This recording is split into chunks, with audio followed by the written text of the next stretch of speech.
It's the greatest power. We shall never be defeated. Never be defeated.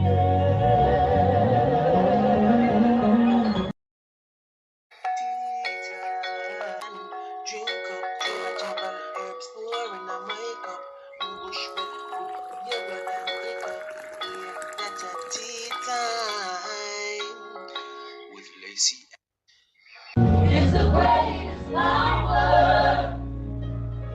We shall never be defeated. Never be defeated.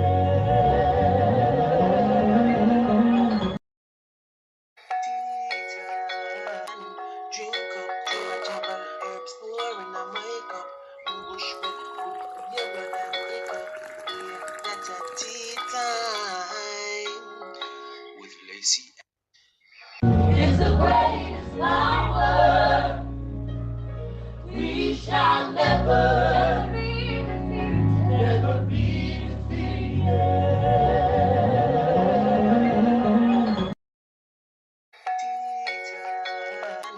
Drink up to my jabber, herbs pouring on my cup. Bush with your bread and pick up. Yeah, that's a tea time with Lacey. It's the greatest power. We shall never be defeated. Never be defeated.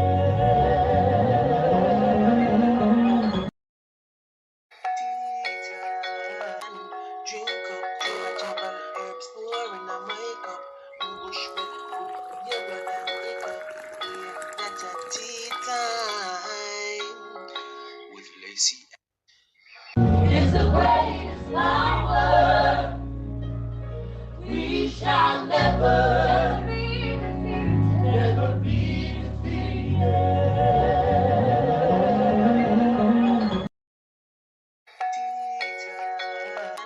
Drink up to my jabber, herbs pouring on my cup. Bush with your bread and pick up. Yeah, that's a tea time with Lacey. It's the greatest power. We shall never be defeated. Never be defeated.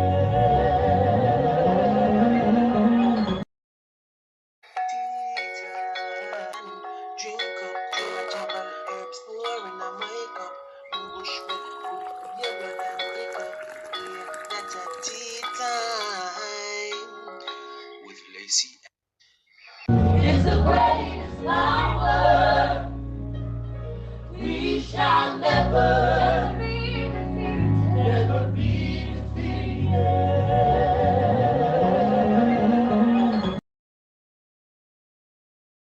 The beginning of the reading of the Old Testament, the first book of Moses called Genesis, chapter 1. In the beginning God created the heaven and the earth.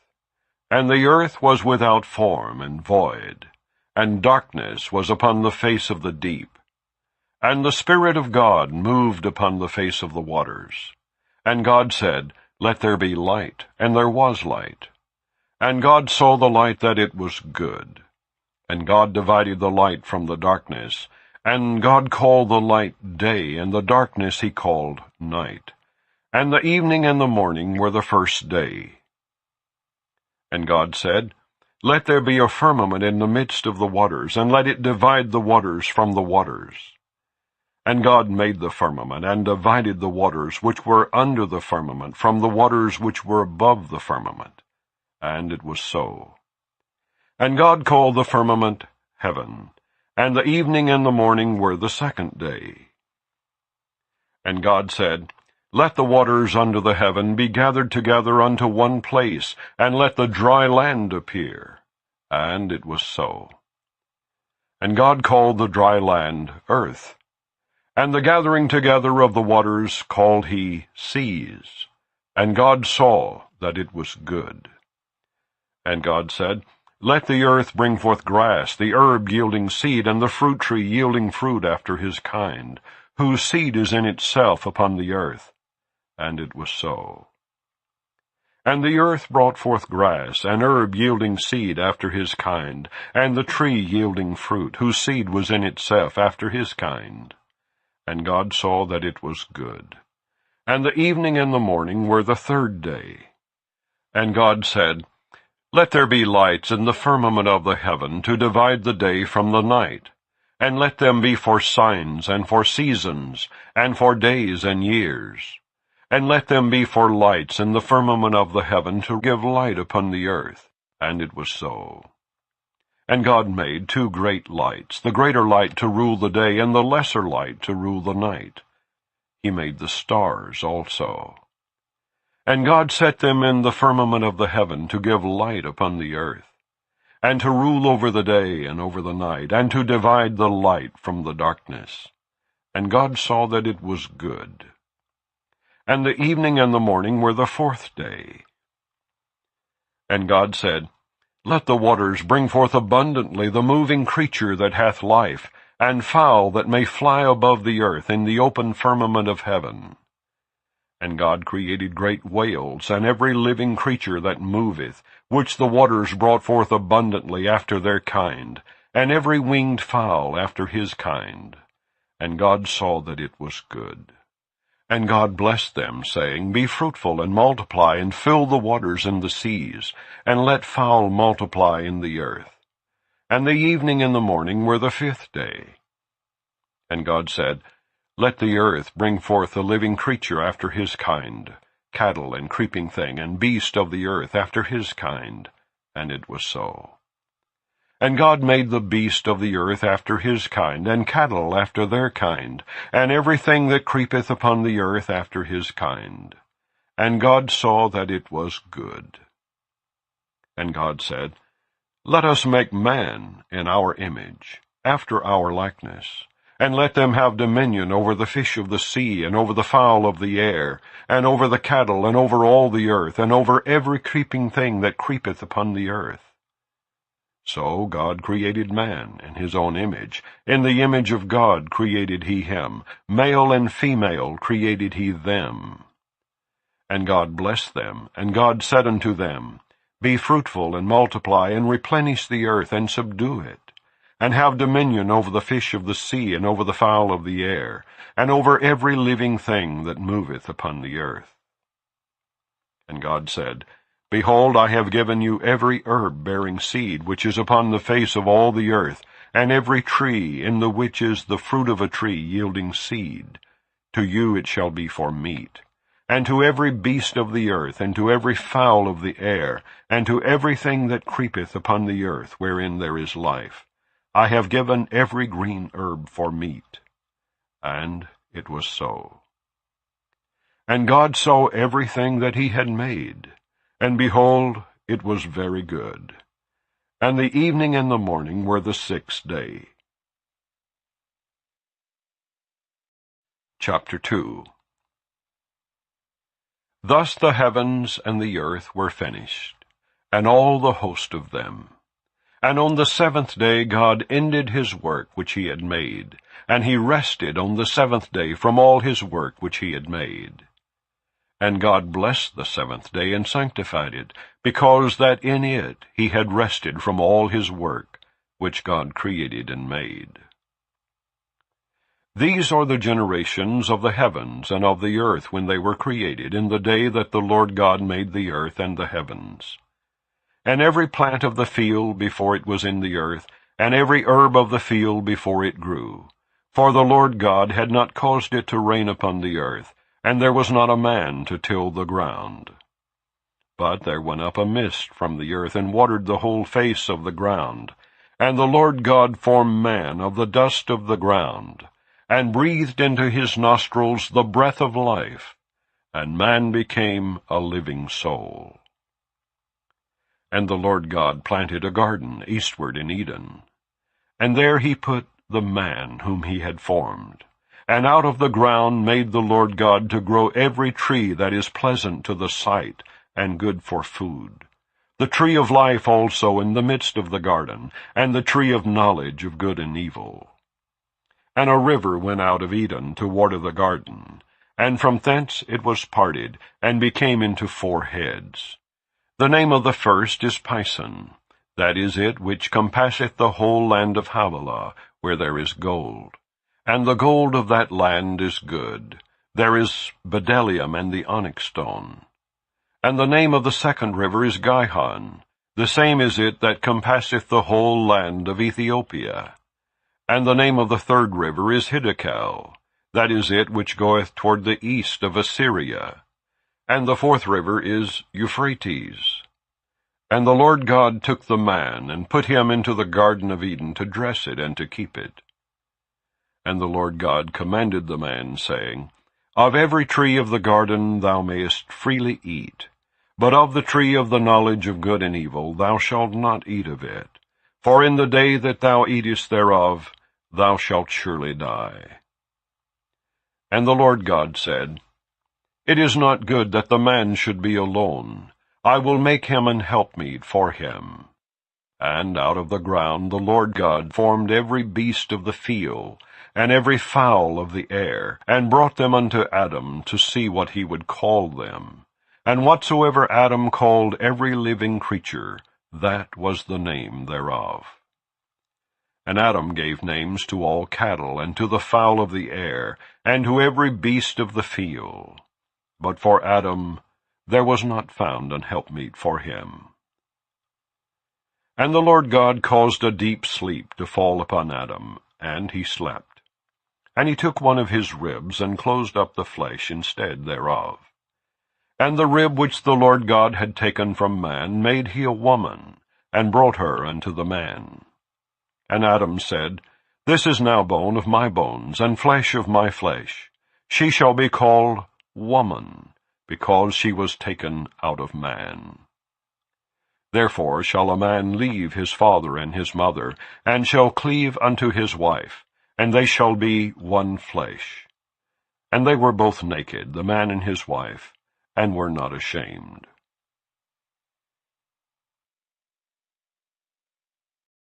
Chapter 3. Now the serpent was more subtle than any beast of the field which the Lord God had made. And he said unto the woman, Yea, hath God said, Ye shall not eat of every tree of the garden?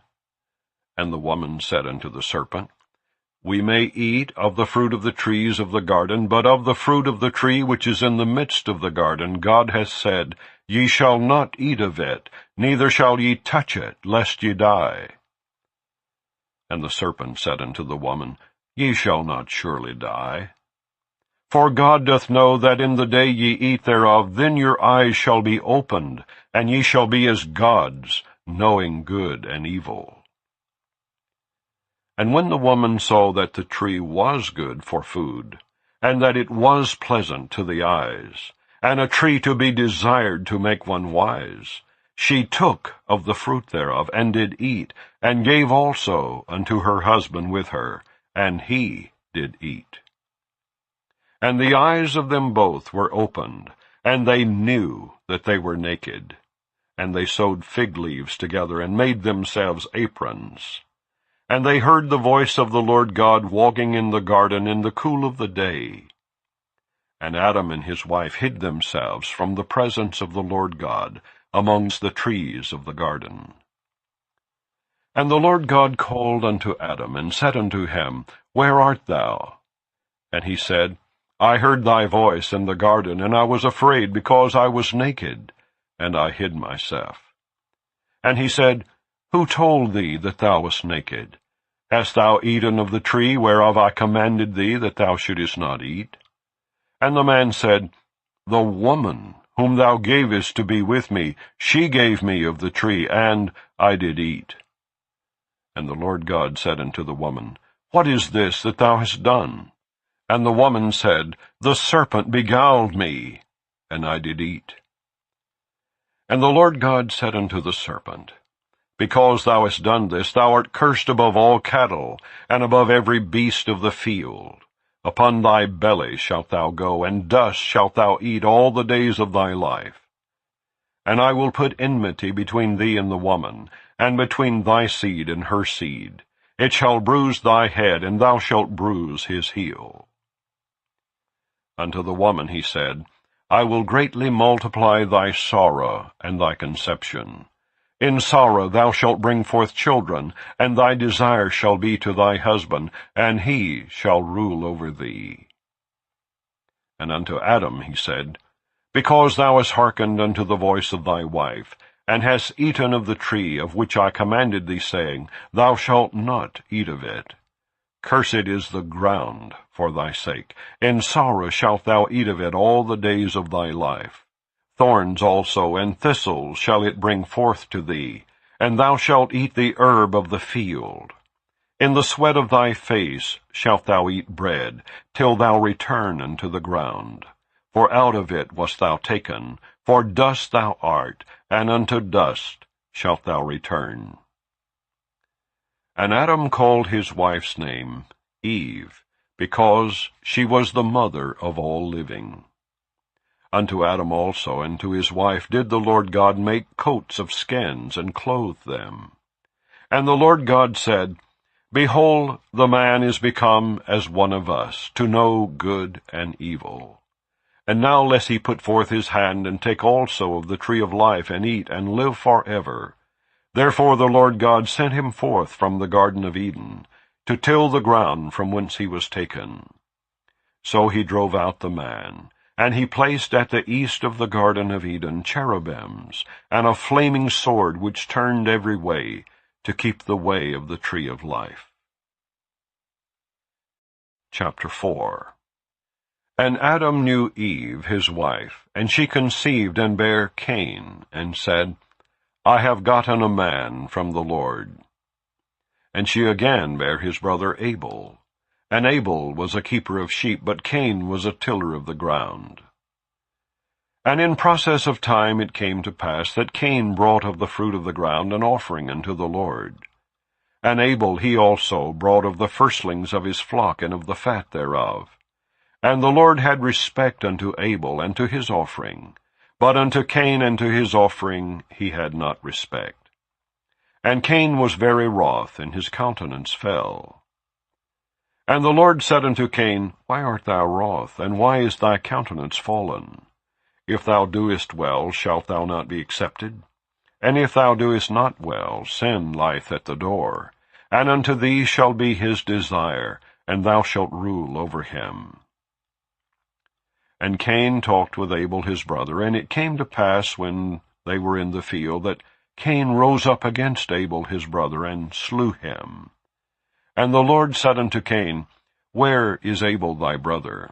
And he said, I know not. Am I my brother's keeper? And he said, What hast thou done? The voice of thy brother's blood crieth unto me from the ground.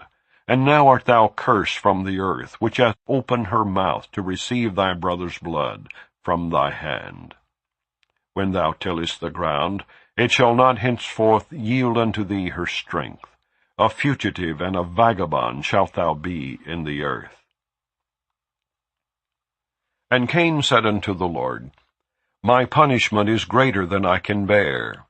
Behold, thou hast driven me out this day from the face of the earth, and from thy face shall I be hid.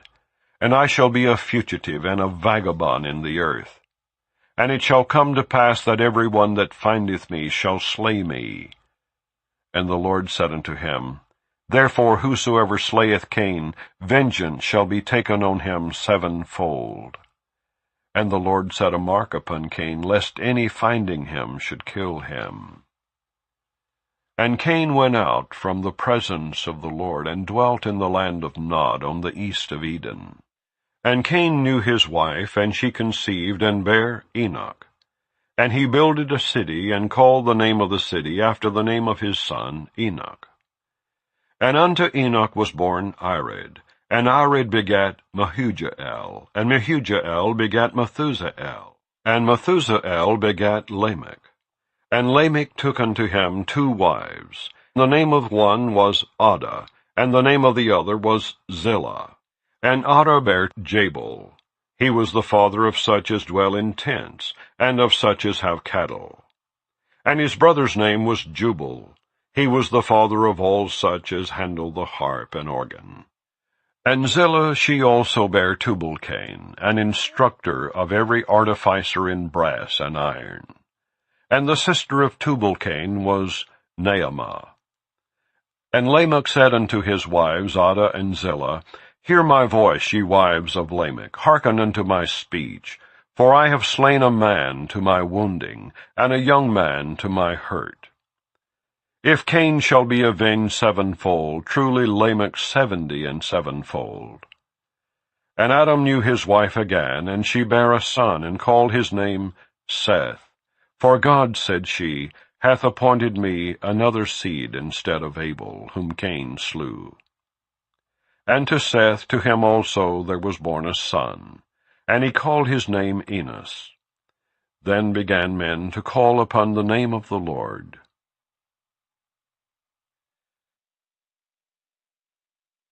Chapter 5. This is the book of the generations of Adam. In the day that God created man, in the likeness of God made he him. Male and female created he them, and blessed them, and called their name Adam, in the day when they were created. And Adam lived 130 years, and begat a son in his own likeness, after his image, and called his name Seth. And the days of Adam after he had begotten Seth were 800 years, and he begat sons and daughters. And all the days that Adam lived were 930 years, and he died. And Seth lived 105 years, and begat Enos. And Seth lived after he begat Enos 807 years, and begat sons and daughters. And all the days of Seth were 912 years, and he died. And Enos lived 90 years, and begat Cainan. And Enos lived after he begat Cainan 815 years, and begat sons and daughters.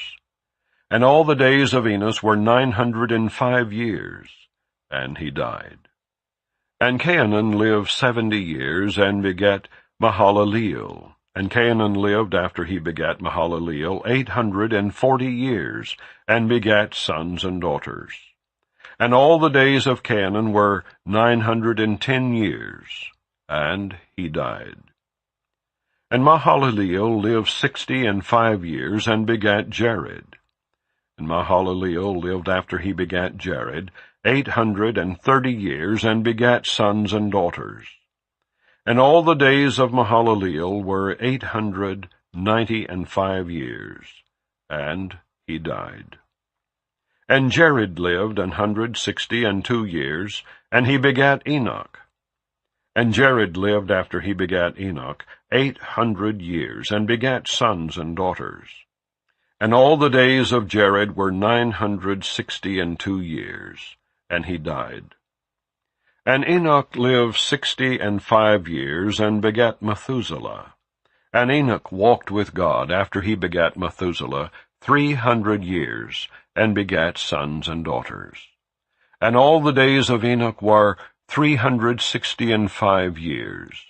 And Enoch walked with God, and he was not, for God took him.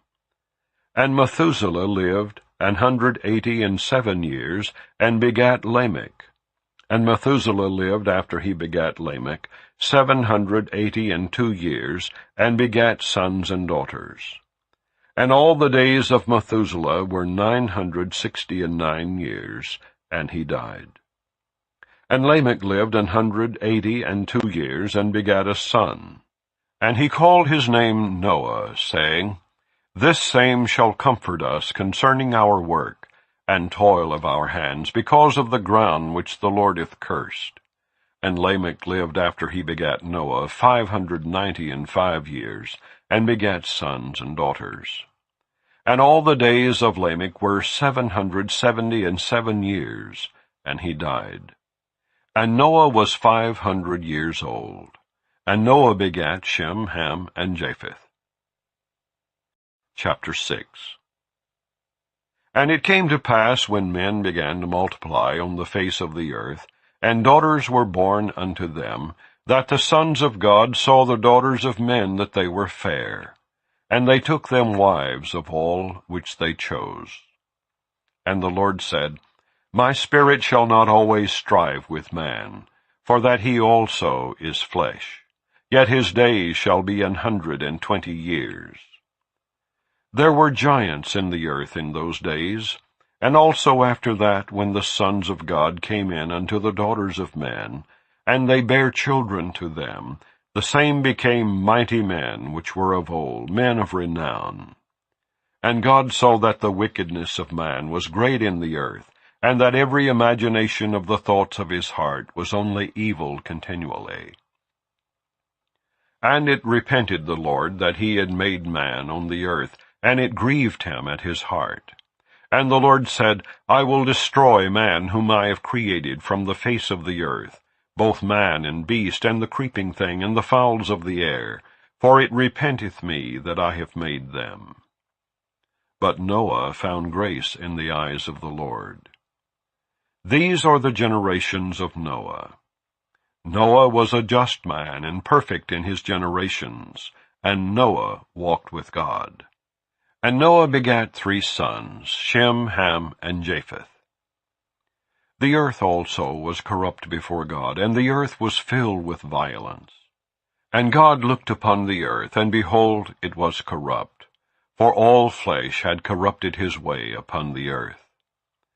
And God said unto Noah, The end of all flesh is come before me, for the earth is filled with violence through them. And behold, I will destroy them with the earth. Make thee an ark of gopher wood. Rooms shalt thou make in the ark, and shalt pitch it within and without with pitch. And this is the fashion which thou shalt make it of. The length of the ark shall be 300 cubits, the breadth of it 50 cubits, and the height of it 30 cubits. A window shalt thou make to the ark, and in a cubit shalt thou finish it above. And the door of the ark shalt thou set in the side thereof, with lower, second, and third stories shalt thou make it. And behold, I, even I, do bring a flood of waters upon the earth to destroy all flesh, wherein is the breath of life from under heaven. And everything that is in the earth shall die. But with thee will I establish my covenant, and thou shalt come into the ark, thou and thy sons, and thy wife, and thy sons' wives with thee. And of every living thing of all flesh, 2 of every sort, shalt thou bring into the ark, to keep them alive with thee. They shall be male and female. Of fowls after their kind, and of cattle after their kind. Of every creeping thing of the earth after his kind, 2 of every sort shall come unto thee, to keep them alive. And take thou unto thee of all food that is eaten, and thou shalt gather it to thee, and it shall be for food for thee and for them. Thus did Noah, according to all that God commanded him, so did he. Chapter 7. And the Lord said unto Noah, Come thou and all thy house unto the ark, for thee have I seen righteous before me in this generation. Of every clean beast thou shalt take to thee by 7s, the male and his female, and of beasts that are not clean by 2, the male and his female.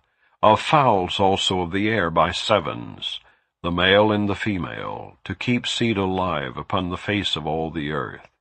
For yet 7 days, and I will cause it to rain upon the earth 40 days and 40 nights. And every living substance that I have made will I destroy from off the face of the earth. And Noah did according unto all that the Lord commanded him. And Noah was 600 years old when the flood of waters was upon the earth. And Noah went in, and his sons and his wife and his sons' wives with him into the ark, because of the waters of the flood. Of clean beast, and of beasts that are not clean, and of fowls, and of everything that creepeth upon the earth, there went in 2 and 2 unto Noah into the ark, the male and the female, as God had commanded Noah. And it came to pass after 7 days that the waters of the flood were upon the earth. In the 600th year of Noah's life, in the 2nd month, the 17th day of the month, the same day were all the fountains of the great deep broken up, and the windows of heaven were opened, and the rain was upon the earth 40 days and 40 nights. In the selfsame day entered Noah, and Shem, and Ham, and Japheth, the sons of Noah, and Noah's wife, and the 3 wives of his sons with them, into the ark. They and every beast after his kind, and all the cattle after their kind, and every creeping thing that creepeth upon the earth after his kind, and every fowl after his kind, every bird of every sort. And they went in unto Noah into the ark, 2 and 2 of all flesh, wherein is the breath of life. And they that went in male and female of all flesh, as God had commanded him. And the Lord shut him in. And the flood was 40 days upon the earth, and the waters increased, and bare up the ark, and it was lift up above the earth. And the waters prevailed, and were increased greatly upon the earth. And the ark went upon the face of the waters, and the waters prevailed exceedingly upon the earth, and all the high hills that were under the whole heaven were covered. 15 cubits upward did the waters prevail, and the mountains were covered.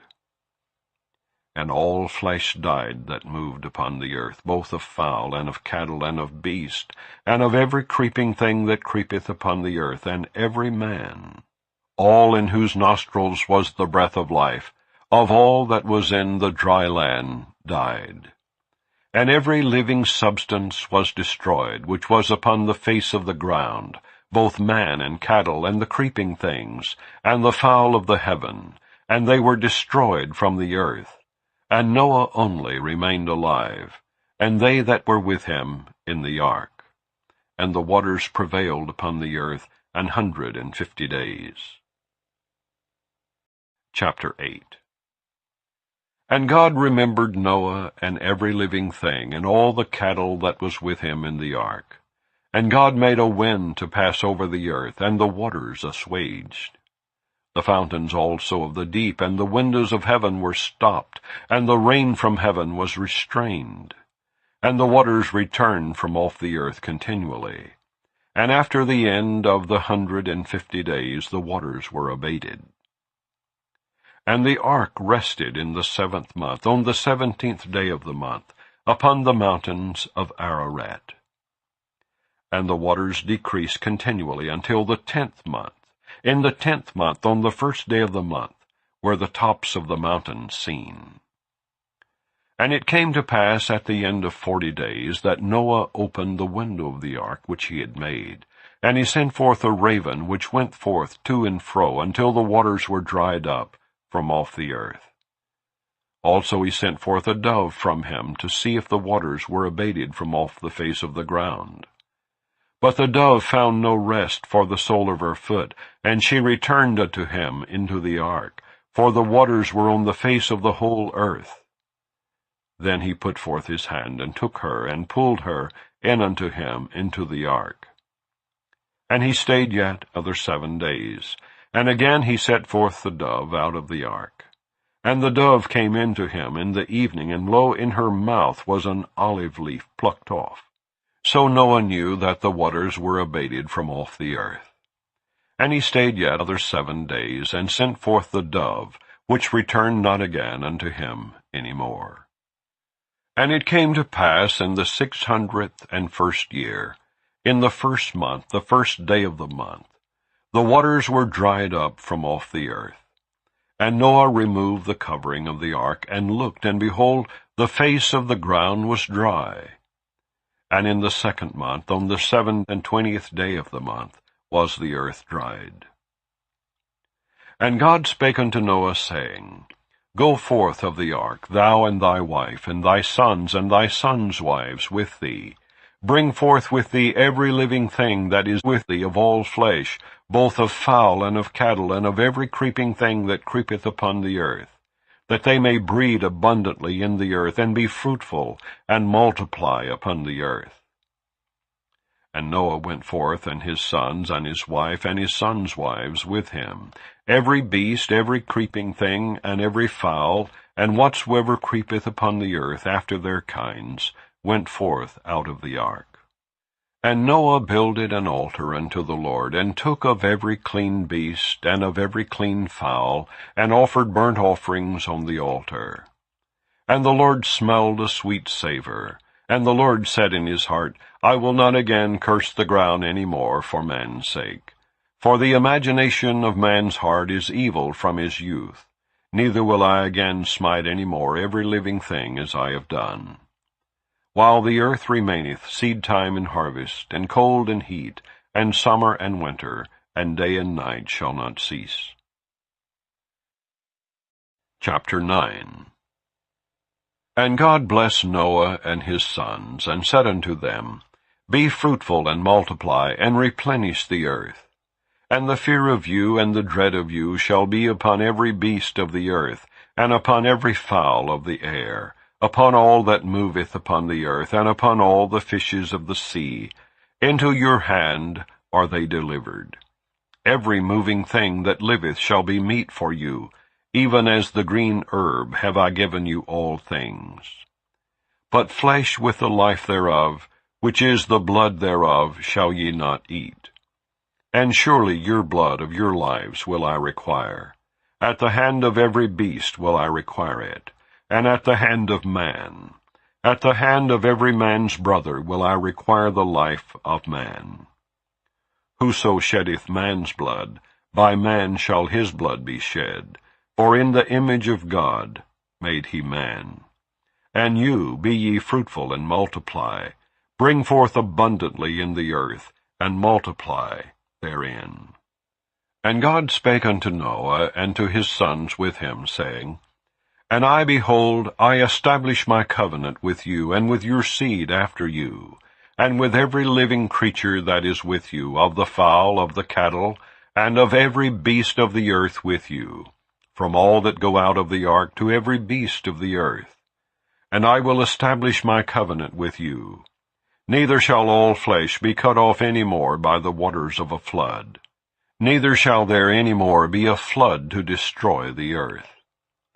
And God said, This is the token of the covenant which I make between me and you and every living creature that is with you, for perpetual generations.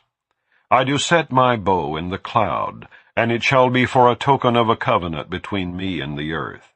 And it shall come to pass, when I bring a cloud over the earth, that the bow shall be seen in the cloud. And I will remember my covenant which is between me and you and every living creature of all flesh. And the waters shall no more become a flood to destroy all flesh. And the bow shall be in the cloud, and I will look upon it, that I may remember the everlasting covenant between God and every living creature of all flesh that is upon the earth. And God said unto Noah, This is the token of the covenant which I have established between me and all flesh that is upon the earth. And the sons of Noah that went forth of the ark were Shem, and Ham, and Japheth. And Ham is the father of Canaan. These are the 3 sons of Noah, and of them was the whole earth overspread. And Noah began to be an husbandman, and he planted a vineyard. And he drank of the wine, and was drunken, and he was uncovered within his tent. And Ham, the father of Canaan, saw the nakedness of his father, and told his 2 brethren without. And Shem and Japheth took a garment, and laid it upon both their shoulders, and went backward, and covered the nakedness of their father. And their faces were backward, and they saw not their father's nakedness. And Noah awoke from his wine, and knew what his younger son had done unto him. And he said, Cursed be Canaan, a servant of servants shall he be unto his brethren. And he said, Blessed be the Lord God of Shem, and Canaan shall be his servant. God shall enlarge Japheth, and he shall dwell in the tents of Shem, and Canaan shall be his servant. And Noah lived after the flood 350 years. And all the days of Noah were 950 years, and he died. Chapter 10. Now these are the generations of the sons of Noah, Shem, Ham, and Japheth. And unto them were sons born after the flood. The sons of Japheth: Gomer, and Magog, and Madai, and Javan, and Tubal, and Meshech, and Tiras. And the sons of Gomer: Ashkenaz, and Riphath, and Togarmah. And the sons of Javan: Elisha, and Tarshish, Kittim, and Dodanim. By these were the isles of the Gentiles divided in their lands, every one after his tongue, after their families, in their nations. And the sons of Ham: Cush, and Mizraim, and Put, and Canaan. And the sons of Cush: Seba, and Havilah, and Sabta, and Ramah, and Sabteka. And the sons of Ramah: Sheba, and Dedan. And Cush begat Nimrod. He began to be a mighty one in the earth. He was a mighty hunter before the Lord, wherefore it is said, even as Nimrod the mighty hunter before the Lord.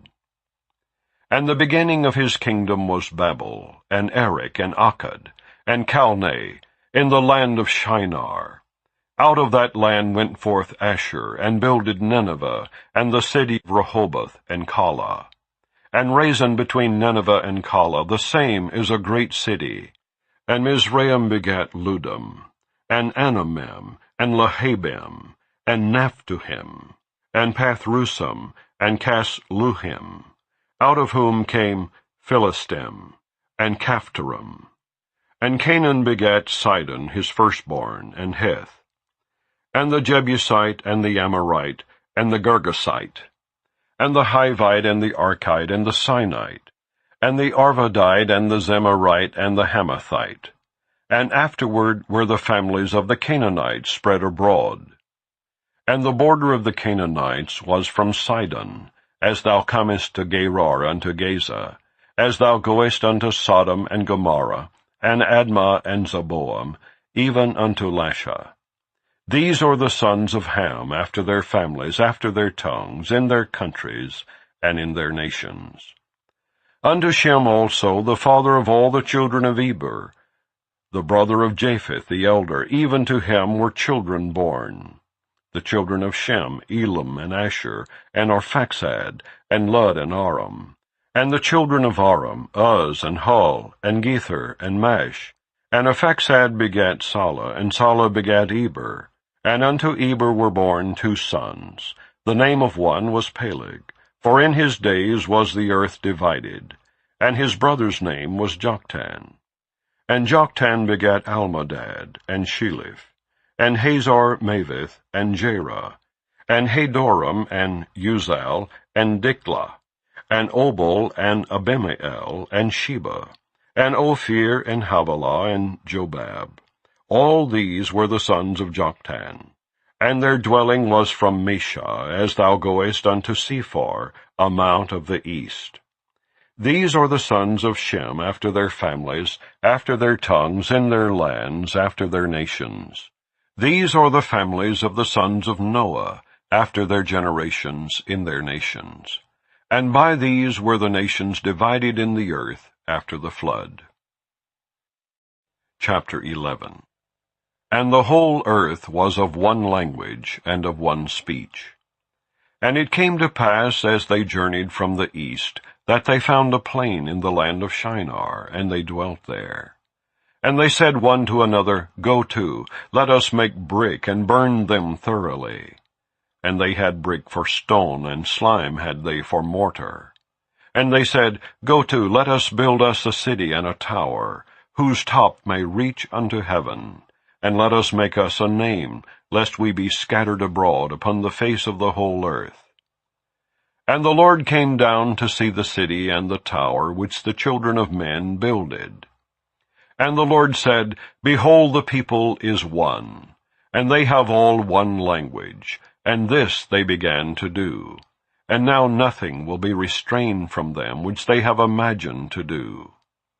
Go to, let us go down, and there confound their language, that they may not understand one another's speech. So the Lord scattered them abroad from thence upon the face of all the earth, and they left off to build the city. Therefore is the name of it called Babel, because the Lord did confound the language of all the earth. From thence did the Lord scatter them abroad upon the face of all the earth. These are the generations of Shem. Shem was 100 years old, and begat Arphaxad 2 years after the flood. And Shem lived after he begat Arphaxad 500 years, and begat sons and daughters. And Arphaxad lived 35 years, and begat Salah. And Arphaxad lived after he begat Salah 403 years, and begat sons and daughters. And Salah lived 30 years, and begat Eber. And Salah lived after he begat Eber 403 years, and begat sons and daughters. And Eber lived 34 years, and begat Peleg. And Eber lived after he begat Peleg 430 years, and begat sons and daughters. And Peleg lived 30 years, and begat Reu. And Peleg lived after he begat Reu 209 years, and begat sons and daughters. And Reu lived 32 years, and begat Serug. And Reu lived after he begat Serug 207 years, and begat sons and daughters. And Serug lived 30 years, and begat Nahor. And Serug lived after he begat Nahor 200 years, and begat sons and daughters. And Nahor lived 29 years, and begat Terah. And Nahor lived after he begat Terah 119 years, and begat sons and daughters. And Terah lived 70 years, and begat Abram, Nahor, and Haran. Now these are the generations of Terah. Terah begat Abram, Nahor, and Haran begat Lot. And Haran died before his father Terah in the land of his nativity in Ur of the Chaldees. And Abram and Nahor took them wives. The name of Abram's wife was Sarai, and the name of Nahor's wife Milcah, the daughter of Haran, the father of Milcah, and the father of Iscah. But Sarai was barren, she had no child. And Terah took Abram his son, and Lot the son of Haran his son's son, and Sarai his daughter-in-law, his son Abram's wife. And they went forth with them from Ur of the Chaldees to go into the land of Canaan. And they came unto Haran, and dwelt there. And the days of Terah were 205 years, and Terah died in Haran. Chapter 12. Now the Lord had said unto Abram, Get thee out of thy country, and from thy kindred, and from thy father's house, unto a land that I will show thee.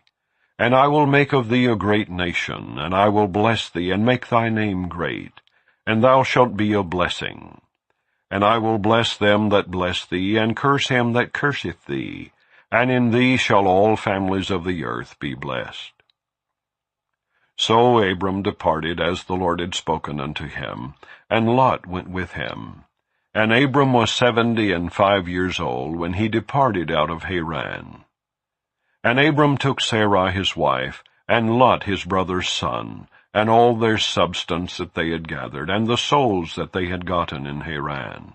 And they went forth to go into the land of Canaan, and into the land of Canaan they came. And Abram passed through the land unto the place of Sichem, unto the plain of Moreh. And the Canaanite was then in the land. And the Lord appeared unto Abram, and said, Unto thy seed will I give this land. And there builded he an altar unto the Lord, who appeared unto him. And he removed from thence unto a mountain on the east of Bethel, and pitched his tent, having Bethel on the west, and Hai on the east. And there he builded an altar unto the Lord, and called upon the name of the Lord. And Abram journeyed, going on still toward the south. And there was a famine in the land. And Abram went down into Egypt to sojourn there, for the famine was grievous in the land.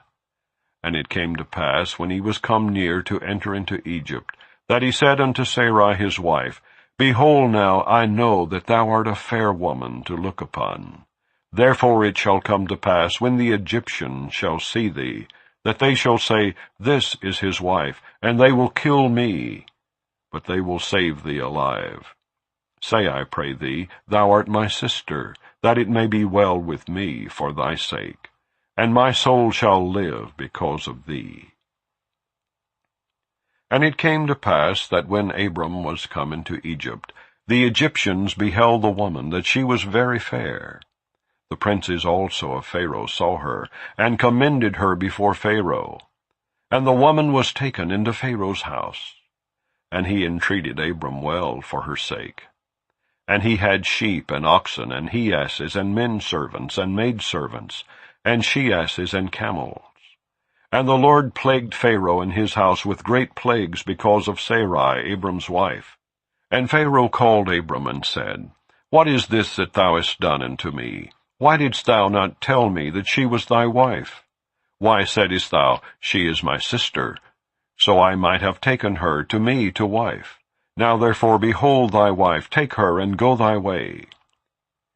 And Pharaoh commanded his men concerning him, and they sent him away, and his wife, and all that he had. Chapter 13. And Abram went up out of Egypt, he and his wife, and all that he had, and Lot with him, into the south. And Abram was very rich in cattle, and silver, and in gold. And he went on his journeys from the south even to Bethel, unto the place where his tent had been at the beginning, between Bethel and Hai, unto the place of the altar which he had made there at the first. And there Abram called on the name of the Lord. And Lot also, which went with Abram, had flocks and herds and tents. And the land was not able to bear them, that they might dwell together, for their substance was great, so that they could not dwell together. And there was a strife between the herdmen of Abram's cattle and the herdmen of Lot's cattle. And the Canaanite and the Perizzite dwelled in the land. And Abram said unto Lot, Let there be no strife, I pray thee, between me and thee, and between my herdmen and thy herdmen, for we be brethren. Is not the whole land before thee? Separate thyself, I pray thee, from me. If thou wilt take the left hand, then I will go to the right, or if thou depart to the right hand, then I will go to the left. And Lot lifted up his eyes, and beheld all the plain of Jordan, that it was well watered everywhere, before the Lord destroyed Sodom and Gomorrah, even as the garden of the Lord, like the land of Egypt, as thou comest unto Zoar. Then Lot chose him all the plain of Jordan, and Lot journeyed east. And they separated themselves the one from the other. Abram dwelled in the land of Canaan, and Lot dwelled in the cities of the plain, and pitched his tent toward Sodom. But the men of Sodom were wicked and sinners before the Lord exceedingly. And the Lord said unto Abram, after that Lot was separated from him, Lift up now thine eyes, and look from the place where thou art northward, and southward, and eastward, and westward. For all the land which thou seest, to thee will I give it, and to thy seed forever.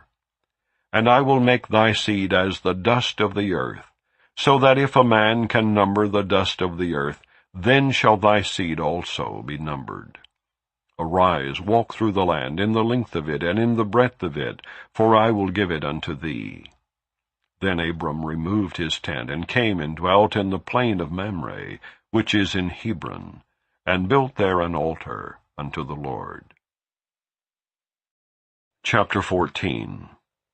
And it came to pass in the days of Amraphel, king of Shinar, Arioch, king of Elazar, Chedorlaomer, king of Elam, and Tidal, king of nations, that these made war with Bera, king of Sodom, and with Bersha, king of Gomorrah, Shinab, king of Admah, and Shemiber, king of Zeboim, and the king of Bela, which is Zoar.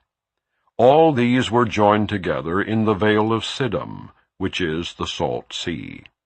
12 years they served Chedorlaomer, and in the 13th year they rebelled. And in the 14th year came Chedorlaomer, and the kings that were with him, and smote the Rephaims in Ashtaroth, Karnaim, and the Zuzims in Ham, and the Emims in Shaveh, Kiriath-Thaim, and the Horites in their Mount Seir, unto El Paran, which is by the wilderness. And they returned and came to En Mishpat, which is Kadesh, and smote all the country of the Amalekites, and also the Amorites that dwelt in Hazezon Tamar. And there went out the king of Sodom, and the king of Gomorrah, and the king of Admah, and the king of Zeboim, and the king of Bela, the same as Zoar, and they joined battle with them in the vale of Siddim, with Kedorlaomer, the king of Elam, and with Tidal, king of nations, and Amraphel, king of Shinar, and Arioch, king of Eleazar, 4 kings with 5. And the vale of Siddim was full of slime pits, and the kings of Sodom and Gomorrah fled and fell there, and they that remained fled to the mountain. And they took all the goods of Sodom and Gomorrah, and all their victuals, and went their way. And they took Lot, Abram's brother's son, who dwelt in Sodom, and his goods, and departed. And there came one that had escaped, and told Abram the Hebrew, for he dwelt in the plain of Mamre the Amorite, brother of Eshcol, and brother of Aner, and these were confederate with Abram. And when Abram heard that his brother was taken captive, he armed his trained servants born in his own house, 318, and pursued them unto Dan. And he divided himself against them, he and his servants by night, and smote them, and pursued them unto Hobah, which is on the left hand of Damascus.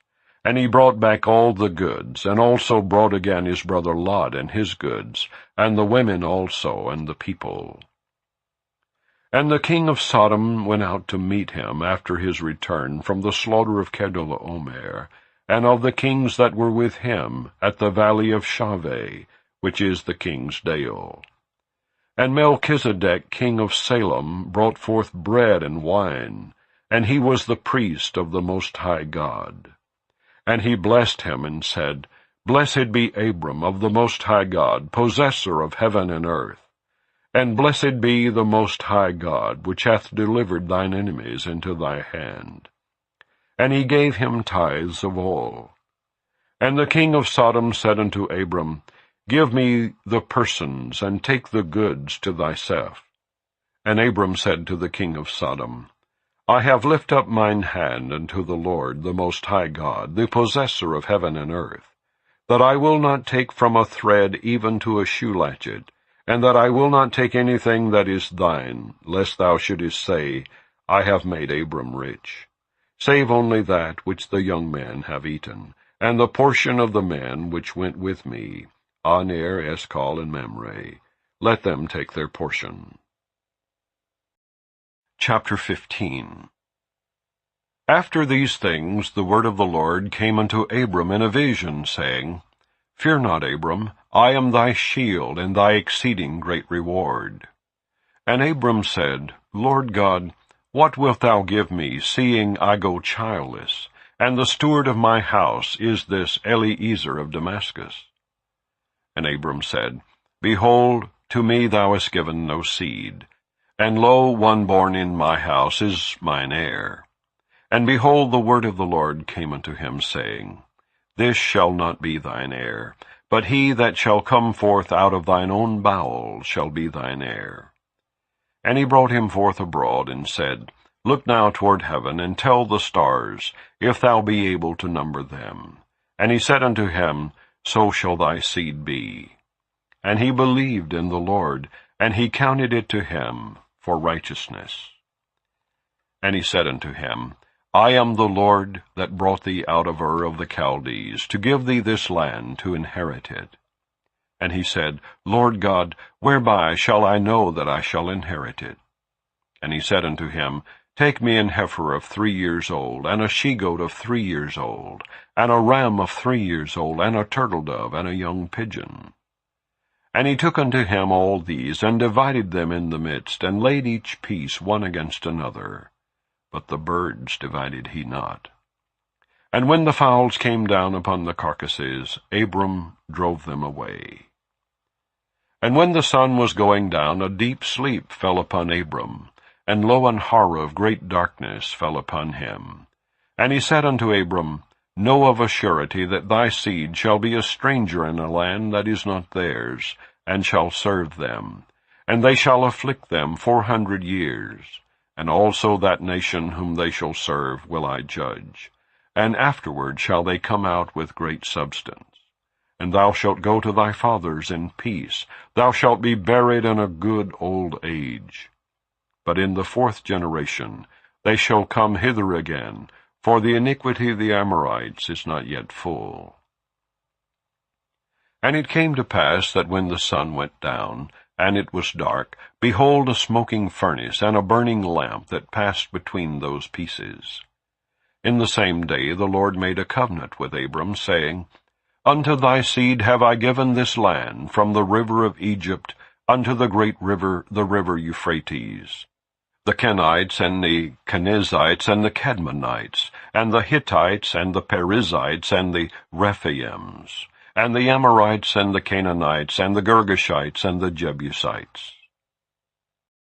Chapter 16.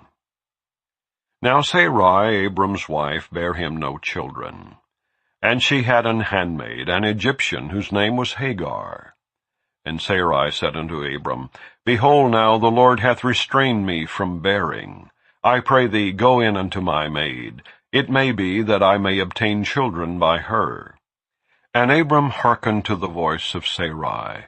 And Sarai, Abram's wife, took Hagar, her maid, the Egyptian, after Abram had dwelt 10 years in the land of Canaan, and gave her to her husband Abram to be his wife.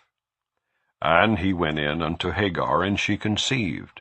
And when she saw that she had conceived, her mistress was despised in her eyes.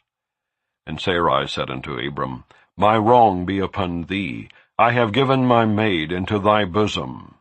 And when she saw that she had conceived, I was despised in her eyes. The Lord judge between me and thee. But Abram said unto Sarai, Behold, thy maid is in thy hand. Do to her as it pleaseth thee. And when Sarai dealt hardly with her, she fled from her face.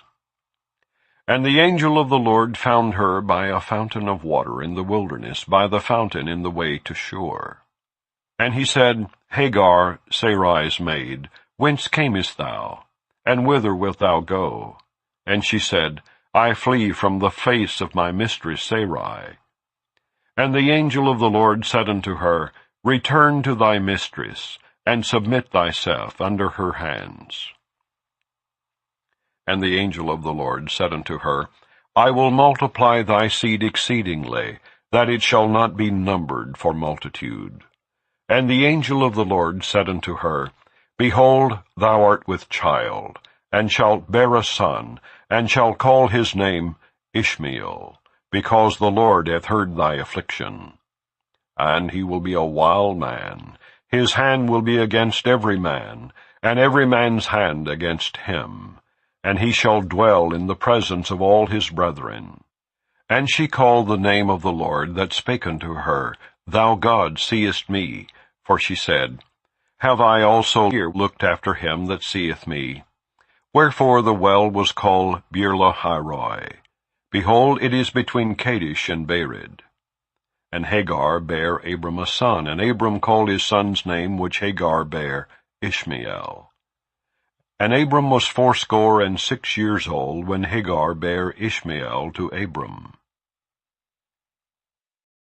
Chapter 17.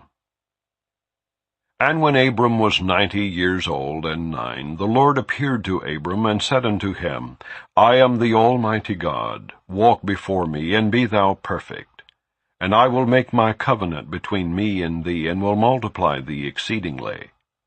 And Abram fell on his face, and God talked with him, saying, As for me, behold, my covenant is with thee, and thou shalt be a father of many nations.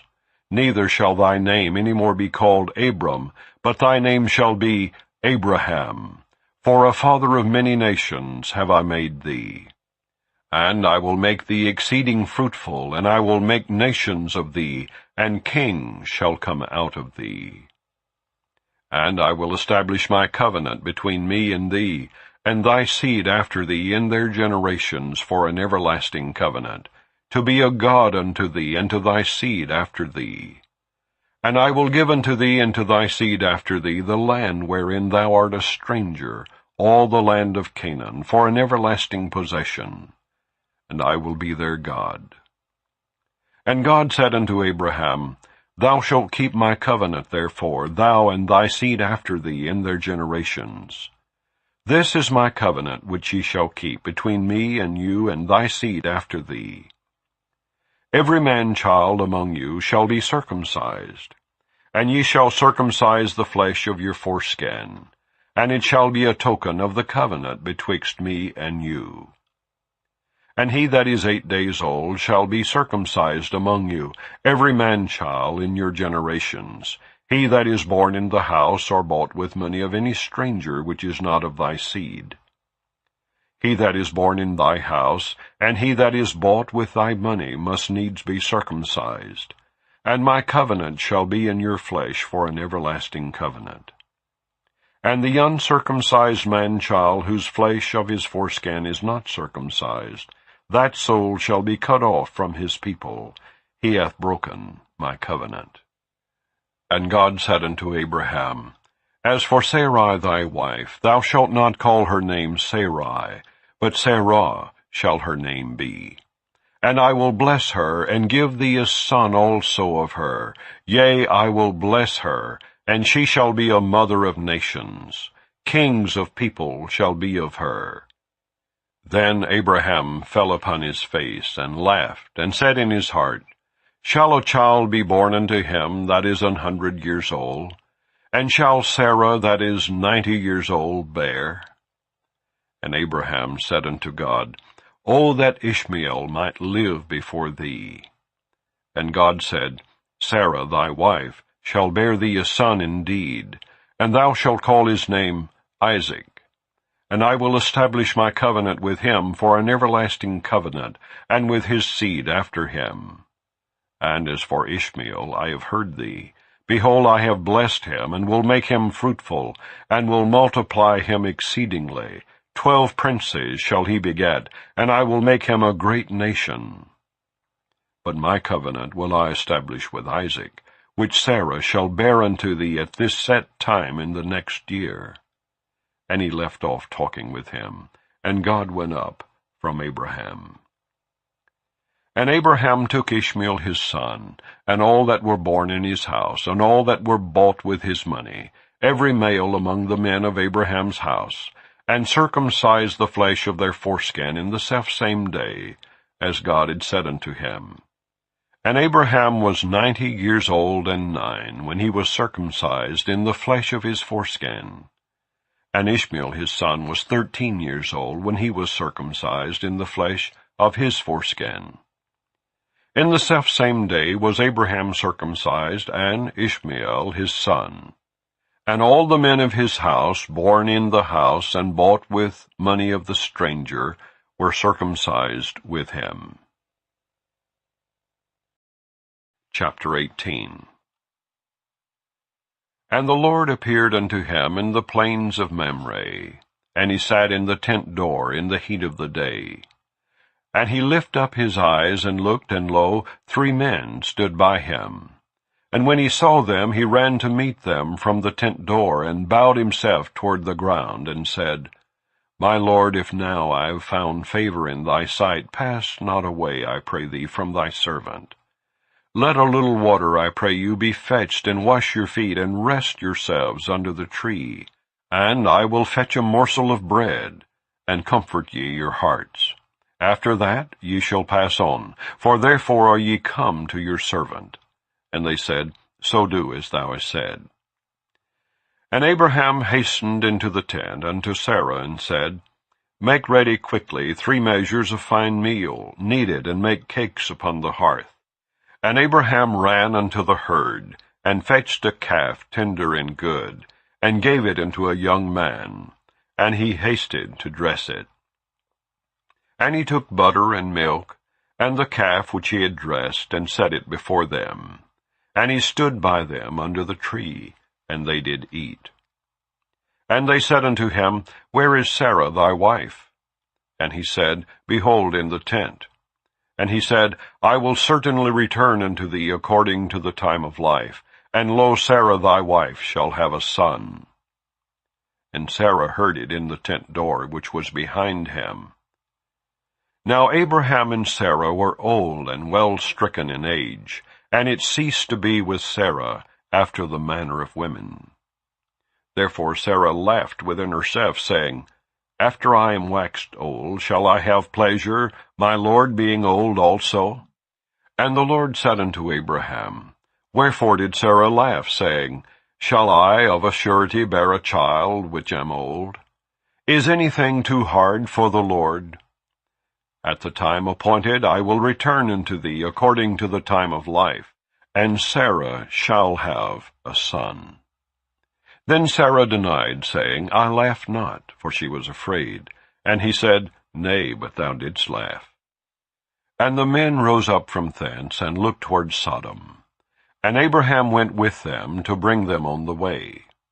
And the Lord said, Shall I hide from Abraham that thing which I do? Seeing that Abraham shall surely become a great and mighty nation, and all the nations of the earth shall be blessed in him. For I know him, that he will command his children, and his household after him, and they shall keep the way of the Lord, to do justice and judgment, that the Lord may bring upon Abraham that which he hath spoken of him. And the Lord said, Because the cry of Sodom and Gomorrah is great, and because their sin is very grievous, I will go down now, and see whether they have done altogether according to the cry of it, which is come unto me, and if not, I will know. And the men turned their faces from thence, and went toward Sodom. But Abraham stood yet before the Lord. And Abraham drew near, and said, Wilt thou also destroy the righteous with the wicked? Peradventure there be 50 righteous within the city. Wilt thou also destroy, and not spare the place for the 50 righteous that are therein? That be far from thee to do after this manner, to slay the righteous with the wicked, and that the righteous should be as the wicked, that be far from thee. Shall not the judge of all the earth do right? And the Lord said, If I find in Sodom 50 righteous within the city, then I will spare all the place for their sakes. And Abraham answered and said, Behold now, I have taken upon me to speak unto the Lord, which am but dust and ashes. Peradventure there shall lack 5 of the 50 righteous. Wilt thou destroy all the city for lack of 5? And he said, If I find there 45, I will not destroy it. And he spake unto him yet again, and said, Peradventure there shall be 40 found there. And he said, I will not do it for 40's sake. And he said unto him, O let not the Lord be angry, and I will speak. Peradventure there shall 30 be found there. And he said, I will not do it, if I find 30 there. And he said, Behold now, I have taken upon me to speak unto the Lord. Peradventure there shall be 20 found there. And he said, I will not destroy it for 20's sake. And he said, O let not the Lord be angry, and I will speak yet but this once. Peradventure 10 shall be found there. And he said, I will not destroy it for 10's sake. And the Lord went his way, as soon as he had left communing with Abraham. And Abraham returned unto his place.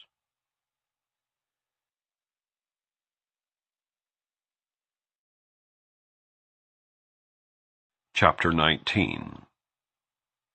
And there came 2 angels to Sodom at even, and Lot sat in the gate of Sodom.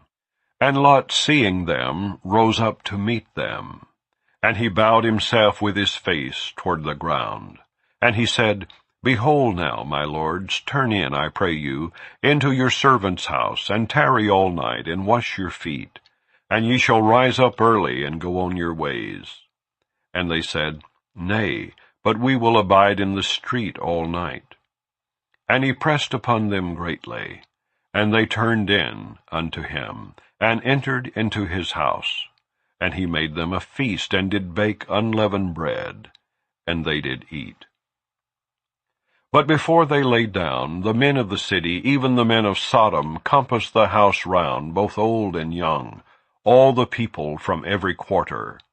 And they called unto Lot, and said unto him, Where are the men which came in to thee this night? Bring them out unto us, that we may know them. And Lot went out at the door unto them, and shut the door after him, and said, I pray you, brethren, do not so wickedly. Behold now, I have 2 daughters which have not known man. Let me, I pray you, bring them out unto you, and do ye to them as is good in your eyes. Only unto these men do nothing, for therefore came they under the shadow of my roof. And they said, Stand back. And they said again, This one fellow came in to sojourn, and he will needs be a judge. Now will we deal worse with thee than with them. And they pressed sore upon the man, even Lot, and came near to break the door. But the men put forth their hand, and pulled Lot into the house to them, and shut the door. And they smote the men that were at the door of the house with blindness, both small and great, so that they wearied themselves to find the door. And the men said unto Lot, Hast thou here any besides? Son-in-law, and thy sons, and thy daughters, and whatsoever thou hast in the city, bring them out of this place. For we will destroy this place, because the cry of them is waxen great before the face of the Lord, and the Lord hath sent us to destroy it. And Lot went out, and spake unto his sons-in-law, which married his daughters, and said, Up, get you out of this place, for the Lord will destroy this city. But he seemed as one that mocked unto his sons-in-law. And when the morning arose, then the angels hastened Lot, saying, Arise, take thy wife, and thy 2 daughters which are here, lest thou be consumed in the iniquity of the city.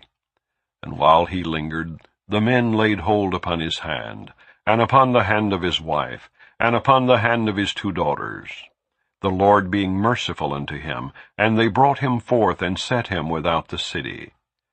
And it came to pass, when they had brought them forth abroad, that he said, Escape for thy life, look not behind thee, neither stay thou in all the plain. Escape to the mountain, lest thou be consumed. And Lot said unto them, O, not so, my lord. Behold now, thy servant hath found grace in thy sight, and thou hast magnified thy mercy, which thou hast showed unto me in saving my life, and I cannot escape to the mountain, lest some evil take me, and I die. Behold now, this city is near to flee unto, and it is a little one. O let me escape thither. Is it not a little one? And my soul shall live. And he said unto him, See, I have accepted thee concerning this thing also, that I will not overthrow this city, for the which thou hast spoken. Haste thee, escape thither, for I cannot do anything till thou be come thither. Therefore the name of the city was called Zoar. The sun was risen upon the earth when Lot entered into Zoar. Then the Lord rained upon Sodom and upon Gomorrah brimstone and fire from the Lord out of heaven.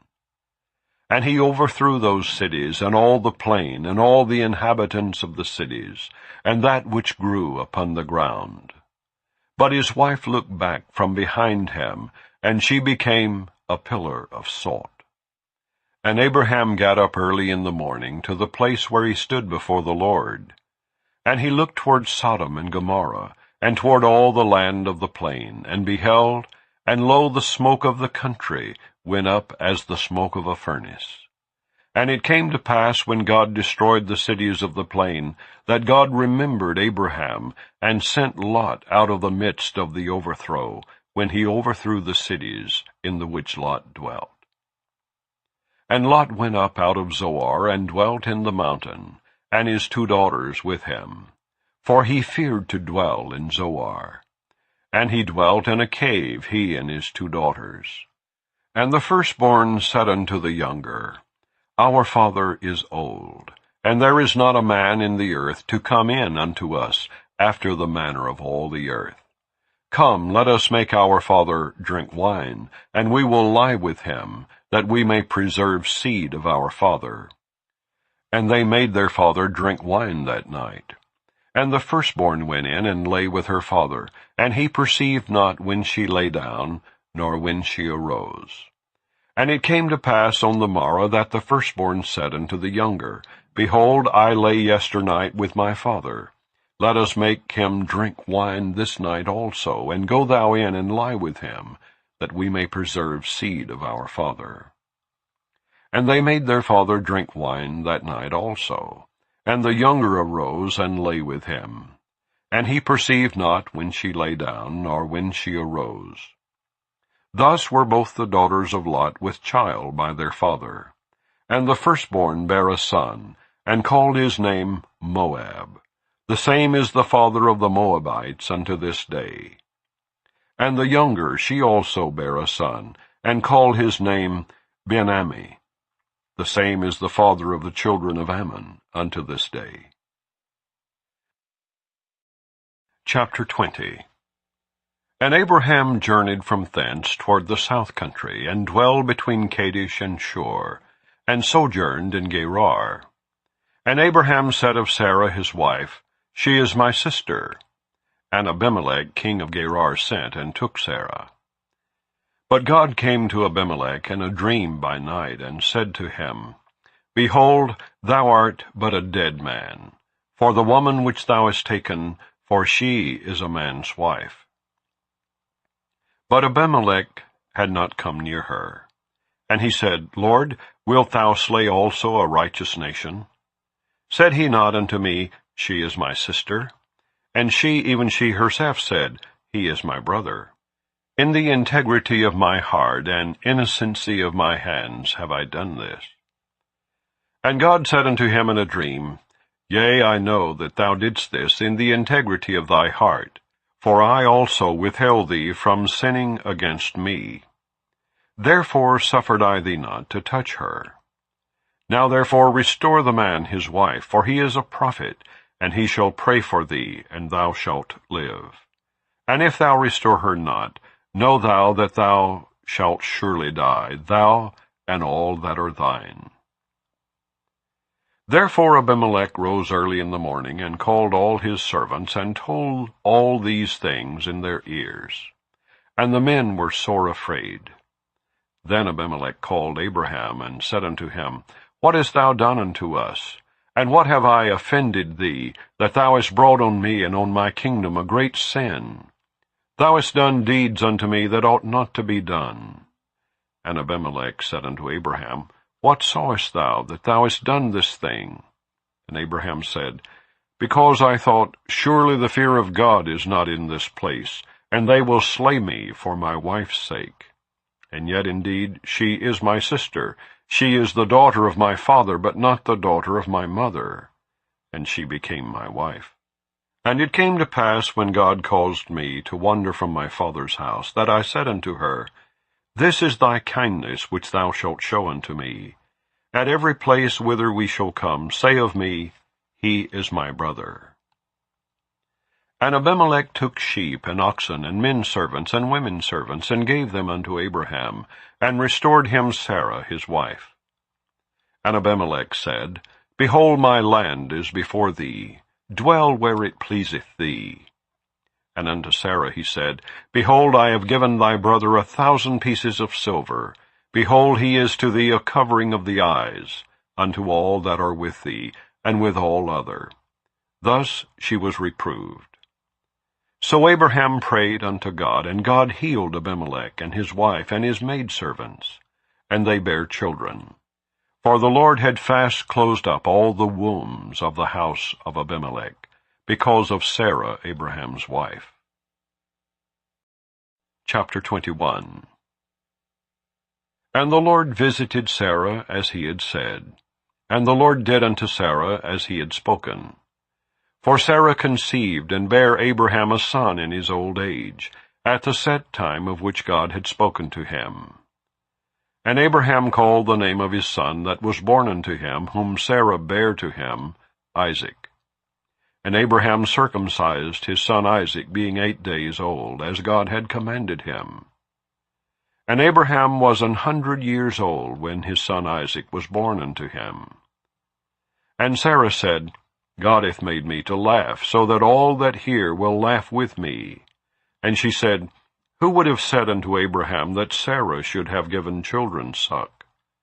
For I have borne him a son in his old age. And the child grew and was weaned, and Abraham made a great feast the same day that Isaac was weaned. And Sarah saw the son of Hagar the Egyptian, which she had borne unto Abraham, mocking. Wherefore she said unto Abraham, Cast out this bondwoman and her son, for the son of this bondwoman shall not be heir with my son, even with Isaac. And the thing was very grievous in Abraham's sight, because of his son. And God said unto Abraham, Let it not be grievous in thy sight because of the lad, and because of thy bondwoman. In all that Sarah has said unto thee, hearken unto her voice. For in Isaac shall thy seed be called. And also of the son of the bondwoman will I make a nation, because he is thy seed. And Abraham rose up early in the morning, and took bread and a bottle of water, and gave it unto Hagar, putting it on her shoulder, and the child, and sent her away. And she departed, and wandered in the wilderness of Beersheba. And the water was spent in the bottle, and she cast the child under one of the shrubs. And she went and sat her down over against him a good way off, as it were a bowshot. For she said, Let me not see the death of the child. And she sat over against him, and lifted up her voice, and wept. And God heard the voice of the lad. And the angel of God called to Hagar out of heaven, and said unto her, What aileth thee, Hagar? Fear not, for God hath heard the voice of the lad where he is. Arise, lift up the lad, and hold him in thine hand, for I will make him a great nation. And God opened her eyes, and she saw a well of water. And she went and filled the bottle with water, and gave the lad drink. And God was with the lad, and he grew, and dwelt in the wilderness, and became an archer. And he dwelt in the wilderness of Paran, and his mother took him a wife out of the land of Egypt. And it came to pass at that time that Abimelech and Phicol, the chief captain of his host, spake unto Abraham, saying, God is with thee in all that thou doest. Now therefore swear unto me here by God, that thou wilt not deal falsely with me, nor with my son, nor with my son's son, but according to the kindness that I have done unto thee, thou shalt do unto me, and to the land wherein thou hast sojourned. And Abraham said, I will swear. And Abraham reproved Abimelech because of a well of water, which Abimelech's servants had violently taken away. And Abimelech said, I wot not who hath done this thing, neither didst thou tell me, neither yet heard I of it but today. And Abraham took sheep and oxen, and gave them unto Abimelech, and both of them made a covenant. And Abraham set 7 ewe lambs of the flock by themselves. And Abimelech said unto Abraham, What mean these 7 ewe lambs, which thou hast set by themselves? And he said, For these 7 ewe lambs shalt thou take of my hand, that they may be a witness unto me that I have digged this well. Wherefore he called that place Beersheba, because there they sware both of them. Thus they made a covenant at Beersheba. Then Abimelech rose up, and Phicol the chief captain of his host, and they returned into the land of the Philistines. And Abraham planted a grove in Beersheba, and called there on the name of the Lord, the everlasting God. And Abraham sojourned in the Philistines' land many days. Chapter 22. And it came to pass after these things, that God did tempt Abraham, and said unto him, Abraham, and he said, Behold, here I am. And he said, Take now thy son, thine only son Isaac, whom thou lovest, and get thee into the land of Moriah, and offer him there for a burnt offering upon one of the mountains, which I will tell thee of. And Abraham rose up early in the morning, and saddled his ass, and took 2 of his young men with him, and Isaac his son, and clave the wood for the burnt offering, and rose up, and went unto the place of which God had told him. Then on the third day Abraham lifted up his eyes, and saw the place afar off. And Abraham said unto his young men, Abide ye here with the ass, and I and the lad will go yonder and worship, and come again to you.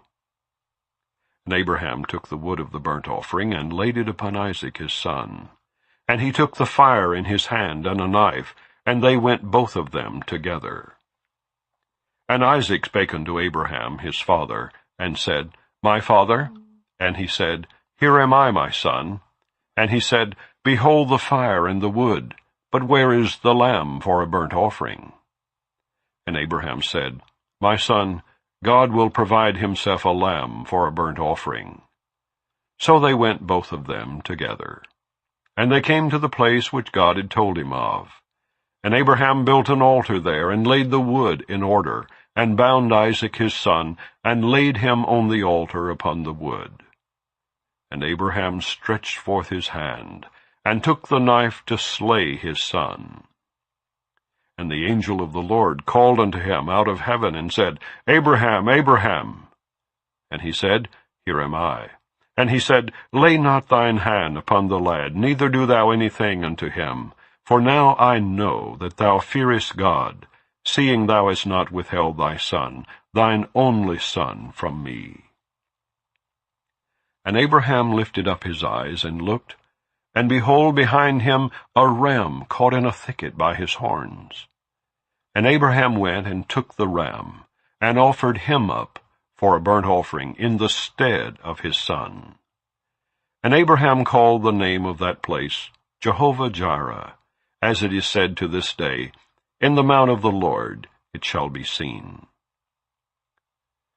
And the angel of the Lord called unto Abraham out of heaven the second time, and said, By myself have I sworn, saith the Lord, for because thou hast done this thing, and hast not withheld thy son, thine only son, that in blessing I will bless thee, and in multiplying I will multiply thy seed as the stars of the heaven, and as the sand which is upon the seashore. And thy seed shall possess the gate of his enemies. And in thy seed shall all the nations of the earth be blessed, because thou hast obeyed my voice. So Abraham returned unto his young men, and they rose up and went together to Beersheba, and Abraham dwelt at Beersheba. And it came to pass after these things, that it was told Abraham, saying, Behold, Milcah, she hath also borne children unto thy brother Nahor, Huz his firstborn, and Buz his brother, and Kemuel the father of Aram, and Kesed, and Hazo, and Pildash, and Jidlaph, and Bethuel. And Bethuel begat Rebekah. These 8 Milcah did bear to Nahor, Abraham's brother. And his concubine, whose name was Rumah, she bare also Tabah, and Gaham, and Thahash, and Maacah. Chapter 23. And Sarah was 127 years old. These were the years of the life of Sarah. And Sarah died in Kirjath-arba. The same is Hebron, in the land of Canaan. And Abraham came to mourn for Sarah, and to weep for her. And Abraham stood up from before his dead, and spake unto the sons of Heth, saying, I am a stranger and a sojourner with you. Give me a possession of a burying place with you, that I may bury my dead out of my sight. And the children of Heth answered Abraham, saying unto him, Hear us, my lord. Thou art a mighty prince among us. In the choice of our sepulchres bury thy dead. None of us shall withhold from thee his sepulchre, but that thou mayest bury thy dead. And Abraham stood up and bowed himself to the people of the land, even to the children of Heth.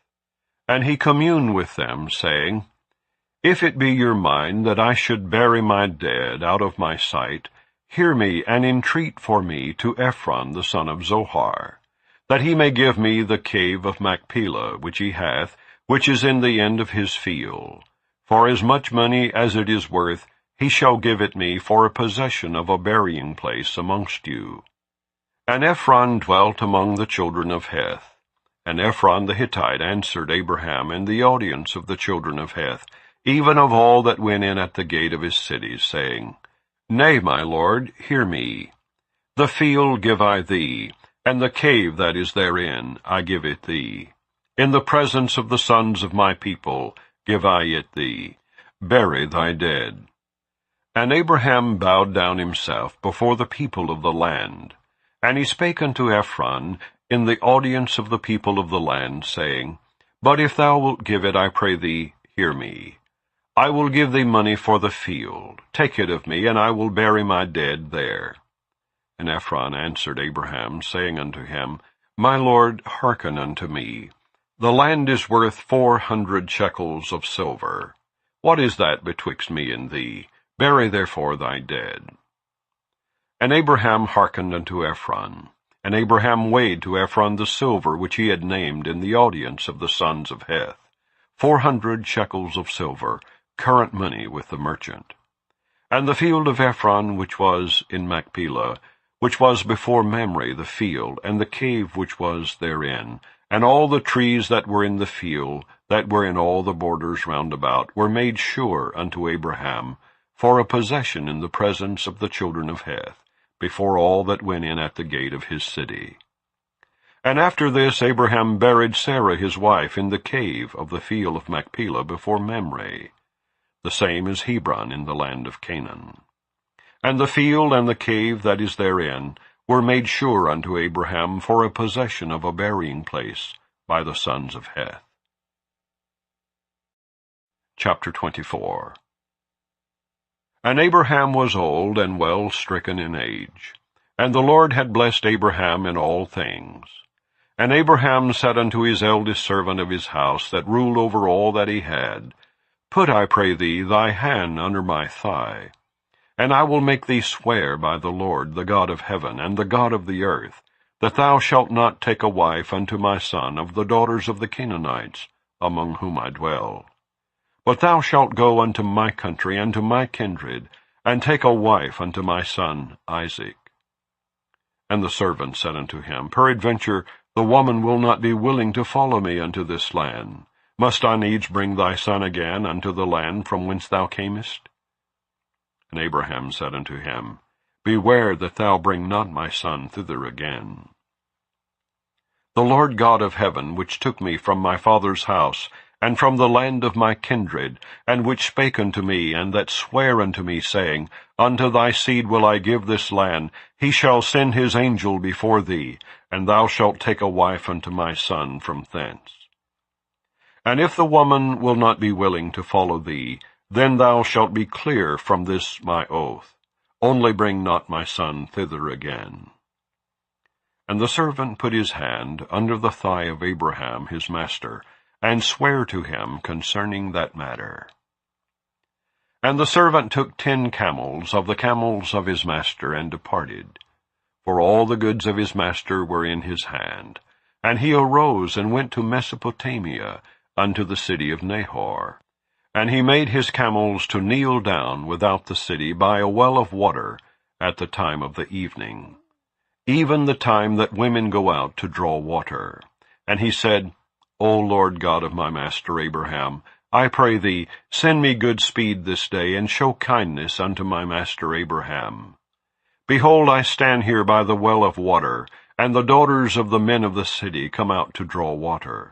And let it come to pass, that the damsel to whom I shall say, Let down thy pitcher, I pray thee, that I may drink.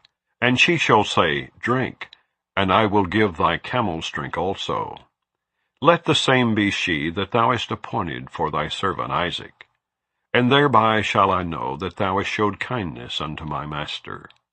And it came to pass, before he had done speaking, that, behold, Rebekah came out, who was born to Bethuel, son of Milcah, the wife of Nahor, Abraham's brother, with her pitcher upon her shoulder.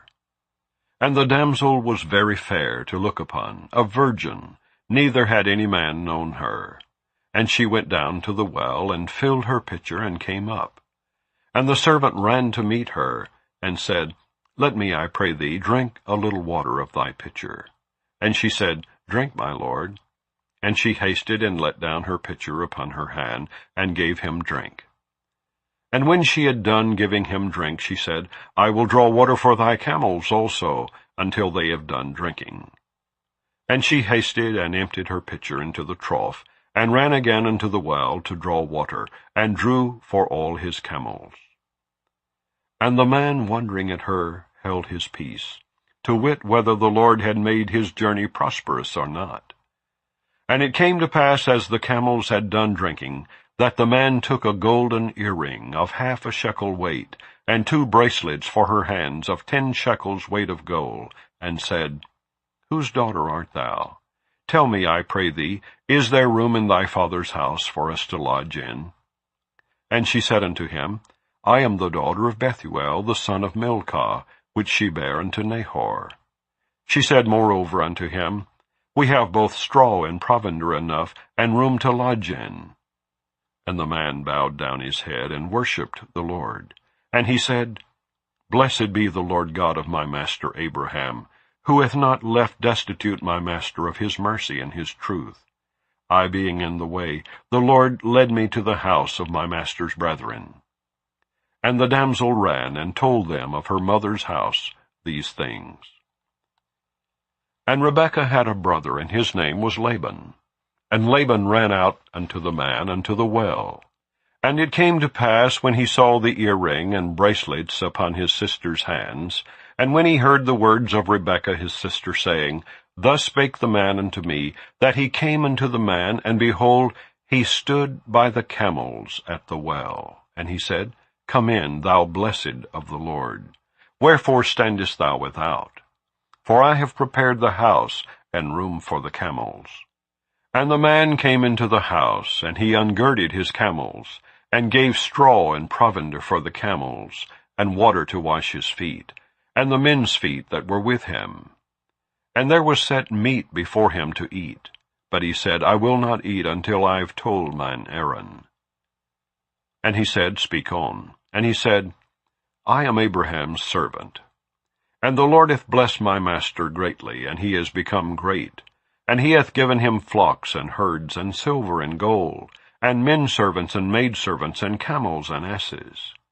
And Sarah my master's wife bare a son to my master when she was old. And unto him hath he given all that he hath. And my master made me swear, saying, Thou shalt not take a wife to my son of the daughters of the Canaanites, in whose land I dwell. But thou shalt go unto my father's house, and to my kindred, and take a wife unto my son. And I said unto my master, Peradventure the woman will not follow me. And he said unto me, The Lord, before whom I walk, will send his angel with thee, and prosper thy way. And thou shalt take a wife for my son, of my kindred, and of my father's house. Then shalt thou be clear from this my oath, when thou comest to my kindred. And if they give not thee one, thou shalt be clear from my oath. And I came this day unto the well, and said, O Lord God of my master Abraham, if now thou do prosper my way which I go, behold, I stand by the well of water.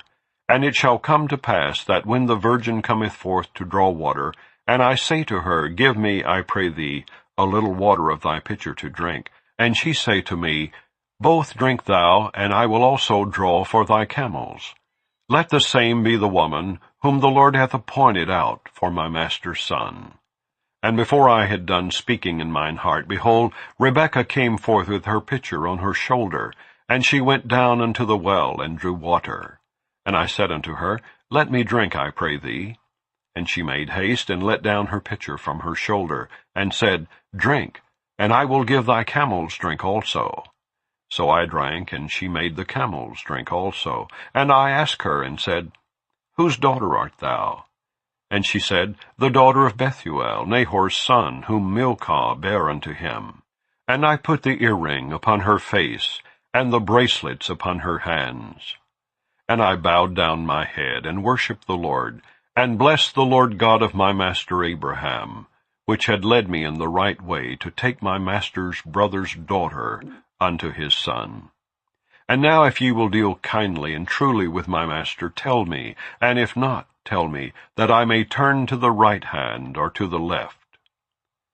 Then Laban and Bethuel answered and said, The thing proceedeth from the Lord. We cannot speak unto thee bad or good. Behold, Rebekah is before thee. Take her and go, and let her be thy master's son's wife, as the Lord has spoken. And it came to pass that when Abraham's servant heard their words, he worshipped the Lord, bowing himself to the earth.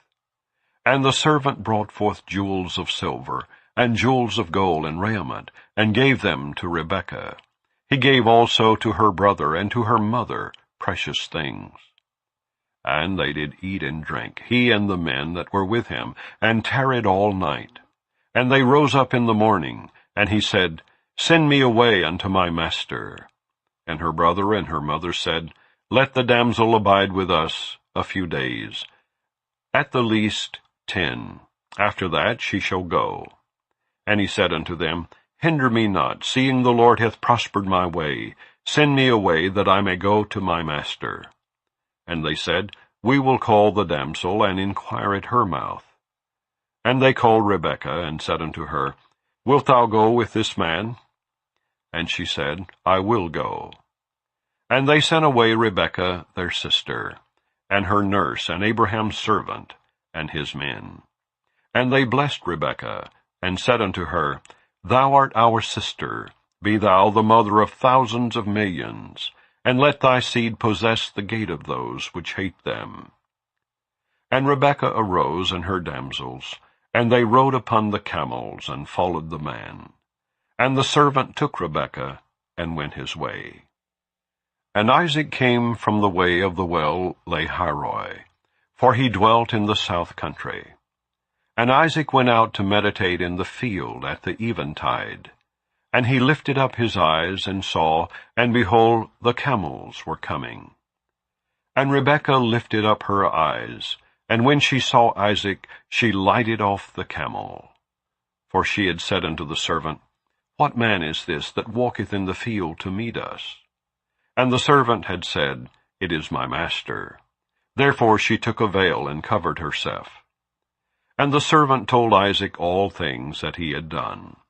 And Isaac brought her into his mother Sarah's tent, and took Rebekah, and she became his wife, and he loved her. And Isaac was comforted after his mother's death. Chapter 25. Then again Abraham took a wife, and her name was Keturah. And she bare him Zemran, and Jokshan, and Medan, and Midian, and Ishbak, and Shuah. And Jokshan begat Sheba, and Dedan. And the sons of Dedan were Ashuram, and Letushim, and Leumim. And the sons of Midian, Ephah, and Ephir, and Hanok, and Abidah, and Eldaah. All these were the children of Keturah. And Abraham gave all that he had unto Isaac. But unto the sons of the concubines which Abraham had, Abraham gave gifts, and sent them away from Isaac his son, while he yet lived, eastward unto the east country. And these are the days of the years of Abraham's life which he lived, 160 years. Then Abraham gave up the ghost, and died in a good old age, an old man, and full of years, and was gathered to his people. And his sons Isaac and Ishmael buried him in the cave of Machpelah, in the field of Ephron, the son of Zohar the Hittite, which is before Mamre, the field which Abraham purchased of the sons of Heth. There was Abraham buried, and Sarah his wife. And it came to pass after the death of Abraham, that God blessed his son Isaac. And Isaac dwelt by the well Lahairoi. Now these are the generations of Ishmael, Abraham's son, whom Hagar the Egyptian, Sarah's handmaid, bare unto Abraham. And these are the names of the sons of Ishmael, by their names, according to their generations. The firstborn of Ishmael, Nebajoth, and Kedar, and Abiel, and Mibsam, and Mishma, and Dumah, and Massa, Hadar, and Tema, Jetur, Naphish, and Kedemah. These are the sons of Ishmael, and these are their names, by their towns, and by their castles, 12 princes according to their nations. And these are the years of the life of Ishmael, 137 years. And he gave up the ghost, and died, and was gathered unto his people. And they dwelt from Havilah unto Shur, that is before Egypt, as thou goest toward Assyria. And he died in the presence of all his brethren. And these are the generations of Isaac, Abraham's son. Abraham begat Isaac, and Isaac was 40 years old when he took Rebekah to wife, the daughter of Bethuel the Syrian, of Padanaram, the sister to Laban the Syrian. And Isaac entreated the Lord for his wife, because she was barren. And the Lord was entreated of him, and Rebekah his wife conceived. And the children struggled together within her, and she said, If it be so, why am I thus? And she went to inquire of the Lord. And the Lord said unto her, 2 nations are in thy womb, and 2 manner of people shall be separated from thy bowels.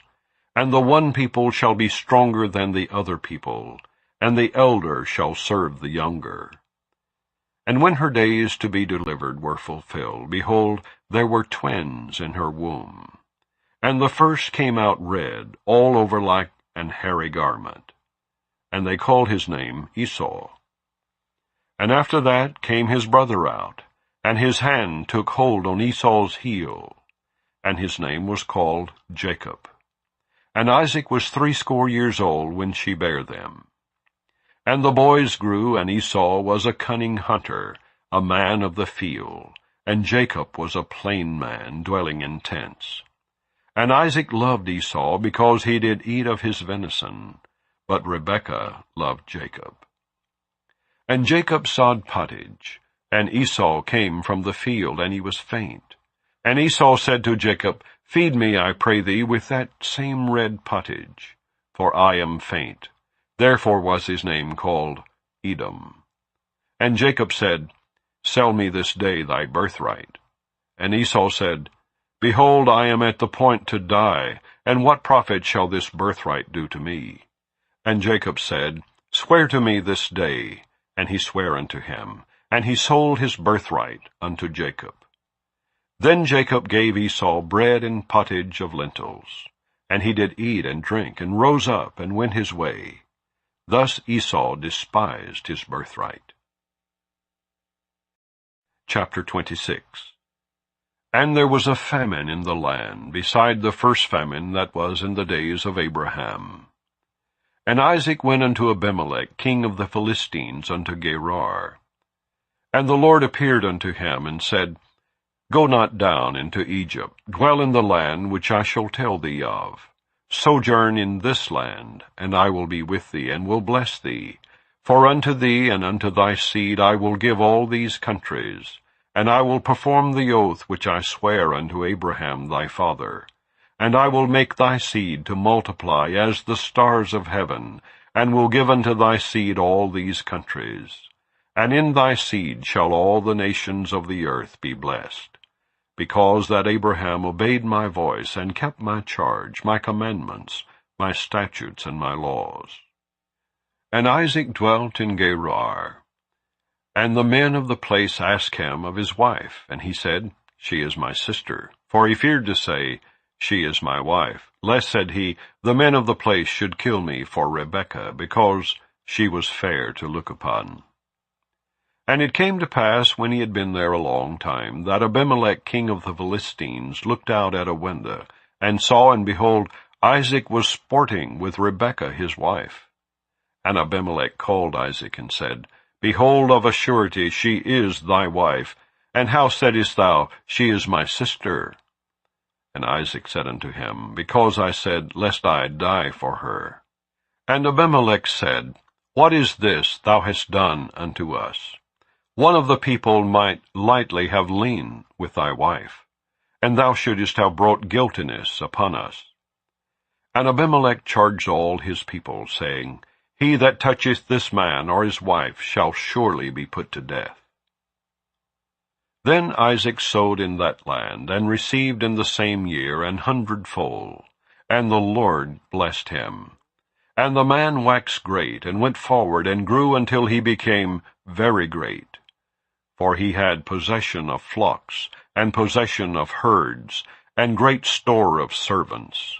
And the Philistines envied him. For all the wells which his father's servants had digged in the days of Abraham his father, the Philistines had stopped them, and filled them with earth. And Abimelech said unto Isaac, Go from us, for thou art much mightier than we. And Isaac departed thence, and pitched his tent in the valley of Gerar, and dwelt there. And Isaac digged again the wells of water, which they had digged in the days of Abraham his father.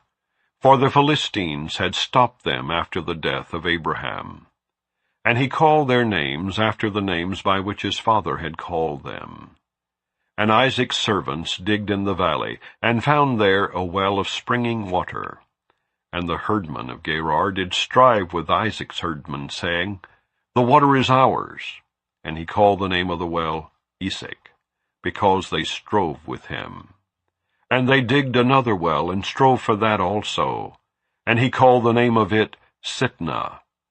And he removed from thence, and digged another well, and for that they strove not. And he called the name of it Rehoboth. And he said, For now the Lord hath made room for us, and we shall be fruitful in the land. And he went up from thence to Beersheba. And the Lord appeared unto him the same night, and said, I am the God of Abraham thy father. Fear not, for I am with thee, and will bless thee, and multiply thy seed for my servant Abraham's sake.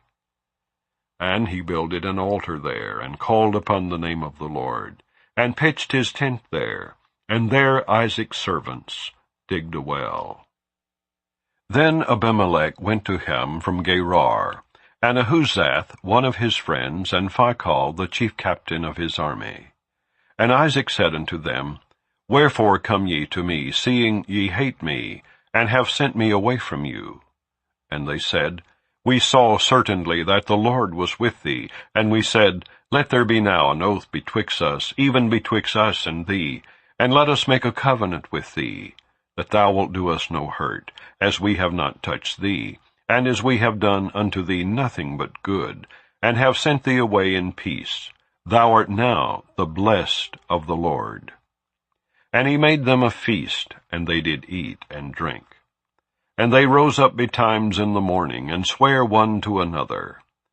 And Isaac sent them away, and they departed from him in peace. And it came to pass the same day that Isaac's servants came, and told him concerning the well which they had digged, and said unto him, We have found water.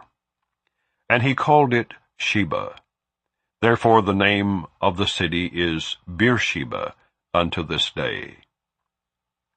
And Esau was 40 years old when he took to wife Judith, the daughter of Beeri the Hittite, and Bashemath, the daughter of Elon the Hittite, which were a grief of mind unto Isaac and to Rebekah. Chapter 27. And it came to pass that when Isaac was old, and his eyes were dim so that he could not see, he called Esau his eldest son, and said unto him, My son? And he said unto him, Behold, here am I. And he said, Behold now, I am old. I know not the day of my death. Now therefore take, I pray thee, thy weapons, thy quiver and thy bow, and go out to the field, and take me some venison. And make me savory meat, such as I love, and bring it to me, that I may eat, that my soul may bless thee before I die. And Rebekah heard when Isaac spake to Esau his son. And Esau went to the field to hunt for venison, and to bring it. And Rebekah spake unto Jacob her son, saying, Behold, I heard thy father speak unto Esau thy brother, saying, Bring me venison, and make me savory meat, that I may eat, and bless thee before the Lord before my death. Now therefore, my son, obey my voice, according to that which I command thee. Go now to the flock, and fetch me from thence 2 good kids of the goats, and I will make them savory meat for thy father, such as he loveth. And thou shalt bring it to thy father, that he may eat, and that he may bless thee before his death. And Jacob said to Rebekah his mother, Behold, Esau my brother is a hairy man, and I am a smooth man. My father peradventure will feel me, and I shall seem to him as a deceiver, and I shall bring a curse upon me, and not a blessing. And his mother said unto him, Upon me be thy curse, my son. Only obey my voice, and go fetch me them. And he went and fetched, and brought them to his mother. And his mother made savory meat, such as his father loved. And Rebekah took goodly raiment of her eldest son Esau, which were with her in the house, and put them on Jacob her younger son. And she put the skins of the kids of the goats upon his hands, and upon the smooth of his neck. And she gave the savory meat and the bread, which she had prepared, into the hand of her son Jacob. And he came unto his father, and said, My father? And he said, Here am I. Who art thou, my son? And Jacob said unto his father, I am Esau, thy firstborn. I have done according as thou badest me. Arise, I pray thee, sit and eat of my venison, that thy soul may bless me. And Isaac said unto his son, How is it that thou hast found it so quickly, my son? And he said, Because the Lord thy God brought it to me.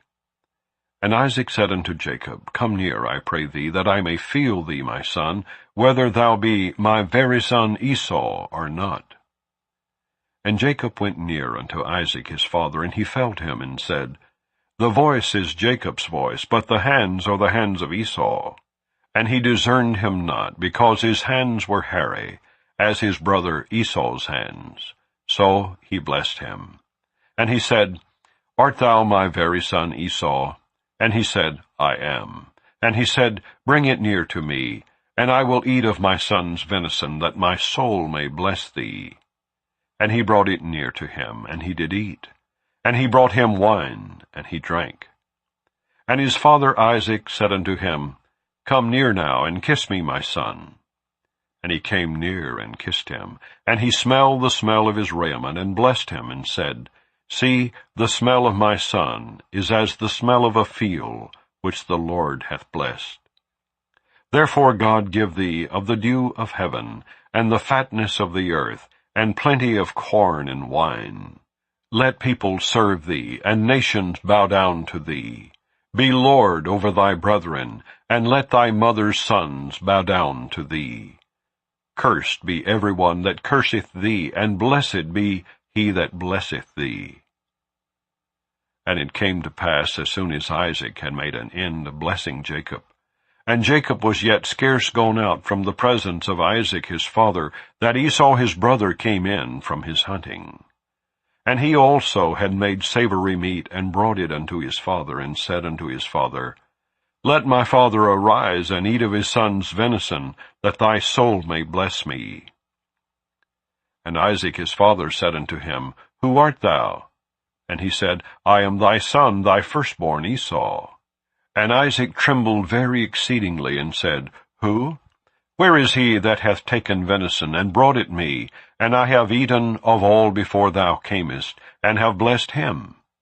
Yea, and he shall be blessed. And when Esau heard the words of his father, he cried with a great and exceeding bitter cry, and said unto his father, Bless me, even me also, O my father. And he said, Thy brother came with subtlety, and hath taken away thy blessing. And he said, Is not he rightly named Jacob? For he hath supplanted me these 2 times. He took away my birthright, and behold, now he hath taken away my blessing. And he said, Hast thou not reserved a blessing for me? And Isaac answered and said unto Esau, Behold, I have made him thy lord, and all his brethren have I given to him for servants, and with corn and wine have I sustained him. And what shall I do now unto thee, my son? And Esau said unto his father, Hast thou but one blessing, my father? Bless me, even me also, O my father. And Esau lifted up his voice and wept. And Isaac his father answered and said unto him, Behold, thy dwelling shall be the fatness of the earth, and of the dew of heaven from above. And by thy sword shalt thou live, and shalt serve thy brother. And it shall come to pass, when thou shalt have the dominion, that thou shalt break his yoke from off thy neck. And Esau hated Jacob, because of the blessing wherewith his father blessed him. And Esau said in his heart, The days of mourning for my father are at hand. Then will I slay my brother Jacob. And these words of Esau her elder son were told to Rebekah. And she sent and called Jacob her younger son, and said unto him, Behold, thy brother Esau, as touching thee, doth comfort himself, purposing to kill thee. Now therefore, my son, obey my voice, and arise. Flee thou to Laban my brother to Haran, and tarry with him a few days, until thy brother's fury turn away. Until thy brother's anger turn away from thee, and he forget that which thou hast done to him. Then I will send and fetch thee from thence. Why should I be deprived also of you both in one day? And Rebekah said to Isaac, I am weary of my life because of the daughters of Heth. If Jacob take a wife of the daughters of Heth, such as these which are of the daughters of the land, what good shall my life do me? Chapter 28. And Isaac called Jacob, and blessed him, and charged him, and said unto him, Thou shalt not take a wife of the daughters of Canaan. Arise, go to Padanaram, to the house of Bethuel thy mother's father, and take thee a wife from thence of the daughters of Laban thy mother's brother. And God Almighty bless thee, and make thee fruitful, and multiply thee, that thou mayest be a multitude of people, and give thee the blessing of Abraham to thee and to thy seed with thee, that thou mayest inherit the land wherein thou art a stranger, which God gave unto Abraham. And Isaac sent away Jacob, and he went to Padanaram unto Laban, son of Bethuel the Syrian, the brother of Rebekah, Jacob's and Esau's mother. When Esau saw that Isaac had blessed Jacob, and sent him away to Padanaram, to take him a wife from thence, and that as he blessed him he gave him a charge, saying, Thou shalt not take a wife of the daughters of Canaan. And that Jacob obeyed his father and his mother, and was gone to Padanaram. And Esau, seeing that the daughters of Canaan pleased not Isaac his father, then went Esau unto Ishmael, and took unto the wives which he had Mahaleth, the daughter of Ishmael, Abraham's son, the sister of Nebajoth, to be his wife. And Jacob went out from Beersheba, and went toward Haran. And he lighted upon a certain place, and tarried there all night, because the sun was set. And he took of the stones of that place, and put them for his pillows, and lay down in that place to sleep. And he dreamed, and behold, a ladder set up on the earth, and the top of it reached to heaven. And behold, the angels of God ascending and descending on it.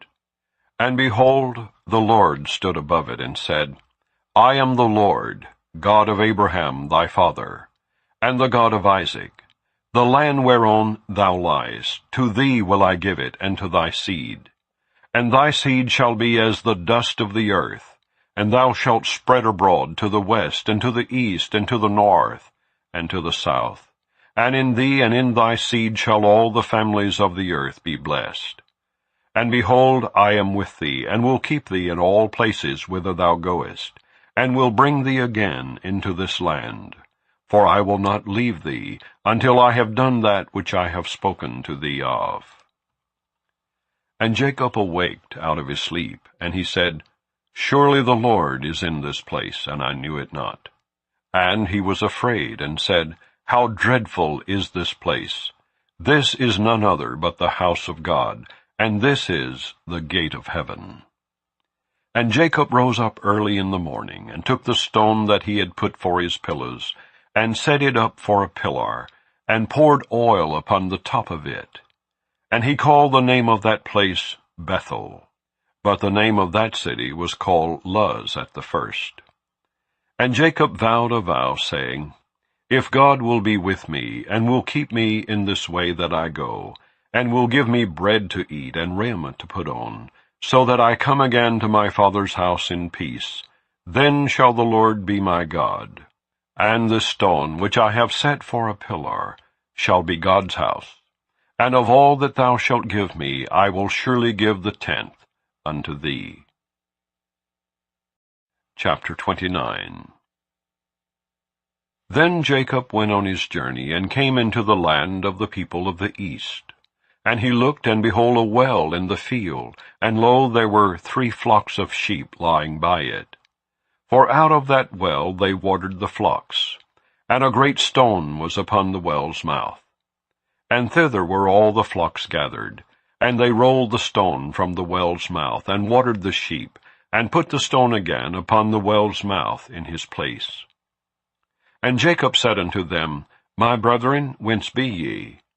And they said, Of Haran are we.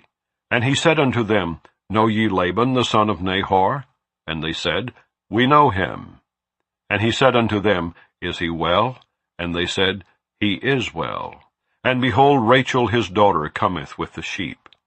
And he said, Lo, it is yet high day, neither is it time that the cattle should be gathered together. Water ye the sheep, and go and feed them.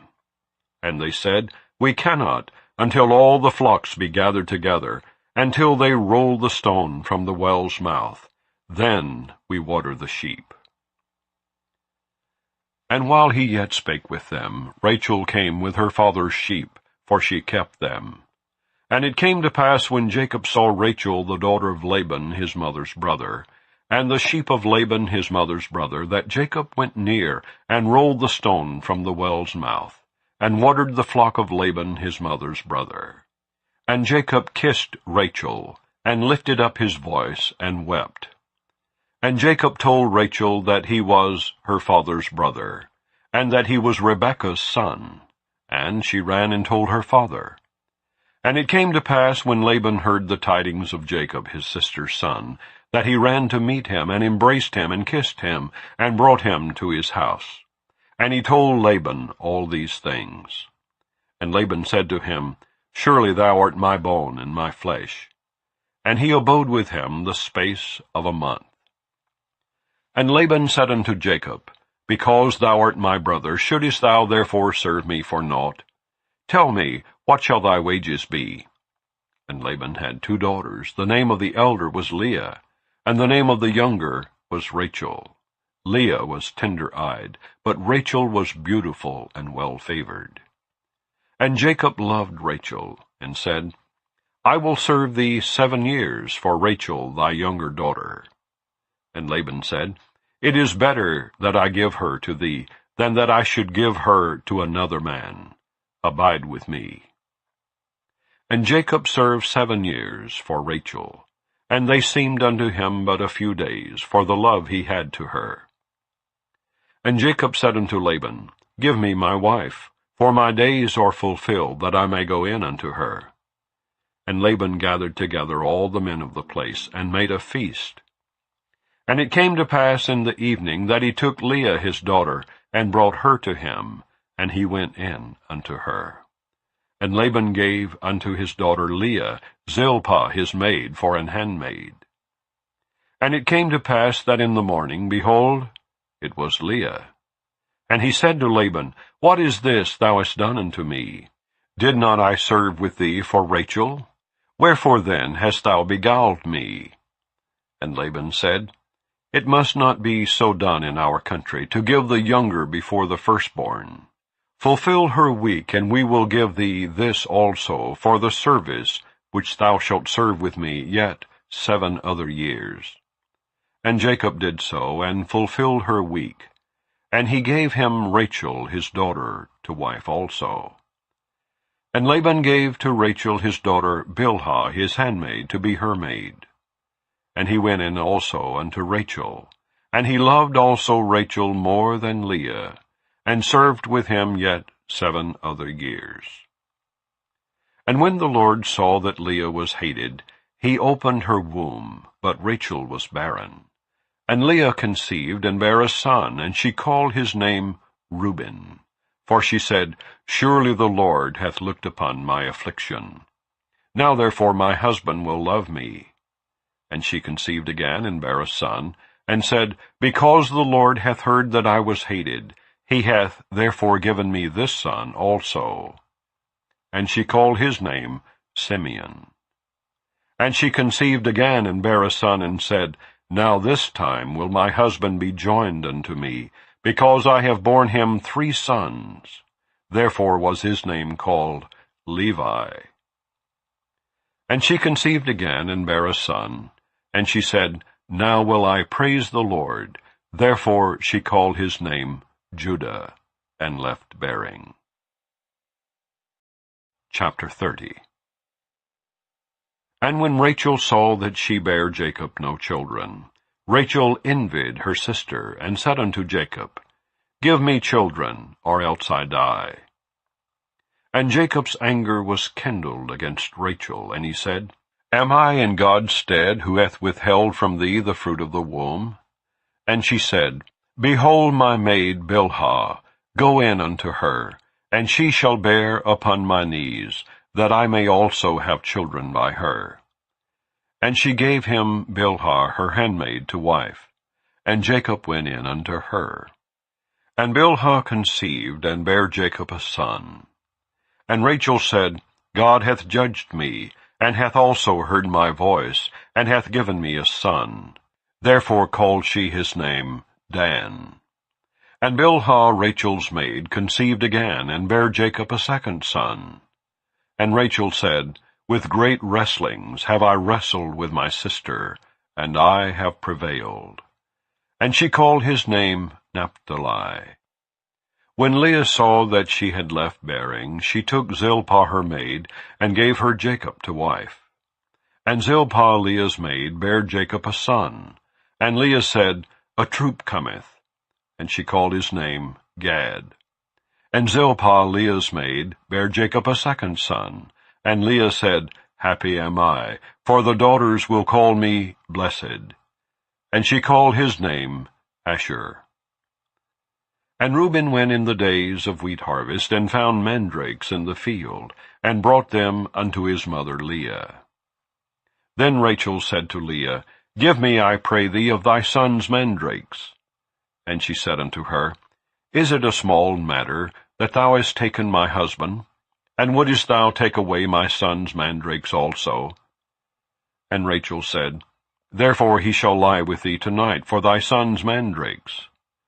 And Jacob came out of the field in the evening, and Leah went out to meet him, and said, Thou must come in unto me, for surely I have hired thee with my son's mandrakes. And he lay with her that night. And God hearkened unto Leah, and she conceived, and bare Jacob the 5th son. And Leah said, God hath given me my hire, because I have given my maiden to my husband. And she called his name Issachar. And Leah conceived again, and bare Jacob the 6th son. And Leah said, God hath endued me with a good dowry. Now will my husband dwell with me, because I have borne him 6 sons. And she called his name Zebulun. And afterwards she bare a daughter, and called her name Dinah. And God remembered Rachel, and God hearkened to her, and opened her womb. And she conceived and bare a son, and said, God hath taken away my reproach. And she called his name Joseph, and said, The Lord shall add to me another son. And it came to pass, when Rachel had borne Joseph, that Jacob said unto Laban, Send me away, that I may go unto mine own place, and to my country. Give me my wives and my children, for whom I have served thee, and let me go, for thou knowest my service which I have done thee. And Laban said unto him, I pray thee, if I have found favor in thine eyes, tarry. For I have learned by experience that the Lord hath blessed me for thy sake. And he said, Appoint me thy wages, and I will give it. And he said unto him, Thou knowest how I have served thee, and how thy cattle was with me.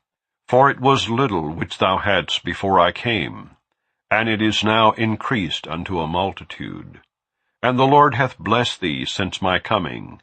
And now when shall I provide for mine own house also? And he said, What shall I give thee? And Jacob said, Thou shalt not give me anything. If thou wilt do this thing for me, I will again feed and keep thy flock. I will pass through all thy flock today, removing from thence all the speckled and spotted cattle, and all the brown cattle among the sheep, and the spotted and speckled among the goats, and of such shall be my hire. So shall my righteousness answer for me in time to come, when it shall come for my hire before thy face. Every one that is not speckled and spotted among the goats, and brown among the sheep, that shall be counted stolen with me. And Laban said, Behold, I would it might be according to thy word. And he removed that day the he-goats that were ring-straked and spotted, and all the she-goats that were speckled and spotted, and every one that had some white in it, and all the brown among the sheep, and gave them into the hand of his sons. And he set 3 days' journey betwixt himself and Jacob fed the rest of Laban's flocks. And Jacob took him rods of green poplar, and of the hazel and chestnut tree, and pill-white strakes in them, and made the white appear which was in the rods. And he set the rods which he had pilled before the flocks in the gutters and the watering troughs, when the flocks came to drink, that they should conceive when they came to drink. And the flocks conceived before the rods, and brought forth cattle ring-straked, speckled, and spotted. And Jacob did separate the lambs, and set the faces of the flocks toward the ring-straked, and all the brown in the flock of Laban. And he put his own flocks by themselves, and put them not unto Laban's cattle. And it came to pass, whensoever the stronger cattle did conceive, that Jacob laid the rods before the eyes of the cattle in the gutters, that they might conceive among the rods. But when the cattle were feeble, he put them not in. So the feebler were Laban's, and the stronger Jacob's. And the man increased exceedingly, and had much cattle, and maidservants, and men-servants, and camels, and asses. Chapter 31. And he heard the words of Laban's son, saying, Jacob hath taken away all that was our father's, and of that which was our father's hath he gotten all this glory. And Jacob beheld the countenance of Laban, and behold, it was not toward him as before. And the Lord said unto Jacob, Return unto the land of thy fathers, and to thy kindred, and I will be with thee.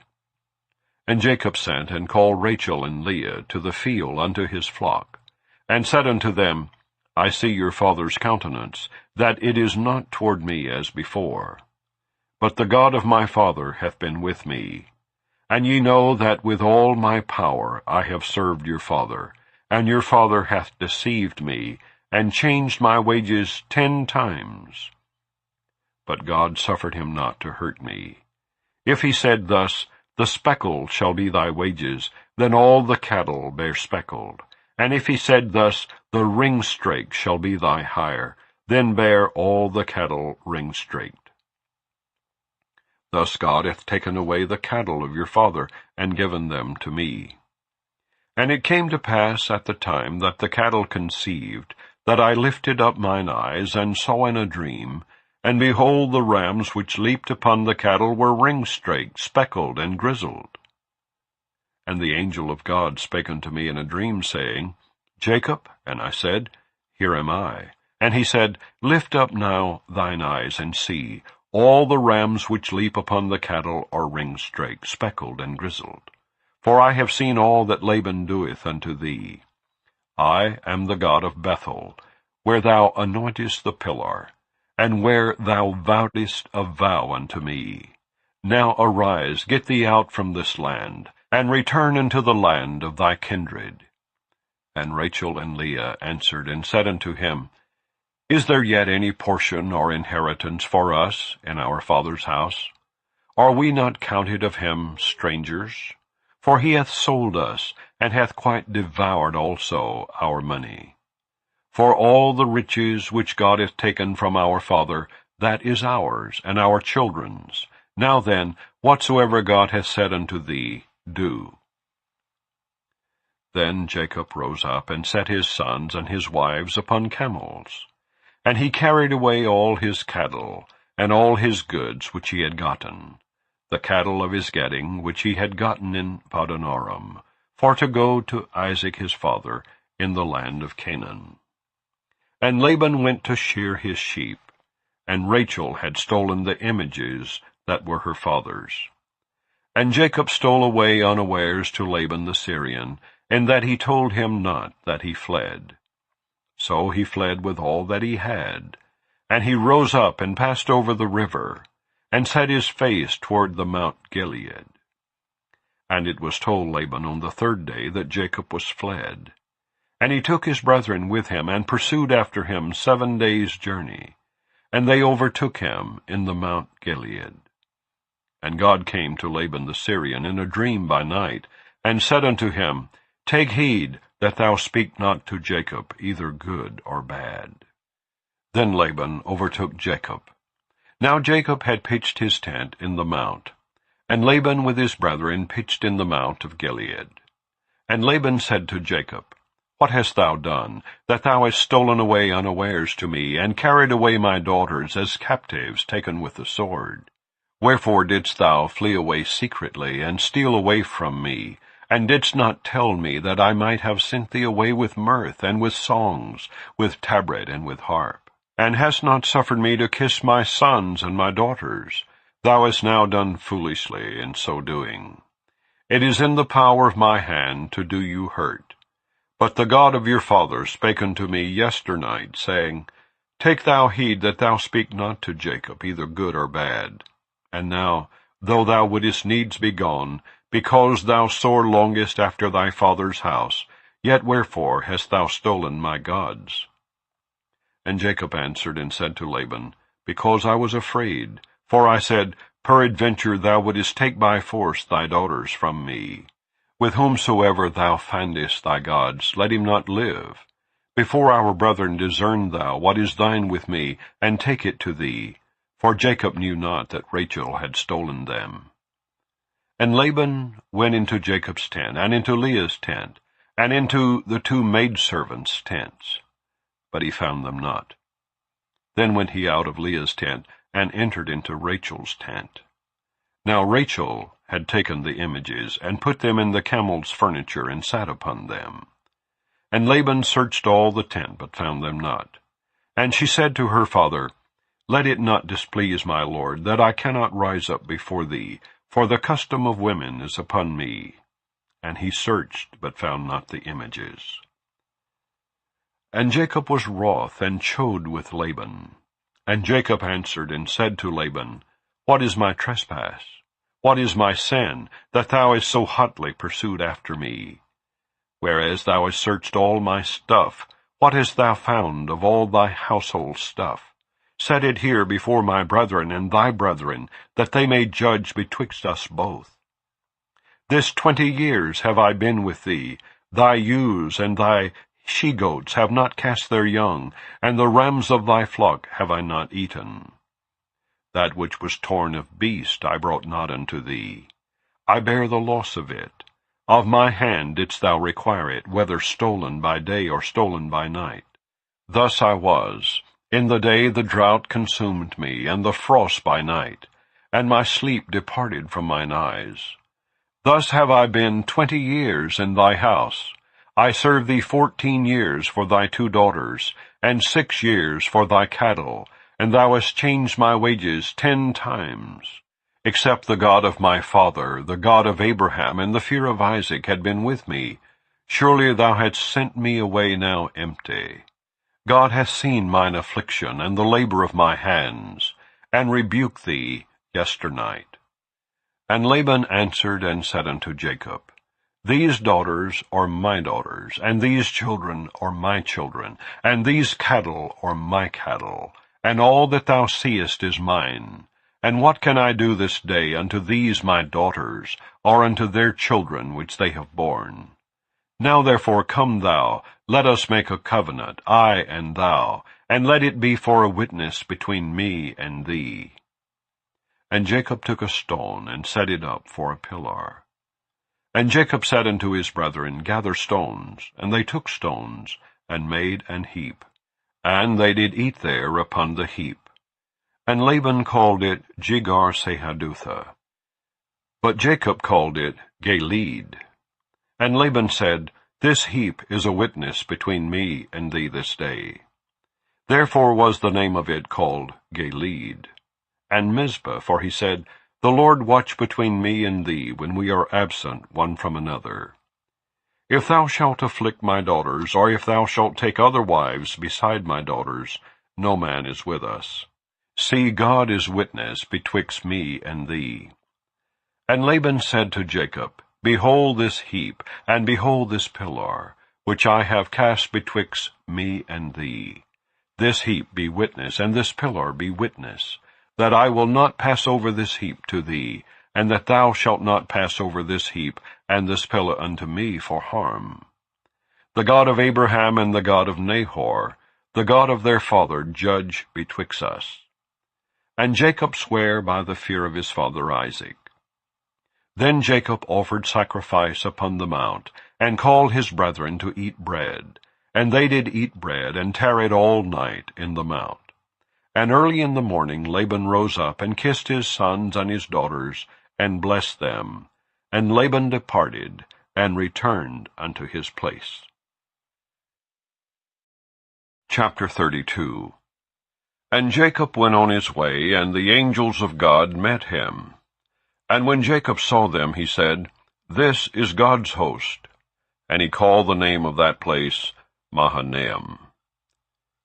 And Jacob sent messengers before him to Esau his brother unto the land of Seir, the country of Edom. And he commanded them, saying, Thus shall ye speak unto my lord Esau. Thy servant Jacob saith thus, I have sojourned with Laban, and stayed there until now. And I have oxen and asses, flocks and men servants and women servants. And I have sent to tell my lord, that I may find grace in thy sight. And the messengers returned to Jacob, saying, We came to thy brother Esau, and also he cometh to meet thee, and 400 men with him. Then Jacob was greatly afraid and distressed, and he divided the people that was with him, and the flocks and herds and the camels, into 2 bands, and said, If Esau come to the one company, and smite it, then the other company which is left shall escape. And Jacob said, O God of my father Abraham, and God of my father Isaac, the Lord which sayest unto me, Return unto thy country and to thy kindred, and I will deal well with thee. I am not worthy of the least of all the mercies and of all the truth which thou hast showed unto thy servant. For with my staff I passed over this Jordan, and now I am become 2 bands. Deliver me, I pray thee, from the hand of my brother, from the hand of Esau, for I fear him, lest he will come and smite me, and the mother with the children. And thou sayest, I will surely do thee good, and make thy seed as the sand of the sea, which cannot be numbered for multitude. And he lodged there that same night, and took of that which came to his hand a present for Esau his brother. 200 she-goats and 20 he-goats, 200 ewes and 20 rams, 30 milk camels with their colts, 40 kine, and 10 bulls, 20 she-asses, and 10 foals. And he delivered them into the hand of his servants, every drove by themselves, and said unto his servants, Pass over before me, and put a space betwixt drove and drove. And he commanded the foremost, saying, When Esau my brother meeteth thee, and asketh thee, saying, Whose art thou, and whither goest thou, and whose are these before thee? Then thou shalt say, They be thy servant Jacob's. It is a present sent unto my lord Esau. And behold, also he is behind us. And so commanded he the second and the third, and all that followed the drove, saying, On this manner shall ye speak unto Esau when ye find him. And say ye moreover, Behold, thy servant Jacob is behind us. For he said, I will appease him with the present that goeth before me, and afterward I will see his face. Peradventure he will accept of me. So went the present over before him, and himself lodged that night in the company. And he rose up that night, and took his 2 wives, and his 2 women servants, and his 11 sons, and passed over the ford Jabbok. And he took them, and sent them over the brook, and sent over that he had. And Jacob was left alone, and there wrestled a man with him until the breaking of the day. And when he saw that he prevailed not against him, he touched the hollow of his thigh. And the hollow of Jacob's thigh was out of joint as he wrestled with him. And he said, Let me go, for the day breaketh. And he said, I will not let thee go, except thou bless me. And he said unto him, What is thy name? And he said, Jacob. And he said, Thy name shall be called no more Jacob, but Israel. For as a prince hast thou power with God and with men, and hast prevailed. And Jacob asked him, and said, Tell me, I pray thee, thy name. And he said, Wherefore is it that thou dost ask after my name? And he blessed him there. And Jacob called the name of the place Peniel. For I have seen God face to face, and my life is preserved. And as he passed over Penuel, the sun rose up upon him, he halted upon his thigh. Therefore the children of Israel eat not of the sinew which shrank, which is upon the hollow of the thigh unto this day, because he touched the hollow of Jacob's thigh in the sinew that shrank. Chapter 33. And Jacob lifted up his eyes and looked, and behold, Esau came, and with him 400 men. And he divided the children unto Leah, and unto Rachel, and unto the 2 handmaids. And he put the handmaids and their children foremost, and Leah and her children after, and Rachel and Joseph hindermost. And he passed over before them, and bowed himself to the ground 7 times, until he came near to his brother. And Esau ran to meet him, and embraced him, and fell on his neck, and kissed him. And they wept. And he lifted up his eyes, and saw the women and the children, and said, Who are those with thee? And he said, The children which God hath graciously given thy servant. Then the handmaidens came near, they and their children, and they bowed themselves. And Leah also with her children came near, and bowed themselves. And after came Joseph near, and Rachel, and they bowed themselves. And he said, What meanest thou by all this drove which I met? And he said, These are to find grace in the sight of my Lord. And Esau said, I have enough, my brother, keep that thou hast unto thyself. And Jacob said, Nay, I pray thee, if now I have found grace in thy sight, then receive my present at my hand. For therefore I have seen thy face, as though I had seen the face of God, and thou wast pleased with me. Take, I pray thee, my blessing that is brought to thee, because God hath dealt graciously with me, and because I have enough. And he urged him, and he took it. And he said, Let us take our journey, and let us go, and I will go before thee. And he said unto him, My Lord knoweth that the children are tender, and the flocks and herds with young are with me. And if men should overdrive them one day, all the flock will die. Let my Lord, I pray thee, pass over before his servant, and I will lead on softly, according as the cattle that goeth before me, and the children be able to endure, until I come unto my Lord unto Seir. And Esau said, Let me now leave with thee some of the folk that are with me. And he said, What needeth it? Let me find grace in the sight of my Lord. So Esau returned that day on his way unto Seir. And Jacob journeyed to Succoth, and built him an house, and made booths for his cattle. Therefore the name of the place is called Succoth. And Jacob came to Shalem, a city of Shechem, which is in the land of Canaan, when he came from Padanaram, and pitched his tent before the city.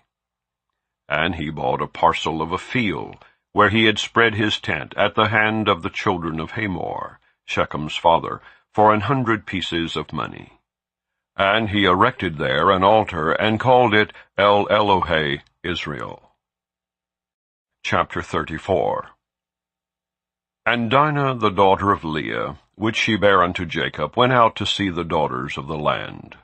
And when Shechem the son of Hamor, the Hivite, prince of the country, saw her, he took her, and lay with her, and defiled her. And his soul clave unto Dinah the daughter of Jacob, and he loved the damsel, and spake kindly unto the damsel. And Shechem spake unto his father Hamor, saying, Get me this damsel to wife. And Jacob heard that he had defiled Dinah his daughter. Now his sons were with his cattle in the field, and Jacob held his peace until they were come. And Hamor the father of Shechem went out unto Jacob to commune with him. And the sons of Jacob came out of the field when they heard it. And the men were grieved, and they were very wroth, because he had wrought folly in Israel in lying with Jacob's daughter, which thing ought not to be done. And Hamor communed with them, saying, The soul of my son Shechem longeth for your daughter.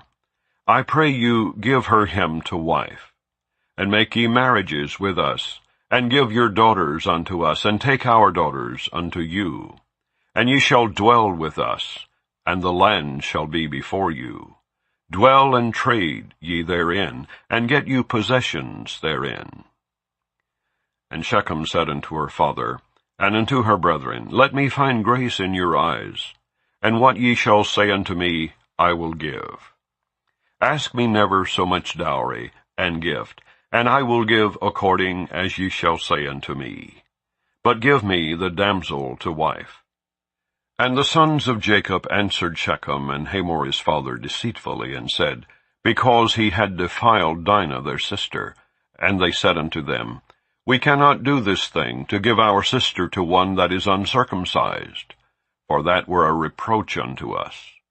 But in this will we consent unto you, if ye will be, as we be, that every male of you be circumcised, then will we give our daughters unto you, and we will take your daughters to us, and we will dwell with you, and we will become one people. But if ye will not hearken unto us to be circumcised, then will we take our daughter, and we will be gone. And their words pleased Hamor and Shechem Hamor's son. And the young man deferred not to do the thing, because he had delight in Jacob's daughter, and he was more honorable than all the house of his father. And Hamor and Shechem his son came unto the gate of their city, and communed with the men of their city, saying, These men are peaceable with us. Therefore let them dwell in the land, and trade therein. For the land, behold, it is large enough for them. Let us take their daughters to us for wives, and let us give them our daughters. Only herein will the men consent unto us for to dwell with us, to be one people, if every male among us be circumcised, as they are circumcised. Shall not their cattle and their substance, and every beast of theirs be ours? Only let us consent unto them, and they will dwell with us. And unto Hamor and unto Shechem his son hearkened all that went out of the gate of his city, and every male was circumcised, all that went out of the gate of his city. And it came to pass on the 3rd day, when they were sore, that 2 of the sons of Jacob, Simeon and Levi, Dinah's brethren, took each man his sword, and came upon the city boldly, and slew all the males. And they slew Hamor and Shechem his son with the edge of the sword, and took Dinah out of Shechem's house, and went out. The sons of Jacob came upon the slain, and spoiled the city, because they had defiled their sister.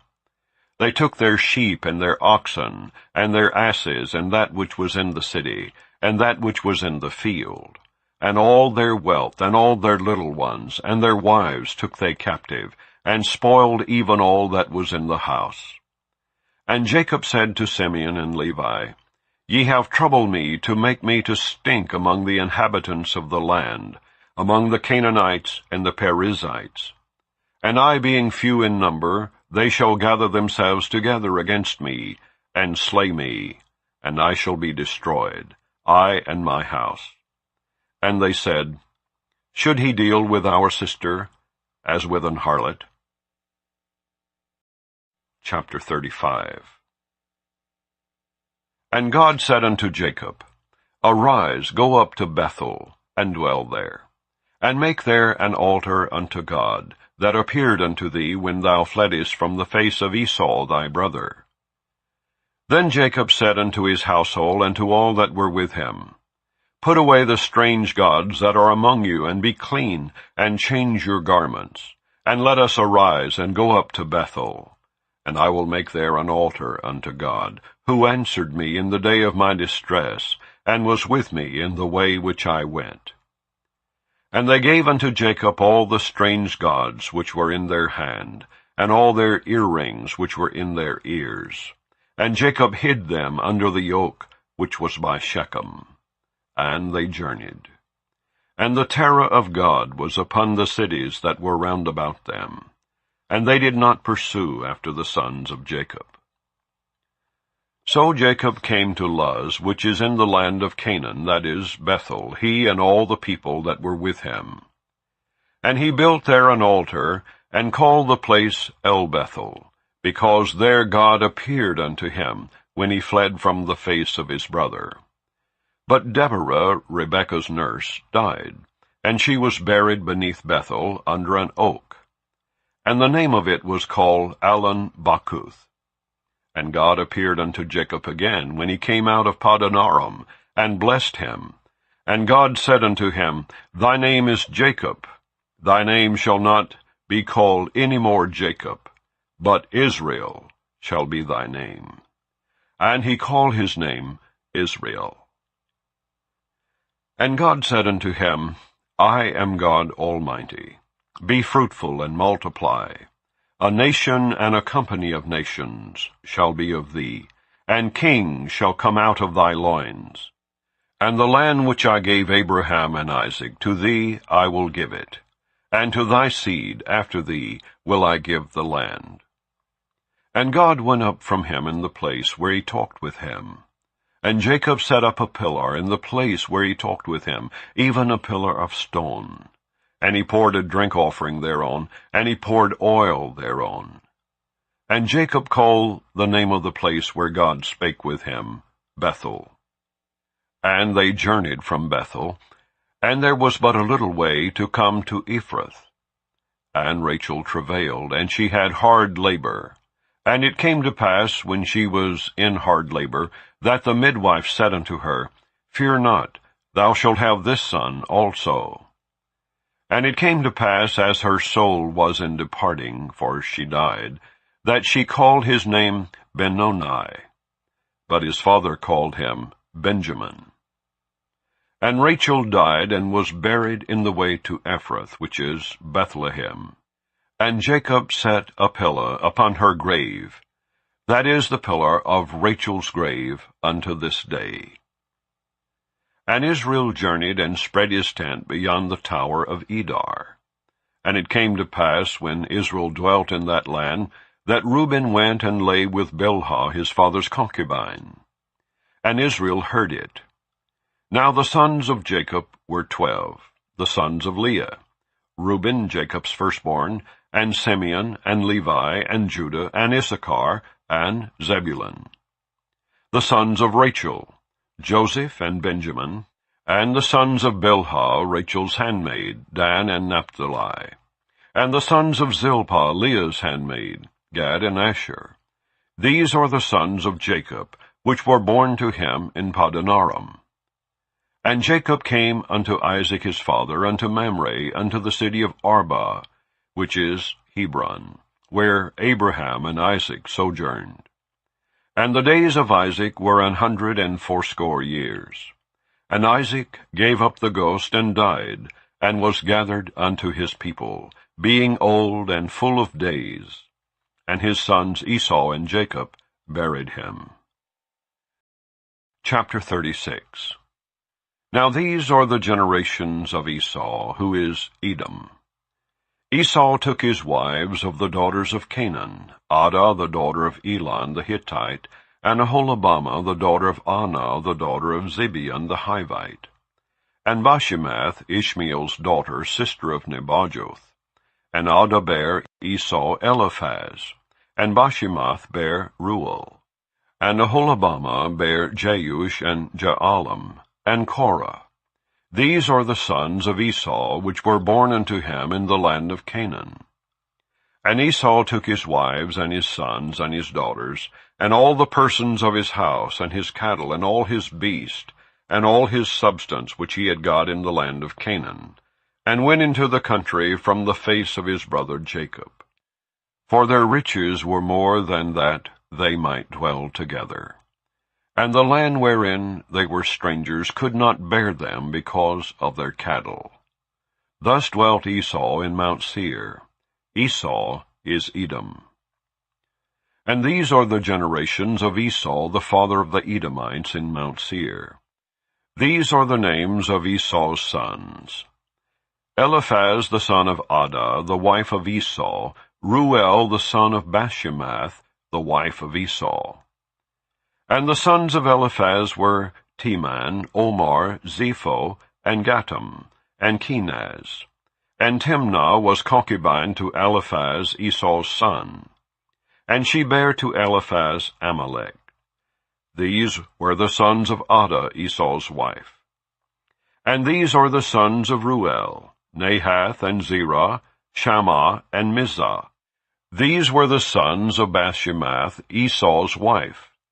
And these were the sons of Aholibamah, the daughter of Anah, the daughter of Zibeon, Esau's wife. And she bare to Esau Jeush and Jaalam, and Korah. These were dukes of the sons of Esau, the sons of Eliphaz, the firstborn son of Esau, Duke Teman, Duke Omar, Duke Zepho, Duke Kenaz, Duke Korah, Duke Gatam, and Duke Amalek. These are the dukes that came of Eliphaz in the land of Edom. These were the sons of Adah. And these are the sons of Reuel, Esau's son: Duke Nahath, Duke Zerah, Duke Shammah, Duke Mizah. These are the dukes that came of Reuel in the land of Edom. These are the sons of Bashemath, Esau's wife. And these are the sons of Aholibamah, Esau's wife: Duke Jeush, Duke Jaalam, Duke Korah. These were the dukes that came of Aholibamah, the daughter of Anah, Esau's wife. These are the sons of Esau, who is Edom, and these are their dukes. These are the sons of Seir the Horite, who inhabited the land: Lotan, and Shobal, and Zibeon, and Anah, and Dishon, and Ezer, and Dishan. These are the dukes of the Horites, the children of Seir, in the land of Edom. And the children of Lotan were Hori and Hemam, and Lotan's sister was Timnah. And the children of Shobal were these: Alvan, and Manahath, and Ebal, Shepho, and Onam. And these are the children of Zibeon, both Ajah and Anah. This was that Anah that found the mules in the wilderness, as he fed the asses of Zibeon his father. And the children of Anah were these: Dishon, and Aholibamah, the daughter of Anah. And these are the children of Dishon: Hemdan, and Eshban, and Ithran, and Charan. The children of Ezer are these: Bilhan, and Zavan, and Akan. The children of Dishan are these: Uz, and Aran. These are the dukes that came of the Horites: Duke Lotan, Duke Shobal, Duke Zibeon, Duke Anah, Duke Dizon, Duke Ezer, Duke Dishan. These are the dukes that came of Hori among their dukes in the land of Seir. And these are the kings that reigned in the land of Edom, before there reigned any king over the children of Israel. And Bela the son of Beor reigned in Edom, and the name of his city was Dinhabah. And Bela died, and Jobab the son of Zerah of Bozrah reigned in his stead. And Jobab died, and Husham of the land of Temane reigned in his stead.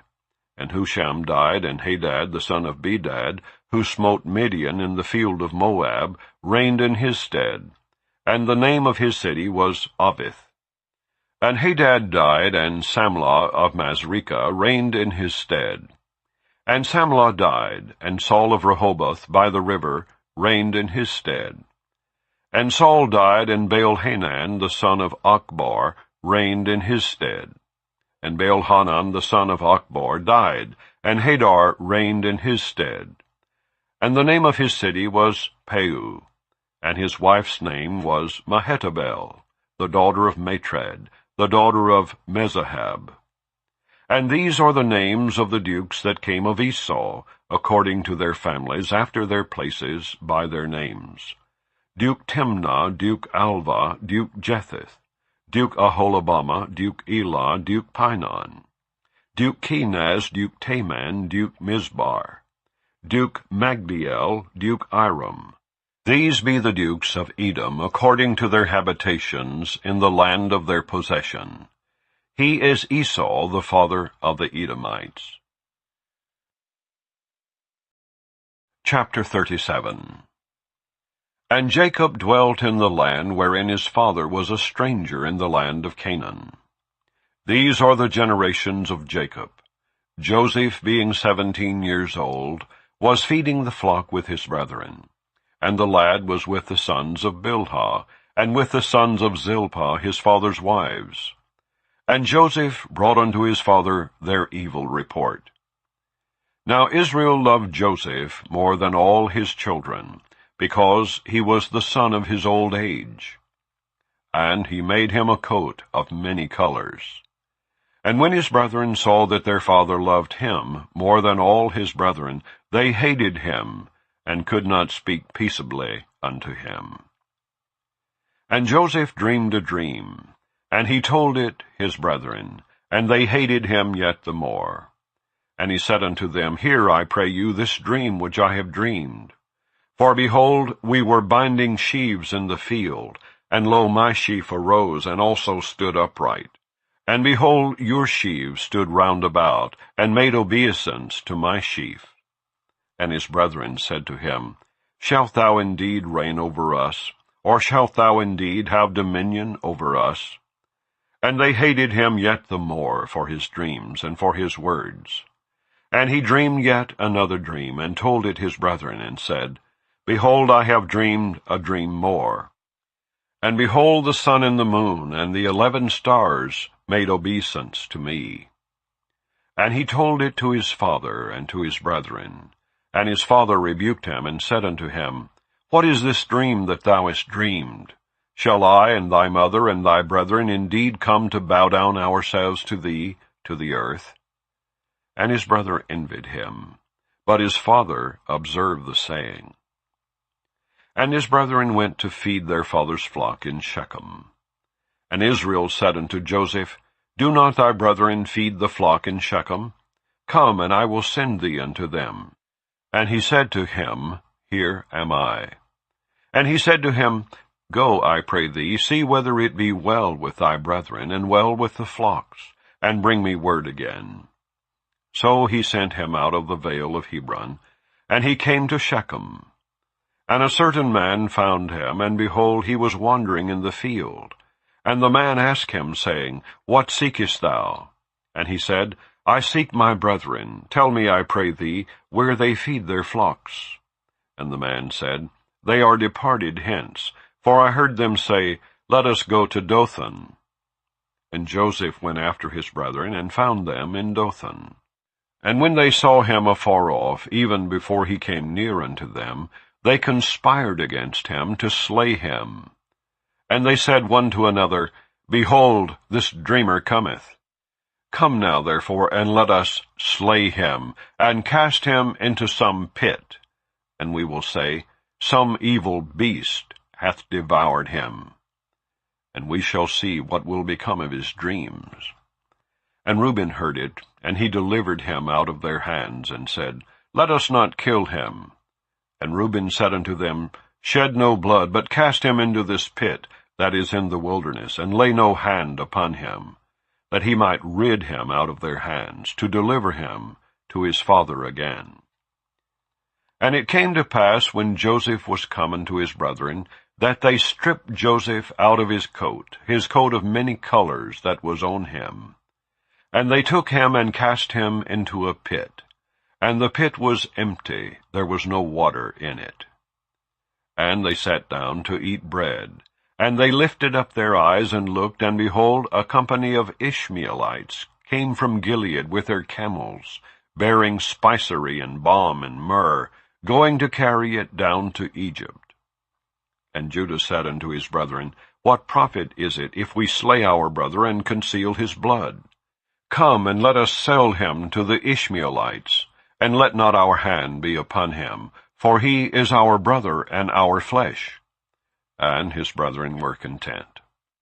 Then there passed by Midianites, merchantmen, and they drew and lifted up Joseph out of the pit, and sold Joseph to the Ishmaelites for 20 pieces of silver, and they brought Joseph into Egypt. And Reuben returned unto the pit, and behold, Joseph was not in the pit, and he rent his clothes. And he returned unto his brethren, and said, The child is not, and I, whither shall I go? And they took Joseph's coat, and killed a kid of the goats, and dipped the coat in the blood. And they sent the coat of many colors, and they brought it to their father, and said, This have we found. Know now whether it be thy son's coat or no. And he knew it, and said, It is my son's coat. An evil beast hath devoured him. Joseph is without doubt rent in pieces. And Jacob rent his clothes, and put sackcloth upon his loins, and mourned for his son many days. And all his sons and all his daughters rose up to comfort him. But he refused to be comforted.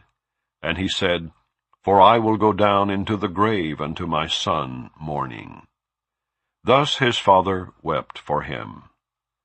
And the Midianites sold him into Egypt unto Potiphar, an officer of Pharaoh's, and captain of the guard. Chapter 38. And it came to pass at that time that Judah went down from his brethren, and turned in to a certain Adullamite, whose name was Hira. And Judah saw there a daughter of a certain Canaanite, whose name was Shua. And he took her, and went in unto her. And she conceived, and bare a son, and he called his name And she conceived again, and bare a son, and she called his name Onan. And she yet again conceived, and bare a son, and called his name Shelah. And he was at Kezeb when she bare him. And Judah took a wife for his firstborn, whose name was Tamar. And Judah's firstborn, was wicked in the sight of the Lord, and the Lord slew him. And Judah said unto Onan, Go in unto thy brother's wife, and marry her, and raise up seed to thy brother. And Onan knew that the seed should not be his. And it came to pass, when he went in unto his brother's wife, that he spilled it on the ground, lest that he should give seed to his brother. And the thing which he did displeased the Lord, wherefore he slew him also. Then said Judah to Tamar, his daughter-in-law, Remain a widow at thy father's house, till Shelah my son be grown. For he said, Lest peradventure he die also, as his brethren did. And Tamar went and dwelt in her father's house.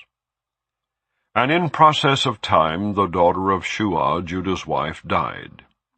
And Judah was comforted, and went up unto his sheep-shearers to Timnath, he and his friend Hira the Adullamite. And it was told Tamar, saying, Behold, thy father-in-law goeth up to Timnath to shear his sheep. And she put her widow's garments off from her, and covered her with a veil, and wrapped herself, and sat in an open place, which is by the way to Timnath. For she saw that Shelah was grown, and she was not given unto him to wife. When Judah saw her, he thought her to be an harlot, because she had covered her face. And he turned unto her by the way, and said, Go to, I pray thee, let me come in unto thee. For he knew not that she was his daughter-in-law. And she said, What wilt thou give me, that thou mayest come in unto me? And he said, I will send thee a kid from the flock. And she said, Wilt thou give me a pledge till thou send it? And he said, What pledge shall I give thee? And she said, Thy signet, and thy bracelets, and thy staff that is in thine hand. And he gave it her, and came in unto her, and she conceived by him. And she arose and went away, and laid by her veil from her, and put on the garments of her widowhood.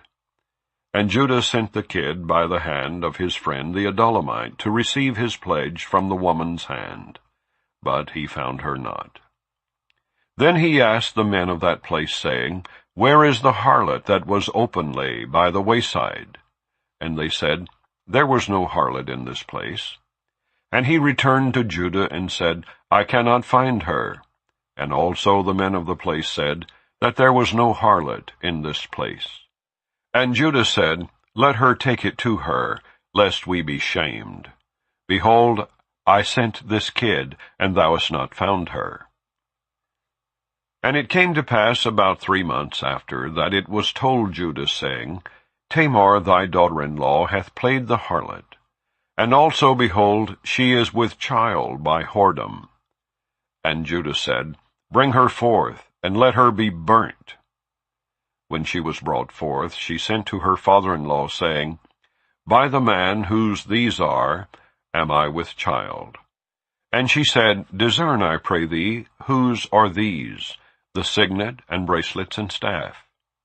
And Judah acknowledged them, and said, She hath been more righteous than I, because that I gave her not to Shelah my son. And he knew her again no more. And it came to pass in the time of her travail, that, behold, twins were in her womb. And it came to pass, when she travailed, that the one put out his hand, and the midwife took and bound upon his hand a scarlet thread, saying, This came out first. And it came to pass, as he drew back his hand, that, behold, his brother came out, and she said, How hast thou broken forth? This breach be upon thee.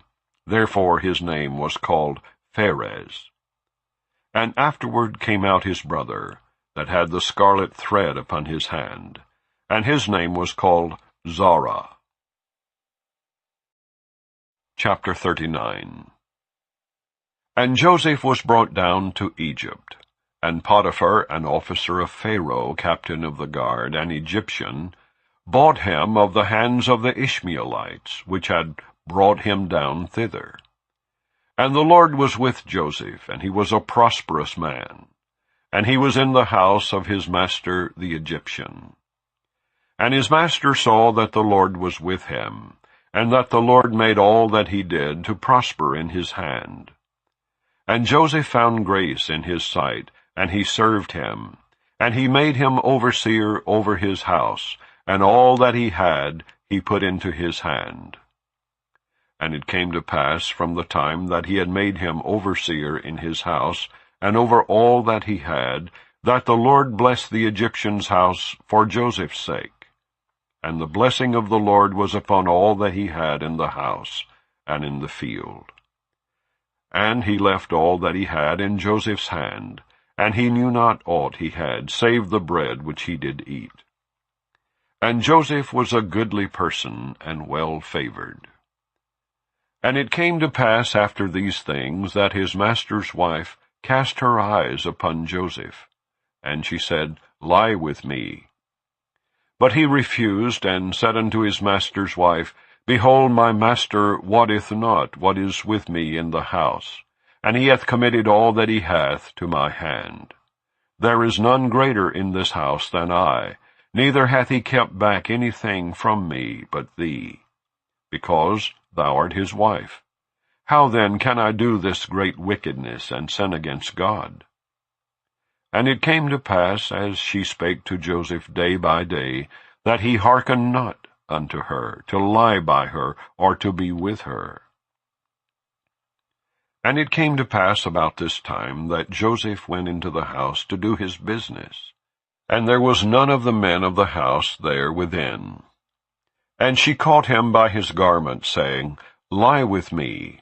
And he left his garment in her hand, and fled, and got him out. And it came to pass, when she saw that he had left his garment in her hand, and was fled forth, that she called unto the men of her house, and spake unto them, saying, See, he hath brought in an Hebrew unto us to mock us. He came in unto me to lie with me, and I cried with a loud voice. And it came to pass, when he heard that I lifted up my voice and cried, that he left his garment with me, and fled, and got him out. And she laid up his garment by her, until his lord came home. And she spake unto him according to these words, saying, The Hebrew servant, which thou hast brought unto us, came in unto me to mock me. And it came to pass, as I lifted up my voice and cried, that he left his garment with me, and fled out. And it came to pass, when his master heard the words of his wife, which she spake unto him, saying, After this manner did thy servant to me, that his wrath was kindled.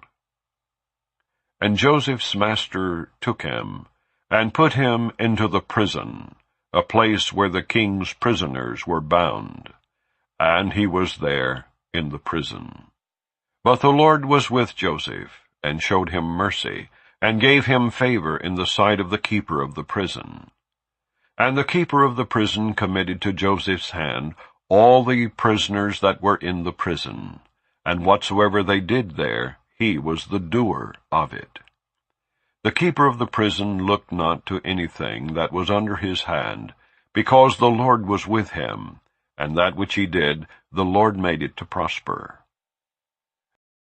Chapter 40. And it came to pass after these things, that the butler of the king of Egypt and his baker had offended their lord the king of Egypt. And Pharaoh was wroth against two of his officers, against the chief of the butlers, and against the chief of the bakers. And he put them in ward in the house of the captain of the guard, into the prison, the place where Joseph was bound. And the captain of the guard charged Joseph with them, and he served them, and they continued a season in ward. And they dreamed a dream, both of them, each man his dream, in one night, each man according to the interpretation of his dream, the butler and the baker of the king of Egypt, which were bound in the prison. And Joseph came in unto them in the morning, and looked upon them, and behold, they were sad. And he asked Pharaoh's officers that were with him in the ward of his lord's house, saying, Wherefore look ye so sadly today? And they said unto him, We have dreamed a dream, and there is no interpreter of it. And Joseph said unto them, Do not interpretations belong to God? Tell me them, I pray you. And the chief butler told his dream to Joseph, and said to him, In my dream, behold, a vine was before me, and in the vine were 3 branches, and it was as though it budded, and her blossoms shot forth, and the clusters thereof brought forth ripe grapes. And Pharaoh's cup was in my hand, and I took the grapes, and pressed them into Pharaoh's cup, and I gave the cup into Pharaoh's hand. And Joseph said unto him, This is the interpretation of it. The 3 branches are 3 days. Yet within 3 days shall Pharaoh lift up thine head, and restore thee unto thy place, and thou shalt deliver Pharaoh's cup into his hand, after the former manner, when thou wast his butler. But think on me when it shall be well with thee, and show kindness, I pray thee, unto me, and make mention of me unto Pharaoh, and bring me out of this house. For indeed I was stolen away out of the land of the Hebrews, and here also have I done nothing that they should put me into the dungeon. When the chief baker saw that the interpretation was good, he said unto Joseph, I also was in my dream, and behold, I had 3 white baskets on my head. And in the uppermost basket there was all manner of baked meats for Pharaoh, and the birds did eat them out of the basket upon my head. And Joseph answered and said, This is the interpretation thereof. The 3 baskets are 3 days. Yet within 3 days shall Pharaoh lift up thy head from off thee, and shall hang thee on a tree, and the birds shall eat thy flesh from off thee. And it came to pass the 3rd day, which was Pharaoh's birthday, that he made a feast unto all his servants. And he lifted up the head of the chief butler and of the chief baker among his servants. And he restored the chief butler unto his butlership again, and he gave the cup into Pharaoh's hand. But he hanged the chief baker, as Joseph had interpreted to them. Yet did not the chief butler remember Joseph, but forgat him. Chapter 41.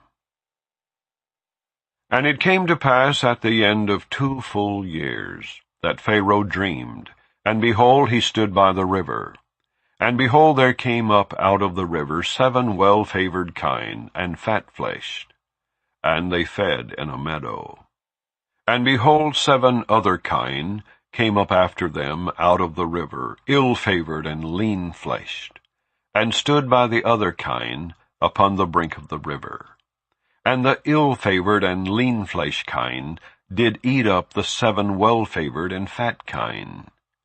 So Pharaoh awoke. And he slept and dreamed the 2nd time. And behold, 7 ears of corn came up upon one stalk, rank and good. And behold, 7 thin ears, and blasted with the east wind, sprung up after them. And the 7 thin ears devoured the 7 rank and full ears. And Pharaoh awoke, and behold, it was a dream. And it came to pass in the morning that his spirit was troubled, and he sent and called for all the magicians of Egypt, and all the wise men thereof. And Pharaoh told them his dream, but there was none that could interpret them unto Pharaoh. Then spake the chief butler unto Pharaoh, saying, I do remember my faults this day. Pharaoh was wroth with his servants, and put me in ward in the captain of the guard's house, both me and the chief baker. And we dreamed a dream in one night, I and he. We dreamed each man according to the interpretation of his dream. And there was there with us a young man, an Hebrew, servant to the captain of the guard. And we told him, and he interpreted to us our dreams. To each man according to his dream he did interpret. And it came to pass, as he interpreted to us, so it was. Me he restored unto mine office, and him he hanged. Then Pharaoh sent and called Joseph, and they brought him hastily out of the dungeon, and he shaved himself, and changed his raiment, and came in unto Pharaoh. And Pharaoh said unto Joseph, I have dreamed a dream, and there is none that can interpret it. And I have heard say of thee that thou canst understand a dream to interpret it. And Joseph answered Pharaoh, saying, It is not in me. God shall give Pharaoh an answer of peace. And Pharaoh said unto Joseph, In my dream, behold, I stood upon the bank of the river. And behold, there came up out of the river 7 kine, fat-fleshed and well-favored, and they fed in a meadow.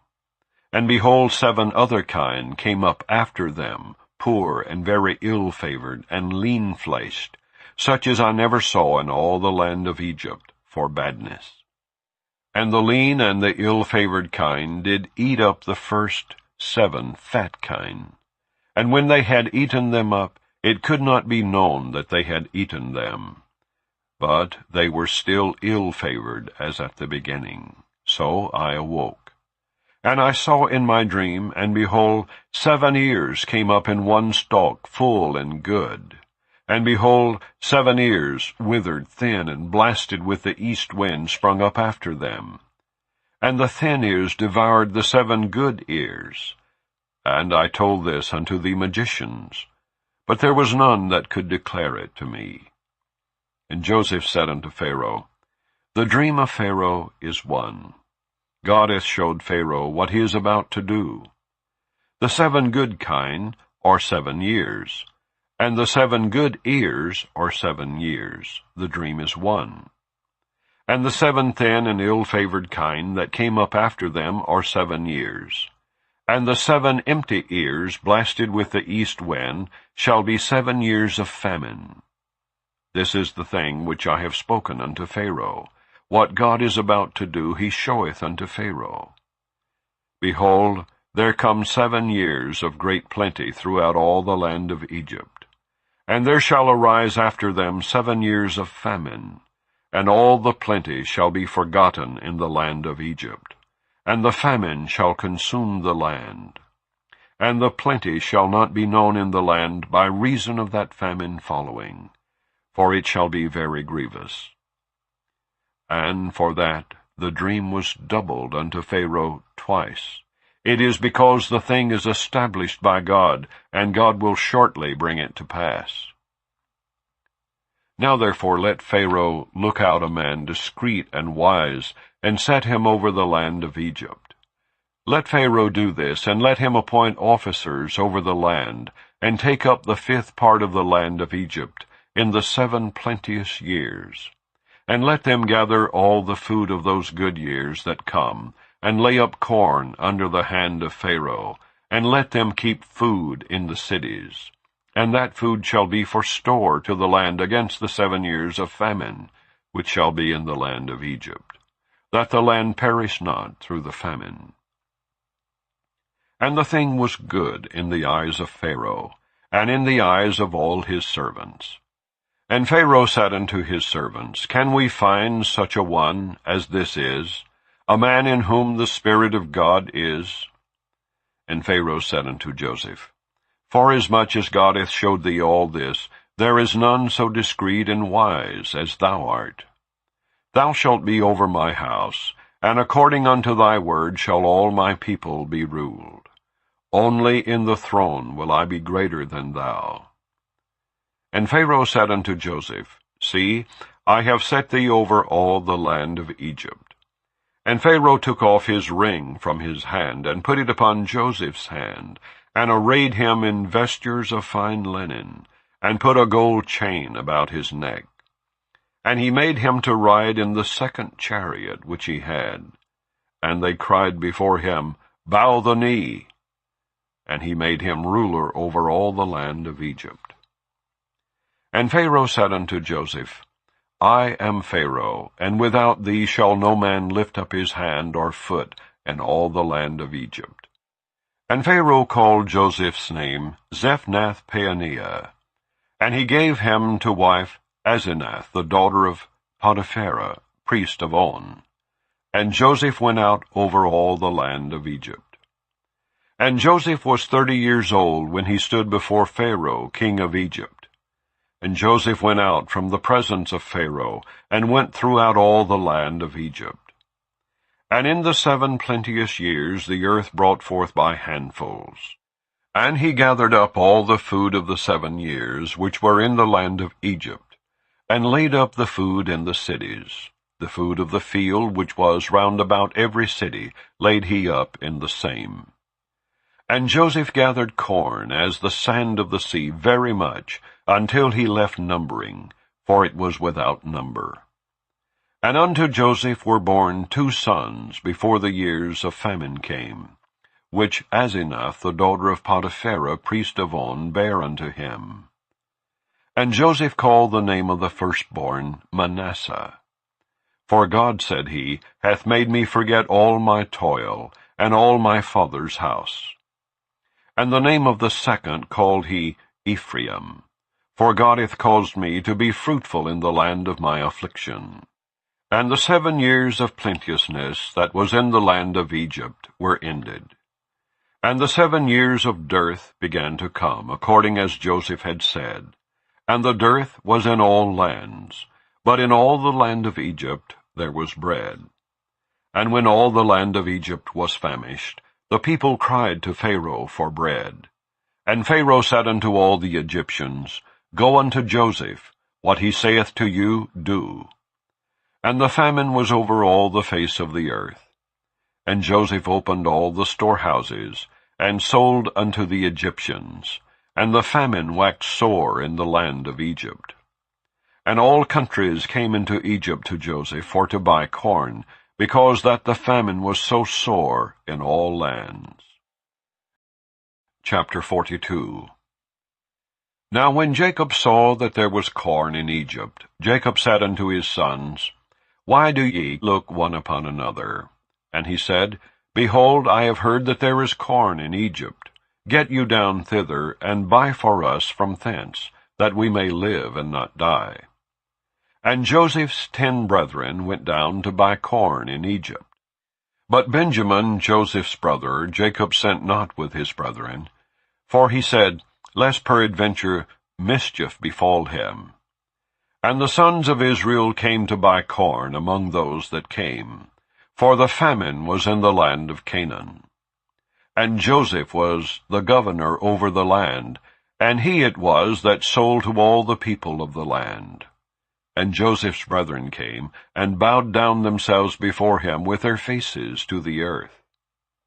And Joseph saw his brethren, and he knew them, but made himself strange unto them, and spake roughly unto them.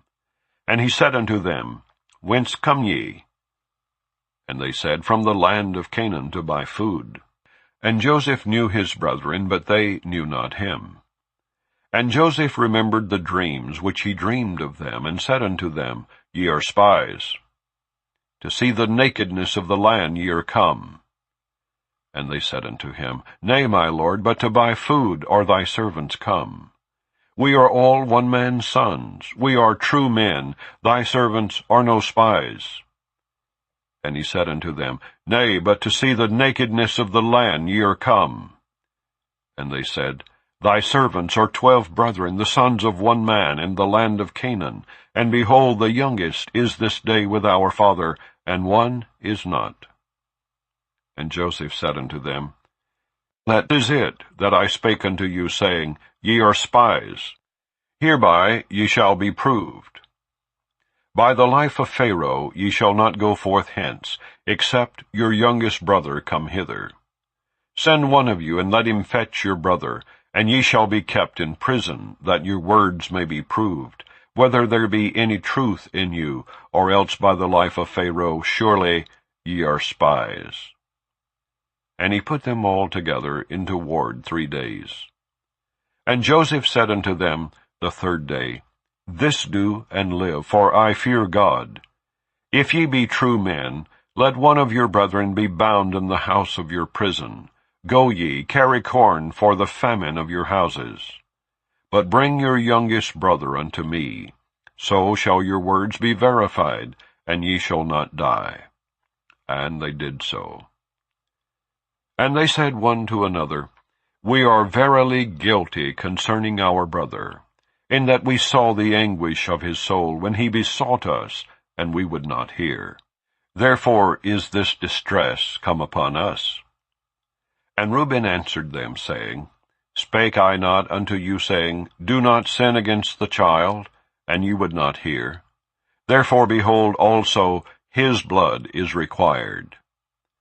And they knew not that Joseph understood them, for he spake unto them by an interpreter. And he turned himself about from them, and wept, and returned to them again, and communed with them, and took from them Simeon, and bound him before their eyes.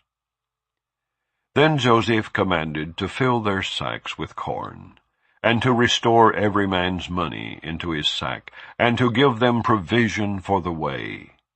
And thus did he unto them. And they laded their asses with the corn, and departed thence. And as one of them opened his sack to give his ass provender in the inn, he espied his money, for behold, it was in his sack's mouth. And he said unto his brethren, My money is restored, and lo, it is even in my sack. And their heart failed them, and they were afraid, saying one to another, What is this that God hath done unto us? And they came unto Jacob their father unto the land of Canaan, and told him all that befell unto them, saying, The man who is the Lord of the land spake roughly to us, and took us for spies of the country. And we said unto him, We are true men, we are no spies. We be 12 brethren, sons of our father. One is not, and the youngest is this day with our father in the land of Canaan. And the man, the Lord of the country, said unto us, Hereby shall I know that ye are true men. Leave one of your brethren here with me, and take food for the famine of your households, and be gone. And bring your youngest brother unto me. Then shall I know that ye are no spies, but that ye are true men. So will I deliver you your brother, and ye shall traffic in the land. And it came to pass, as they emptied their sacks, that, behold, every man's bundle of money was in his sack. And when both they and their father saw the bundles of money, they were afraid. And Jacob their father said unto them, Me have ye bereaved of my children. Joseph is not, and Simeon is not, and ye will take Benjamin away. All these things are against me. And Reuben spake unto his father, saying, Slay my 2 sons, if I bring him not to thee. Deliver him into my hand, and I will bring him to thee again. And he said, My son shall not go down with you, for his brother is dead, and he is left alone. If mischief befall him by the way in which ye go, then shall ye bring down my gray hairs with sorrow to the grave. Chapter 43. And the famine was sore in the land, and it came to pass, when they had eaten up the corn which they had brought out of Egypt, their father said unto them, Go again, buy us a little food.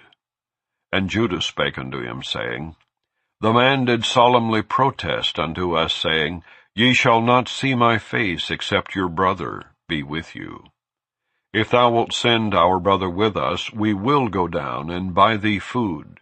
But if thou wilt not send him, we will not go down. For the man said unto us, Ye shall not see my face, except your brother be with you. And Israel said, Wherefore dealt ye so ill with me, as to tell the man whether ye had yet a brother? And they said, The man asked us straitly of our state and of our kindred, saying, Is your father yet alive? Have ye another brother? And we told him according to the tenor of these words. Could we certainly know that he would say, Bring your brother down? And Judah said unto Israel his father, Send the lad with me, and we will arise and go, that we may live and not die, both we and thou, and also our little ones. I will be surety for him. Of my hand shalt thou require him. If I bring him not unto thee, and set him before thee, then let me bear the blame forever. For except we had lingered, surely now we had returned the 2nd time. And their father Israel said unto them, If it must be so now, do this. Take of the best fruits in the land in your vessels, and carry down the man a present, a little balm, and a little honey, spices, and myrrh, nuts, and almonds. And take double money in your hand, and the money that was brought again in the mouth of your sacks, carry it again in your hand. Peradventure it was an oversight. Take also your brother, and arise, go again unto the man.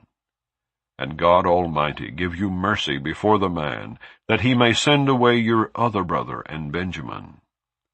If I be bereaved of my children, I am bereaved. And the men took that present, and they took double money in their hand, and Benjamin, and rose up, and went down to Egypt, and stood before Joseph. And when Joseph saw Benjamin with them, he said to the ruler of his house, Bring these men home, and slay and make ready, for these men shall dine with me at noon. And the man did as Joseph bade, and the man brought the men into Joseph's house. And the men were afraid because they were brought into Joseph's house. And they said, Because of the money that was returned in our sacks at the first time are we brought in, that he may seek occasion against us, and fall upon us, and take us for bondmen and our asses. And they came near to the steward of Joseph's house, and they communed with him at the door of the house, and said, O sir, we came indeed down at the first time to buy food, and it came to pass when we came to the inn, that we opened our sacks, and behold, every man's money was in the mouth of his sack, our money in full weight, and we have brought it again in our hand. And other money have we brought down in our hands to buy food. We cannot tell who put our money in our sacks. And he said, Peace be to you, fear not. Your God and the God of your father hath given you treasure in your sacks. I had your money. And he brought Simeon out unto them. And the man brought the men into Joseph's house, and gave them water, and they washed their feet. And he gave their asses provender. And they made ready the present against Joseph came at noon, for they heard that they should eat bread there. And when Joseph came home, they brought him the present which was in their hand into the house, and bowed themselves to him to the earth. And he asked them of their welfare, and said, Is your father well? The old man of whom ye spake, is he yet alive? And they answered, Thy servant our father is in good health, he is yet alive. And they bowed down their heads, and made obeisance. And he lifted up his eyes, and saw his brother Benjamin, his mother's son, and said, Is this your younger brother, of whom ye spake unto me? And he said, God be gracious unto thee, my son. And Joseph made haste, for his bowels did yearn upon his brother. And he sought where to weep, and he entered into his chamber, and wept there. And he washed his face, and went out, and refrained himself, and said, Set on bread. And they set on for him by himself, and for them by themselves, and for the Egyptians which did eat with him by themselves, because the Egyptians might not eat bread with the Hebrews, for that is an abomination unto the Egyptians. And they sat before him the firstborn according to his birthright, and the youngest according to his youth. And the men marveled one at another. And he took and sent messes unto them from before him. But Benjamin's mess was 5 times so much as any of theirs. And they drank and were merry with him. Chapter 44. And he commanded the steward of his house, saying, Fill the men's sacks with food, as much as they can carry, and put every man's money in his sack's mouth. And put my cup, the silver cup, in the sack's mouth of the youngest, and his corn money. And he did according to the word that Joseph had spoken. As soon as the morning was light, the men were sent away, they and their asses. And when they were gone out of the city, and not yet far off, Joseph said unto his steward, Up, follow after the men, and when thou dost overtake them, say unto them, Wherefore have ye rewarded evil for good? Is not this it in which my Lord drinketh, and whereby indeed he divineth? Ye have done evil in so doing. And he overtook them, and he spake unto them these same words. And they said unto him, Wherefore saith my Lord these words? God forbid that thy servants should do according to this thing. Behold the money which we found in our sacks' mouths, we brought again unto thee out of the land of Canaan. How then should we steal out of thy Lord's house silver or gold? With whomsoever of thy servants it be found, both let him die, and we also will be my Lord's bondmen. And he said, Now also let it be according unto your words. He with whom it is found shall be my servant, and ye shall be blameless. Then they speedily took down every man his sack to the ground, and opened every man his sack. And he searched, and began at the eldest, and left at the youngest. And the cup was found in Benjamin's sack.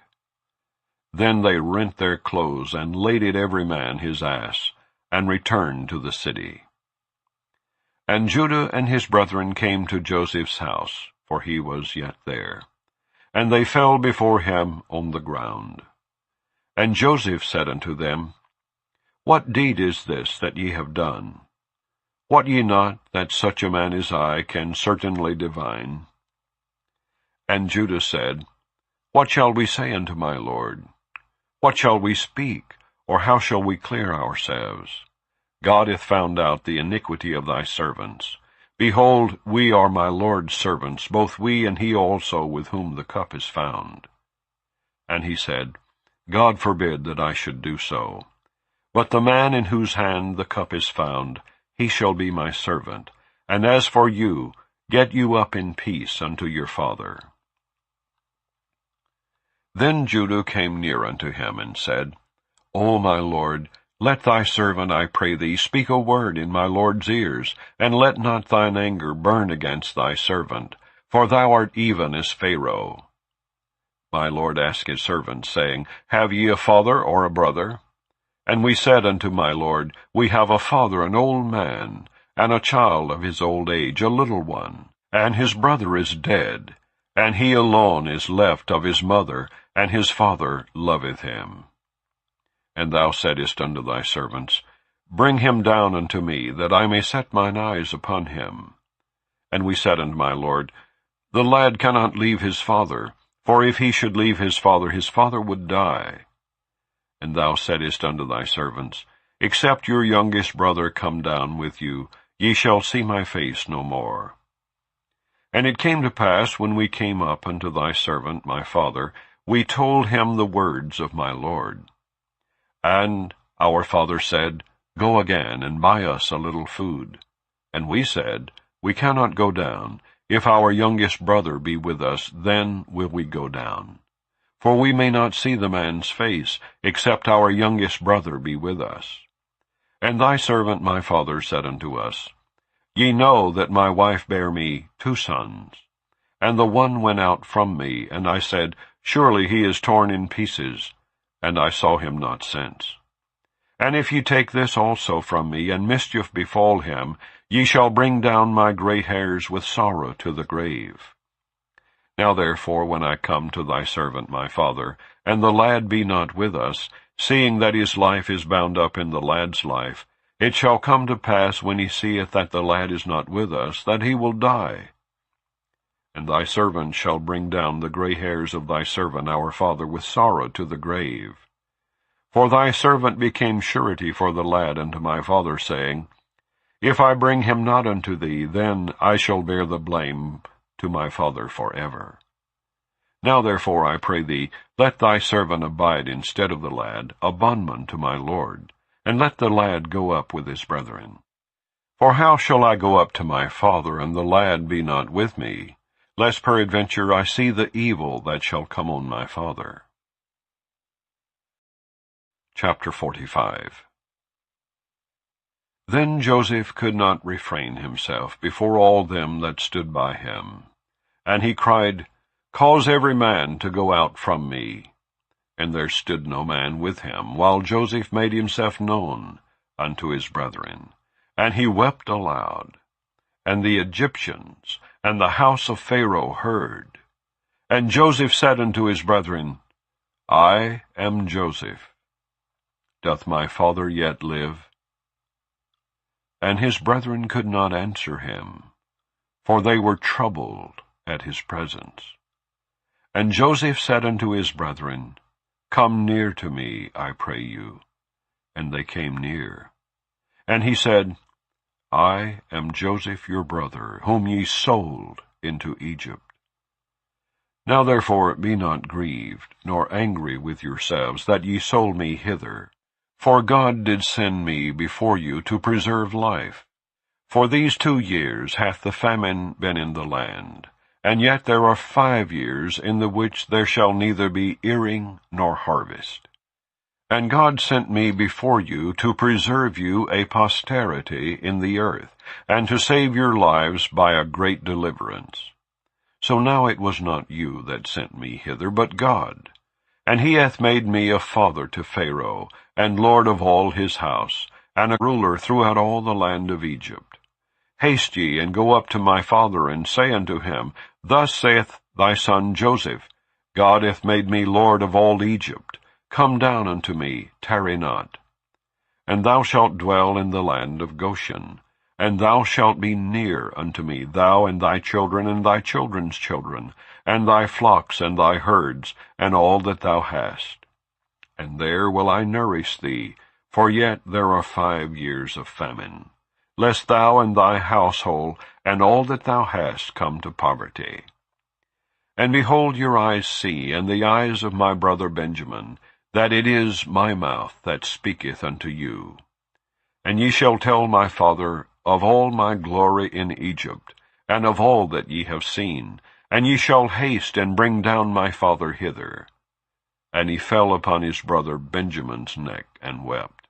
And Benjamin wept upon his neck. Moreover he kissed all his brethren, and wept upon them. And after that his brethren talked with him. And the fame thereof was heard in Pharaoh's house, saying, Joseph's brethren are come.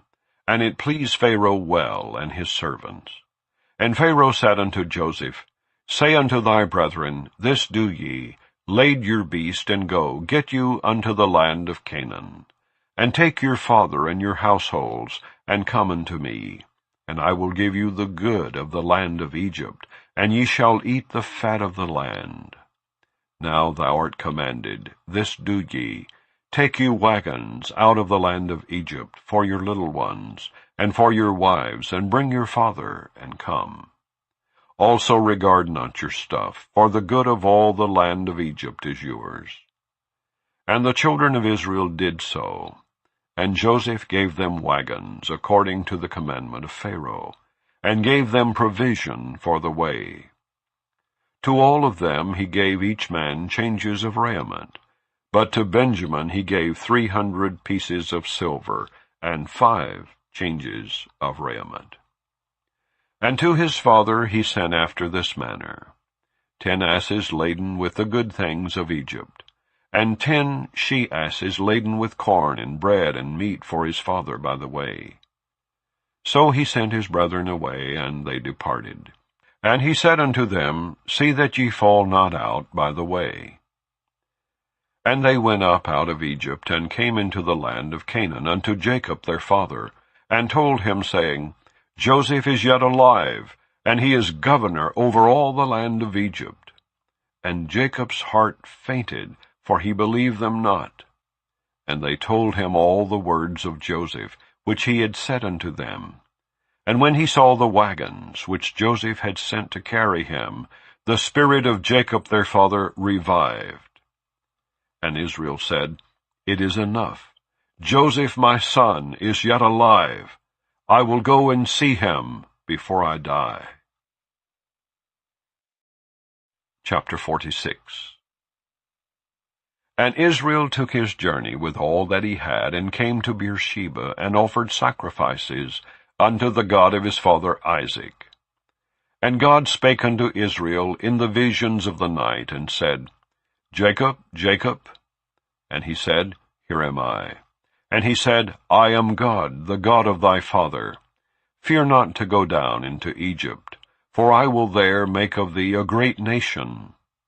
I will go down with thee into Egypt, and I will also surely bring thee up again. And Joseph shall put his hand upon thine eyes. And Jacob rose up from Beersheba, and the sons of Israel carried Jacob their father, and their little ones, and their wives, in the wagons which Pharaoh had sent to carry him. And they took their cattle and their goods which they had gotten in the land of Canaan, and came into Egypt, Jacob and all his seed with him. His sons and his sons' sons with him, his daughters and his sons' daughters, and all his seed brought he with him into Egypt. And these are the names of the children of Israel, which came into Egypt, Jacob and his sons. Reuben, Jacob's firstborn, and the sons of Reuben, Hanok and Phalu, and Hezron and Carmi. And the sons of Simeon, Jamuel and Jamin, and Ohad and Jashin, and Zohar, and Shaul the son of a Canaanitish woman. And the sons of Levi, Gershon, Kohath, and Merari. And the sons of Judah, Er and Onan, and Shelah, and Pharez, and Zerah. But Er and Onan died in the land of Canaan. And the sons of Pharez were Hezron and Hamul. And the sons of Issachar, Tola, and Phuvah, and Job, and Shimron. And the sons of Zebulun, Sered, and Elon, and Jaleel. These be the sons of Leah, which she bare unto Jacob in Paddan Aram, with his daughter Dinah. All the souls of his sons and his daughters were 33.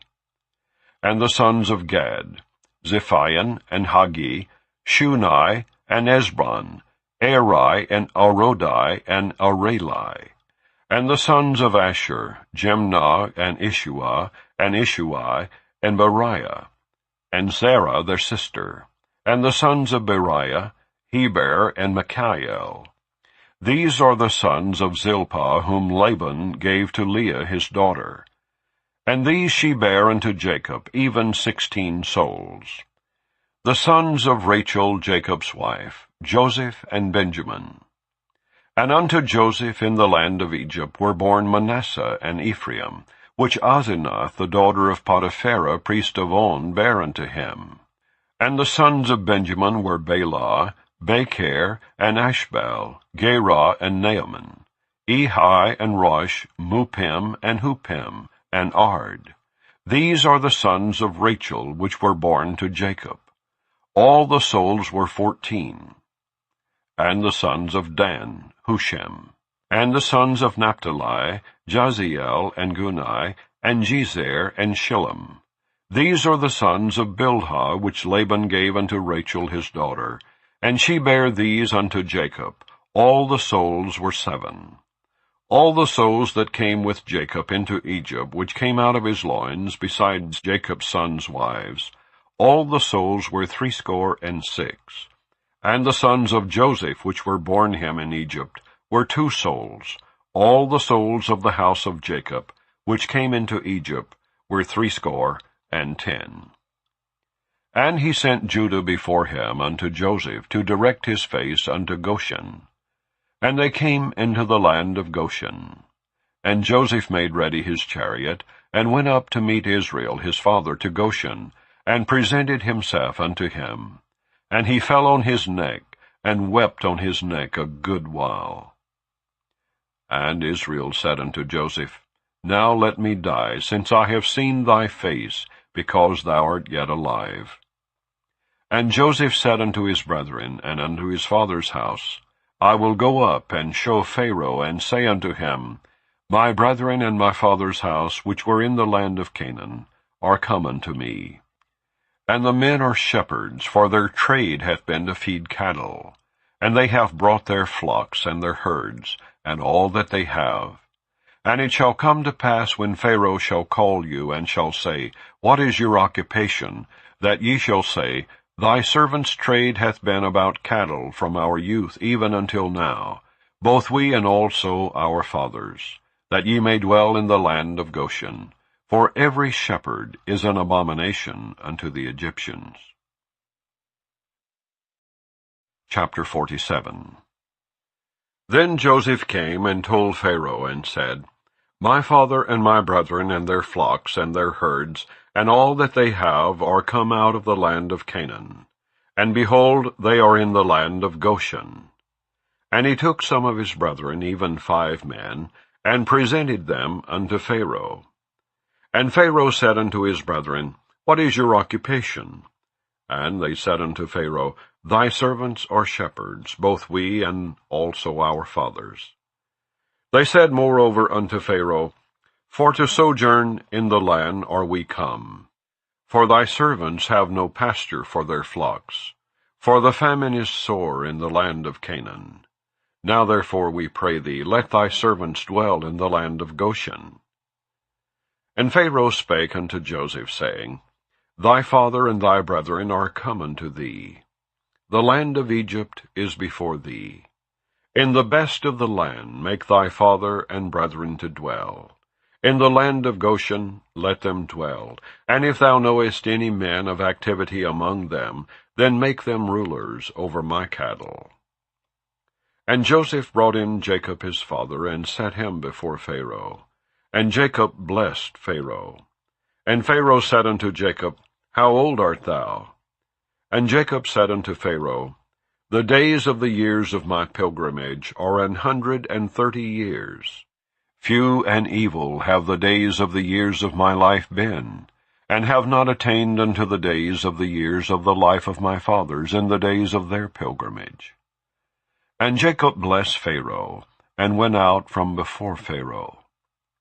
And Joseph placed his father and his brethren, and gave them a possession in the land of Egypt, in the best of the land, in the land of Ramesses, as Pharaoh had commanded. And Joseph nourished his father and his brethren, and all his father's household, with bread, according to their families. And there was no bread in all the land. For the famine was very sore, so that the land of Egypt and all the land of Canaan fainted by reason of the famine. And Joseph gathered up all the money that was found in the land of Egypt and in the land of Canaan, for the corn which they bought. And Joseph brought the money into Pharaoh's house. And when money failed in the land of Egypt and in the land of Canaan, all the Egyptians came unto Joseph and said, Give us bread, for why should we die in thy presence? For the money faileth. And Joseph said, Give your cattle, and I will give you for your cattle if money fail. And they brought their cattle unto Joseph, and Joseph gave them bread in exchange for horses, and for the flocks, and for the cattle of the herds, and for the asses. And he fed them with bread for all their cattle for that year. When that year was ended, they came unto him the second year, and said unto him, We will not hide it from my lord, how that our money is spent. My lord also hath our herds of cattle. There is not aught left in the sight of my lord, but our bodies and our lands. Wherefore shall we die before thine eyes, both we and our land? Buy us and our land for bread, and we and our land will be servants unto Pharaoh. And give us seed that we may live and not die, that the land be not desolate. And Joseph bought all the land of Egypt for Pharaoh. For the Egyptians sold every man his field, because the famine prevailed over them. So the land became Pharaoh's. And as for the people, he removed them to cities from one end of the borders of Egypt, even to the other end thereof. Only the land of the priest bought he not. For the priest had a portion assigned them of Pharaoh, and did eat their portion which Pharaoh gave them. Wherefore they sold not their lands. Then Joseph said unto the people, Behold, I have bought you this day, and your land for Pharaoh. Lo, here is seed for you, and ye shall sow the land. And it shall come to pass in the increase, that ye shall give the 5th part unto Pharaoh, and 4 parts shall be your own, for seed of the field, and for your food, and for them of your households, and for food for your little ones. And they said, Thou hast saved our lives. Let us find grace in the sight of my Lord, and we will be Pharaoh's servants. And Joseph made it a law over the land of Egypt unto this day, that Pharaoh should have the 5th part, except the land of the priest only, which became not Pharaoh's. And Israel dwelt in the land of Egypt, in the country of Goshen, and they had possessions therein, and grew and multiplied exceedingly. And Jacob lived in the land of Egypt 17 years. So the whole age of Jacob was 147 years. And the time drew nigh that Israel must die. And he called his son Joseph, and said unto him, If now I have found grace in thy sight, put, I pray thee, thy hand under my thigh, and deal kindly and truly with me. Bury me not, I pray thee, in Egypt, but I will lie with my fathers, and thou shalt carry me out of Egypt, and bury me in their burying place. And he said, I will do as thou hast said. And he said, Swear unto me. And he sware unto him. And Israel bowed himself upon the bed's head. Chapter 48. And it came to pass after these things, that one told Joseph, Behold, thy father is sick. And he took with him his 2 sons, Manasseh and Ephraim. And one told Jacob, and said, Behold, thy son Joseph cometh unto thee. And Israel strengthened himself, and sat upon the bed.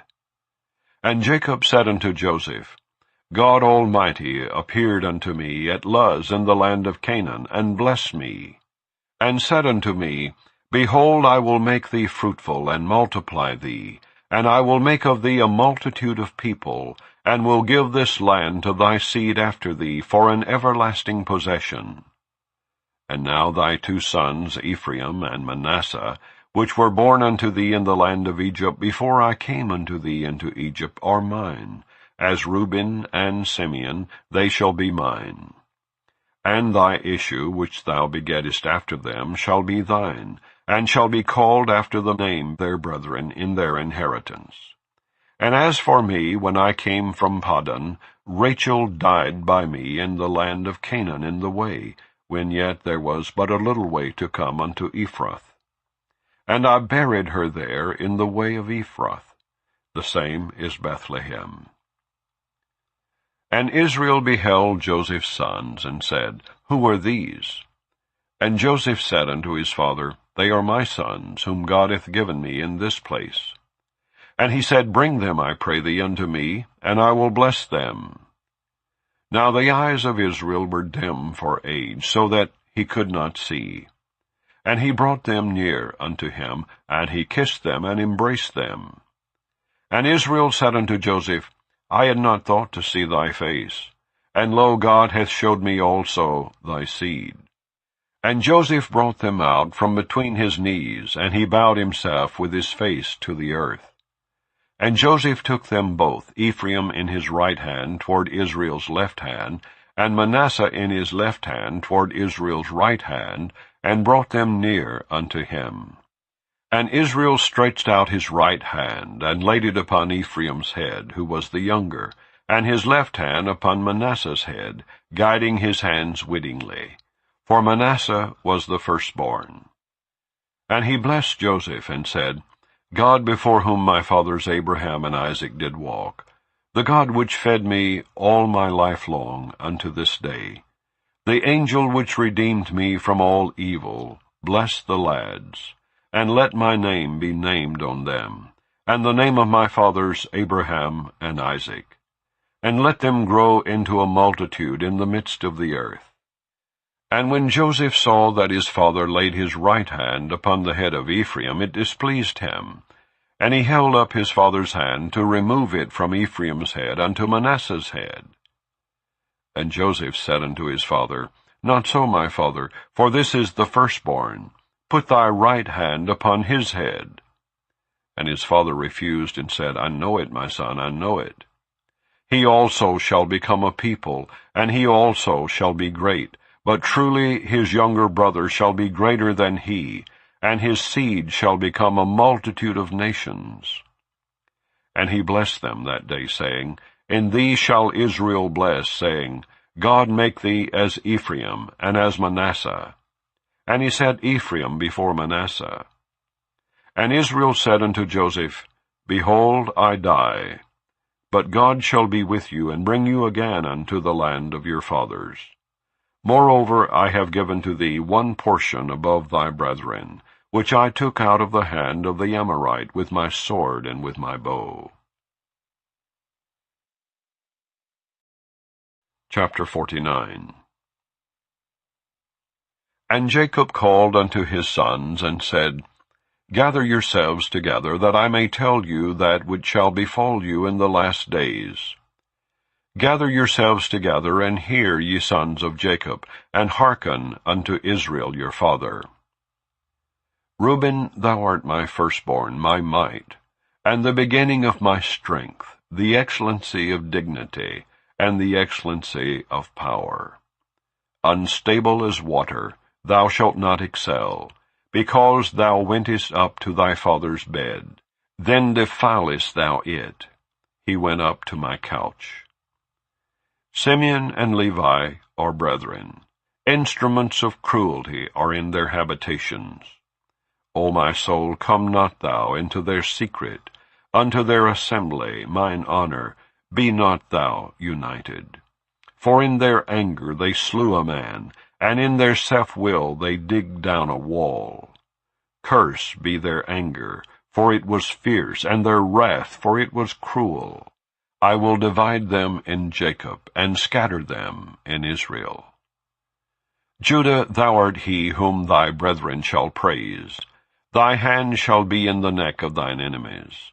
Thy father's children shall bow down before thee. Judah is a lion's whelp. From the prey, my son, thou art gone up. He stooped down, he couched as a lion, and as an old lion. Who shall rouse him up? The scepter shall not depart from Judah, nor a lawgiver from between his feet, until Shiloh come. And unto him shall the gathering of the people be, binding his foal unto the vine, and his ass's coat unto the choice vine. He washed his garments in wine, and his clothes in the blood of grapes. His eyes shall be red with wine, and his teeth white with milk. Zebulun shall dwell at the haven of the sea, and he shall be for an haven of ships, and his border shall be unto Zidon. Issachar is a strong ass, couching down between two burdens. And he saw that rest was good, and the land that it was pleasant, and bowed his shoulder to bear, and became a servant unto tribute. Dan shall judge his people, as one of the tribes of Israel. Dan shall be a serpent by the way, an adder in the path, that biteth the horse heels, so that his rider shall fall backward. I have waited for thy salvation, O Lord. Gad, a troop, shall overcome him, but he shall overcome at the last. Out of Asher his bread shall be fat, and he shall yield royal dainties. Naphtali is an hind let loose, he giveth goodly words. Joseph is a fruitful bough, even a fruitful bough by a well, whose branches run over the wall. The archers have sorely grieved him, and shot at him, and hated him. But his bow abode in strength, and the arms of his hands were made strong by the hands of the mighty God of Jacob. From thence is the shepherd, the stone of Israel. Even by the God of thy father, who shall help thee, and by the Almighty, who shall bless thee with blessings of heaven above, blessings of the deep that lieth under, blessings of the breast and of the womb. The blessings of thy father have prevailed above the blessings of my progenitors, unto the utmost bound of the everlasting hills. They shall be on the head of Joseph, and on the crown of the head of him that was separate from his brethren. Benjamin shall raven as a wolf. In the morning he shall devour the prey, and at night he shall divide the spoil. All these are the 12 tribes of Israel, and this is it that their father spake unto them, and blessed them. Every one according to his blessing he blessed them. And he charged them, and said unto them, I am to be gathered unto my people. Bury me with my fathers in the cave that is in the field of Ephron the Hittite, in the cave that is in the field of Machpelah, which is before Mamre in the land of Canaan, which Abraham bought with the field of Ephron the Hittite for a possession of a burying place. There they buried Abraham and Sarah his wife. There they buried Isaac and Rebekah his wife. And there I buried Leah. The purchase of the field and of the cave that is therein was from the children of Heth. And when Jacob had made an end of commanding his sons, he gathered up his feet into the bed, and yielded up the ghost, and was gathered unto his people. Chapter 50. And Joseph fell upon his father's face, and wept upon him, and kissed him. And Joseph commanded his servants the physicians to embalm his father, and the physicians embalmed Israel. And 40 days were fulfilled for him, for so are fulfilled the days of those which are embalmed. And the Egyptians mourned for him 60 days. And when the days of his mourning were past, Joseph spake unto the house of Pharaoh, saying, If now I have found grace in your eyes, speak, I pray you, in the ears of Pharaoh, saying, My father made me swear, saying, Lo, I die. In my grave which I have digged for me in the land of Canaan, there shalt thou bury me. Now therefore let me go up, I pray thee, and bury my father, and I will come again. And Pharaoh said, Go up, and bury thy father, according as he made thee swear. And Joseph went up to bury his father, and with him went up all the servants of Pharaoh, the elders of his house, and all the elders of the land of Egypt, and all the house of Joseph, and his brethren, and his father's house. Only their little ones, and their flocks, and their herds, they left in the land of Goshen. And there went up with him both chariots and horsemen, and it was a very great company. And they came to the threshing floor of Atad, which is beyond Jordan, and there they mourned with a great and very sore lamentation. And he made a mourning for his father 7 days. And when the inhabitants of the land, the Canaanites, saw the mourning in the floor of Atad, they said, This is a grievous mourning to the Egyptians. Wherefore the name of it was called Abel Mizraim, which is beyond Jordan. And his sons did unto him according as he commanded them. For his sons carried him into the land of Canaan, and buried him in the cave of the field of Machpelah, which Abraham bought with a field for a possession of a burying place, of Ephon the Hittite before Mamre. And Joseph returned into Egypt, he and his brethren, and all that went up with him to bury his father, after he had buried his father. And when Joseph's brethren saw that their father was dead, they said, Joseph will peradventure hate us, and will certainly requite us all the evil which we did unto him. And they sent a messenger unto Joseph, saying, Thy father did command before he died, saying, So shall ye say unto Joseph, Forgive, I pray thee now, the trespass of thy brethren and their sin. For they did unto thee evil. And now, we pray thee, forgive the trespass of the servants of the God of thy father. And Joseph wept when they spake unto him. And his brethren also went and fell down before his face, and they said, Behold, we be thy servants. And Joseph said unto them, Fear not, for am I in the place of God? But as for you, ye thought evil against me, but God meant it unto good, to bring to pass, as it is this day, to save much people alive. Now therefore fear ye not, I will nourish you and your little ones. And he comforted them, and spake kindly unto them. And Joseph dwelt in Egypt, he and his father's house, and Joseph lived 110 years. And Joseph saw Ephraim's children of the 3rd generation. The children also of Machir, the son of Manasseh, were brought up upon Joseph's knees. And Joseph said unto his brethren, I die. And God will surely visit you, and bring you out of this land, unto the land which he sware to Abraham, to Isaac, and to Jacob. And Joseph took an oath of the children of Israel, saying, God will surely visit you, and ye shall carry up my bones from hence. So Joseph died, being 110 years old, and they embalmed him, and he was put in a coffin in Egypt. And so concludes the reading of Genesis.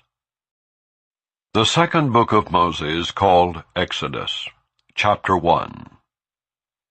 Now these are the names of the children of Israel which came into Egypt. Every man in his household came with Jacob: Reuben, Simeon, Levi, and Judah; Issachar, Zebulun, and Benjamin; Dan and Naphtali, Gad and Asher. And all the souls that came out of the loins of Jacob were 70 souls, for Joseph was in Egypt already. And Joseph died, and all his brethren, and all that generation. And the children of Israel were fruitful, and increased abundantly, and multiplied, and waxed exceeding mighty, and the land was filled with them. Now there arose up a new king over Egypt, which knew not Joseph.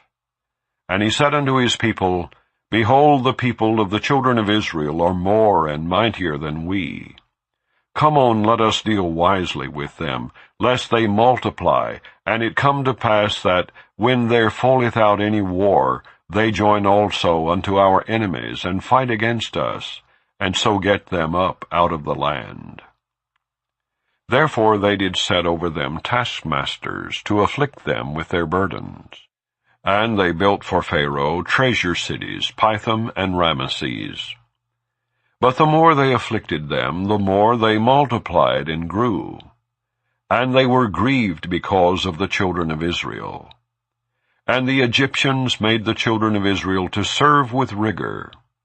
And they made their lives bitter with hard bondage, in mortar and in brick, and in all manner of service in the field. All their service wherein they made them serve was with rigor. And the king of Egypt spake to the Hebrew midwives, of which the name of the one was Shiphrah, and the name of the other Puah. And he said, When ye do the office of a midwife to the Hebrew women, and see them upon the stools, if it be a son, then ye shall kill him, but if it be a daughter, then she shall live. But the midwives feared God, and did not as the king of Egypt commanded them, but saved the men-children alive. And the king of Egypt called for the midwives, and said unto them, Why have ye done this thing, and have saved the men-children alive? And the midwives said unto Pharaoh, Because the Hebrew women are not as the Egyptian women, for they are lively, and are delivered ere the midwives come in unto them.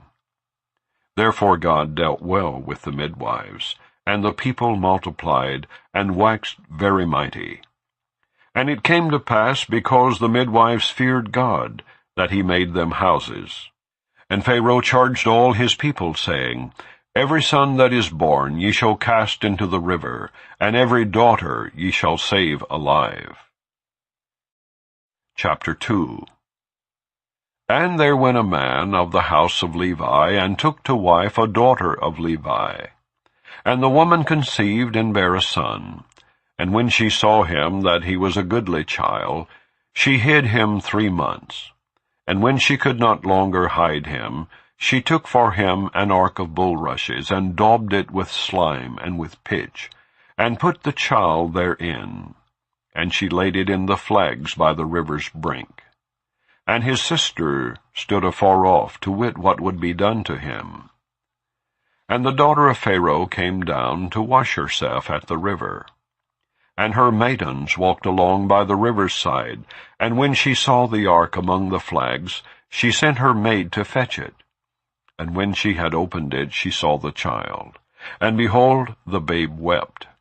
And she had compassion on him, and said, This is one of the Hebrews' children.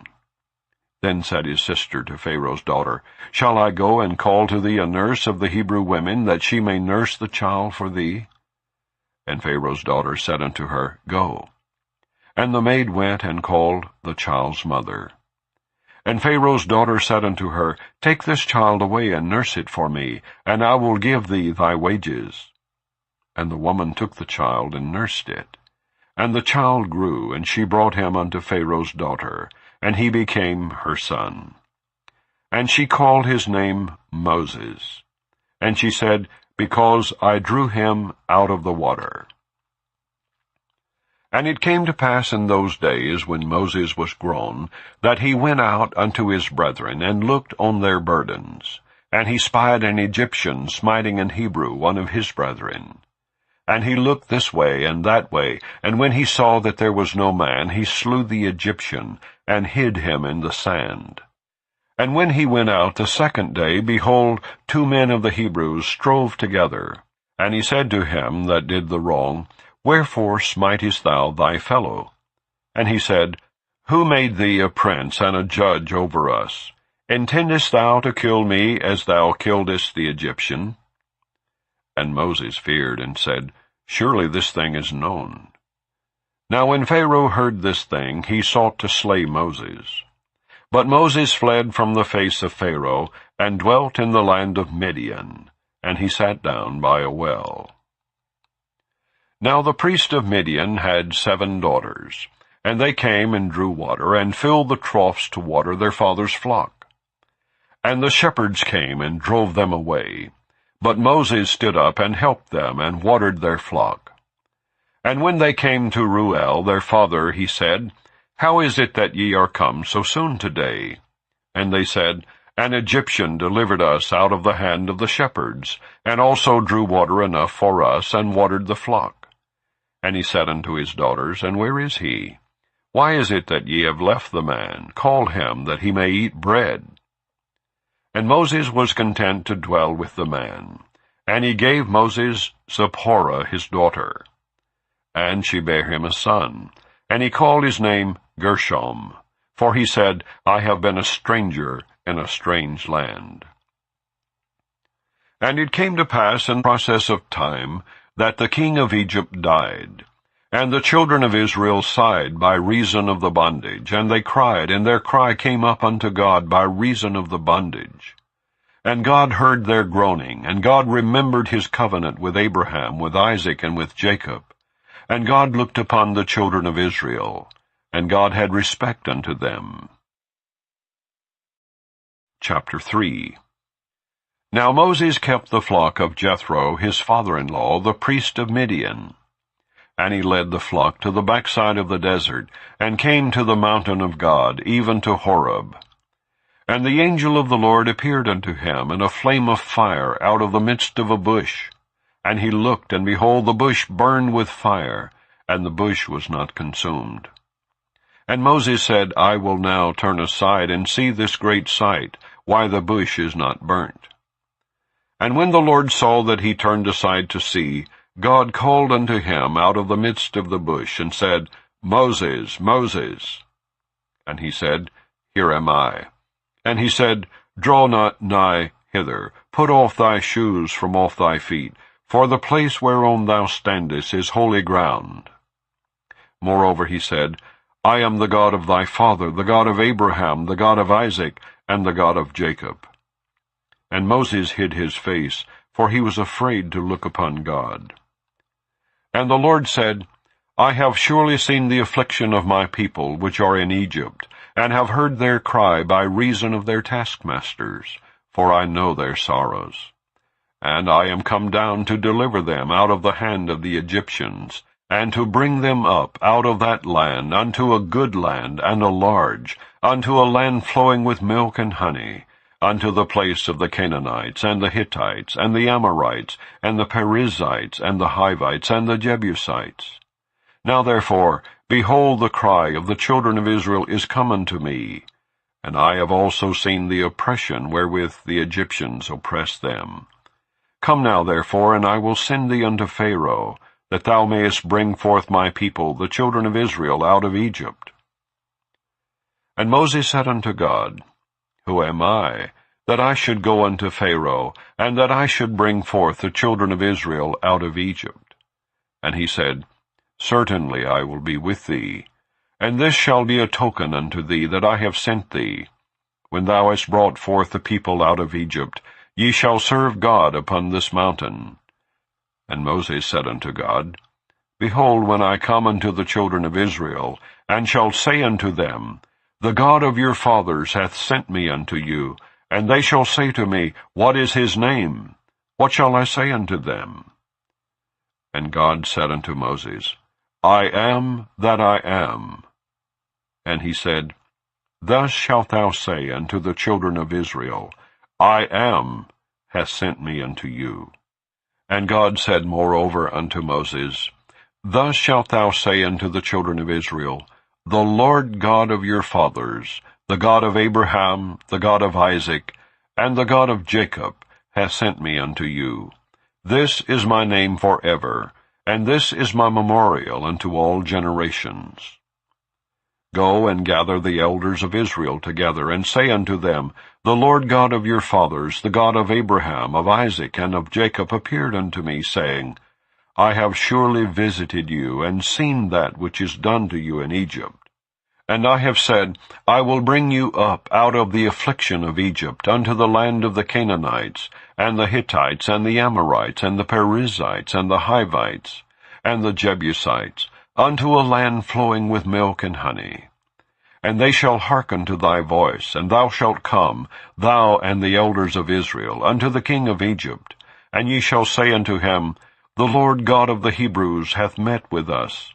And now let us go, we beseech thee, 3 days' journey into the wilderness, that we may sacrifice to the Lord our God. And I am sure that the king of Egypt will not let you go, no, not by a mighty hand. And I will stretch out my hand, and smite Egypt with all my wonders which I will do in the midst thereof, and after that he will let you go. And I will give this people favor in the sight of the Egyptians, and it shall come to pass that, when ye go, ye shall not go empty. But every woman shall borrow of her neighbor, and of her that sojourneth in her house, jewels of silver, and jewels of gold, and raiment, and ye shall put them upon your sons, and upon your daughters, and ye shall spoil the Egyptians. Chapter 4. And Moses answered and said, But behold, they will not believe me, nor hearken unto my voice. For they will say, The Lord hath not appeared unto thee. And the Lord said unto him, What is that in thine hand? And he said, A rod. And he said, Cast it on the ground. And he cast it on the ground, and it became a serpent. And Moses fled from before it. And the Lord said unto Moses, Put forth thine hand, and take it by the tail. And he put forth his hand, and caught it, and it became a rod in his hand, that they may believe that the Lord God of their fathers, the God of Abraham, the God of Isaac, and the God of Jacob, hath appeared unto thee. And the Lord said furthermore unto him, Put now thine hand into thy bosom. And he put his hand into his bosom. And when he took it out, behold, his hand was leprous as snow. And he said, Put thine hand into thy bosom again. And he put his hand into his bosom again, and plucked it out of his bosom.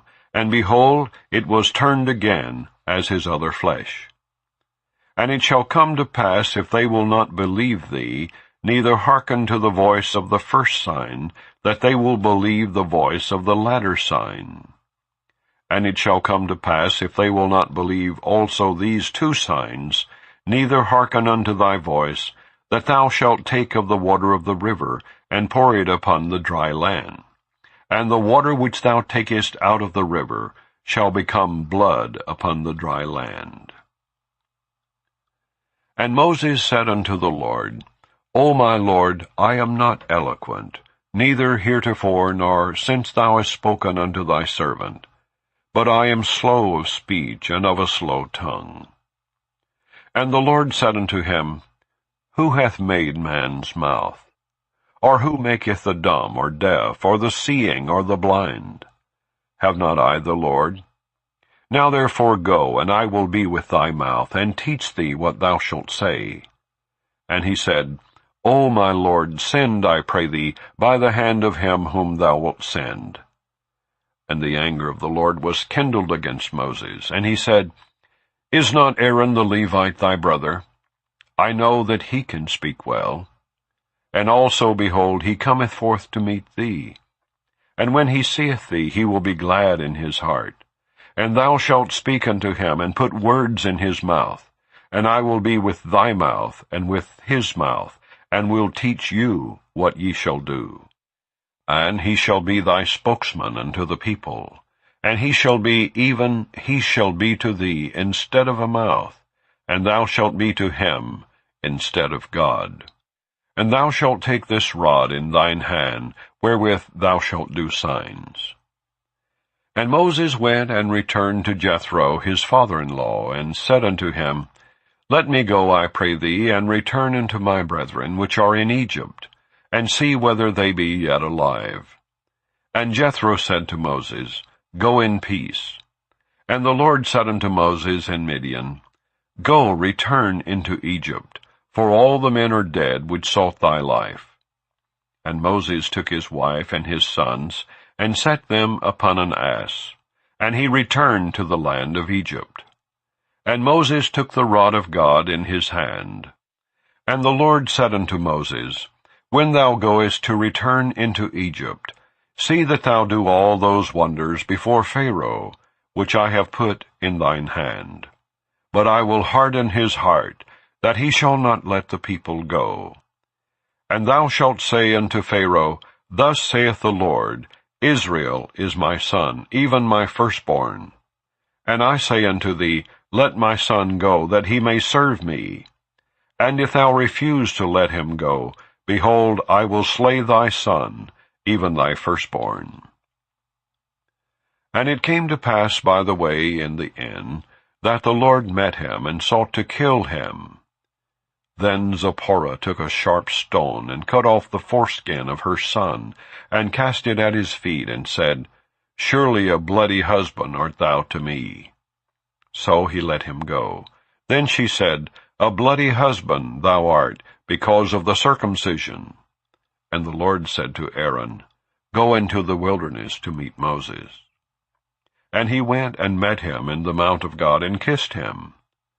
And Moses told Aaron all the words of the Lord who had sent him, and all the signs which he had commanded him.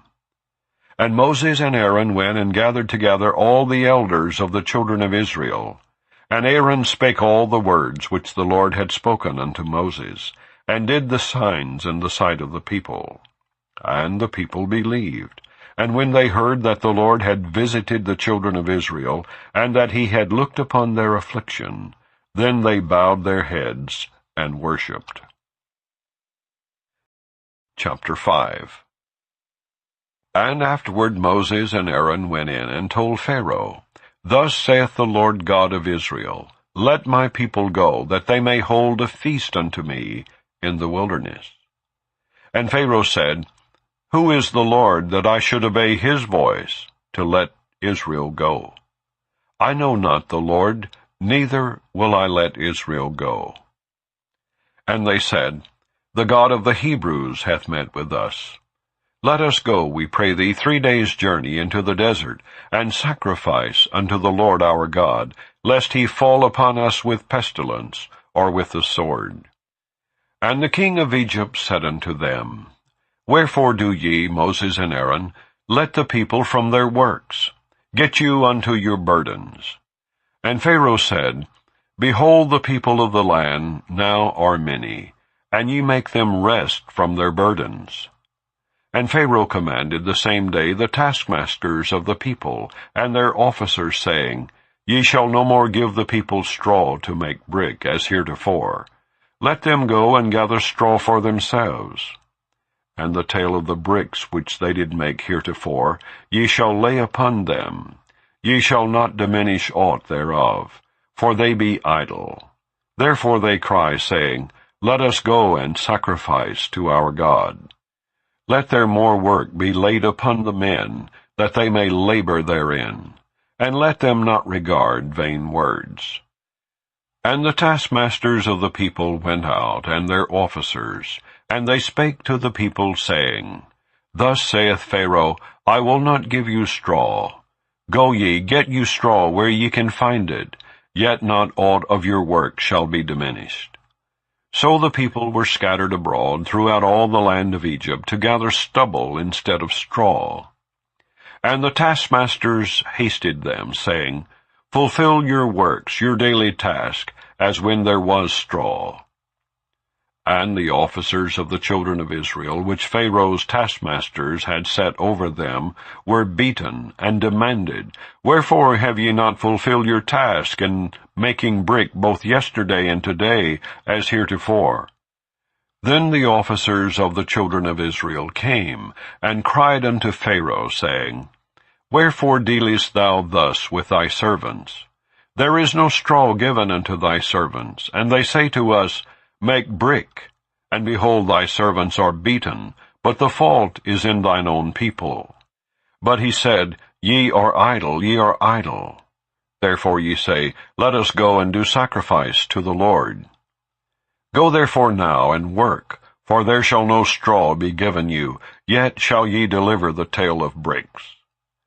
And the officers of the children of Israel did see that they were in evil case after it was said, Ye shall not minish aught from your bricks of your daily task. And they met Moses and Aaron, who stood in the way, as they came forth from Pharaoh. And they said unto them, The Lord look upon you and judge, because ye have made our savour to be abhorred in the eyes of Pharaoh, and in the eyes of his servants, to put a sword in their hand to slay us. And Moses returned unto the Lord, and said, Lord, wherefore hast thou so evil entreated this people? Why is it that thou hast sent me? For since I came to Pharaoh to speak in thy name, he hath done evil to this people. Neither hast thou delivered thy people at all. Chapter 6. Then the Lord said unto Moses, Now shalt thou see what I will do to Pharaoh.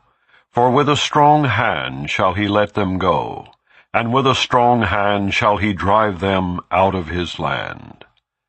And God spake unto Moses, and said unto him, I am the Lord, and I appeared unto Abraham, unto Isaac, and unto Jacob, by the name of God Almighty. But by my name Jehovah was I not known to them. And I have also established my covenant with them, to give them the land of Canaan, the land of their pilgrimage, wherein they were strangers. And I have also heard the groaning of the children of Israel, whom the Egyptians keep in bondage. And I have remembered my covenant. Wherefore say unto the children of Israel, I am the Lord, and I will bring you out from under the burdens of the Egyptians, and I will rid you out of their bondage, and I will redeem you with a stretched out arm, and with great judgments. And I will take you to me for a people, and I will be to you a God. And ye shall know that I am the Lord your God, which bringeth you out from under the burdens of the Egyptians. And I will bring you in unto the land, concerning the which I did swear to give it to Abraham, to Isaac, and to Jacob. And I will give it you for an heritage. I am the Lord. And Moses spake so unto the children of Israel. But they hearkened not unto Moses, for anguish of spirit, and for cruel bondage. And the Lord spake unto Moses, saying, Go in, speak unto Pharaoh king of Egypt, that he let the children of Israel go out of his land. And Moses spake before the Lord, saying, Behold, the children of Israel have not hearkened unto me. How then shall Pharaoh hear me, who am of uncircumcised lips? And the Lord spake unto Moses and unto Aaron, and gave them a charge unto the children of Israel, and unto Pharaoh king of Egypt, to bring the children of Israel out of the land of Egypt. These be the heads of their fathers' houses. The sons of Reuben, the firstborn of Israel, Hanok and Palu, Hezron and Carmi. These be the families of Reuben. And the sons of Simeon, Jemuel and Jamin, and Ohad and Jachin, and Zohar, and Shaul the son of a Canaanitish woman. These are the families of Simeon. And these are the names of the sons of Levi according to their generations, Gershon, and Kohath, and Merari. And the years of the life of Levi were 137 years. The sons of Gershon, Libni, and Shimei, according to their families. And the sons of Kohath, Amram, and Izhar, and Hebron, and Uzziel. And the years of the life of Kohath were 133 years. And the sons of Merari, Mahali, and Mushai, these are the families of Levi, according to their generations. And Amram took him Jochebed, his father's sister, to wife, and she bare him Aaron and Moses. And the years of the life of Amram were 137 years. And the sons of Izhar, Korah, and Nepheg, and Zichri. And the sons of Uzziel, Mishael, Elzaphan, and Zithri. And Aaron took him Elisheba, daughter of Amminadab, sister of Naashon, to wife. And she bare him Nadab, and Abihu, Eleazar, and Ithamar. And the sons of Korah, Azir, and Elkanah, and Abiasaph. These are the families of the Korhites. And Eleazar, Aaron's son, took him one of the daughters of Putiel to wife. And she bare him Phinehas. These are the heads of the fathers of the Levites according to their families. These are that Aaron and Moses, to whom the Lord said, Bring out the children of Israel from the land of Egypt according to their armies. These are they which spake to Pharaoh king of Egypt, to bring out the children of Israel from Egypt. These are that Moses and Aaron. And it came to pass on the day when the Lord spake unto Moses in the land of Egypt, that the Lord spake unto Moses, saying, I am the Lord. Speak thou unto Pharaoh king of Egypt all that I say unto thee. And Moses said before the Lord, Behold, I am of uncircumcised lips, and how shall Pharaoh hearken unto me? Chapter 7. And the Lord said unto Moses, See, I have made thee a god to Pharaoh, and Aaron thy brother shall be thy prophet. Thou shalt speak all that I command thee. And Aaron thy brother shall speak unto Pharaoh, that he send the children of Israel out of his land. And I will harden Pharaoh's heart, and multiply my signs and my wonders in the land of Egypt. But Pharaoh shall not hearken unto you, that I may lay my hand upon Egypt, and bring forth mine armies, and my people the children of Israel out of the land of Egypt by great judgments. And the Egyptians shall know that I am the Lord, when I stretch forth mine hand upon Egypt, and bring out the children of Israel from among them. And Moses and Aaron did as the Lord commanded them, so did they. And Moses was 80 years old, and Aaron 83 years old, when they spake unto Pharaoh. And the Lord spake unto Moses and unto Aaron, saying, When Pharaoh shall speak unto you, saying, Show a miracle for you, then thou shalt say unto Aaron, Take thy rod, and cast it before Pharaoh, and it shall become a serpent. And Moses and Aaron went in unto Pharaoh, and they did so as the Lord had commanded. And Aaron cast down his rod before Pharaoh, and before his servants, and it became a serpent. Then Pharaoh also called the wise men and the sorcerers. Now the magicians of Egypt, they also did in like manner with their enchantments. For they cast down every man his rod, and they became serpents. But Aaron's rod swallowed up their rods. And he hardened Pharaoh's heart, that he hearkened not unto them, as the Lord had said. And the Lord said unto Moses, Pharaoh's heart is hardened. He refuseth to let the people go. Get thee unto Pharaoh in the morning. Lo, he goeth out unto the water. And thou shalt stand by the river's brink against he come. And the rod which was turned to a serpent shalt thou take in thine hand. And thou shalt say unto him, The Lord God of the Hebrews hath sent me unto thee, saying, Let my people go, that they may serve me in the wilderness. And behold, hitherto thou wouldest not hear. Thus saith the Lord, In this thou shalt know that I am the Lord. Behold, I will smite with the rod that is in mine hand upon the waters which are in the river, and they shall be turned to blood. And the fish that is in the river shall die, and the river shall stink, and the Egyptian shall loathe to drink of the water of the river.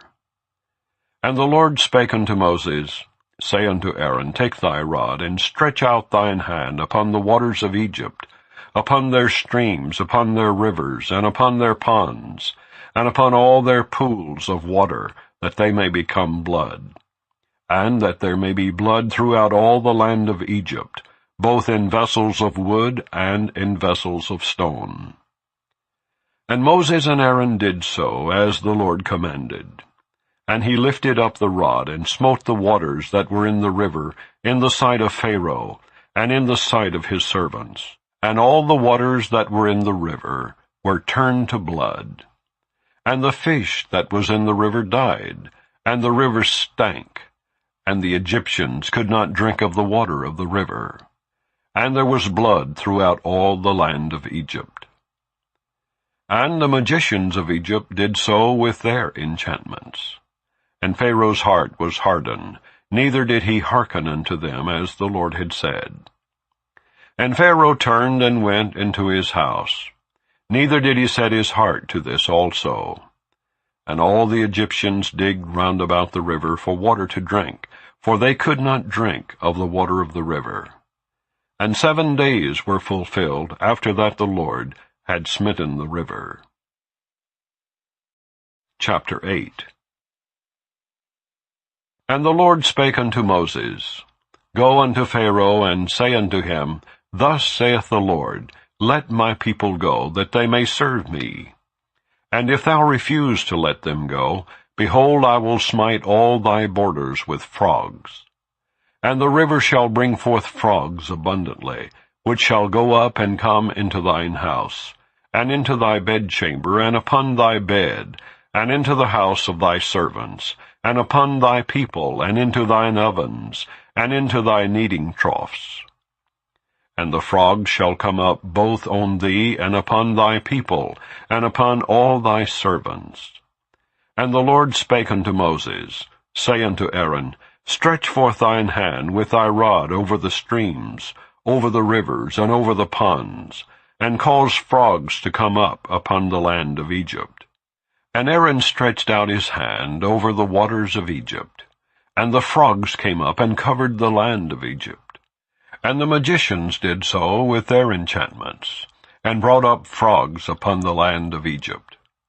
Then Pharaoh called for Moses and Aaron, and said, Entreat the Lord that he may take away the frogs from me and from my people, and I will let the people go, that they may do sacrifice unto the Lord.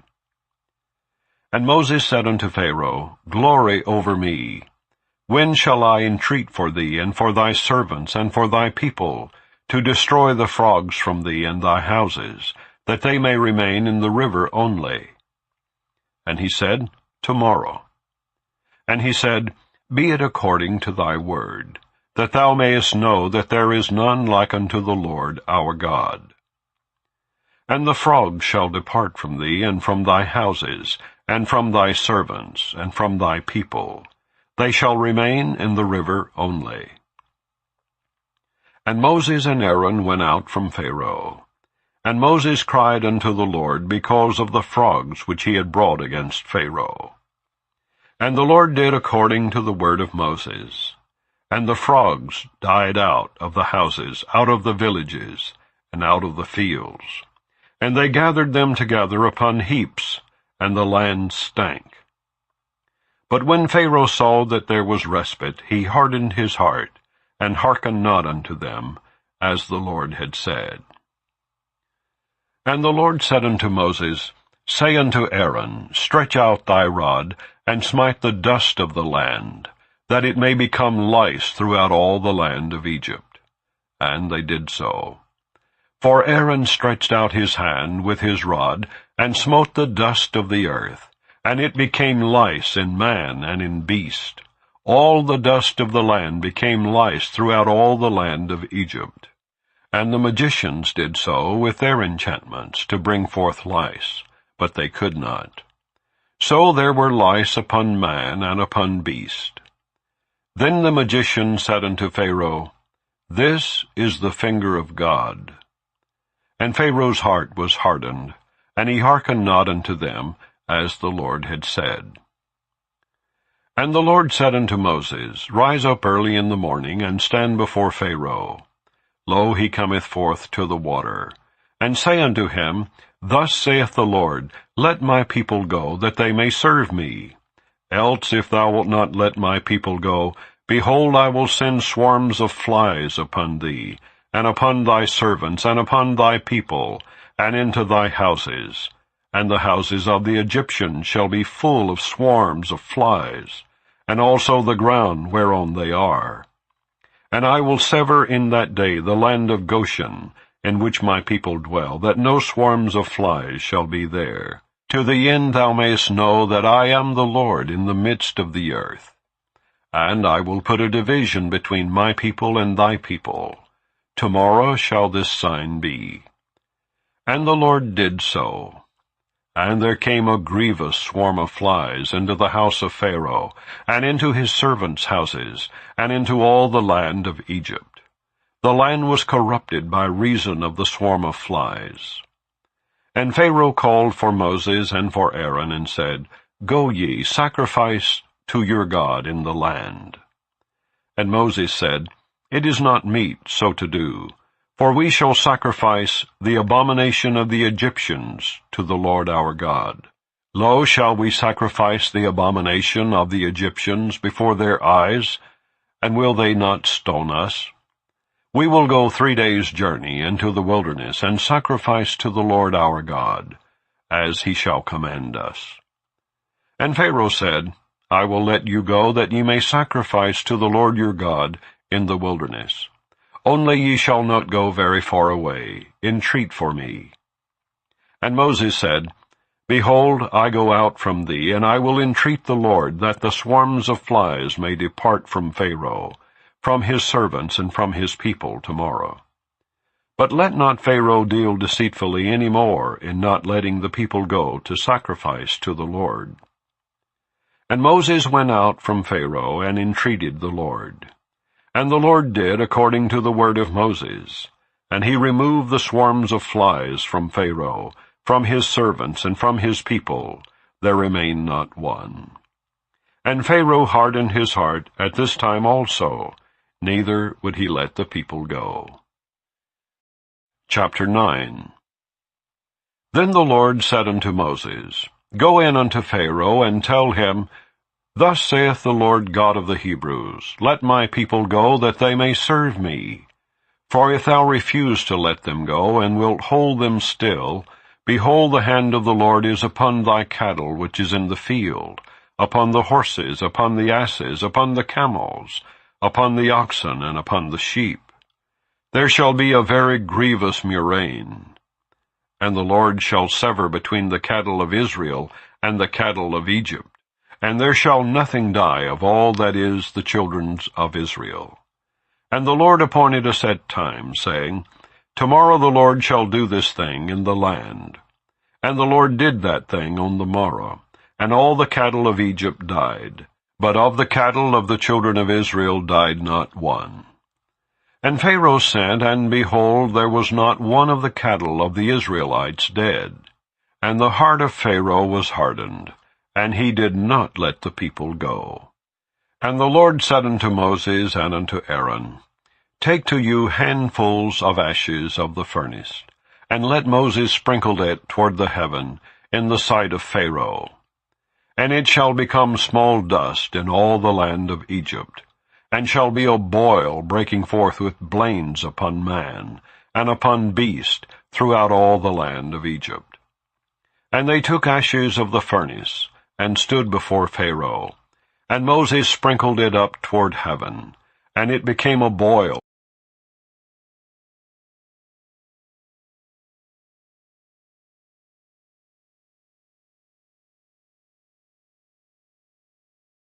What's up, my viewers and subscribers? Welcome to Tea Time with Lady Let's.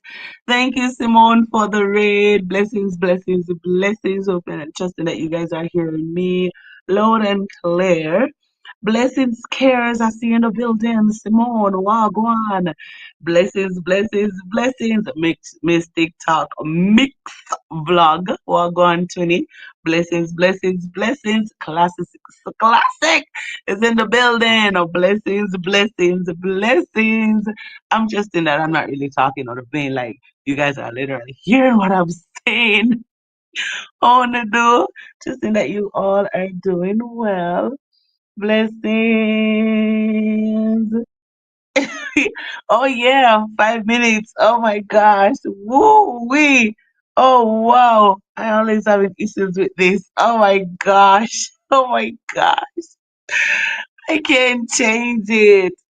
I can't change it. If I tell you guys how I'm getting this stream over, man, you guys will be like, wow, she's skilled, man. I'm joking. It's not me, it's my brother. Oh man. Blessings, guys. Blessings, blessings, blessings. Cares, are you hearing me? Bless up, lady tea time. Yeah, yeah. Uncle Barry, you there? Wagwan. Please remember to hit the like button from Uncle Barry himself. Take off some mood. You tell the man who has the laptop. Guys, listen, if I tell you how I'm streaming right now, you'll be like, these people have skills. Blessings, blessings, blessings, and welcome loud and clear. Wagwan, on a good. Oh my goodness, I am so happy for the raid. Simone, I'm sorry, guys. I'm really, really sorry, Simone. I I saw the face. She's like, oh my goodness, my people are on the outside. People, listen, man, just chill with me a little bit, man. Just chill with me for 5 minutes, only 5 minutes. It's worth it. Trust me. You want good tea? Trust me. Maybe you have a complaint that you want me to tell you what tea to drink. So that 5 minutes is worth it. Trust me. I mean, new friends, them out the door in the rain. Oh my goodness. And trust me, it's raining. We can hear you. Blessings, blessings, blessings, blessings. So, Miss TikTok girl, this is what we'll be using on Saturday. This device, this type what I call it again? This app right here. Yeah, I will tell you all about it later on when me and you and Riggs meet up. Just go to customer bro. Here, bro, you'd have to let in the people then. Bro, can you let the people in because persons are on the outside waiting. So our Simone tearing down the place because our people them outside waiting. And that's how it is. When you come into a new country, you don't just come into Jamaica like this. You don't just enter Jamaica like this. All right? So you're at the checkpoint and you have to wait. Okay? But bro, if you want, if you're able to do so, can you just take it off? Some people think that coming to Jamaica is easy. It's not easy at all. It's not easy. So, Mother Foster, if you're out there and this is your first time, yes, wait. Mother Valerie, I saw that you were on the other side also. Blessings, blessings, blessings. It looked nice right there, right there, right there. Oh, doctor, you're out there too, doctor. Wait, no man. Wait, don't go anywhere. Because I hear somebody trying to call your name earlier on. Can I do it? Let us see. It's gotta be a joke also. Where is Uncle Barry? Uncle Barry, how are you doing? I realize that Simone is walking nowadays to go and pick up her baby. Oh, Uncle Barry, you're going well, man. You minister to Simone. Simone, when last did you have to pick up the kids? I see you walking. I love it, love it, love it. Blessings, blessings, blessings. We have bees, I'm going to stop hold me up. Oh my gosh. Oh my God. Simone Raid, Watch Queen is saying, blessings, blessings, blessings, blessings, sis. So sorry. I have to take but Uber. Oh my goodness, what happened? Simone, why did Watch Queen have to take an Uber here? That's unbelievable. And you come in here complaining. My mother Val, Simone is saying. Also, watching is saying, Simone, what happened? I did not get on the flight. Oh my goodness, Simone, what happened? I am here. I'm listening, T. Okay, Uncle Barry, blessings, blessings, blessings. I see that classic is in the building. People, I'm telling you, man, if you want a good hairstyle, man, and you know you have your braids and you don't know what to do, check classic. Man, she will tell you exactly. I'm learning a lot from classic. Classic, you know, I was getting lazy. I stopped doing hair, but watching you, my dear, I am on it again. I'm on the go. I'm on the go. Oh, my hairdresser, please don't listen to that. I still want you to do my hair. Um, to what screen talking? What? What did Simone did to you guys? And she over here complaining. Simone, what you did to the people? And Simone is saying, watch screen, hon. I walk you walk. You walk all the way to Jamaica. My goodness. Who does that? Who does that? She walk on water. Oh my goodness. Don't look down. Don't be distracted. Watch screen. Don't be distracted. Don't let them distract you and let you sink. Oh my goodness. The fact that you're here, you walk on the water. You had faith, man. God, I caught. You did trouble me. Oh my goodness. She thought you were troubling her. And watch screen. He said, me no know. Me no know what happened. Let me in. The people, them. Oh my goodness, bro, you need to let the people in. I'm not sure, Simone. You know that the computer is at the daycare. You know, laptop is at the daycare, guys. I had to get a link to come onto my own show. You don't even know what's going on over here. But listen, man, we're making it work because I don't want certain people to come over here and say, Miss TT, you know, what they call my internet again? You know, a KFC Wi-Fi you're using. Every time you're telling me that a KFC Wi-Fi this now, or look at the clouds. Look at the clouds. Ah, you get this a Wi-Fi a KFC on the chat board. Apologize right now. The person, please apologize to my Wi-Fi right now. My Wi-Fi right now.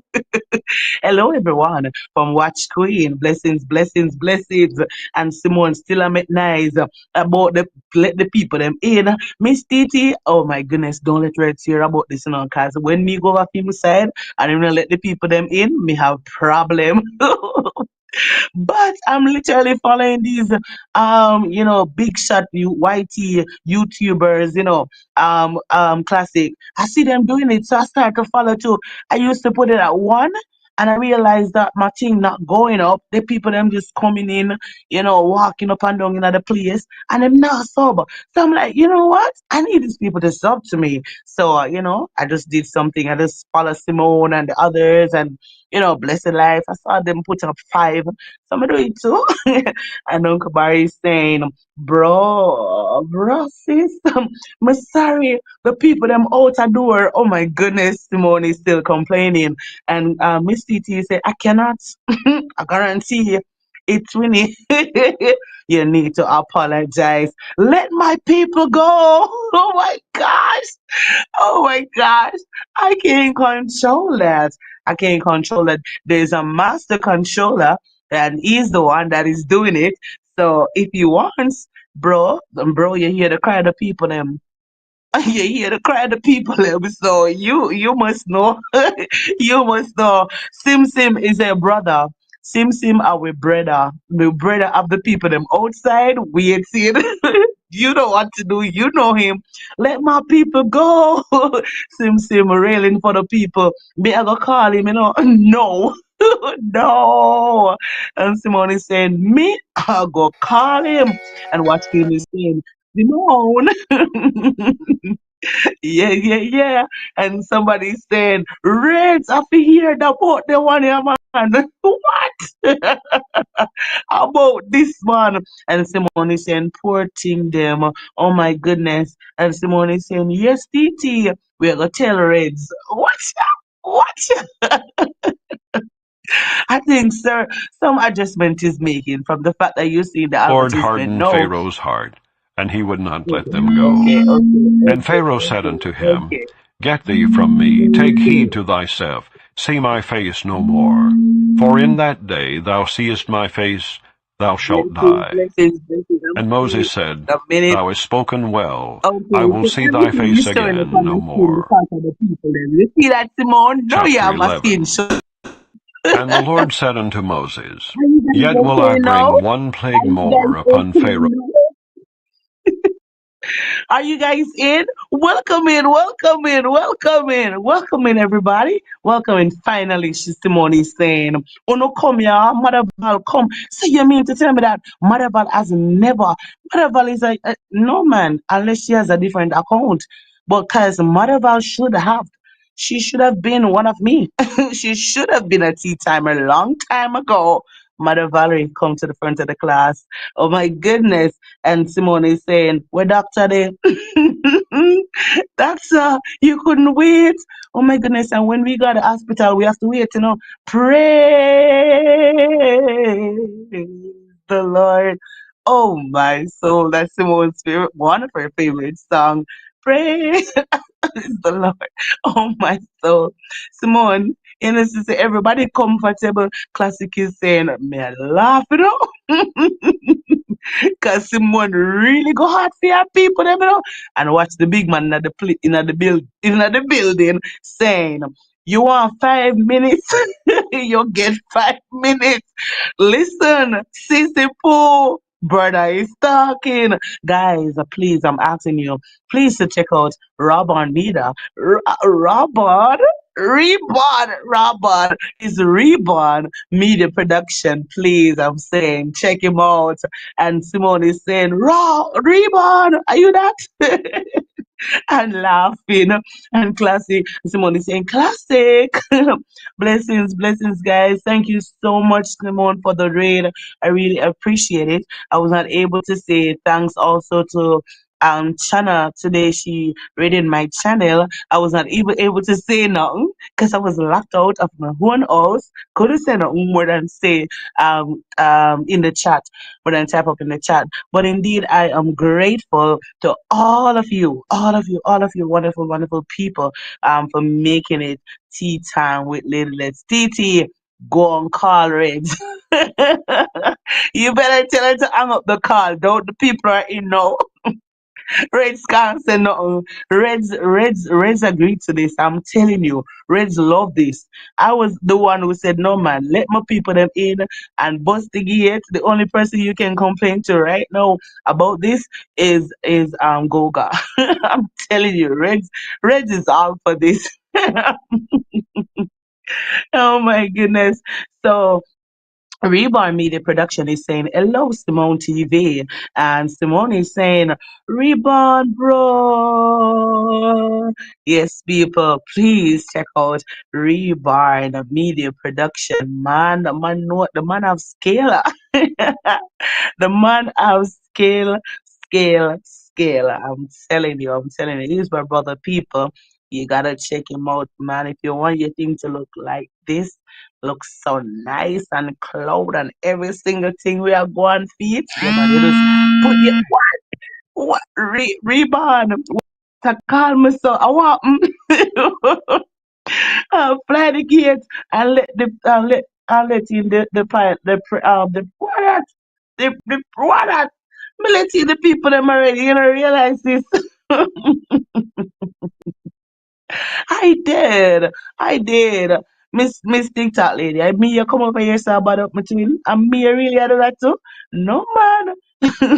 They gone them. They gone. Them get fed up and gone. Oh my goodness. No man. Maybe they gone back to their country. Maybe they gone back to their country. Don't worry yourself. They will come back again. They will try again. That's the thing, people. If you get let down, you gotta go again. Go again. And I'm talking to somebody out there. If you try to get your visa and it don't work, go on again. This is the time we need to go get it now, okay? So you get let down, they will be back. Don't worry yourself. Don't worry yourself, Simone. The people will be back. They will be back, man. He did my he did my grandfather's funeral right there, right there. I think that's your first live, Simone. Your first live on Simone TV. Yes, man. Mr. Reborn Media Production was the one who did it. Yes. So we all need to go and check him out. Reborn, please text wife if I'm text her, please, please, please, please. All right. So Miss TikTok is saying, "See me, Dr. Lee, all the way from Nigeria. And Twitter did not let him in. Oh my goodness, I'm telling you, that's the same thing because his name is Doctor. You know, it's almost like a punishment, but I'm not really punishing the doctor. But I got that treatment from the doctors, so I don't know. You know, it's just you know what I mean. Sorry, Doc. Sorry, but he will be back. I promise you, he will be back. The fact him call me name, he has to come back. All right. So she start preaching. No, no, trust me. I'm trying my best not to. Blessings, blessings, blessings, blessings, blessings, blessings, and blessings. So all the Raiders cares blessings to you. You're doing a fantastic job in the mornings. Hope you recognize me, you know, the person will come in your chat every single time, sharing your doing all these things. It's me. And I'm not calling my other name. But blessings, blessings, blessings to you. I love what you're doing. Keep it up, cares. Keep it up. Miss TikTok lady also. Me boast about the ear just but me not boast about the rest of them yet. But give me a chance, man. Miss TikTok lady, guys. She have the entire zoo on her platform right now. So if you guys missed it, you guys can connect to her and watch the entire zoo. Oh my goodness, guys. All should out is the channel. Very informative. Guys, please. And if you check out the channel because it's very informative. Yes, and also cares, guys. I'm telling you, she has a powerhouse going on in the mornings, man. I'm telling you, she is doing a fantastic job. A beautiful woman with a beautiful word. Check her out. He also cares royal. I'm telling you, a lot more that she has to offer. And Simone, Loudmouth TV, guys. We all need to check her out. She was the pilot today, and you know. I'm telling you, Simone is doing a fantastic job on Saturdays, you know, with her live, featuring other channels, you know, the babies, you know, the young ones who have not yet monetized, you know, she's just boosting the channels and I'm seeing growth. I remember sending, told her about one of my friends and I'm telling you, I'm seeing a massive growth. It's a massive growth. Oh my tell her, say, this lady, she wasn't even doing live stream. And no, no, I have to be like Simone creating a monster. And so I'm telling you that Simone is doing a wonderful job. So Simone, keep it up, keep them going. And I saw where you took the people out today, and that was good. Thank you so much. So someone we have never been to UK before, and the fact that you're taking us out in the morning with your daughters, you know, your daughter channel, and also with yours in the night. And God bless you for doing that, okay, Mama, and also for the music in the nights. Yesterday she was live and she did a fantastic job. Could put you guys to sleep. I mean, a very calming music that sounds that she gives off on Wednesdays. So blessings, blessings, blessings to Simone. May I go tell them what?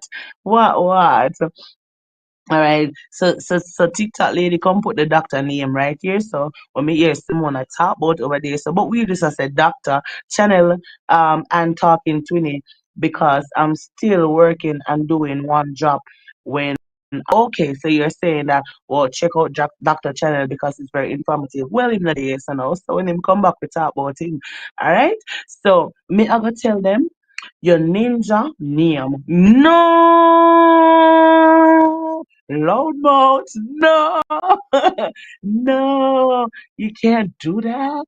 You can't do that. You can't do that. No, they know my ninja name already. My tea lady, yes, and tea time. Those are my ninja guys. Those are my ninjas. Those are my ninja. Mystic Tat Lady, me tell you say right now she has squeezed that big twin Simone because she knows.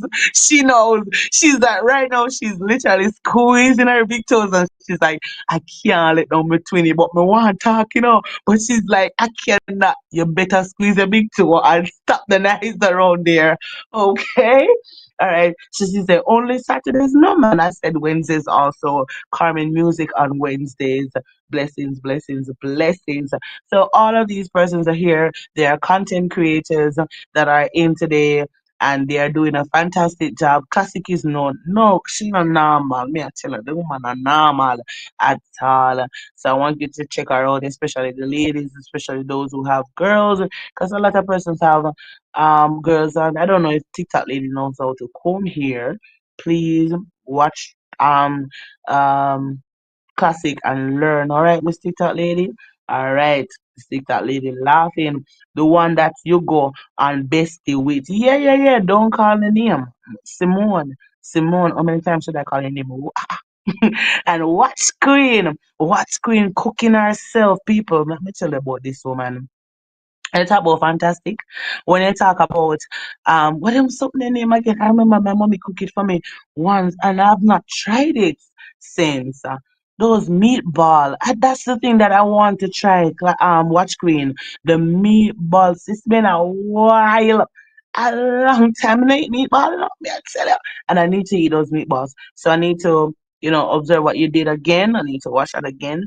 So guys, you can check her out. And don't feel any way if you come over here and see just Miss TikTok girl have the blue. Don't even think that she is loved more than anyone at all. But she got this when I think one of the days when I was on and it's been a while.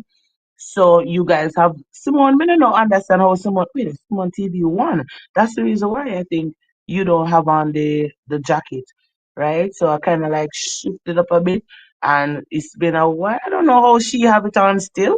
I try to remove it from everybody, I don't know how Miss TikTok girl, but don't feel any way, guys. She's not so special over here. Everybody's special. Nobody thinks they're only she one come up in here in a blue jacket, but don't have no time to come here. You better learn from Classic. Classic is our celebrity right there, Simone. She a gonna let it out. Mrs. Simone, me say, show that cancel. I'll be a fight with a fight later on. Oh my god.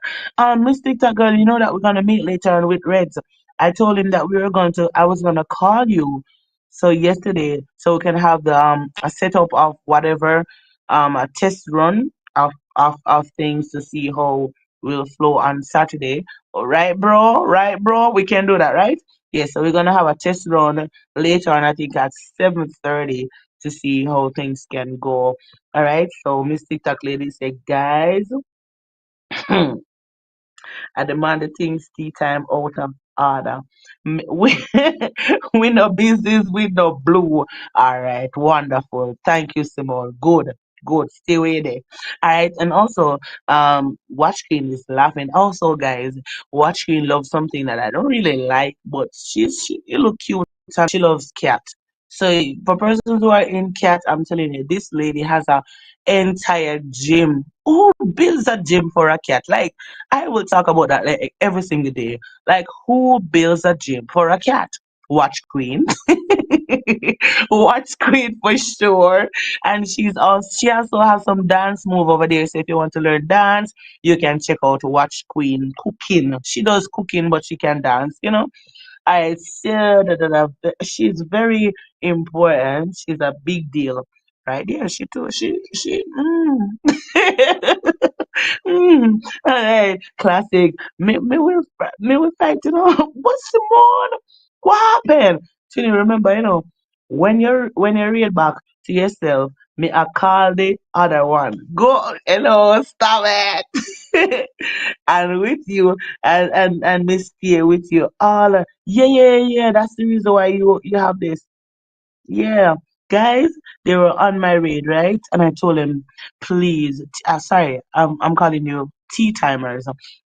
They came to one of my show one day. I think it was last week, right, Miss TikTok girl? And I said to them, please sit back. I'm going to take you somewhere that you guys are going to love it. Tea timers, you're going to love this place and I'm going to take you right now. Simone, you know what I did? I bring them right back to my house. I raid them to my channel. It was amazing. It was just, oh, it was amazing. 20, I know that you will never forget that. Miss TikTok girl, I hear them talking about you, yesterday for the whole time. I hear them calling up your name and say, you did a raid or something on Sunday. We're in the class and I heard them talking about you a lot.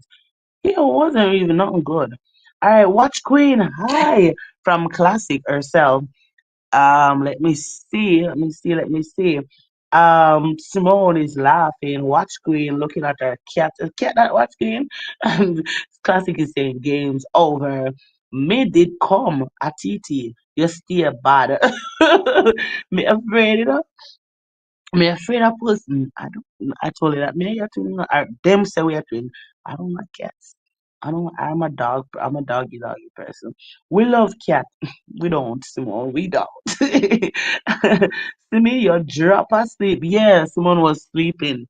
Simone was sleeping. You know what? In my song, I was here singing out my entire voice. My entire voice. I had to be drinking a lot of ginger and lemon and everything. And I was there singing loud to the people, and Simone just asleep. Simone was like in the midst of ministry. Simone was there sleeping. I know.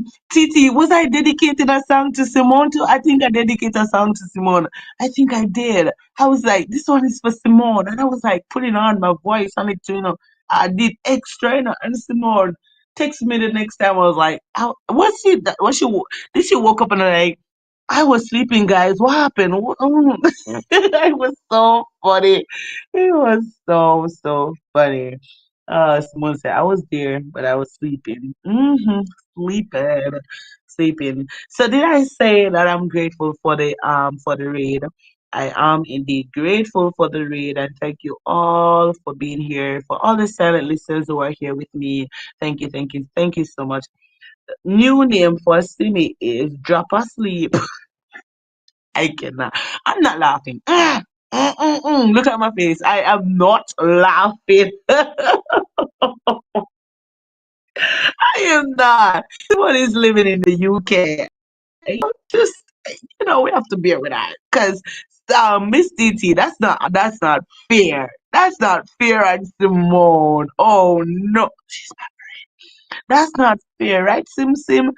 And to be honest with you, I don't know when Simone starts sleep so much, Simone, I used to say, Simone, you are a Jamaica. You're like you're living in Jamaica. Like every single Simone is up with me hours. Like we used to have some late night shows and stuff like that. And I said, I'm gonna go live. She's like, you want me to come with you? I'm like, yeah. And those days, Simone didn't even have a channel. From now, Simone turned the big content creator, guys. She works. She works. This is a job that she does. She works more than those persons who have a 9 to 5. I'm telling you, like this YT works her. She's like Simone is everywhere. Sometimes I say, Simone, you definitely have the Holy Spirit because you really operate like the Spirit. Because you'll be here and there and there and there on all over. So yeah, Watch Green just give Simone those trophy.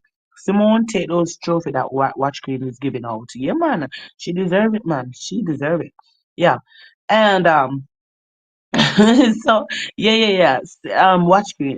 Misty Tugger, please leave Simone alone. Please, I'm asking you because Simone time and Simone works is a lot. It's a lot. It's a lot. Right? She works double shift. Most time when we are sleeping, Simone is up. So so Misty Tugger, Lord. Once you are a YouTuber, my mind doesn't rest. Yeah, man. I told you all what happened to me. I was on a live show and I wasn't on a live show. It was a Sunday. I came home from church and I was watching something, my husband and I. And I was there, I fell asleep. Niggeritis. I think I was cooking a lot that day, that Sunday. And niggeritis took me. That's what we call it here in Jamaica, and I went to sleep. And in my sleep, I will remember I hear myself talking to my husband. I was saying, "Hon, turn on the TV. How do you want me to have copyright? Like you want me to get copyright strike?" Guys, I opened my eyes and I said, "On, what did I just say to you?" On was like, "You're not live." I was like, "Oh my goodness." On, I heard myself speaking to you. I literally heard when I said to you, "Turn on the TV." I was like, "No, no, no. Oh, this YT thing is just driving me nuts." It's driving me nuts. Man. See me, I love you, but me have to talk. You think it easy your mind. I fell asleep, Reds and the Raiders, and you raid did me there, and I was already there. Imagine, echo. Once you okay, so it was like loud, and you can just imagine if she had me on the TV. Simone, like what you sent me today was echo. Echoed, echo, echo, echo. And you can just imagine Lady Let's in her ear singing Break Every Chain, and you just say chain. When it's finished, you hear chain. Oh my goodness. So blessings again, everyone. I really appreciate all of you for making it to my channel this evening. Still have a like lengthy more. We still have more hours to go. I'm really grateful that someone took you all over here. I'm really, really grateful. I'm really grateful. I'm really, really grateful. Yeah. So we were here meditating on the word today, like for this week, because we are focusing on the children on another platform that I am on. So I said, you know what, just gonna do the word, just allow the word to play out. Also, someone was like, you know, I'm playing you on my thing for the entire time. I just hear the song repeating, repeating. How about doing something else? And I was like, what else should I do? And they were like, just play the word, just play the word, just let the Bible play out. And I'm like, that's an amazing idea. So it wasn't really my idea. So if I say hats off to those who deserve the hats off. Yeah, so I thank him also because, even my brother was saying to me that I can't be having the thing. What am I listening to? And I was like, you don't hear the music playing? He's like, just a bit like half a minute of music. That's all you're giving to me. So when the person came up with the idea to allow the Bible to play, I used to play the Bible back then, way back then, but not as this one is playing. So I was like, yeah, I'm all for the Bible and I want to meditate and I love hearing the Bible playing. So that's what I'm doing now, and I can't end my life because if I do, our blessed is gonna get me. So I cannot, no, I just can't. I can't end my life now. Because blessed is gonna just drape me up right in front of everybody. And I just cannot accept that. Right? So I want you all to bullying the husband. Who is bullying husband? Bullying the husband. Who bullying husband? No. Who bully husband? Bully Simone, you were there saying, honey, what are you talking about? Send me, I love you, whatever. Talk. I miss that bullying the husband. Someone that message is for us. I don't know what Simone is saying. Simone, what are you saying? Oh my gosh. That means some. I didn't thought it didn't. All right, so let's count. Simone 1, Classic 2. No, I don't have to do that. Let me see. Ladies and gentlemen. Okay, so this is just for my. So on the top fan on this channel this day actually is T Woman. I'm the top fan on my own channel. Yes, good. So top fan is T Woman. Thank you, thank you, thank you so much. Second place we have Chana, and third place is Simone TV. Fourth place we have Marie. In fifth place we have Classic Hairstyle. In sixth place we have Cares Royal. In seventh place we have Simone's and Mo. Simone and Mo. Eighth place CWM. You know charging phone it. Long tell me say my charging phone to come back. Me and him. In ninth place, 20, really? Ninth place. We have Miss TikTok Girl, Mix Vlog. And in the 10th place, we have African Caribbean Story. In 11th place, we have Barry walking man, oh man. Man, I encourage Simone, man, and Simone is doing it. We have in 12th place, Rob Reborn. We have a Robon, guys, so bear with me. We have Robon Media Production. 13th place, we have Watch Queen Cooking. 14th place, me one a church brother, Tony. And 6th place, Tea Time Cup.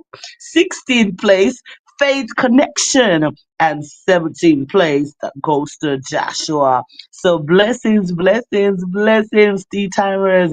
You are the one that texted in the chat today, and some of you are still texting. And indeed, I am grateful. I'm the eighth play. I am eighth play. No, T woman, you're wrong. No, let me refresh.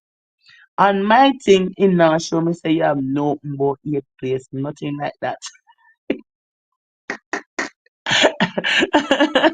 And I know, wait, let me refresh. Let me see this. Let me see. Miss TikTok girl, ninth place. Me- Classic fifth place. No, no, no, no, no. Two channel to go. Oh my goodness. Oh my goodness. Blessings, blessings, blessings.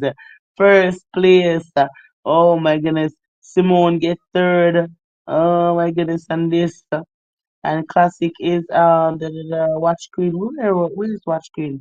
Watch screen is at 13th place there. So that's where I'm seeing you on my thing here. I don't know where you see. I am eighth place, first place to go.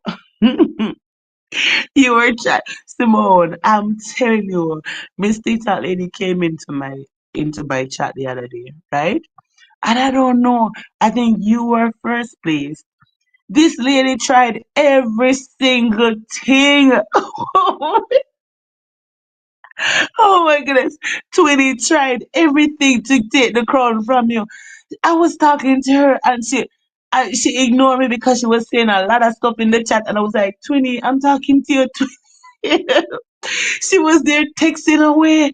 She must get the first place from Simone. She have to get it. Yes, Tony, I'm trying to get this place. I'm trying to get the first place.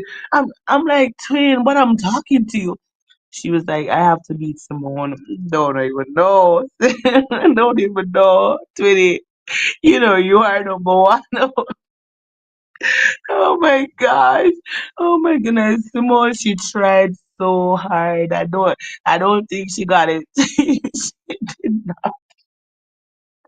Oh my goodness. You remember that day, twin? Mm-mm. She tried. That same night there. You read back to yourself. Yes, that same night. That same night I did that read back to myself. She tried so hard, man. We all are queens and king.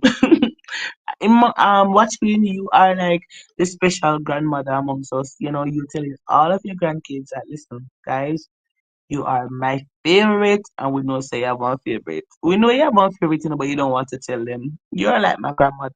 Every time I like my grandmother, I know where your favorite is. I know you love than me. And she's like, no, I don't know my favorite. I don't know the best. Da, da, da. But I know she has a special love for somebody. So Watch Queen is just like trying to bring forth comfort to us right there. TT, you're too awful. Oh my goodness. She was like trying to get it, man. She's like, listen, me can't on my twin channel and be no number five. I think she was placed number five. She was like, I want to get up there. And she was happy that you were sleeping. TT, me did that the live before I start. Ted, you can win me. You can't win me. Yeah, she was there. She was there. That's the thing. She was. I'm telling you, she operate on the spirit. Watch screen. You are 12. Simi, you are 2. My goodness. Watch screen at 12. Simi at 2. Let me see. Simi. Oh, I'm seeing China here. Simone, who are you seeing on your thing? I'm seeing China here as two, but China is not even there because China was here for a long while. But China has time difference, and you can see the time here in Jamaica. It's 4:20. It's right there in the sky. You can look in the sky and see the time there. So we have to acknowledge the time. Also, it's 4:20 p.m. You know who you are. Number one. Watch Queen is like number one. Oh my goodness. We need to have a dance off with Watch Queen. Watch Queen and who I'm gonna put together. I don't know if Simone can dance at all. I don't think so. Maybe Miss TikTok girl, I will put her on the dance floor, but I'm scared. I'm scared. I'm scared to play a gospel song for her to dance from. I don't know why. We have this summer thing that we have the kids coming to church, and sometimes when I'm saying to them, I want you guys to dance, like we have a dance off. And I said, please make it the dance be Jesus dance, okay, guys?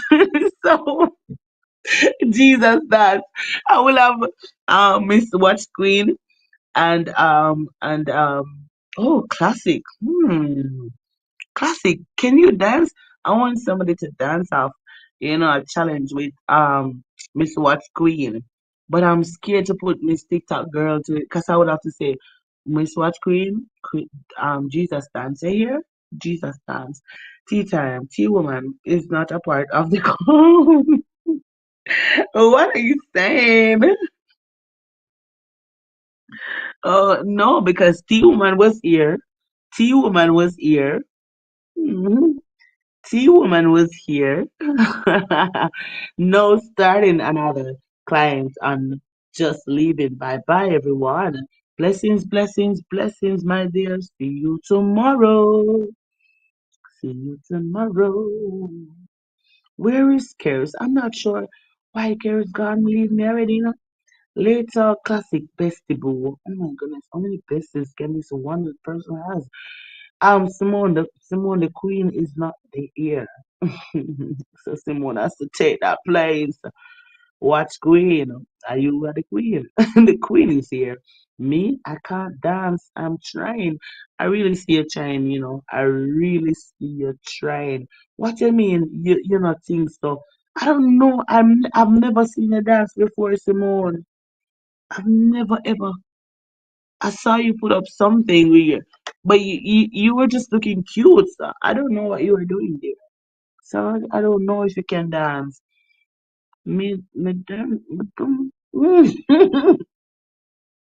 Oh, Simone, what did you say?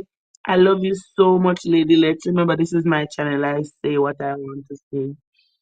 I love you so much, Lady Let's. Oh, thank you, Simone. Miss TikTok girl is laughing, watch Queen laughing, and Miss watching is saying bye to classic. My bestie is cooking dinner. Okay, okay, okay, okay. Blessings. I guess she's listening to me. And we are loud. Because some of the times I'm wondering, like this morning, I was on Blessed Live, right? And then I didn't remember that I was on her because I was on another platform. Blessed is just like chilling music right in the morning. So I was there and I was on her, and then I was on Simone also. Simone was there on in the same thing that I was in, so it was literally an echo.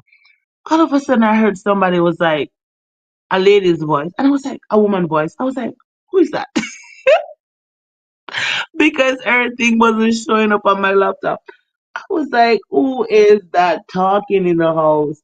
Man, I had to say to her, oh my goodness, I was like wondering what other woman voices in my house? Which woman is chatting on my yard? She was like, Sissy Pooh, thank you so much. I was like, so that got me making dance to save my life. Simone, I know. You I said it already, but you have to make everybody know.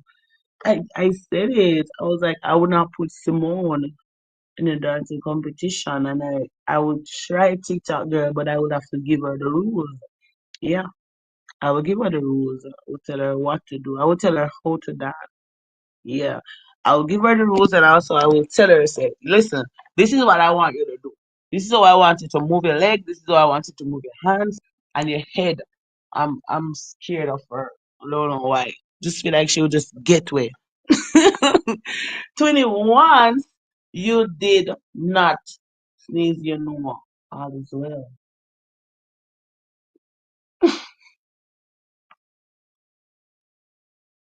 Oh my gosh. Oh my gosh. Oh my gosh. Oh my gosh. Ladies and gentlemen, boys and girls, I am going to play back the Bible. I am so grateful. Did you all give this live stream a thumbs up already? I trust in God that you did. I pray to God that you all did. I pray to God that you all did. Did you? Did you thumbs up the live already? Did you thumbs up the live already? Blessings, blessings, blessings. She I got them on the.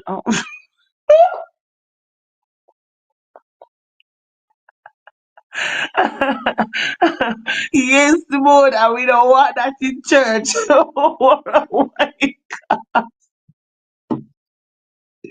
She will be like one of those little kids that we have in the summer. She Simone, she will be one of those.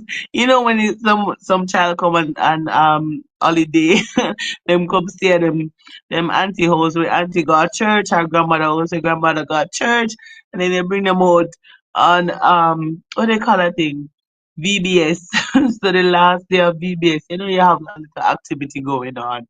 They like a little concert. So you play some gospel music and they say, come up here guys, we're gonna have a dance competition. Man, you'll be like, guys, this is the rule of the competition. When you see them start dancing, you wanna run.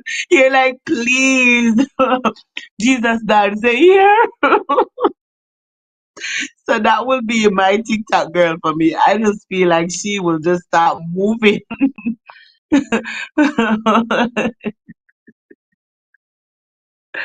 No, we're talking about you.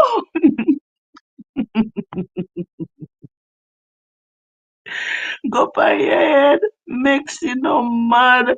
Are you talking? Are you they talking about? Oh my God. I did like I just did like it. Oh my goodness. So I was talking about you. Oh my goodness. Oh my goodness. Oh my gosh. Oh my goodness. I am guilty. I did. Yeah, I just feel it. I feel it. The thing is, I felt somebody wasn't doing it. I know a song goes so. I know a song goes so. Yeah, we don't. I don't want you to hear the gospel. That's the reason why I'm afraid of the gospel songs that has too much of the worldly and beats to it. Mm-mm. That's scary. Like one of my friends told me that they were in the world for a while and they used to go to the dance and so. And most times when they hear the beat now, they tend to want to dance like how they used to dance in the dance hall. So that's the reason I don't really like it. So I don't have to be specific in the music. Because sometimes if you don't be careful, you think all the songs are gospel. The beats will fool you. You better be careful. Mm-mm. Watch Queen. I remember my grandmother dancing from a song that wasn't a gospel song. And grandma rocked to the song and I rocked. I was like, Grandma, and a gospel song that you know? And grandma said, I know the song me a rock to the beat. And the beat. Oh my gosh. I would have to put TikTok lady and the manners and rules and regulation. So Miss TikTok lady, I think we're gonna have as I told you before, a test run later on for Saturday Live. I'm not sure if we'll private it or what, because I don't want them to hear what we're gonna. Because if we come and say what we're going to do, they're going to be like, "Oh, no, we're going to go on their side." So I may have to unlist it so that I share it with persons who, I wish I had like something like membership or so that only members will come in to know what. But I don't know. Maybe have some persons on it. I don't even know how we're gonna do it, but I don't want everybody to know because we want to do it good, I will just shake my waist and just roll my stomach or my belly. Jesus. You know, gone, you know. Simone, gone it, gone it, gone. Hey, gone. That's an a Jesus dance. I'm gonna show you how to do Jesus. Simone can show you. She'll just rock one side, rock the other side. Look at the other channel you see. Mm-mm. Blessings, everyone. You know, I'm really grateful. I don't want to start singing and let someone go sleep, so I'm not gonna start singing. However, I just want to say how much I am grateful for, for the thumbs up and for the read. Again, I can't even go about saying how much I really appreciate it. A lot, a lot, a lot. And to all the silent listeners, some persons are here listening still. They are still silent because they are saying, let me see what is going on with. I don't want to say anything in the chat. I don't want nobody to know that I'm here or ever I may not say there. And indeed, I am grateful. I may not know who is, but me know I am. Alright, so I'm really, really grateful. No, no singing. And somebody say, no, no, no, no, no sing. Oh, no, no sing. No, no singing. You don't want me to sing. I love you, tea lady. Tea time, you don't. Love you, tea lady. Oh my gosh. No, no sing. No, no sing. You want me to sing? I guess say no singing, no singing. Married, I love you. My readers, I love you. Blessings, blessings, blessings from Simone TV herself. This is so powerful. It is so, so, so powerful. Mm-mm. Blessings, everyone. Saturday, I'm gonna take off everybody's jacket. All the persons who are wearing a jacket, I'm gonna clean it up. And Saturday, we have a nice show that is coming up. And I want you all to be a part of that. It's going to be, you look pretty on the TV, you know. Oh my God. How do I sound on the TV though? How do I sound on the TV? Do I sound good? Do I sound like a TV person? Do I have that voice for the TV? Mm. Are you seeing the clothes? Oh, it is so beautiful. Tomorrow you guys will see something else. Tomorrow will be the last day for the fasting. Alright, so I'm not leave the lady. So not even sure what we're gonna do on next week. Not even sure. I'm gonna come back with my tea making in the mornings and stuff for it, and then I will see where my WH is at. I think I may do the claim one of the claims. The first claims right there, so I think I will do that one if we can do that one. I don't. Maybe I think they've said that we can do something like that, and then I'll see where we go next week. We'll have to go back into tea making, right? So I don't want to promise you all that I'm making tea and then I'm not doing it. Don't want to lie to you all. Leave the lady. Who's she talking to? Beautiful. Simi, I'm running along one for you. So since morning. Oh, that is so sweet. I have you to report. You guys, because I might be live same time. No, no, no, no, girl. No child, no lady, no. We can't. Simone, are you okay? You think we're gonna do live while you are live? Simone, you think we are going to do live while you are live? Who does that? Hmm? You should know me better than that. That can never happen unless you're going to do a 8 hours live, like usual, like always. Simone, are you planning on doing a 7 hours live Saturday? Are you planning on doing a 7 hours live Saturday? What are you planning on doing? Who is your guest? You're gonna just talk for 7 hours like usual. Is Mother Valerie one of your guests? Thanks, TT. You know I got you. Blessings, Sim. I'm just letting you know, darling, not on you. Oh, you better not. Twinnie, she knows. She knows that she knows. But I'm telling you, goodbye, everyone. All the best. Back to the Bible.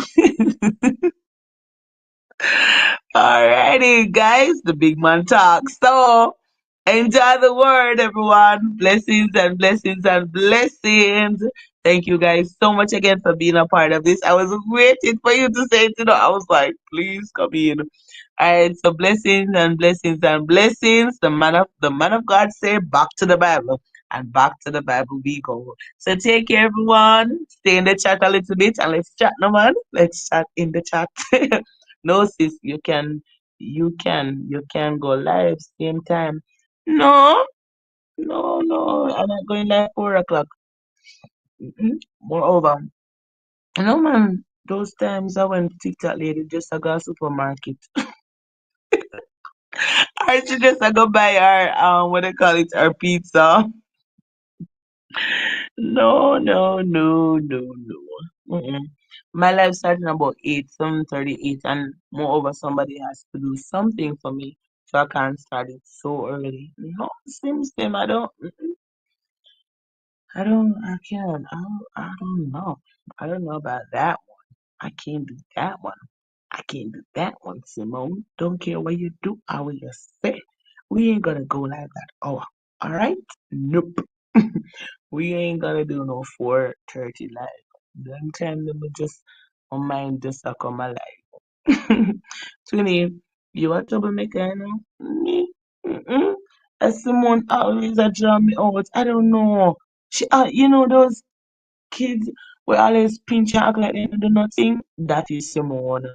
I'm telling you, man. She pinch me, she step on my toe, and then she expect me not to do nothing. She test me. Bye everyone. Watch screen going on. Watch screen where you go. Where you going? We're not in the live, you know? We're not ending the live. We're just end talking. So my mic will go close. I can't end my live 5 hours. You want, you want blessed life, come to me. mm, mm. And I want Simone, I don't even know. You're gonna be up. I'm gonna end it in the next. What's your five? Oh, if I don't understand. Why is it showing 5 hours though? Is it 5 hours? Watch Queen, come back. Come back. Watch Queen, come back. I'm so sweet, asking Mother Val. Oh, that would be a praise moment, girl. That would be a massive, a nice, a beautiful, awesome blessings and blessings. Blessed Lord. I'm telling you, I'm not doing it, Simone. I'm not ending my life so early. I'm just grateful that you took the people over here. Oh, you say bye? No, it's because I'm gonna mute my mic and go in the chat. No, you can't leave me. Blessed life will have me. You want to hear? If I ever end this life and even go to her show, she's like, "What are you doing here?" Wow. I'm like, "Is this my mom in you? Is this my mother's spirit in you?" No, I'm not ending the life. No, can't end my life. No. Watch Queen, I thought you were there when they pulled me up in the class. Watch Queen, they gave me 40 days and 49. And they say when the 40 days and the 49th is up, them done with me. They gave me 40 days and 49. It's an entire fasting. So, right. So we're gonna go back to the word. We're going to go back to listening to the word, meditating on the word. So bro, whenever you're ready, you can just go ahead and play the word so that we can just meditate on it. Which app is this? This is called Guess. We're not telling you our secret. It's a secret weapon. It's Simone. It's a secret weapon. Bro, they want to know what app we're using. Should we tell them? It's YT. It's called YT. It's YT. No YT the pan. I mean by which app this? Upon his It's neighbor to YT. slay him with guile, thou shalt take I him from know. mine altar that he may die. And he that smiteth his father or his mother See, shall be surely put to death. And he that stealeth a man and selleth him, or if he be found in his hand, he shall surely be put to death. And he that you curseth can play it. You can play it. You can go ahead and play shall it. surely be I put to told death. him. I told him I'm in the If chat two already. strive together, and one smite another with a stone, or with his fist, and he die not, but keepeth his bed, if he rise again and walk abroad upon his staff, then shall he that smote him be quit. Only he shall pay for the loss of his time, and shall cause him to be thoroughly healed. And if a man smite his servant or his maid with a rod, and he die under his hand, he shall be surely punished. Notwithstanding, if he continue a day or two, he shall not be punished, for he is his money. If men strive and hurt a woman with child, so that her fruit depart from her, and yet no mischief follow, he shall be surely punished according as the woman's husband will lay upon him, and he shall pay as the judges determine. And if any mischief follow, then thou shalt give life for life, eye for eye, tooth for tooth, hand for hand, foot for foot, burning for burning, wound for wound, stripe for stripe. And if a man smite the eye of his servant, or the eye of his maid, that it perish, he shall let him go free for his eye's sake. And if he smite out his manservant's tooth, or his maidservant's tooth, he shall let him go free for his tooth's sake. If an ox gore a man or a woman, that they die, then the ox shall be surely stoned, and his flesh shall not be eaten. But the owner of the ox shall be quit.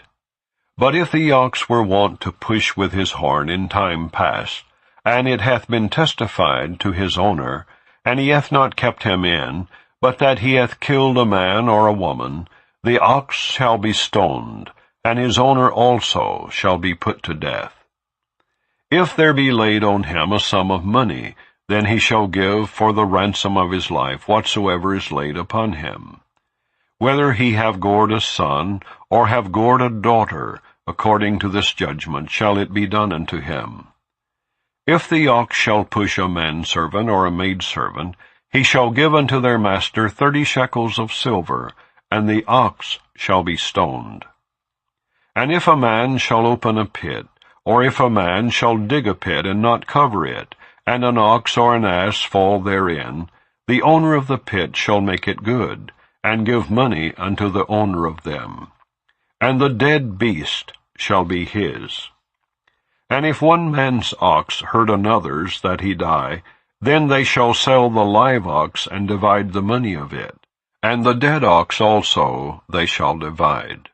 Or if it be known that the ox hath used to push in time past, and his owner hath not kept him in, he shall surely pay ox for ox, and the dead shall be his own.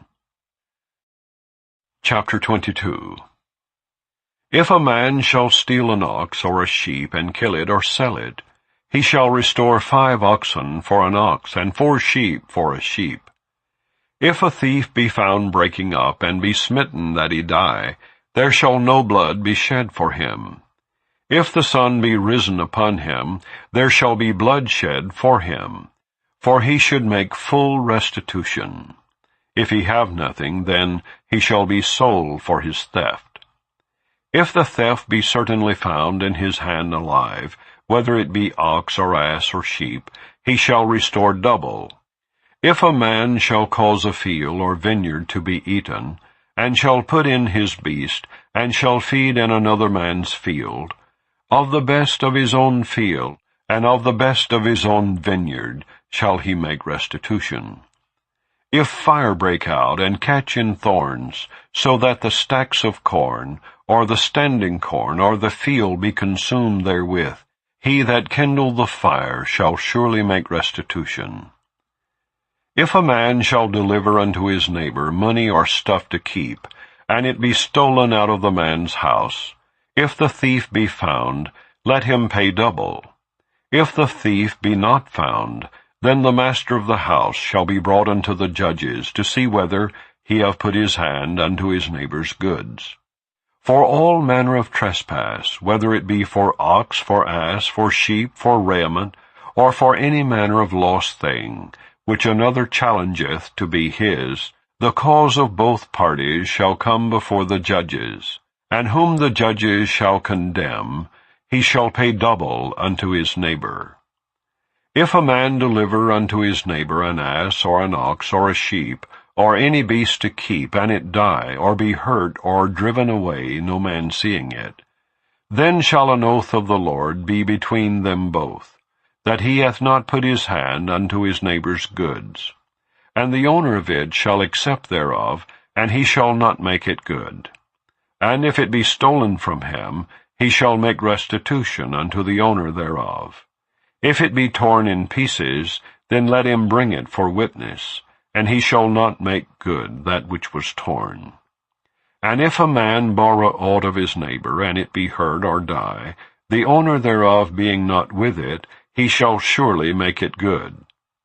But if the owner thereof be with it, he shall not make it good. If it be an hired thing, it came for his hire. And if a man entice a maid that is not betrothed, and lie with her, he shall surely endow her to be his wife. If her father utterly refuse to give her unto him, he shall pay money according to the dowry of virgins. Thou shalt not suffer a witch to live. Whosoever lieth with a beast shall surely be put to death. He that sacrificeth unto any god, save unto the Lord only, he shall be utterly destroyed. Thou shalt neither vex a stranger nor oppress him, for ye were strangers in the land of Egypt. Ye shall not afflict any widow or fatherless child. If thou afflict them in any wise, and they cry at all unto me, I will surely hear their cry. And my wrath shall wax hot, and I will kill you with the sword, and your wives shall be widows, and your children fatherless.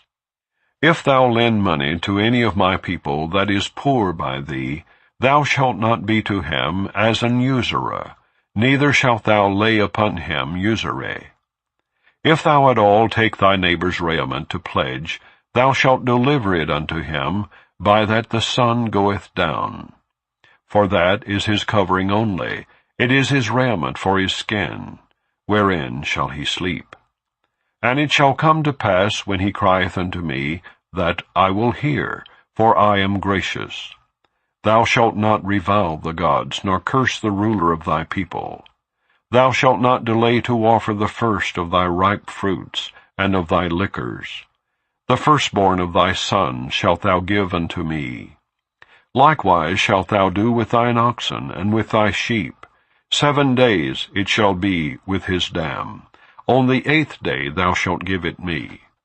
And ye shall be holy men unto me. Neither shall ye eat any flesh that is torn of beast in the field. Ye shall cast it to the dogs. Chapter 23. Thou shalt not raise a false report. Put not thine hand with the wicked to be an unrighteous witness. Thou shalt not follow a multitude to do evil. Neither shalt thou speak in a cause to decline after many to wrest judgment. Neither shalt thou countenance a poor man in his cause. If thou meet thine enemy's ox or his ass going astray, thou shalt surely bring it back to him again. If thou see the ass of him that hateth thee lying under his burden, and wouldest forbear to help him, thou shalt surely help with him. Thou shalt not wrest the judgment of thy poor in his cause. Keep thee far from a false matter, and the innocent and righteous slay thou not. For I will not justify the wicked. And thou shalt take no gift, for the gift blindeth the wise, and perverteth the words of the righteous. Also thou shalt not oppress a stranger, for ye know the heart of a stranger, seeing ye were strangers in the land of Egypt. And 6 years thou shalt sow thy land, and shalt gather in the fruits thereof. But the 7th year thou shalt let it rest, and lie still, that the poor of thy people may eat, and what they leave the beast of the field shall eat. In like manner thou shalt deal with thy vineyard, and with thy oliveyard. 6 days thou shalt do thy work, and on the 7th day thou shalt rest, that thine ox and thine ass may rest, and the son of thy handmaid and the stranger may be refreshed. And in all things that I have said unto you be circumspect, and make no mention of the name of other gods, neither let it be heard out of thy mouth. 3 times thou shalt keep a feast unto me in the year. Thou shalt keep the feast of unleavened bread. Thou shalt eat unleavened bread 7 days, as I commanded thee, in the time appointed of the month Abib. For in it thou camest out from Egypt, and none shall appear before me empty. And the feast of harvest, the firstfruits of thy labors, which thou hast sown in the field, and the feast of ingathering, which is in the end of the year, when thou hast gathered in thy labors out of the field. 3 times in the year all thy males shall appear before the Lord God. Thou shalt not offer the blood of my sacrifice with leavened bread, neither shall the fat of my sacrifice remain until the morning. The first of the firstfruits of thy land thou shalt bring into the house of the Lord thy God. Thou shalt not see the kid in his mother's milk.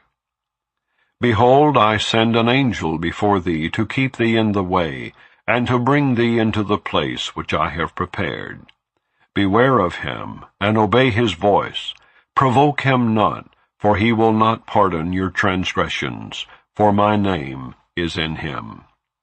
But if thou shalt indeed obey his voice, and do all that I speak, then I will be an enemy unto thine enemies, and an adversary unto thine adversaries. For mine angel shall go before thee, and bring thee in unto the Amorites, and the Hittites, and the Perizzites, and the Canaanites, the Hivites, and the Jebusites. And I will cut them off. Thou shalt not bow down to their gods, nor serve them, nor do after their works, but thou shalt utterly overthrow them, and quite break down their images. And ye shall serve the Lord your God, and he shall bless thy bread and thy water. And I will take sickness away from the midst of thee. There shall nothing cast their young, nor be barren in thy land. The number of thy days I will fulfill. I will send my fear before thee, and will destroy all the people to whom thou shalt come. And I will make all thine enemies turn their backs unto thee. And I will send hornets before thee, which shall drive out the Hivite, the Canaanite, and the Hittite from before thee. I will not drive them out from before thee in 1 year, lest the land become desolate, and the beast of the field multiply against thee. By little and little I will drive them out from before thee, until thou be increased and inherit the land.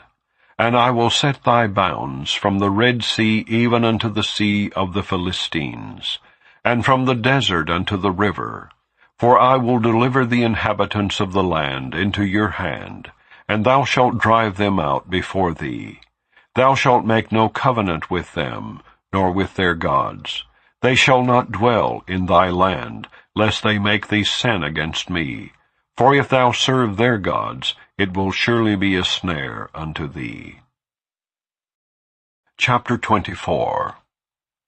And he said unto Moses, Come up unto the Lord, thou and Aaron, Nadab and Abihu, and 70 of the elders of Israel, and worship ye afar off. And Moses alone shall come near the Lord, but they shall not come nigh, neither shall the people go up with him. And Moses came and told the people all the words of the Lord, and all the judgments, And all the people answered with one voice, and said, All the words which the Lord hath said will we do. And Moses wrote all the words of the Lord, and rose up early in the morning, and builded an altar under the hill, and 12 pillars, according to the 12 tribes of Israel.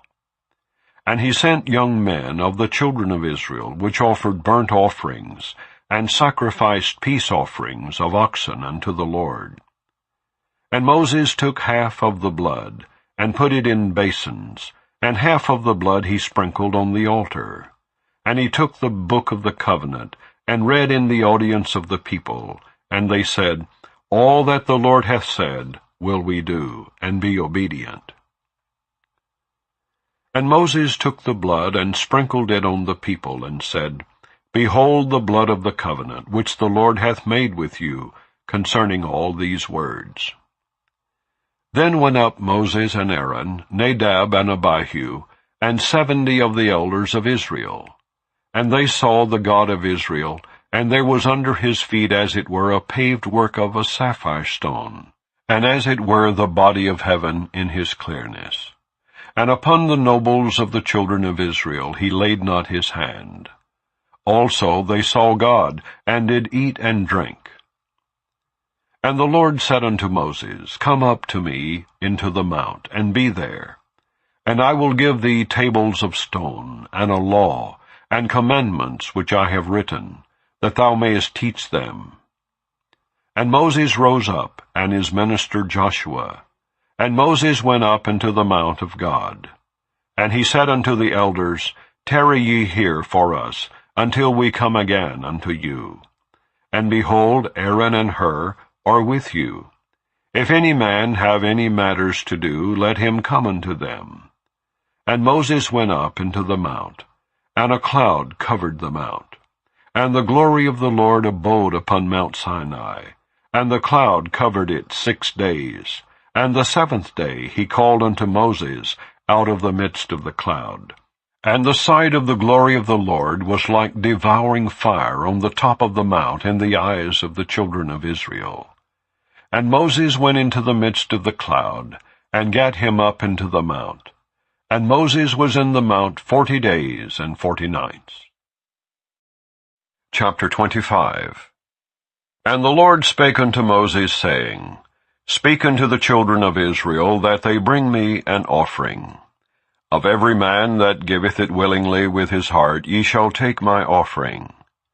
And this is the offering which ye shall take of them: gold and silver and brass, and blue and purple and scarlet, and fine linen and goat's hair, and ram skins dyed red, and badger skins, and shittim wood, oil for the light, spices for anointing oil, and for sweet incense, onyx stones, and stones to be set in the ephod and in the breastplate. And let them make me a sanctuary, that I may dwell among them. According to all that I show thee, after the pattern of the tabernacle, and the pattern of all the instruments thereof, even so shall ye make it. And they shall make an ark of shittim wood, 2 cubits and a half shall be the length thereof, and 1 cubit and a half the breadth thereof, and 1 cubit and a half the height thereof. And thou shalt overlay it with pure gold, within and without shalt thou overlay it, and shalt make upon it a crown of gold round about. And thou shalt cast 4 rings of gold for it, and put them in the 4 corners thereof. And 2 rings shall be in the one side of it, and 2 rings in the other side of it. And thou shalt make staves of shittim wood, and overlay them with gold. And thou shalt put the staves into the rings by the sides of the ark, that the ark may be borne with them. The staves shall be in the rings of the ark, they shall not be taken from it. And thou shalt put into the ark the testimony which I shall give thee. And thou shalt make a mercy seat of pure gold. 2 cubits and a half shall be the length thereof, and 1 cubit and a half the breadth thereof. And thou shalt make 2 cherubims of gold, of beaten work shalt thou make them, in the 2 ends of the mercy seat. And make 1 cherub on the one end, and the other cherub on the other end. Even of the mercy seat shall ye make the cherubims on the two ends thereof. And the cherubims shall stretch forth their wings on high, covering the mercy seat with their wings, and their faces shall look one to another. Toward the mercy seat shall the faces of the cherubims be. And thou shalt put the mercy seat above upon the ark, and in the ark thou shalt put the testimony that I shall give thee. And there I will meet with thee, and I will commune with thee from above the mercy seat, from between the two cherubims which are upon the ark of the testimony, of all things which I will give thee in commandment unto the children of Israel. Thou shalt also make a table of shittim wood. 2 cubits shall be the length thereof, and a cubit the breadth thereof, and a cubit and a half the height thereof. And thou shalt overlay it with pure gold, and make thereto a crown of gold round about. And thou shalt make unto it a border of an handbreadth round about, and thou shalt make a golden crown to the border thereof round about. And thou shalt make for it 4 rings of gold, and put the rings in the 4 corners that are on the 4 feet thereof. Over against the border shall the rings be for places of the staves to bear the table. And thou shalt make the staves of shittim wood, and overlay them with gold, that the table may be borne with them. And thou shalt make the dishes thereof, and spoons thereof, and covers thereof, and bowls thereof, to cover withal. Of pure gold shalt thou make them. And thou shalt set upon the table showbread before me alway. And thou shalt make a candlestick of pure gold. Of beaten work shall the candlestick be made. His shaft and his branches, his bowls, his knops, and his flowers shall be of the same. And 6 branches shall come out of the sides of it, 3 branches of the candlestick out of the one side, and 3 branches of the candlestick out of the other side. 3 bowls made like unto almonds, with a knop and a flower in one branch, and 3 bowls made like almonds in the other branch, with a knop and a flower. So in the 6 branches that come out of the candlestick. And in the candlestick shall be 4 bowls made like unto almonds, with their knops and their flowers. And there shall be a knop under 2 branches of the same, and a knop under 2 branches of the same, and a knop under 2 branches of the same, according to the 6 branches that proceed out of the candlestick. Their knops and their branches shall be of the same. All it shall be one beaten work of pure gold. And thou shalt make the 7 lamps thereof, and they shall light the lamps thereof, that they may give light over against it. And the tongs thereof and the snuff dishes thereof shall be of pure gold. Of a talent of pure gold shall he make it, with all these vessels. And look that thou make them after their pattern, which was showed thee in the mount. Chapter 26. Moreover thou shalt make the tabernacle with 10 curtains of fine twine linen, and blue, and purple, and scarlet. With cherubims of cunning work shalt thou make them. The length of one curtain shall be 28 cubits, and the breadth of one curtain 4 cubits. And every one of the curtains shall have one measure. The 5 curtains shall be coupled together one to another, and other 5 curtains shall be coupled one to another. And thou shalt make loops of blue upon the edge of the one curtain from the selvage in the coupling. And likewise shalt thou make in the uttermost edge of another curtain in the coupling of the second. 50 loops shalt thou make in the one curtain, and 50 loops shalt thou make in the edge of the curtain that is in the coupling of the second, that the loops may take hold one of another. And thou shalt make 50 taches of gold, and couple the curtains together with the taches, and it shall be one tabernacle. And thou shalt make curtains of goat's hair to be a covering upon the tabernacle. 11 curtains shalt thou make. The length of one curtain shall be 30 cubits, and the breadth of one curtain 4 cubits, and the 11 curtains shall be all of one measure. And thou shalt couple 5 curtains by themselves, and 6 curtains by themselves, and shalt double the 6th curtain in the forefront of the tabernacle. And thou shalt make 50 loops on the edge of the one curtain that is outmost in the coupling, and 50 loops in the edge of the curtain which coupleth the second. And thou shalt make 50 taches of brass, and put the taches into the loops, and couple the tent together, that it may be one. And the remnant that remaineth of the curtains of the tent, the half curtain that remaineth, shall hang over the backside of the tabernacle, and a cubit on the one side, and a cubit on the other side of that which remaineth in the length of the curtains of the tent. It shall hang over the sides of the tabernacle on this side, and on that side to cover it.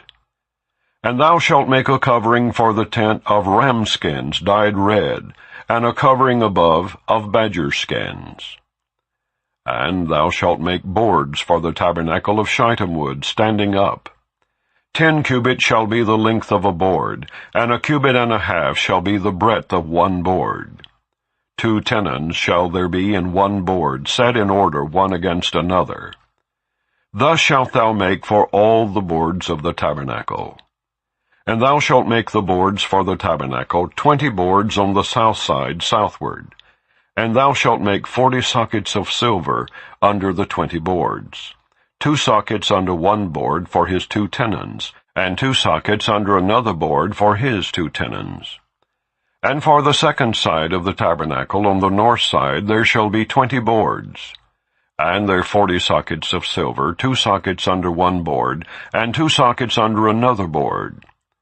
And for the sides of the tabernacle westward thou shalt make 6 boards. And 2 boards shalt thou make for the corners of the tabernacle in the 2 sides. And they shall be coupled together beneath, and they shall be coupled together above the head of it unto one ring. Thus shall it be for them both. They shall be for the 2 corners. And they shall be 8 boards, and their sockets of silver 16 sockets, 2 sockets under one board, and 2 sockets under another board. And thou shalt make bars of shittim wood, 5 for the boards of the one side of the tabernacle, and 5 bars for the boards of the other side of the tabernacle, and 5 bars for the boards of the side of the tabernacle, for the 2 sides westward. And the middle bar in the midst of the boards shall reach from end to end. And thou shalt overlay the boards with gold, and make their rings of gold for places for the bars. And thou shalt overlay the bars with gold. And thou shalt rear up the tabernacle according to the fashion thereof, which was showed thee in the mount. And thou shalt make a veil of blue, and purple, and scarlet, and fine twined linen of cunning work. With cherubims shall it be made. And thou shalt hang it upon 4 pillars of shittim wood overlaid with gold. Their hooks shall be of gold, upon the 4 sockets of silver. And thou shalt hang up the veil under the taches, that thou mayest bring in thither within the veil the ark of the testimony. And the veil shall divide unto you between the holy place and the most holy. And thou shalt put the mercy seat upon the ark of the testimony in the most holy place. And thou shalt set the table without the veil, and the candlestick over against the table on the side of the tabernacle toward the south. And thou shalt put the table on the north side. And thou shalt make an hanging for the door of the tent, of blue and purple and scarlet and fine twined linen, wrought with needlework. And thou shalt make for the hanging 5 pillars of shittim wood, and overlay them with gold, and their hooks shall be of gold. And thou shalt cast 5 sockets of brass for them. Chapter 27. And thou shalt make an altar of shittim wood, 5 cubits long, and 5 cubits broad. The altar shall be 4 square, and the height thereof shall be 3 cubits. And thou shalt make the horns of it upon the 4 corners thereof. His horn shall be of the same. And thou shalt overlay it with brass. And thou shalt make his pans to receive his ashes, and his shovels, and his basins, and his flesh hooks, and his fire pans. All the vessels thereof thou shalt make of brass. And thou shalt make for it a grate of network of brass. And upon the net shalt thou make 4 brazen rings in the 4 corners thereof. And thou shalt put it under the compass of the altar beneath, that the net may be even to the midst of the altar. And thou shalt make staves for the altar, staves of shittim wood, and overlay them with brass. And the staves shall be put into the rings, and the staves shall be upon the 2 sides of the altar to bear it. Hollow with boards shalt thou make it, as it was showed thee in the mount, so shall they make it. And thou shalt make the court of the tabernacle. For the south side southward there shall be hangings for the court of fine twined linen, of 100 cubits long for one side. And the 20 pillars thereof, and their 20 sockets shall be of brass. The hooks of the pillars and their fillets shall be of silver. And likewise for the north side in length there shall be hangings of 100 cubits long, and his 20 pillars and their 20 sockets of brass. The hooks of the pillars and their fillets of silver. And for the breadth of the court on the west side shall be hangings of 50 cubits, their pillars 10, and their sockets 10. And the breadth of the court on the east side eastward shall be 50 cubits. The hangings of one side of the gate shall be 15 cubits, their pillars 3, and their sockets 3. And on the other side shall be hangings 15 cubits, their pillars 3, and their sockets 3. And for the gate of the court shall be an hanging of 20 cubits, of blue and purple and scarlet, and fine twined linen, wrought with needlework. And their pillars shall be 4, and their sockets 4. All the pillars round about the court shall be filleted with silver. Their hooks shall be of silver, and their sockets of brass. The length of the court shall be 100 cubits, and the breadth 50 everywhere, and the height 5 cubits of fine twined linen, and their sockets of brass. All the vessels of the tabernacle in all the service thereof, and all the pins thereof, and all the pins of the court shall be of brass. And thou shalt command the children of Israel that they bring thee pure oil olive beaten for the light, to cause the lamp to burn always. In the tabernacle of the congregation without the veil, which is before the testimony, Aaron and his sons shall order it from evening to morning before the Lord. It shall be a statute forever unto their generations, on the behalf of the children of Israel. Chapter 28. And take thou unto thee Aaron thy brother, and his sons with him, from among the children of Israel, that he may minister unto me in the priest office, even Aaron, Nadab, and Abihu, Eleazar, and Ithamar, Aaron's sons. And thou shalt make holy garments for Aaron thy brother, for glory and for beauty.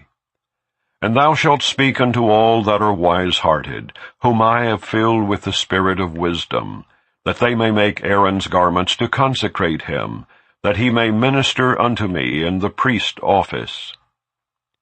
And these are the garments which they shall make: a breastplate, and an ephod, and a robe, and a broidered coat, a mitre, and a girdle. And they shall make holy garments for Aaron thy brother, and his sons, that he may minister unto me in the priest office. And they shall take gold, and blue, and purple, and scarlet, and fine linen. And they shall make the ephod of gold, of blue, and of purple, of scarlet, and fine twined linen with cunning work. It shall have the 2 shoulder pieces thereof joined at the 2 edges thereof, and so it shall be joined together. And the curious girdle of the ephod which is upon it shall be of the same, according to the work thereof, even of gold, of blue, and purple, and scarlet, and fine twined linen. And thou shalt take 2 onyx stones, and grave on them the names of the children of Israel, 6 of their names on one stone, and the other 6 names of the rest on the other stone, according to their birth.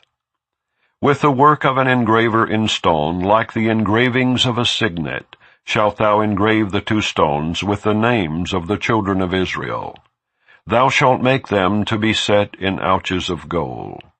And thou shalt put the 2 stones upon the shoulders of the ephod for stones of memorial unto the children of Israel.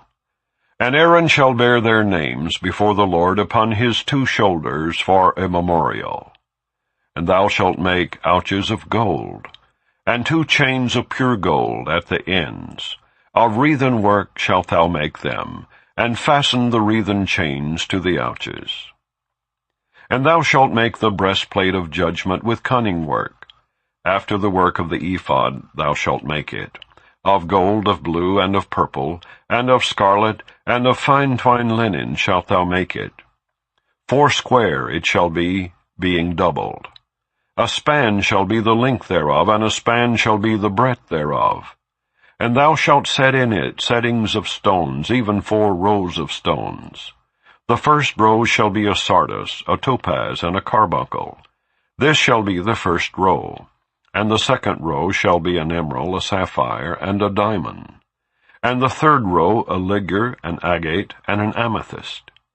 And the 4th row a beryl, and an onyx, and a jasper. They shall be set in gold in their enclosings.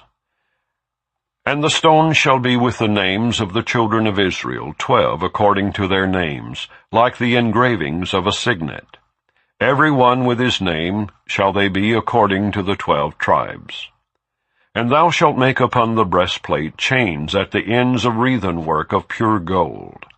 And thou shalt make upon the breastplate 2 rings of gold, and shalt put the 2 rings on the 2 ends of the breastplate. And thou shalt put the 2 wreathen chains of gold in the 2 rings, which are on the ends of the breastplate.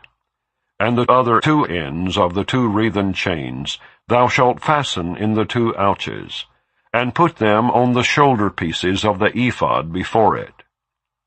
And thou shalt make 2 rings of gold, and thou shalt put them upon the 2 ends of the breastplate in the border thereof, which is in the side of the ephod inward. And 2 other rings of gold thou shalt make, and shalt put them on the 2 sides of the ephod underneath toward the forepart thereof, over against the other coupling thereof, above the curious girdle of the ephod. And they shall bind the breastplate by the rings thereof unto the rings of the ephod with a lace of blue, that it may be above the curious girdle of the ephod, and that the breastplate be not loosed from the ephod.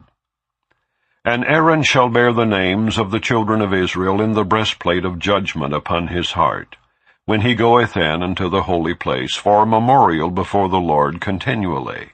And thou shalt put in the breastplate of judgment the Urim and the Thummim, and they shall be upon Aaron's heart when he goeth in before the Lord. And Aaron shall bear the judgment of the children of Israel upon his heart before the Lord continually. And thou shalt make the robe of the ephod all of blue. And there shall be an hole in the top of it, in the midst thereof. It shall have a binding of woven work round about the whole of it, as it were the whole of a habergeon, that it be not rent. And beneath upon the hem of it thou shalt make pomegranates of blue, and of purple, and of scarlet, round about the hem thereof, and bells of gold between them round about. A golden bell and a pomegranate, a golden bell and a pomegranate, upon the hem of the robe round about. And it shall be upon Aaron to minister, and his sound shall be heard when he goeth in unto the holy place before the Lord, and when he cometh out, that he die not.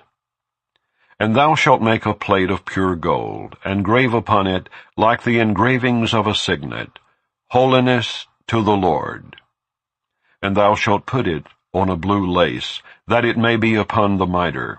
Upon the forefront of the mitre it shall be. And it shall be upon Aaron's forehead, that Aaron may bear the iniquity of the holy things, which the children of Israel shall hallow in all their holy gifts. And it shall be always upon his forehead, that they may be accepted before the Lord. And thou shalt embroider the coat of fine linen, and thou shalt make the mitre of fine linen, and thou shalt make the girdle of needlework.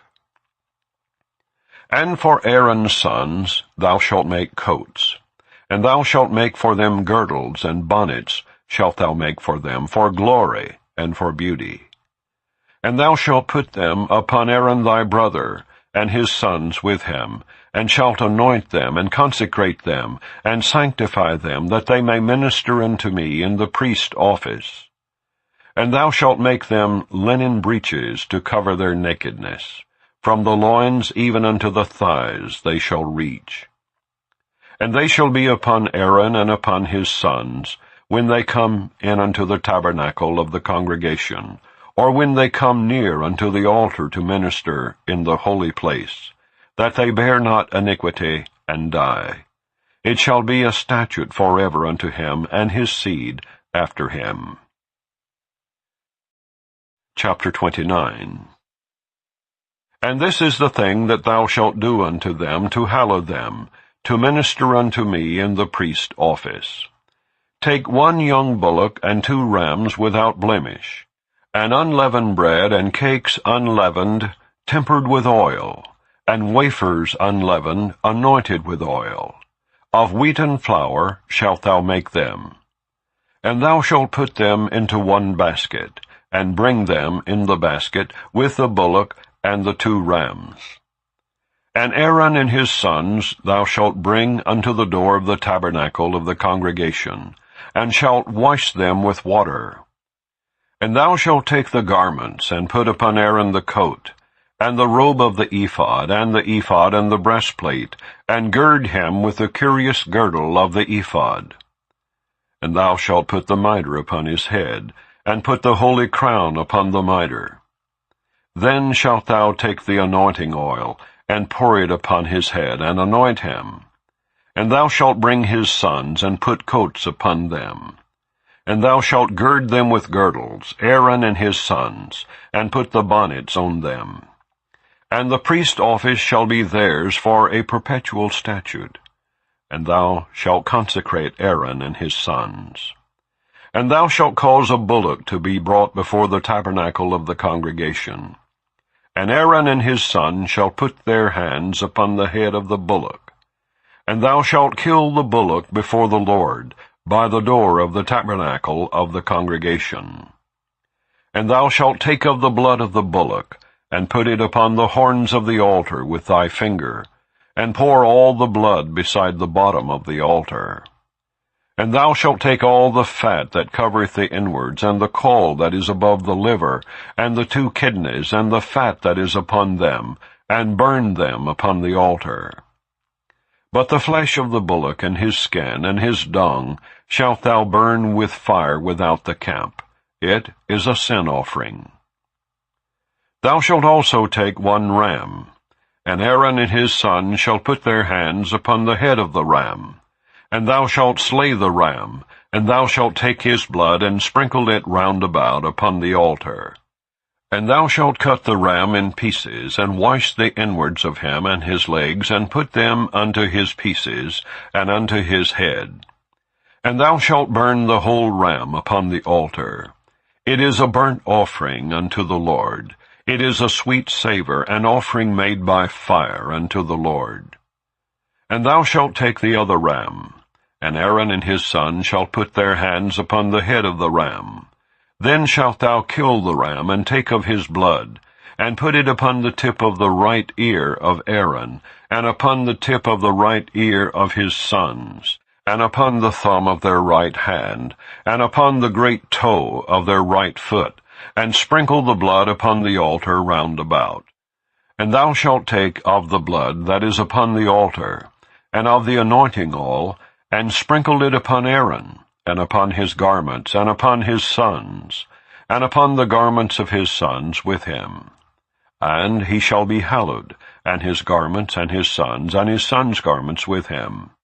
Also thou shalt take of the ram the fat and the rump, and the fat that covereth the inwards, and the caul above the liver, and the 2 kidneys, and the fat that is upon them, and the right shoulder, for it is a ram of consecration.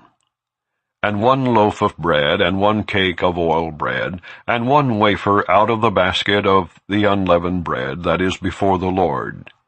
And thou shalt put all in the hands of Aaron, and in the hands of his son, and shalt wave them for a wave offering before the Lord. And thou shalt receive them of their hands, and burn them upon the altar for a burnt offering, for a sweet savour before the Lord. It is an offering made by fire unto the Lord. And thou shalt take the breast of the ram of Aaron's consecration, and wave it for a wave offering before the Lord, and it shall be thy part.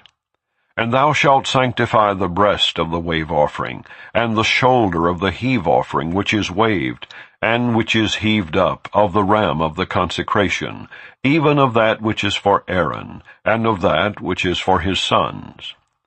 And it shall be Aaron's and his sons by a statute forever from the children of Israel. For it is an heave offering. And it shall be an heave offering from the children of Israel of the sacrifice of their peace offerings, even their heave offering unto the Lord. And the holy garments of Aaron shall be his sons after him, to be anointed therein, and to be consecrated in them.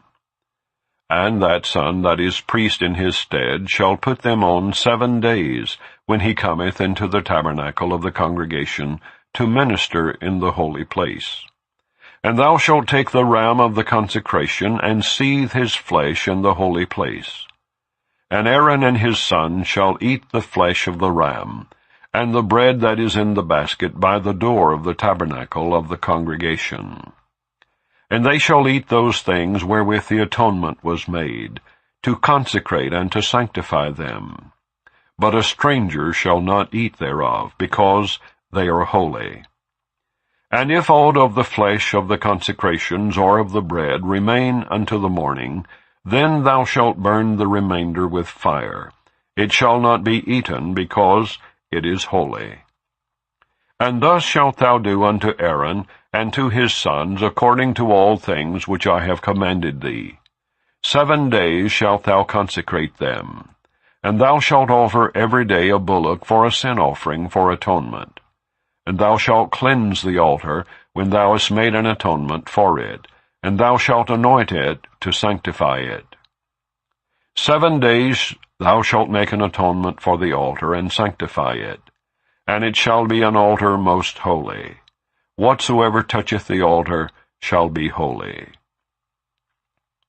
Now this is that which thou shalt offer upon the altar: 2 lambs of the first year, day by day, continually. The 1 lamb thou shalt offer in the morning, and the other lamb thou shalt offer at even. And with the 1 lamb 1/10 deal of flour mingled with the 4th part of an hin of beaten oil, and the 4th part of an hin of wine for a drink offering. And the other lamb thou shalt offer at even, and shalt do thereto according to the meat offering of the morning, and according to the drink offering thereof for a sweet savour, an offering made by fire unto the Lord. This shall be a continual burnt offering throughout your generations at the door of the tabernacle of the congregation before the Lord, where I will meet you to speak there unto thee. And there I will meet with the children of Israel, and the tabernacle shall be sanctified by my glory. And I will sanctify the tabernacle of the congregation and the altar. I will sanctify also both Aaron and his sons to minister to me in the priest's office. And I will dwell among the children of Israel, and will be their God. And they shall know that I am the Lord their God, that brought them forth out of the land of Egypt, that I may dwell among them. I am the Lord their God. Chapter 30. And thou shalt make an altar to burn incense upon. Of shittim wood shalt thou make it. A cubit shall be the length thereof, and a cubit the breadth thereof. 4 shall it be. And 2 cubits shall be the height thereof. The horns thereof shall be of the same. And thou shalt overlay it with pure gold, the top thereof and the sides thereof round about, and the horns thereof. And thou shalt make unto it a crown of gold round about. And 2 golden rings shalt thou make to it under the crown of it by the 2 corners thereof, upon the 2 sides of it shalt thou make it. And they shall be for places for the staves to bear it withal. And thou shalt make the staves of shittim wood, and overlay them with gold. And thou shalt put it before the veil that is by the ark of the testimony, before the mercy seat that is over the testimony, where I will meet with thee. And Aaron shall burn thereon sweet incense every morning, when he dresseth the lamps. He shall burn incense upon it. And when Aaron lighteth the lamps at even, he shall burn incense upon it, a perpetual incense before the Lord throughout your generations. Ye shall offer no strange incense thereon, nor burnt sacrifice, nor meat offering, neither shall ye pour drink offering thereon. And Aaron shall make an atonement upon the horns of it once in a year, with the blood of the sin offering of atonements. Once in the year shall he make atonement upon it throughout your generations. It is most holy unto the Lord.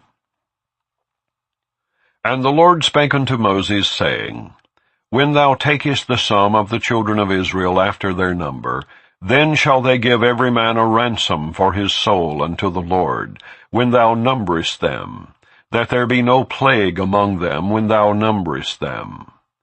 This they shall give, every one that passeth among them that are numbered, 1/2 a shekel after the shekel of the sanctuary. A shekel is 20 gerahs. And 1/2 shekel shall be the offering of the Lord. Every one that passeth among them that are numbered from 20 years old and above shall give an offering unto the Lord. The rich shall not give more, and the poor shall not give less than 1/2 a shekel, when they give an offering unto the Lord to make an atonement for your souls. And thou shalt take the atonement money of the children of Israel, and shalt appoint it for the service of the tabernacle of the congregation, that it may be a memorial unto the children of Israel before the Lord, to make an atonement for your souls. And the Lord spake unto Moses, saying, Thou shalt also make a laver of brass, and his foot also of brass, to wash withal. And thou shalt put it between the tabernacle of the congregation and the altar, and thou shalt put water therein. For Aaron and his sons shall wash their hands and their feet thereat. When they go into the tabernacle of the congregation, they shall wash with water, that they die not. Or when they come near to the altar to minister to burnt offering made by fire unto the Lord. So they shall wash their hands and their feet, that they die not. And it shall be a statute forever to them, even to him and to his seed, throughout their generations. Moreover the Lord spake unto Moses, saying, Take thou also unto thee principal spices of pure myrrh 500 shekels, and of sweet cinnamon 1/2 so much, even 250 shekels, and of sweet calamus 250 shekels, and of cassia 500 shekels, after the shekel of the sanctuary, and of oil olive and hin. And thou shalt make it an oil of holy ointment, an ointment compound after the art of the apothecary. It shall be an holy anointing oil. And thou shalt anoint the tabernacle of the congregation therewith, and the ark of the testimony. And the table and all his vessels, and the candlestick and his vessels, and the altar of incense, and the altar of burnt offering with all his vessels, and the laver and his foot. And thou shalt sanctify them, that they may be most holy. Whatsoever toucheth them shall be holy. And thou shalt anoint Aaron and his sons, and consecrate them, that they may minister unto me in the priest office. And thou shalt speak unto the children of Israel, saying, This shall be an holy anointing oil unto me throughout your generations. Upon man's flesh shall it not be poured, neither shall ye make any other like it, after the composition of it. It is holy, and it shall be holy unto you. Whosoever compoundeth any like it, or whosoever putteth any of it upon a stranger, shall even be cut off from his people. And the Lord said unto Moses, Take unto thee sweet spices, stocte and onycha and galbanum. these sweet spices with pure frankincense. Of each shall there be a like weight. And thou shalt make it a perfume, a confection after the art of the apothecary, tempered together, pure and holy. And thou shalt beat some of it very small, and put of it before the testimony in the tabernacle of the congregation, where I will meet with thee. It shall be unto you most holy. And as for the perfume which thou shalt make, ye shall not make to yourselves according to the composition thereof. It shall be unto thee holy for the Lord. Whosoever shall make like unto that to smell thereto, shall even be cut off from his people. Chapter 31. And the Lord spake unto Moses, saying, See, I have called by name Bezaleel the son of Uri, the son of Hur, of the tribe of Judah. And I have filled him with the Spirit of God, in wisdom and in understanding, and in knowledge and in all manner of workmanship, to devise cunning works, to work in gold and in silver and in brass, and in cutting of stones, to set them, and in carving of timber, to work in all manner of workmanship. And I, behold, I have given with him Aholiab the son of Ahisamach, of the tribe of Dan. And in the hearts of all that are wise-hearted I have put wisdom, that they may make all that I have commanded thee. The tabernacle of the congregation, and the ark of the testimony, and the mercy seat that is thereupon, and all the furniture of the tabernacle, and the table and his furniture, and the pure candlestick with all his furniture, and the altar of incense, and the altar of burnt offering with all his furniture, and the laver and his foot, and the cloths of service, and the holy garments for Aaron the priest, and the garments of his sons to minister in the priest's office, and the anointing oil and sweet incense for the holy place, according to all that I have commanded thee shall they do. And the Lord spake unto Moses, saying, Speak thou also unto the children of Israel, saying, Verily my Sabbaths ye shall keep, for it is a sign between me and you throughout your generations, that ye may know that I am the Lord that doth sanctify you. Ye shall keep the Sabbath therefore, for it is holy unto you. Every one that defileth it shall surely be put to death. For whosoever doeth any work therein, that soul shall be cut off from among his people. 6 days may work be done, but in the 7th is the Sabbath of rest, holy to the Lord. Whosoever doeth any work in the Sabbath day, he shall surely be put to death. Wherefore the children of Israel shall keep the Sabbath, to observe the Sabbath throughout their generations, for a perpetual covenant. It is a sign between me and the children of Israel forever. For in 6 days the Lord made heaven and earth, and on the 7th day he rested and was refreshed. And he gave unto Moses, when he had made an end of communing with him upon Mount Sinai, 2 tables of testimony, tables of stone, written with the finger of God. Chapter 32.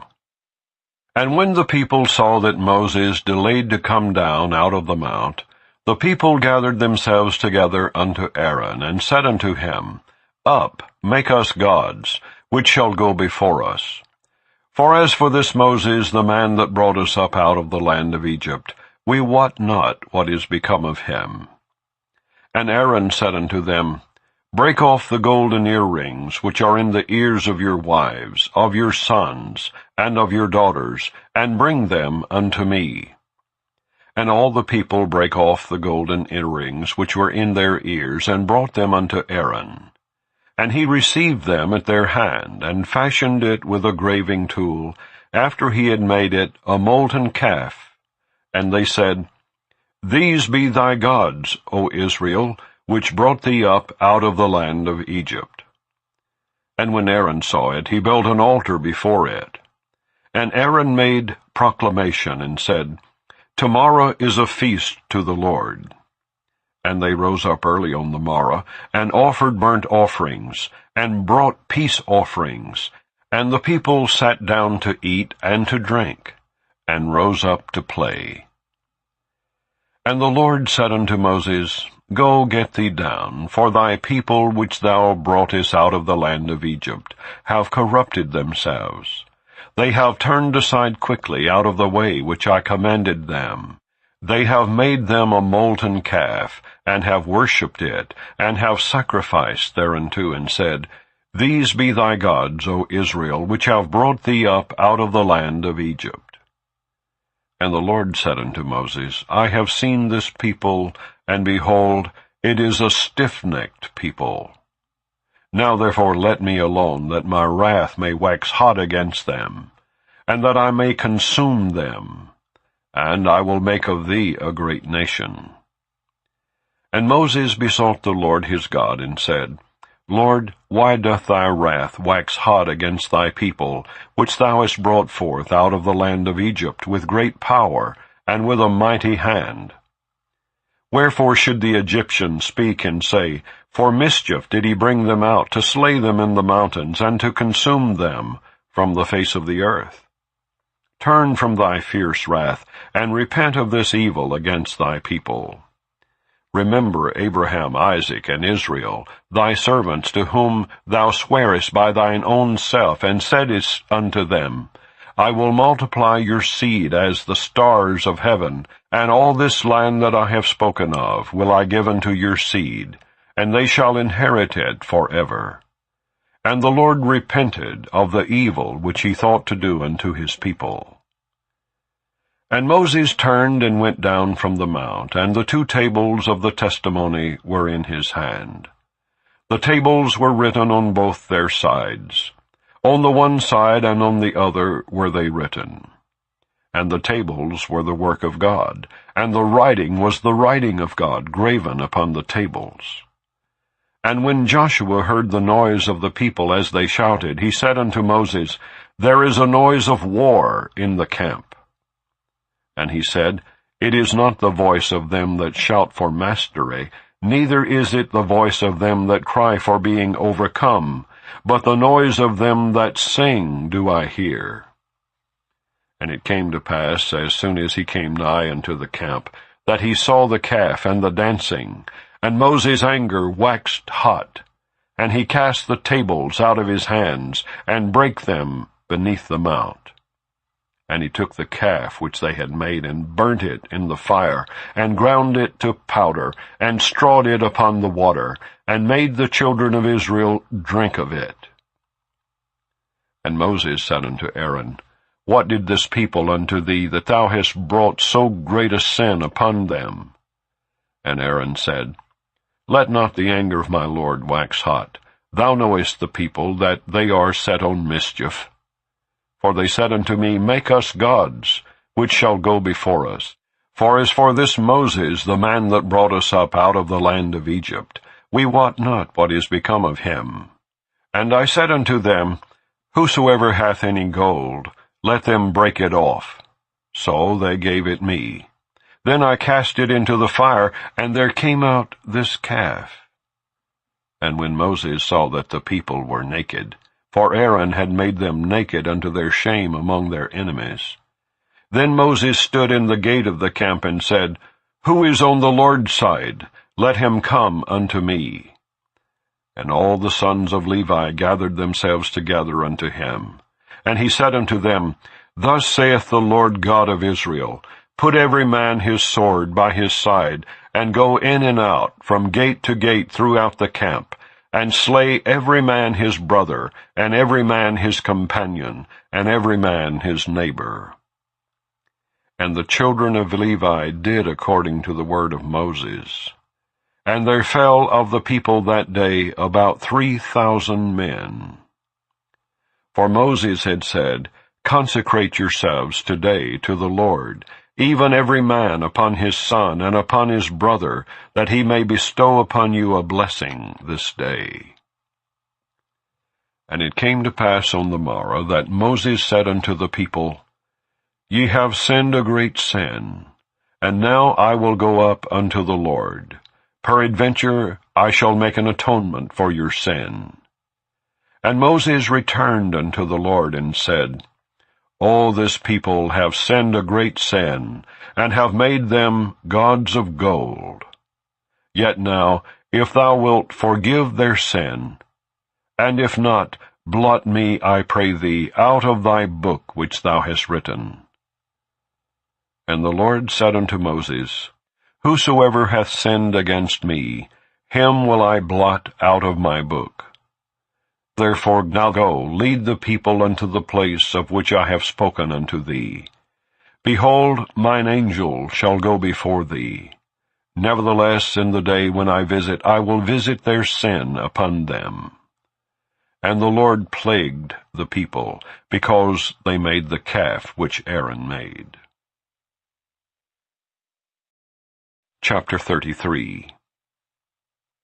And the Lord said unto Moses, Depart, and go up hence, thou and the people which thou hast brought up out of the land of Egypt, unto the land which I swear unto Abraham, to Isaac, and to Jacob, saying, Unto thy seed will I give it. And I will send an angel before thee, and I will drive out the Canaanite, the Amorite, the Hittite, and the Perizzite, the Hivite, and the Jebusite, unto a land flowing with milk and honey. For I will not go up in the midst of thee, for thou art a stiff-necked people, lest I consume thee in the way. And when the people heard these evil tidings, they mourned, and no man did put on him his ornaments. For the Lord had said unto Moses, Say unto the children of Israel, Ye are a stiff-necked people. I will come up into the midst of thee in a moment, and consume thee. Therefore now put off thy ornaments from thee, that I may know what to do unto thee. And the children of Israel stripped themselves of their ornaments by the mount Horeb. And Moses took the tabernacle, and pitched it without the camp, afar off from the camp, and called it the tabernacle of the congregation. And it came to pass that every one which sought the Lord went out unto the tabernacle of the congregation, which was without the camp.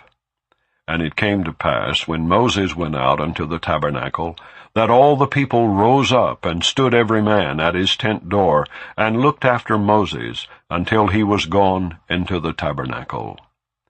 And it came to pass, as Moses entered into the tabernacle, the cloudy pillar descended, and stood at the door of the tabernacle. And the Lord talked with Moses. And all the people saw the cloudy pillar stand at the tabernacle door. And all the people rose up and worshipped, every man in his tent door. And the Lord spake unto Moses face to face, as a man speaketh unto his friend. And he turned again into the camp.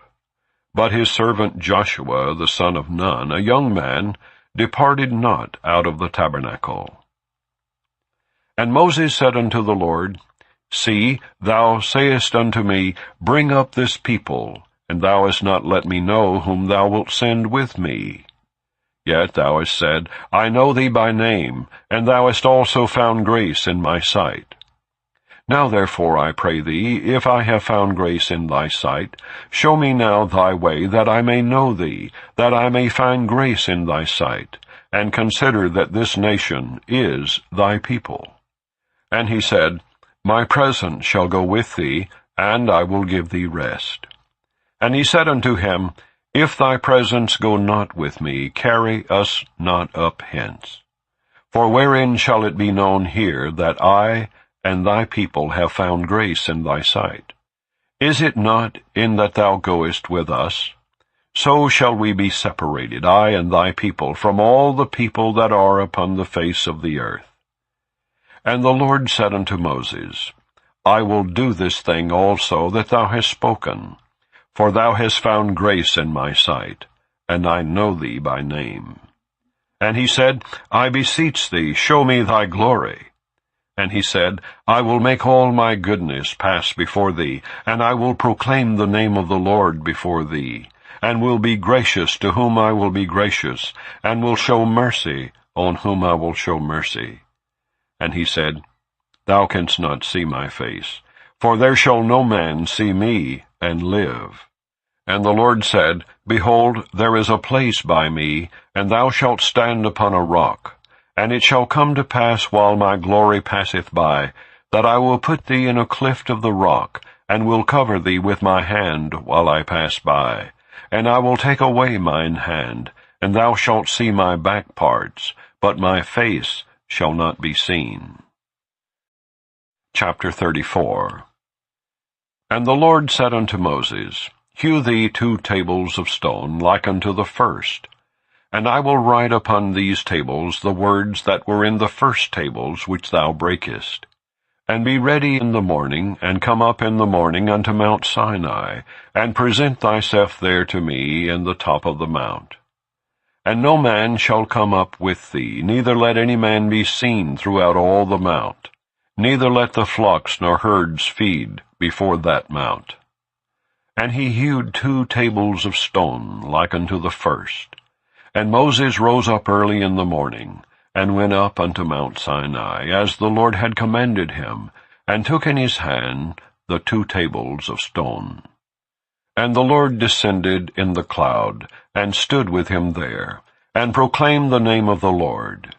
And the Lord passed by before him, and proclaimed, the Lord God, merciful and gracious, long-suffering, and abundant in goodness and truth, keeping mercy for thousands, forgiving iniquity and transgression and sin, and that will by no means clear the guilty, visiting the iniquity of the fathers upon the children, and upon the children's children, unto the 3rd and to the 4th generation. And Moses made haste, and bowed his head toward the earth, and worshipped. And he said, If now I have found grace in thy sight, O Lord, let my Lord, I pray thee, go among us, for it is a stiff-necked people, and pardon our iniquity and our sin, and take us for thine inheritance. And he said, Behold, I make a covenant. Before all thy people I will do marvels, such as have not been done in all the earth, nor in any nation. And all the people among which thou art shall see the work of the Lord, for it is a terrible thing that I will do with thee. Observe thou that which I command thee this day. Behold, I drive out before thee the Amorite, and the Canaanite, and the Hittite, and the Perizzite, and the Hivite, and the Jebusite. Take heed to thyself, lest thou make a covenant with the inhabitants of the land whither thou goest, lest it be for a snare in the midst of thee. But ye shall destroy their altars, break their images, and cut down their groves. For thou shalt worship no other God. For the Lord, whose name is jealous, is a jealous God. Lest thou make a covenant with the inhabitants of the land, and they go a-whoring after their gods, and do sacrifice unto their gods, and one call thee, and thou eat of his sacrifice. And thou take of their daughters unto thy sons, and their daughters go a-whoring after their gods, and make thy sons go a-whoring after their gods. Thou shalt make thee no molten gods. The feast of unleavened bread shalt thou keep. 7 days thou shalt eat unleavened bread, as I commanded thee, in the time of the month Abib. For in the month Abib thou camest out from Egypt.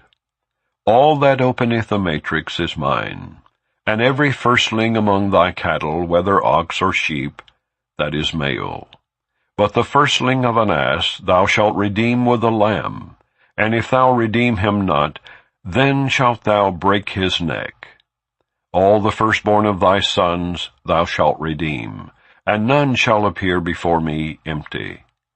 6 days thou shalt work, but on the 7th day thou shalt rest. In earing time and in harvest thou shalt rest. And thou shalt observe the feast of weeks, of the firstfruits of wheat harvest, and the feast of ingathering at the year's end.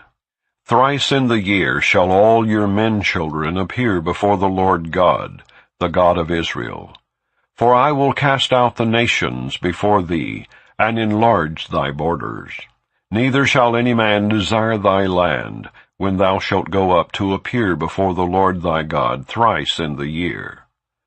Thou shalt not offer the blood of my sacrifice with leaven, neither shall the sacrifice of the feast of the Passover be left unto the morning. The first of the firstfruits of thy land thou shalt bring unto the house of the Lord thy God. Thou shalt not see the kid in his mother's milk. And the Lord said unto Moses, Write thou these words, for after the tenor of these words I have made a covenant with thee and with Israel. And he was there with the Lord 40 days and 40 nights. He did neither eat bread nor drink water. And he wrote upon the tables the words of the covenant, the 10 commandments.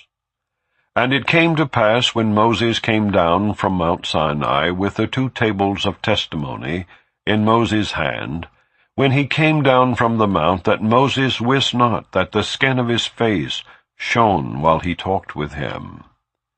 And when Aaron and all the children of Israel saw Moses, behold, the skin of his face shone, and they were afraid to come nigh him. And Moses called unto them, and Aaron and all the rulers of the congregation returned unto him, and Moses talked with them. And afterward all the children of Israel came nigh, and he gave them in commandment all that the Lord had spoken with him in Mount Sinai. And till Moses had done speaking with them, he put a veil on his face. But when Moses went in before the Lord to speak with him, he took the veil off until he came out. And he came out and spake unto the children of Israel that which he was commanded. And the children of Israel saw the face of Moses, that the skin of Moses' face shone. And Moses put the veil upon his face again, until he went in to speak with him. Chapter 35. And Moses gathered all the congregation of the children of Israel together, and said unto them, These are the words which the Lord hath commanded, that ye should do them. 6 days shall work be done, but on the 7th day there shall be to you an holy day, a Sabbath of rest to the Lord.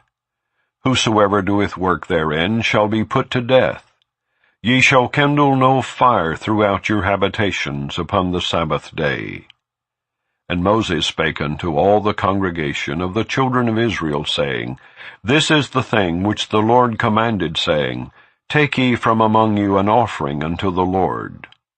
Whosoever is of a willing heart, let him bring it, an offering of the Lord, gold and silver and brass, and blue and purple and scarlet and fine linen and goat's hair, and ram skin dyed red, and badger skins and shittim wood, and oil for the light, and spices for anointing oil, and for the sweet incense, and onyx stones, and stones to be set for the ephod, and for the breastplate. And every wise-hearted among you shall come, and make all that the Lord hath commanded. The tabernacle, his tent, and his covering, his taches, and his boards, his bars, his pillars, and his sockets. The ark and the staves thereof, with the mercy seat, and the veil of the covering. The table and his staves, and all his vessels, and the showbread. The candlestick also for the light, and his furniture, and his lamps, with the oil for the light. And the incense altar, and his staves, and the anointing oil, and the sweet incense, and the hanging for the door at the entering in of the tabernacle. The altar of burnt offering, with his brazen grate, his staves, and all his vessels, the laver in his foot. The hangings of the court, his pillars, and their sockets, and the hanging for the door of the court. The pins of the tabernacle, and the pins of the court in their cords. The cloths of service, to do service in the holy place. The holy garments for Aaron the priest, and the garments of his sons, to minister in the priest office. And all the congregation of the children of Israel departed from the presence of Moses, and they came every one whose heart stirred him up, and every one whom his spirit made willing. And they brought the Lord's offering to the work of the tabernacle of the congregation, and for all his service, and for the holy garments. And they came, both men and women, as many as were willing-hearted, and brought bracelets and earrings and rings and tablets, all jewels of gold. And every man that offered an offering of gold unto the Lord. And every man with whom was found blue and purple and scarlet, and fine linen, and goat's hair, and red skins of rams, and badger skins, brought them. Every one that did offer an offering of silver and brass brought the Lord's offering. And every man with whom was found shittim wood for any work of the service brought it. And all the women that were wise-hearted did spin with their hands, and brought that which they had spun, both of blue and of purple, and of scarlet, and of fine linen. And all the women whose heart stirred them up in wisdom spun goat's hair. And the rulers brought onyx stones, and stones to be set for the ephod and for the breastplate, and spice, and oil for the light, and for the anointing oil, and for the sweet incense.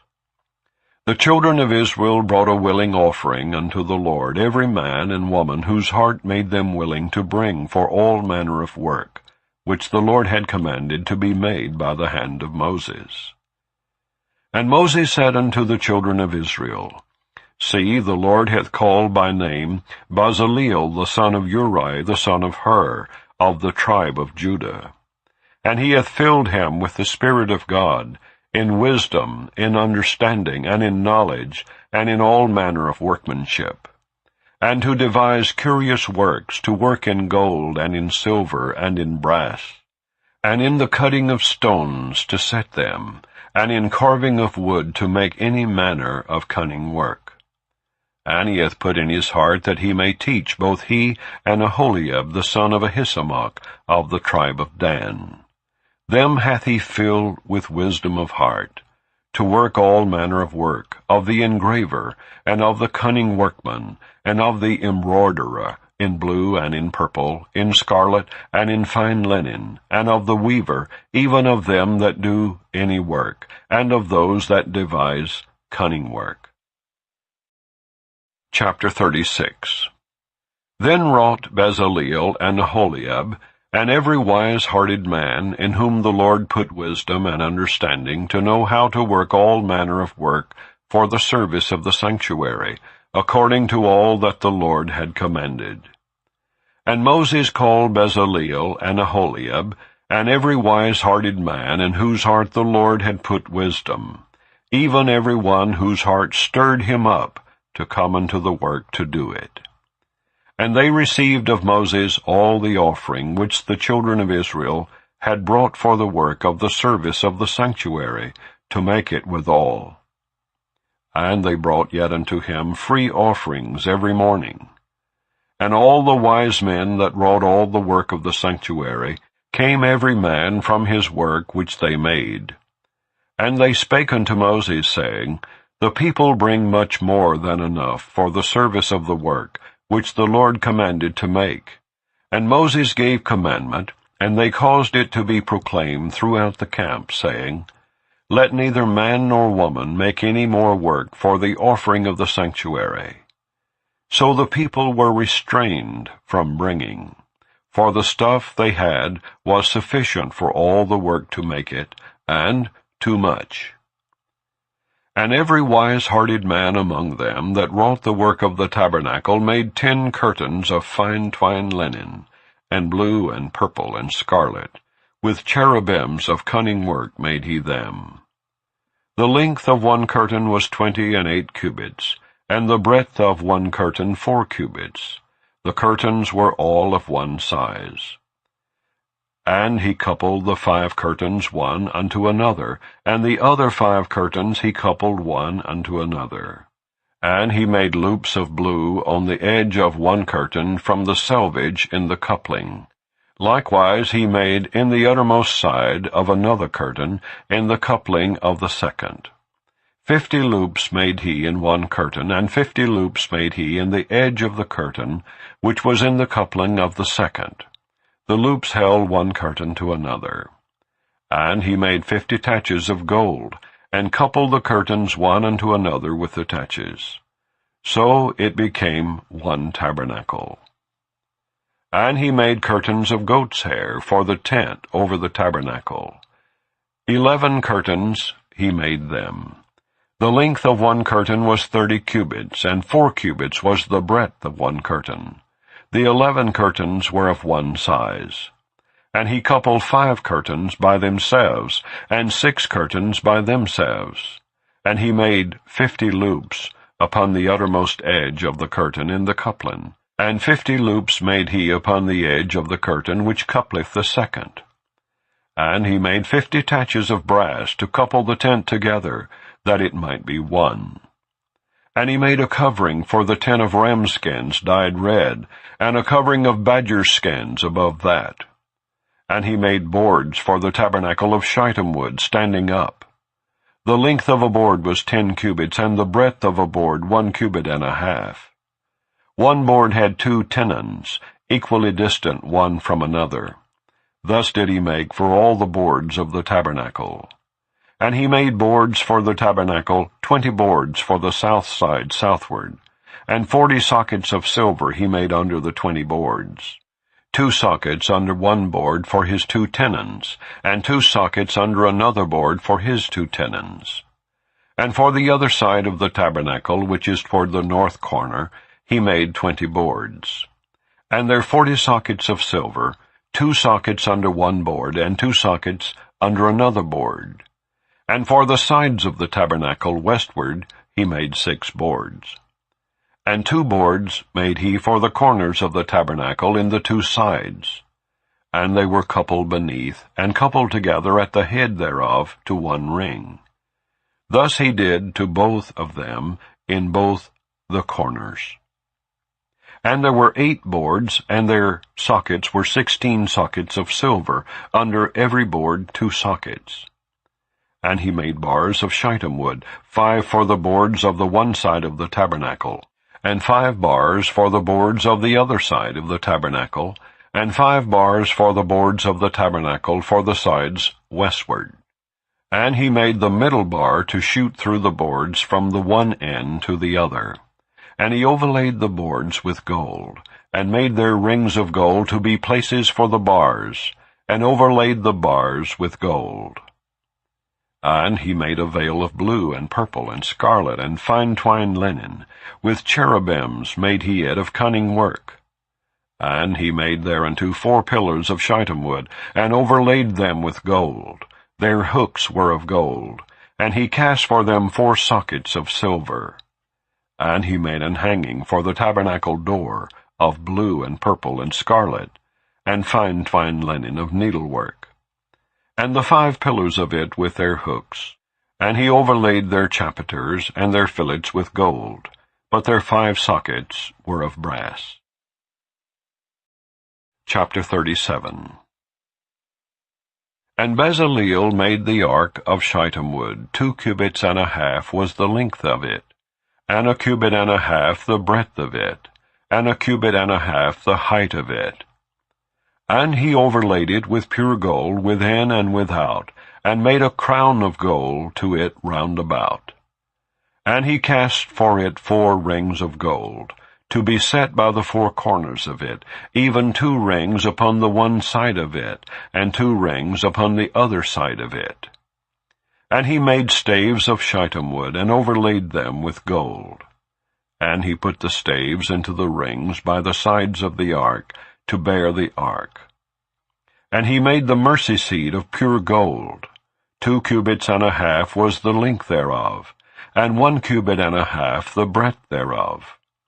And he made 2 cherubims of gold, beaten out of one piece made he them, on the 2 ends of the mercy seat. 1 cherub on the end on this side, and another cherub on the other end on that side. Out of the mercy seat made he the cherubims on the 2 ends thereof. And the cherubims spread out their wings on high, and covered with their wings over the mercy seat, with their faces one to another, even to the mercy seatward were the faces of the cherubims.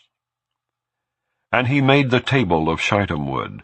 2 cubits was the length thereof, and a cubit the breadth thereof, and a cubit and a half the height thereof.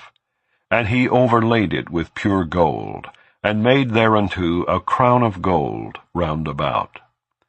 Also he made thereunto a border of an handbreadth round about, and made a crown of gold for the border thereof round about.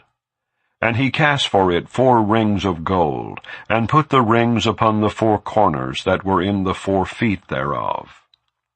Over against the border were the rings, the places for the staves to bear the table. And he made the staves of shittim wood, and overlaid them with gold to bear the table.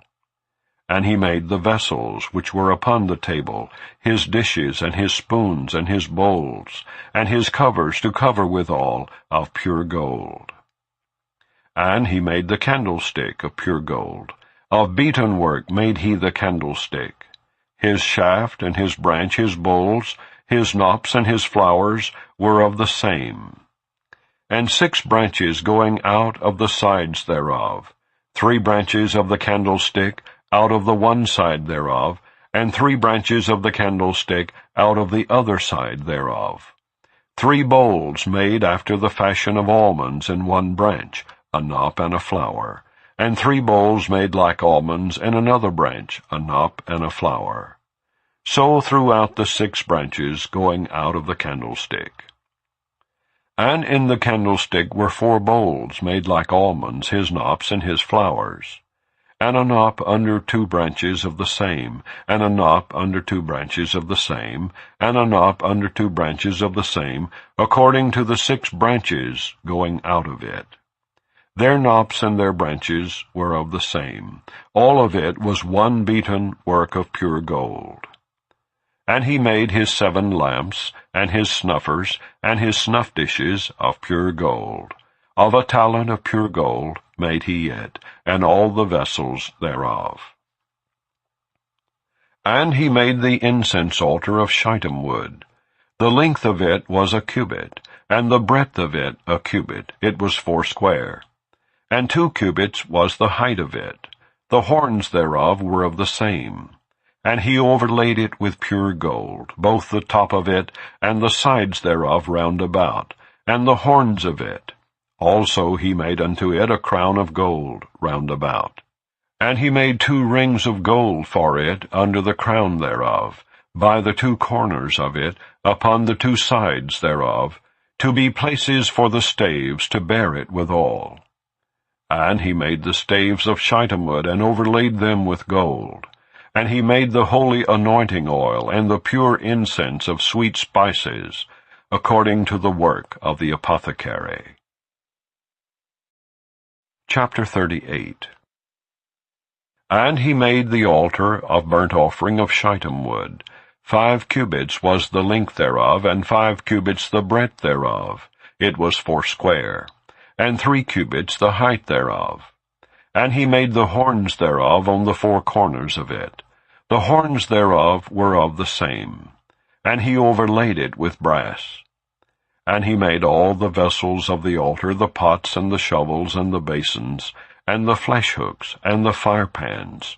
All the vessels thereof made he of brass. And he made for the altar a brazen grate of network under the compass thereof beneath unto the midst of it. And he cast 4 rings for the 4 ends of the grate of brass, to be places for the staves. And he made the staves of shittim wood, and overlaid them with brass. And he put the staves into the rings on the sides of the altar to bear it withal. He made the altar hollow with boards. And he made the laver of brass, and the foot of it of brass, of the looking-glasses of the women assembling, which assembled at the door of the tabernacle of the congregation. And he made the court. On the south side southward the hangings of the court were of fine twined linen, 100 cubits. Their pillars were 20, and their brazen sockets 20. The hooks of the pillars and their fillets were of silver. And for the north side the hangings were 100 cubits. Their pillars were 20, and their sockets of brass 20. The hooks of the pillars and their fillets of silver. And for the west side were hangings of 50 cubits, their pillars 10, and their sockets 10, the hooks of the pillars and their fillets of silver. And for the east side eastward 50 cubits, The hangings of the one side of the gate were 15 cubits, their pillars 3, and their sockets 3. And for the other side of the court gate, on this hand and that hand, were hangings of 15 cubits, their pillars 3, and their sockets 3. All the hangings of the court round about were of fine twined linen. And the sockets for the pillars were of brass, the hooks of the pillars and their fillets of silver, and the overlaying of their chapiters of silver. And all the pillars of the court were filleted with silver. And the hanging for the gate of the court was needlework of blue and purple and scarlet, and fine twined linen. And 20 cubits was the length, and the height in the breadth was 5 cubits, answerable to the hangings of the court. And their pillars were 4, and their sockets of brass 4, their hooks of silver, and the overlaying of their chapiters and their fillets of silver. And all the pins of the tabernacle and of the court round about were of brass. This is the sum of the tabernacle, even of the tabernacle of testimony, as it was counted, according to the commandment of Moses, for the service of the Levites, by the hand of Ithamar, son to Aaron the priest. And Bezaleel the son of Uri, the son of Hur, of the tribe of Judah, made all that the Lord commanded Moses. And with him was Aholiab, son of Ahisamach, of the tribe of Dan, an engraver, and a cunning workman, and an embroiderer in blue, and in purple, and in scarlet, and fine linen. All the gold that was occupied for the work, and all the work of the holy place, even the gold of the offering, was 29 talents, and 730 shekels, after the shekel of the sanctuary. And the silver of them that were numbered of the congregation was 100 talents, and 1,760 shekels, after the shekel of the sanctuary. A beka for every man, that is, half a shekel, after the shekel of the sanctuary. For every one that went to be numbered, from 20 years old and upward, for 600,000 and 3,550 men. And of the 100 talents of silver were cast the sockets of the sanctuary, and the sockets of the veil, and 100 sockets of the 100 talents, a talent for a socket. And of the 1,770 and 5 shekels, he made hooks for the pillars, and overlaid their chapiters, and filleted them. And the brass of the offering was 70 talents, and 2,400 shekels. And therewith he made the sockets to the door of the tabernacle of the congregation, and the brazen altar, and the brazen grate for it, and all the vessels of the altar. And the sockets of the court round about, and the sockets of the court gate, and all the pins of the tabernacle, and all the pins of the court round about. Chapter 39. And of the blue and purple and scarlet they made cloths of service to do service in the holy place, and made the holy garments for Aaron, as the Lord commanded Moses. And he made the ephod of gold, blue, and purple, and scarlet, and fine twined linen. And they did beat the gold into thin plates, and cut it into wires, to work it in the blue, and in the purple, and in the scarlet, and in the fine linen with cunning work. They made shoulder pieces for it, to couple it together. By the 2 edges was it coupled together. And the curious girdle of his ephod that was upon it was of the same, according to the work thereof, of gold, blue, and purple, and scarlet, and fine twined linen, as the Lord commanded Moses. And they wrought onyx stones enclosed in ouches of gold, graven as signets, or graven, with the names of the children of Israel. And he put them on the shoulders of the ephod, that they should be stones for memorial to the children of Israel, as the Lord commanded Moses. And he made the breastplate of cunning work, like the work of the ephod, of gold, blue, and purple, and scarlet, and fine twined linen.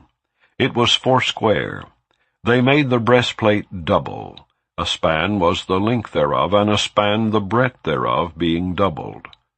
And they set in it 4 rows of stones. The first row was a sardius, a topaz, and a carbuncle. This was the first row. And the second row, an emerald, a sapphire, and a diamond. And the third row, a ligure, an agate, and an amethyst. And the fourth row, a beryl, an onyx, and a jasper. They were enclosed in ouches of gold in their enclosings. And the stones were according to the names of the children of Israel, 12, according to their names, like the engravings of a signet, every one with his name, according to the 12 tribes. And they made upon the breastplate chains at the ends, of wreathen work of pure gold. And they made 2 ouches of gold, and 2 gold rings, and put the 2 rings in the 2 ends of the breastplate. And they put the 2 wreathen chains of gold in the 2 rings on the ends of the breastplate. And the 2 ends of the 2 wreathen chains they fastened in the 2 ouches, and put them on the shoulder pieces of the ephod before it. And they made 2 rings of gold, and put them on the 2 ends of the breastplate, upon the border of it which was on the side of the ephod inward. And they made 2 other golden rings, and put them on the 2 sides of the ephod underneath, toward the forepart of it, over against the other coupling thereof, above the curious girdle of the ephod. And they did bind the breastplate by his rings unto the rings of the ephod with a lace of blue, that it might be above the curious girdle of the ephod, and that the breastplate might not be loosed from the ephod, as the Lord commanded Moses. And he made the robe of the ephod of woven work all of blue. And there was an hole in the midst of the robe, as the hole of an habergeon, with the band round about the hole, that it should not rend. And they made upon the hems of the robe pomegranates of blue and purple and scarlet and twined linen. And they made bells of pure gold, and put the bells between the pomegranates upon the hem of the robe, round about between the pomegranates. A bell and a pomegranate, a bell and a pomegranate, round about the hem of the robe to minister in, as the Lord commanded Moses. And they made coats of fine linen, of woven work for Aaron, and for his sons, and a mitre of fine linen, and goodly bonnets of fine linen, and linen breeches of fine twined linen, and a girdle of fine twined linen, and blue and purple and scarlet of needlework, as the Lord commanded Moses. And they made the plate of the holy crown of pure gold, and wrote upon it a writing, like to the engravings of a signet, Holiness to the Lord. And they tied unto it a lace of blue, to fasten it on high upon the mitre, as the Lord commanded Moses. Thus was all the work of the tabernacle of the tent of the congregation finished. And the children of Israel did according to all that the Lord commanded Moses, so did they.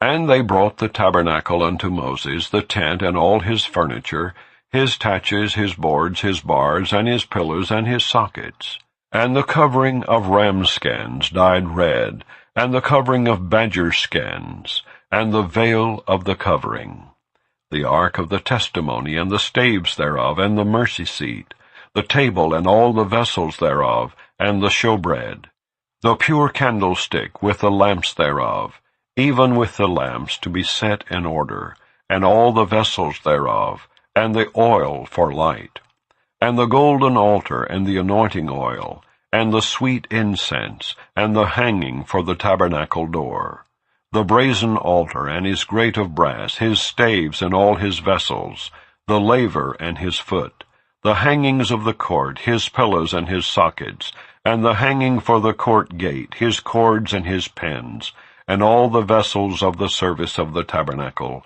for the tent of the congregation, the cloths of service to do service in the holy place, and the holy garments for Aaron the priest, and his sons' garments to minister in the priest's office, according to all that the Lord commanded Moses. So the children of Israel made all the work. And Moses did look upon all the work, and behold, they had done it, as the Lord had commanded. Even so had they done it. And Moses blessed them. Chapter 40.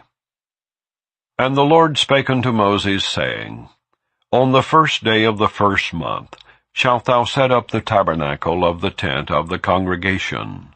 And thou shalt put therein the ark of the testimony, and cover the ark with the veil.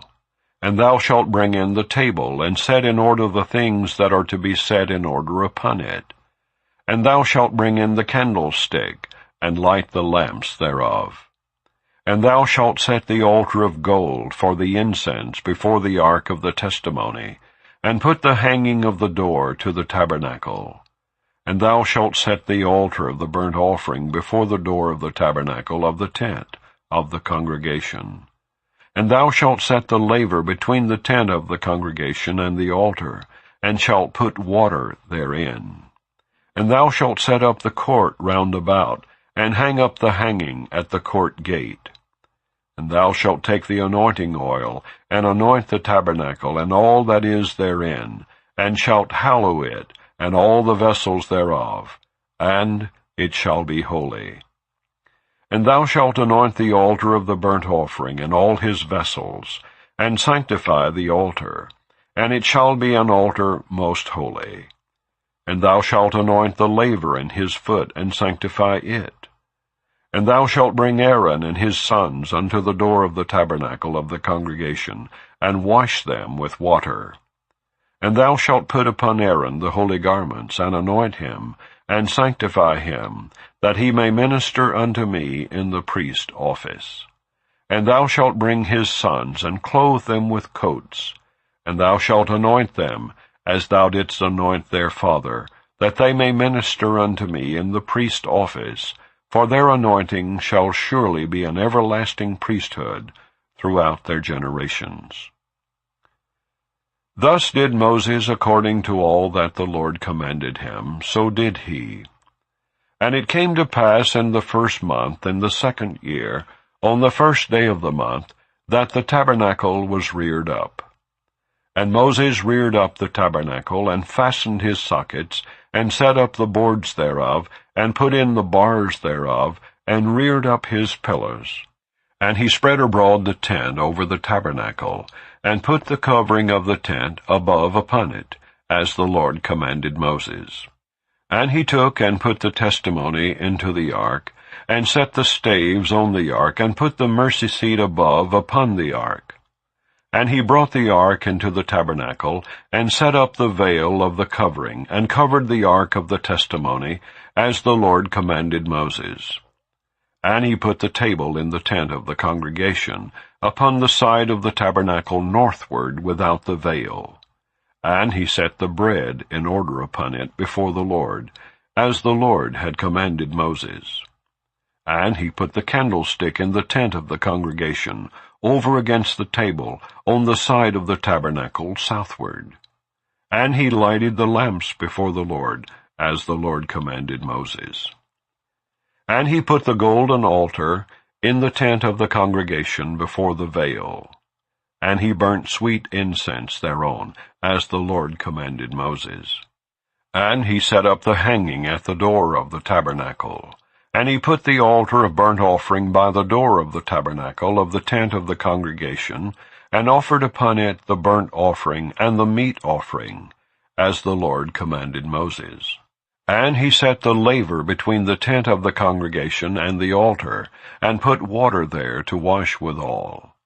And Moses and Aaron and his sons washed their hands and their feet thereat, when they went into the tent of the congregation, and when they came near unto the altar, they washed, as the Lord commanded Moses.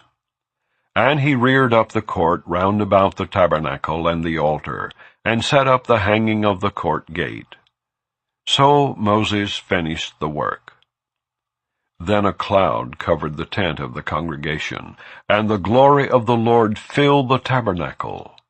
And Moses was not able to enter into the tent of the congregation, because the cloud abode thereon, and the glory of the Lord filled the tabernacle. And when the cloud was taken up from over the tabernacle, the children of Israel went onward in all their journeys. But if the cloud were not taken up, then they journeyed not till the day that it was taken up. For the cloud of the Lord was upon the tabernacle by day, and fire was on it by night, in the sight of all the house of Israel, throughout all their journeys. And so concludes the reading of the book of Exodus. The third book of Moses, called Leviticus, chapter 1. And the Lord called unto Moses, and spake unto him out of the tabernacle of the congregation, saying, Speak unto the children of Israel, and say unto them, If any man of you bring an offering unto the Lord, ye shall bring your offering of the cattle, even of the herd, and of the flock. If his offering be a burnt sacrifice of the herd, let him offer a male without blemish. He shall offer it of his own voluntary will at the door of the tabernacle of the congregation before the Lord. And he shall put his hand upon the head of the burnt offering, and it shall be accepted for him to make atonement for him. And he shall kill the bullock before the Lord. And the priest, Aaron's sons, shall bring the blood, and sprinkle the blood round about upon the altar that is by the door of the tabernacle of the congregation. And he shall flay the burnt offering, and cut it into his pieces. And the sons of Aaron the priest shall put fire upon the altar, and lay the wood in order upon the fire. And the priest, Aaron's sons, shall lay the parts, the head and the fat, in order upon the wood that is on the fire which is upon the altar. But his inwards and his legs shall he wash in water. And the priest shall burn all on the altar, to be a burnt sacrifice, an offering made by fire of a sweet savour unto the Lord. And if his offering be of the flocks, namely of the sheep, or of the goats, for a burnt sacrifice, he shall bring it a male without blemish. And he shall kill it on the side of the altar northward before the Lord. And the priest, Aaron's son, shall sprinkle his blood round about upon the altar. And he shall cut it into his pieces, with his head and his fat. And the priest shall lay them in order on the wood that is on the fire which is upon the altar. But he shall wash the inwards and the legs with water. And the priest shall bring it all, and burn it upon the altar. It is a burnt sacrifice, an offering made by fire, of a sweet savour unto the Lord. And if the burnt sacrifice for his offering to the Lord be of fowls, then he shall bring his offering of turtle doves, or of young pigeons. And the priest shall bring it unto the altar, and wring off his head, and burn it on the altar. And the blood thereof shall be wrung out at the side of the altar. And he shall pluck away his crop with his feathers, and cast it beside the altar on the east part, by the place of the ashes. And he shall cleave it with the wings thereof, but shall not divide it asunder.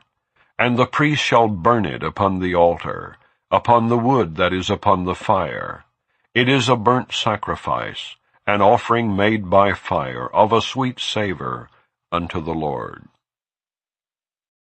Chapter 2. And when any will offer a meat offering unto the Lord, his offering shall be of fine flour, and he shall pour oil upon it, and put frankincense thereon. And he shall bring it to Aaron's sons, the priest. And he shall take thereout his handful of the flour thereof, and of the oil thereof, with all the frankincense thereof. And the priest shall burn the memorial of it upon the altar, to be an offering made by fire, of a sweet savour unto the Lord.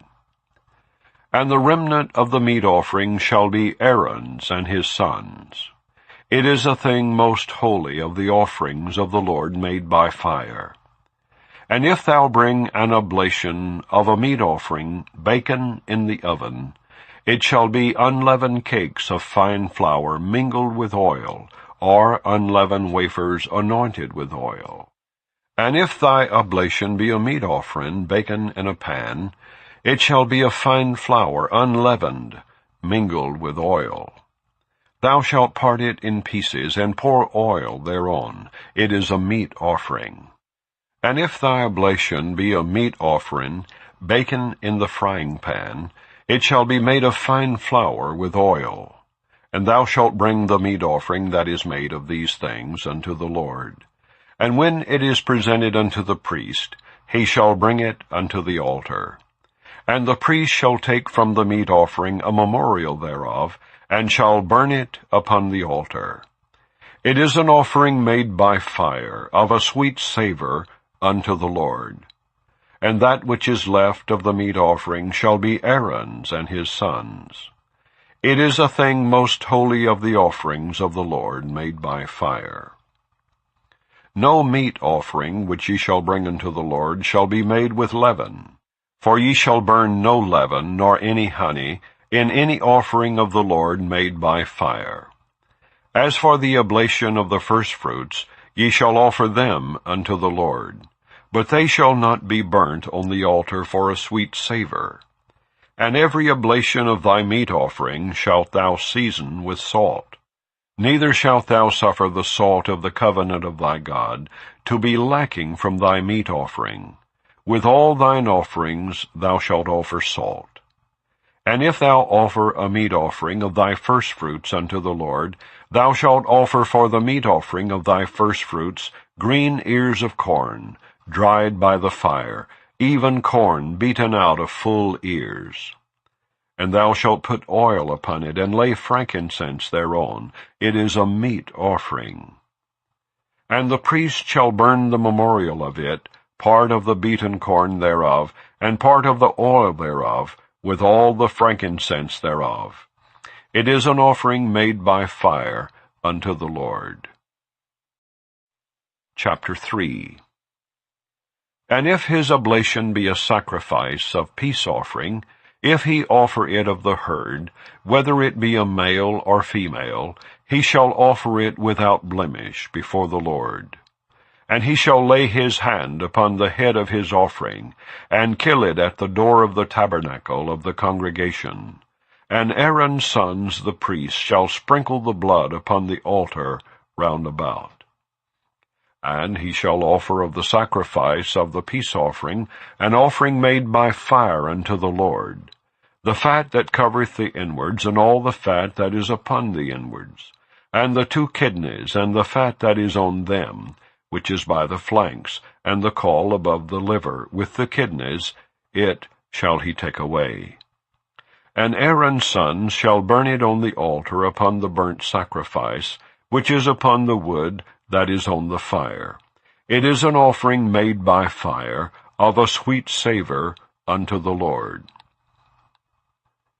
And if his offering for a sacrifice of peace offering unto the Lord be of the flock, male or female, he shall offer it without blemish.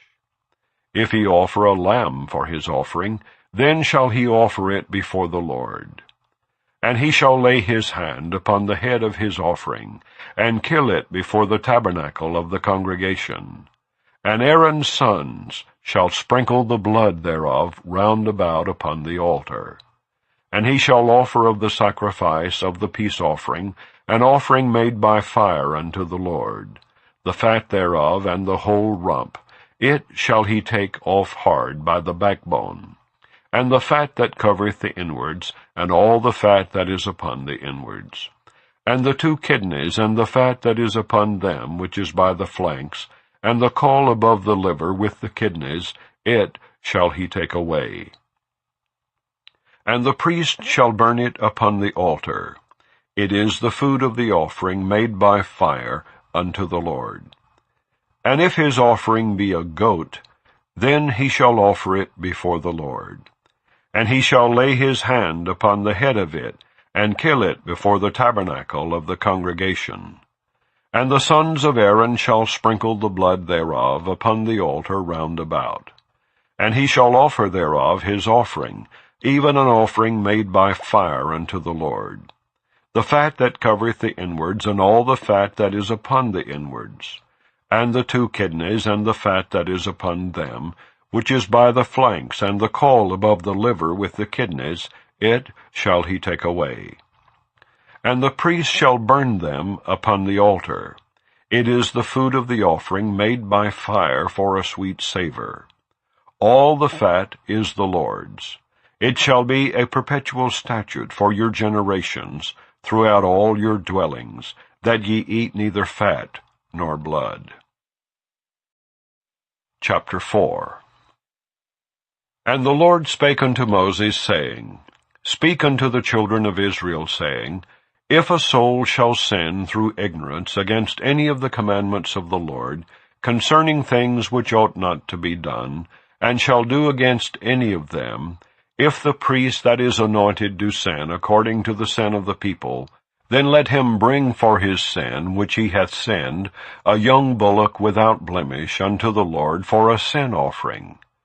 And he shall bring the bullock unto the door of the tabernacle of the congregation before the Lord, and shall lay his hand upon the bullock's head, and kill the bullock before the Lord. And the priest that is anointed shall take of the bullock's blood, and bring it to the tabernacle of the congregation. And the priest shall dip his finger in the blood, and sprinkle of the blood 7 times before the Lord, before the veil of the sanctuary.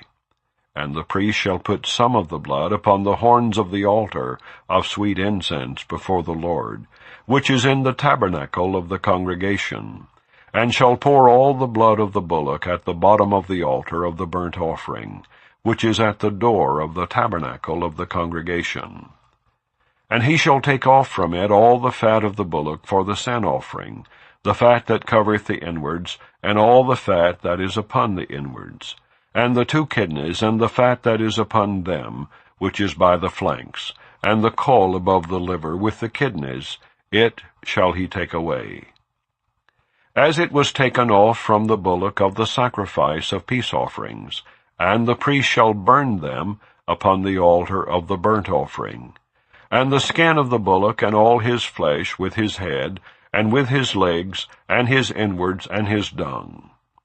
Even the whole bullock shall he carry forth without the camp, unto a clean place, where the ashes are poured out, and burn him on the wood with fire. Where the ashes are poured out, shall he be burnt. And if the whole congregation of Israel sin through ignorance, and the thing be hid from the eyes of the assembly, and they have done somewhat against any of the commandments of the Lord, concerning things which should not be done, and are guilty, when the sin which they have sinned against it is known, then the congregation shall offer a young bullock for the sin, and bring him before the tabernacle of the congregation. And the elders of the congregation shall lay their hands upon the head of the bullock before the Lord, and the bullock shall be killed before the Lord. And the priest that is anointed shall bring of the bullock's blood to the tabernacle of the congregation. And the priest shall dip his finger in some of the blood, and sprinkle it 7 times before the Lord, even before the veil. And he shall put some of the blood upon the horns of the altar which is before the Lord, that is in the tabernacle of the congregation, and shall pour out all the blood at the bottom of the altar of the burnt offering, which is at the door of the tabernacle of the congregation. And he shall take all his fat from him, and burn it upon the altar. And he shall do with the bullock as he did with the bullock for a sin offering, so shall he do with this. And the priest shall make an atonement for them, and it shall be forgiven them. And he shall carry forth the bullock without the camp, and burn him as he burned the first bullock. It is a sin offering for the congregation. When a ruler hath sinned, and done somewhat through ignorance against any of the commandments of the Lord his God, concerning things which should not be done, and is guilty, or if his sin wherein he hath sinned come to his knowledge, he shall bring his offering, a kid of the goats, a male without blemish. And he shall lay his hand upon the head of the goat, and kill it in the place where they kill the burnt offering before the Lord. It is a sin offering. And the priest shall take of the blood of the sin offering with his finger, and put it upon the horns of the altar of burnt offering, and shall pour out his blood at the bottom of the altar of burnt offering. And he shall burn all his fat upon the altar, as the fat of the sacrifice of peace offerings. And the priest shall make an atonement for him, as concerning his sin, and it shall be forgiven him.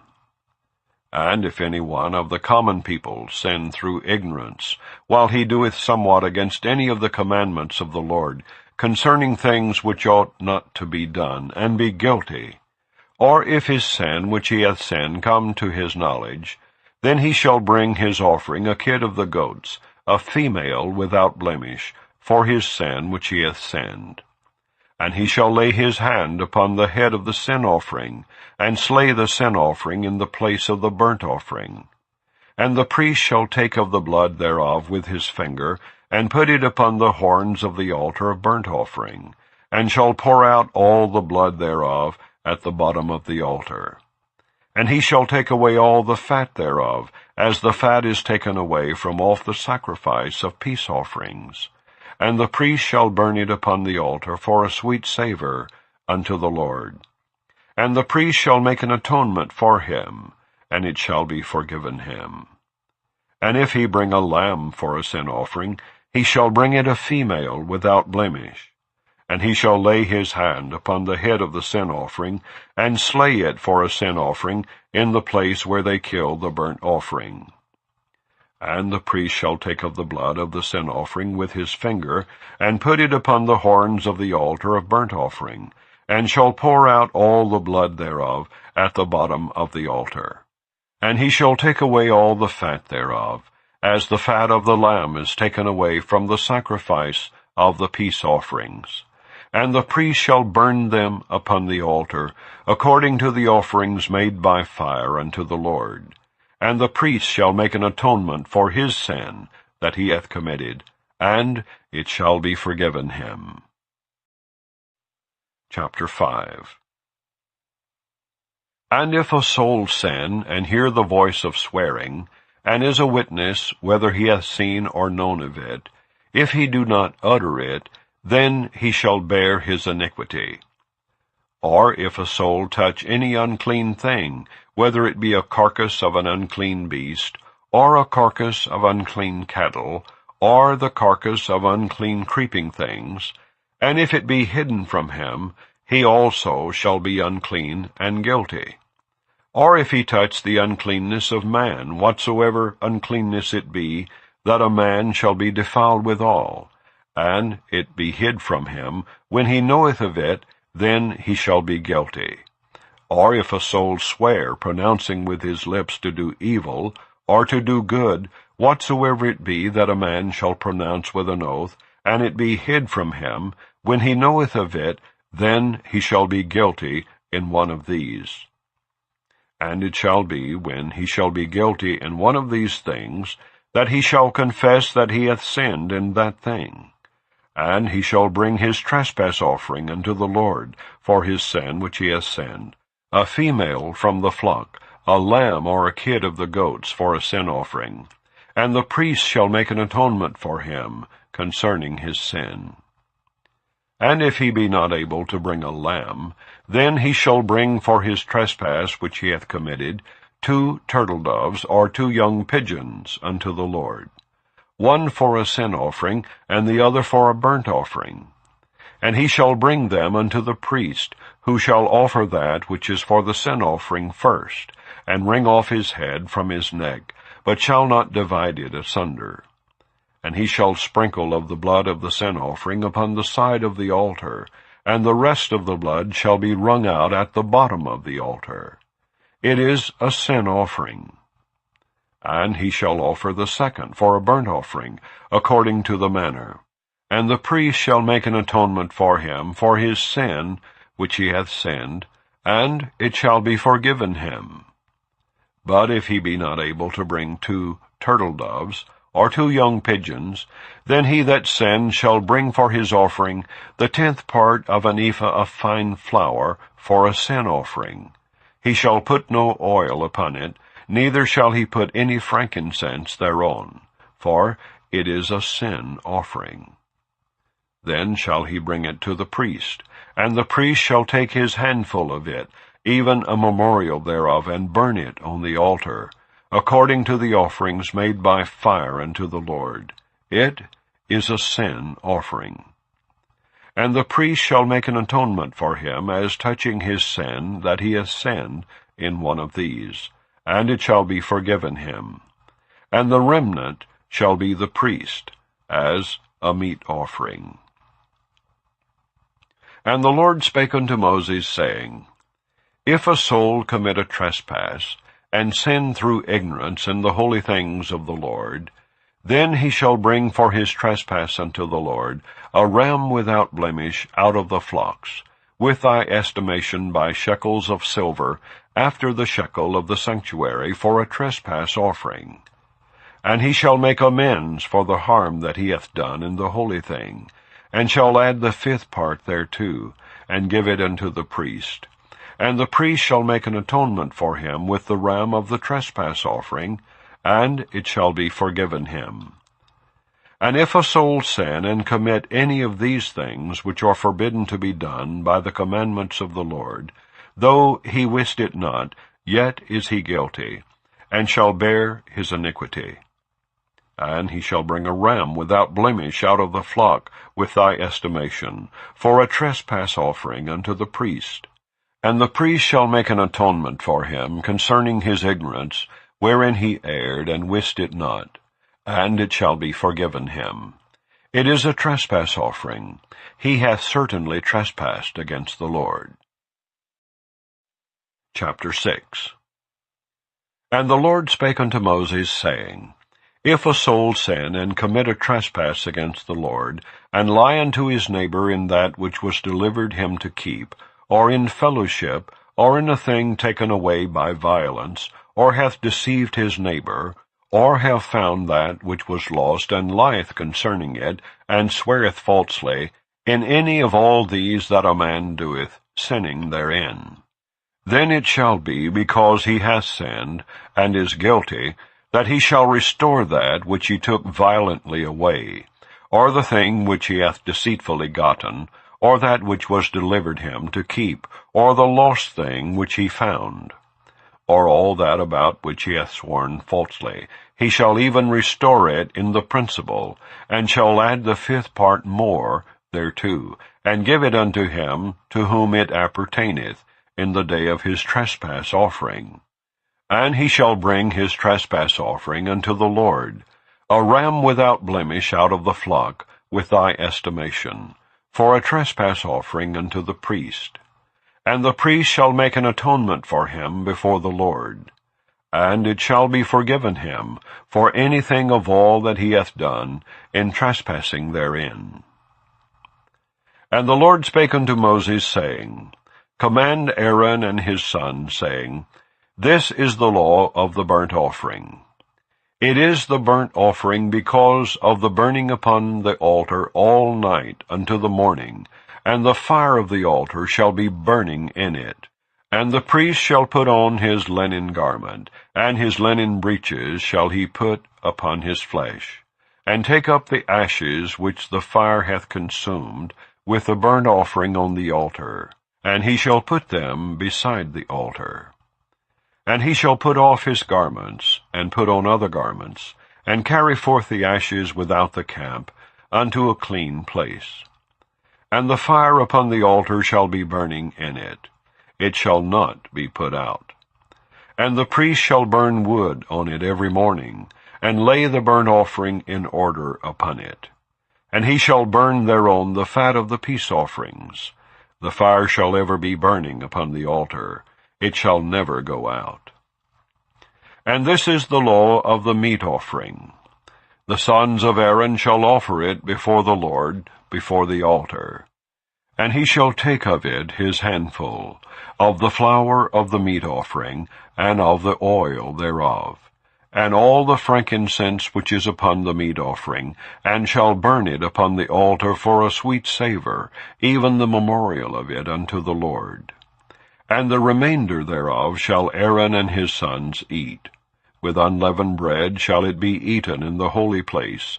In the court of the tabernacle of the congregation they shall eat it. It shall not be baken with leaven.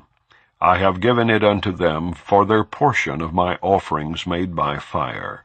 It is most holy, as is the sin offering, and as the trespass offering. All the males among the children of Aaron shall eat of it. It shall be a statute forever in your generations concerning the offerings of the Lord made by fire. Every one that toucheth them shall be holy. And the Lord spake unto Moses, saying, This is the offering of Aaron and of his sons, which they shall offer unto the Lord in the day when he is anointed. The 10th part of an ephah of fine flour, for a meat offering perpetual, half of it in the morning, and half thereof at night.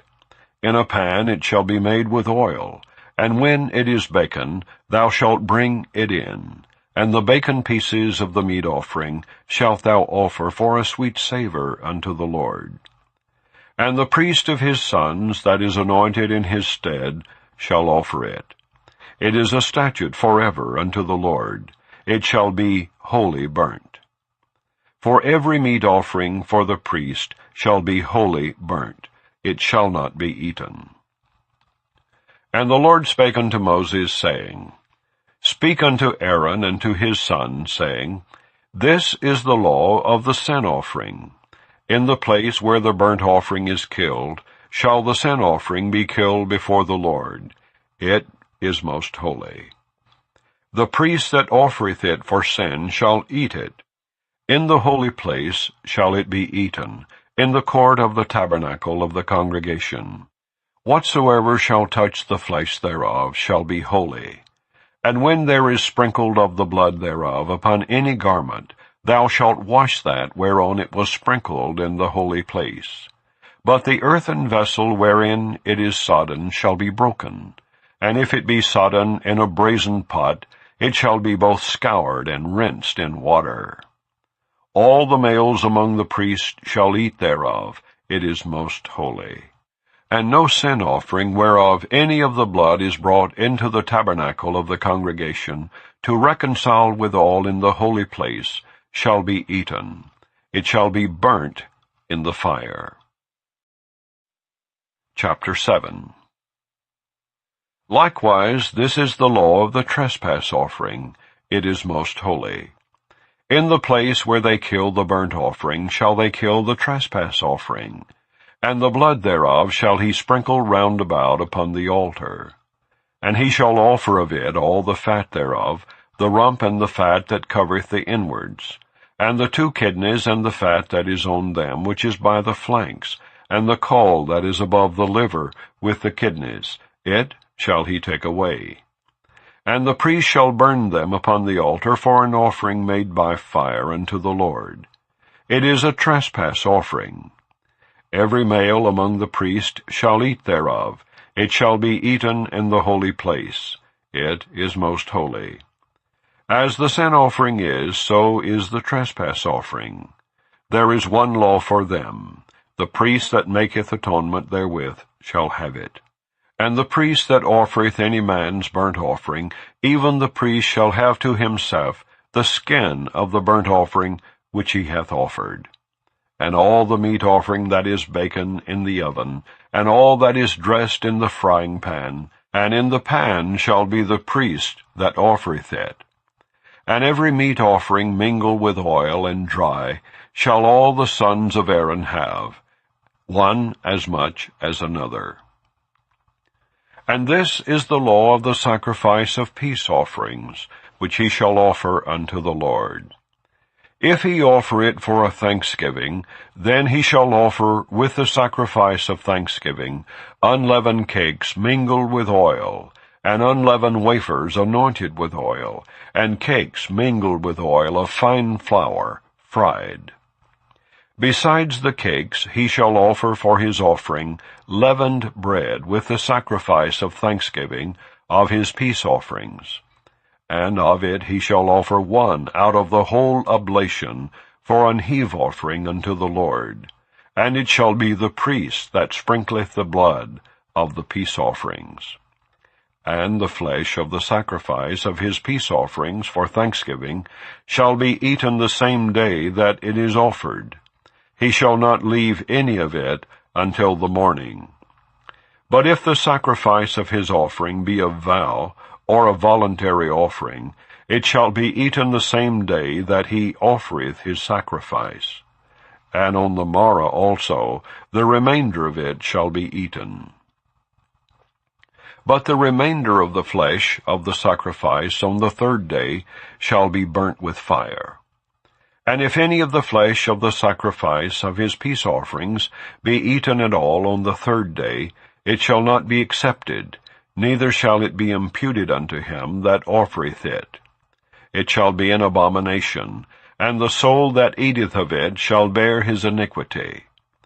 And the flesh that toucheth any unclean thing shall not be eaten. It shall be burnt with fire. And as for the flesh, all that be clean shall eat thereof. But the soul that eateth of the flesh of the sacrifice of peace offerings, that pertain unto the Lord, having his uncleanness upon him, even that soul shall be cut off from his people.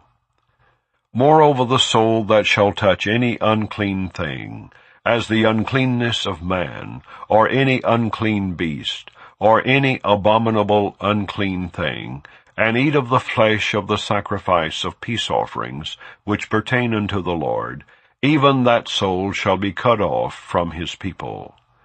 And the Lord spake unto Moses, saying, Speak unto the children of Israel, saying, Ye shall eat no manner of fat, of ox, or of sheep, or of goat. And the fat of the beast that dieth of itself, and the fat of that which is torn with beast, may be used in any other use, but ye shall in no wise eat of it. For whosoever eateth the fat of the beast, of which men offer an offering made by fire unto the Lord, even the soul that eateth it shall be cut off from his people. Moreover, ye shall eat no manner of blood, whether it be of fowl or of beast, in any of your dwellings. Whatsoever soul it be that eateth any manner of blood, even that soul shall be cut off from his people. And the Lord spake unto Moses, saying, Speak unto the children of Israel, saying, He that offereth the sacrifice of his peace offerings unto the Lord shall bring his oblation unto the Lord of the sacrifice of his peace offerings. His own hand shall bring the offerings of the Lord made by fire, the fat with the breast, it shall he bring, that the breast may be waved for a wave offering before the Lord. And the priest shall burn the fat upon the altar, but the breast shall be Aaron's and his sons'. And the right shoulder shall ye give unto the priest for an heave offering of the sacrifices of your peace offerings. He among the sons of Aaron that offereth the blood of the peace offerings, and the fat, shall have the right shoulder for his part. For the wave breast and the heave shoulder have I taken of the children of Israel from off the sacrifices of their peace offerings, and have given them unto Aaron the priest, and unto his sons by a statute forever, from among the children of Israel. This is the portion of the anointing of Aaron, and of the anointing of his sons, out of the offerings of the Lord made by fire, in the day when he presented them to minister unto the Lord in the priest office, which the Lord commanded to be given them of the children of Israel, in the day that he anointed them by a statute forever throughout their generations. This is the law of the burnt offering, of the meat offering, and of the sin offering, and of the trespass offering, and of the consecrations, and of the sacrifice of the peace offerings, which the Lord commanded Moses in Mount Sinai, in the day that he commanded the children of Israel to offer their oblations unto the Lord in the wilderness of Sinai.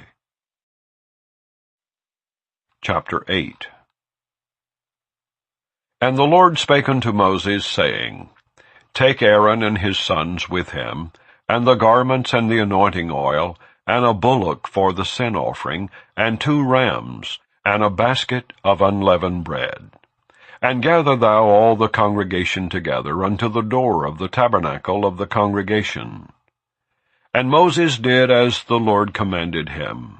And the assembly was gathered together unto the door of the tabernacle of the congregation. And Moses said unto the congregation, This is the thing which the Lord commanded to be done. And Moses brought Aaron and his sons, and washed them with water. And he put upon him the coat, and girded him with the girdle, and clothed him with the robe, and put the ephod upon him. And he girded him with the curious girdle of the ephod, and bound it unto him therewith. And he put the breastplate upon him. Also he put in the breastplate the Urim and the Thummim. And he put the mitre upon his head. Also upon the mitre, even upon his forefront, did he put the golden plate, the holy crown, as the Lord commanded Moses. And Moses took the anointing oil, and anointed the tabernacle, and all that was therein, and sanctified them. And he sprinkled thereof upon the altar 7 times, and anointed the altar and all his vessels, both the laver and his foot, to sanctify them. And he poured of the anointing oil upon Aaron's head, and anointed him to sanctify him. And Moses brought Aaron's sons, and put coats upon them, and girded them with girdles, and put bonnets upon them, as the Lord commanded Moses. And he brought the bullock for the sin offering, and Aaron and his sons laid their hands upon the head of the bullock for the sin offering, and he slew it.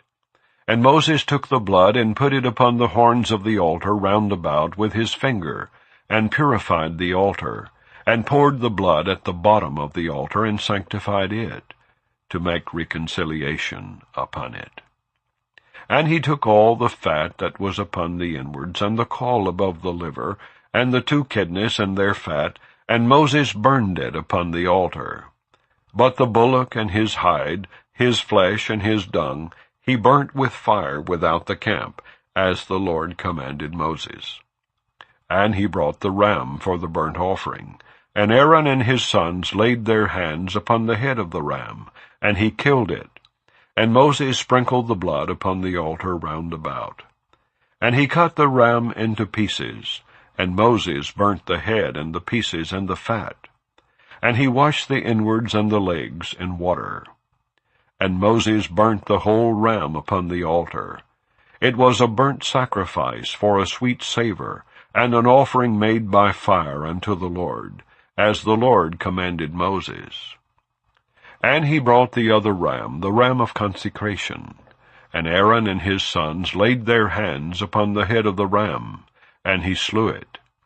And Moses took of the blood of it, and put it upon the tip of Aaron's right ear, and upon the thumb of his right hand, and upon the great toe of his right foot. And he brought Aaron's sons, and Moses put of the blood upon the tip of their right ear, and upon the thumbs of their right hands, and upon the great toes of their right feet. And Moses sprinkled the blood upon the altar round about. And he took the fat and the rump, and all of the fat that was upon the inwards, and the caul above the liver, and the 2 kidneys and their fat, and the right shoulder. And out of the basket of unleavened bread that was before the Lord, he took 1 unleavened cake, and a cake of oil bread, and 1 wafer, and put them on the fat, and upon the right shoulder. And he put all upon Aaron's hands, and upon his sons' hands, and waved them for a wave offering before the Lord. And Moses took them from off their hands, and burnt them on the altar upon the burnt offering. They were consecrations for a sweet savour.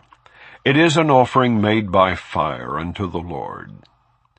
And Moses took the breast, and waved it for a wave offering before the Lord. For of the ram of consecration it was Moses' part, as the Lord commanded Moses. And Moses took of the anointing oil, and of the blood which was upon the altar, and sprinkled it upon Aaron, and upon his garments, and upon his sons, and upon his sons' garments with him, and sanctified Aaron and his garments, and his sons' garments with him.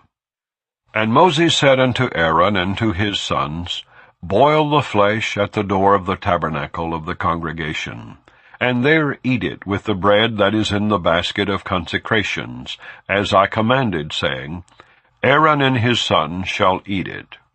And that which remaineth of the flesh and of the bread shall ye burn with fire. And ye shall not go out of the door of the tabernacle of the congregation in 7 days, until the days of your consecration be at an end. For 7 days shall he consecrate you. As he hath done this day, so the Lord hath commanded to do, to make an atonement for you. Therefore shall ye abide at the door of the tabernacle of the congregation, day and night 7 days, and keep the charge of the Lord, that ye die not.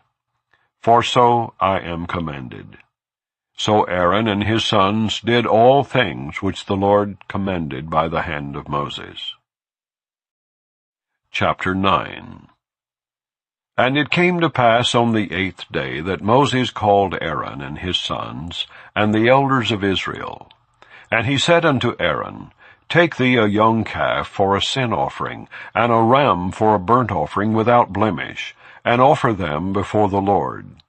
And unto the children of Israel thou shalt speak, saying, Take ye a kid of the goats for a sin offering, and a calf and a lamb, both of the first year, without blemish, for a burnt offering.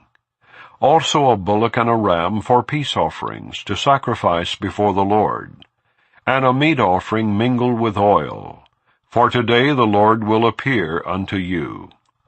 And they brought that which Moses commanded before the tabernacle of the congregation. And all the congregation drew near, and stood before the Lord. And Moses said, This is the thing which the Lord commanded that ye should do. And the glory of the Lord shall appear unto you. And Moses said unto Aaron, Go unto the altar, and offer thy sin offering, and thy burnt offering, and make an atonement for thyself and for the people, and offer the offering of the people, and make an atonement for them, as the Lord commanded. Aaron therefore went unto the altar, and slew the calf of the sin offering, which was for himself. And the sons of Aaron brought the blood unto him. And he dipped his finger in the blood, and put it upon the horns of the altar, and poured out the blood at the bottom of the altar. But the fat and the kidneys and the caul above the liver of the sin offering he burnt upon the altar, as the Lord commanded Moses. And the flesh and the hide he burnt with fire without the camp. And he slew the burnt offering, and Aaron's sons presented unto him the blood, which he sprinkled round about upon the altar. And they presented the burnt offering unto him with the pieces thereof, and the head, and he burnt them upon the altar. And he did wash the inwards and the legs, and burnt them upon the burnt offering on the altar. And he brought the people's offering, and took the goat which was the sin offering for the people, and slew it, and offered it for sin, as the first.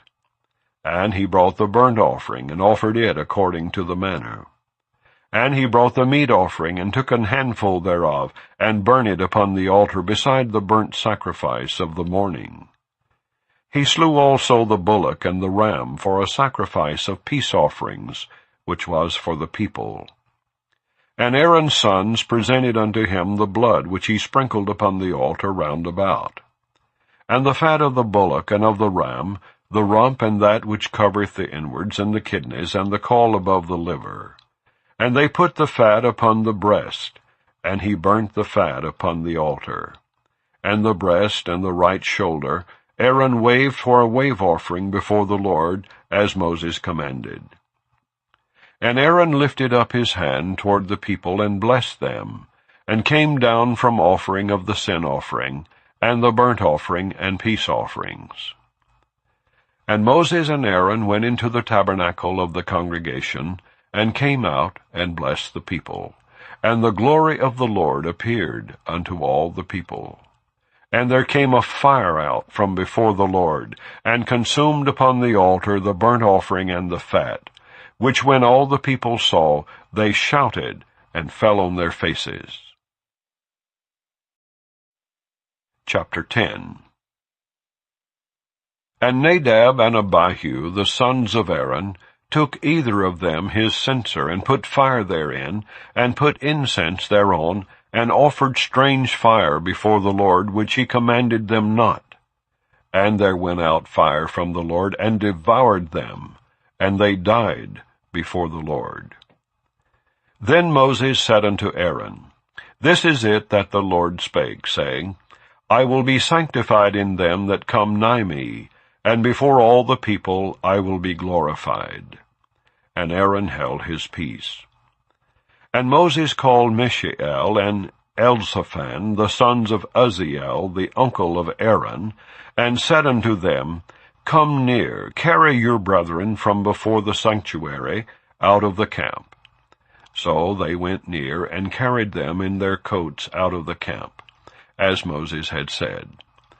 And Moses said unto Aaron, and unto Eleazar, and unto Ithamar his sons, Uncover not your heads, neither rend your clothes, lest ye die, and lest wrath come upon all the people. But let your brethren, the whole house of Israel, bewail the burning which the Lord hath kindled.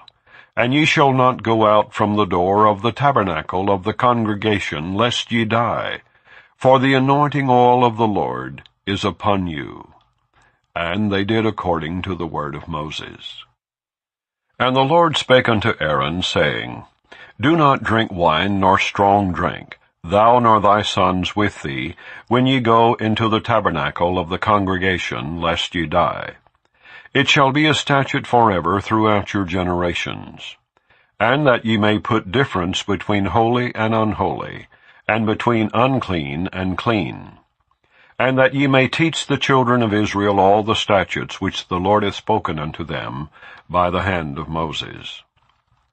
And Moses spake unto Aaron, and to Eleazar, and unto Ithamar his sons that were left, Take the meat offering that remaineth of the offerings of the Lord, made by fire, and eat it without leaven beside the altar, for it is most holy. And ye shall eat it in the holy place, because it is thy due, and thy son's due, of the sacrifices of the Lord made by fire. For so I am commanded.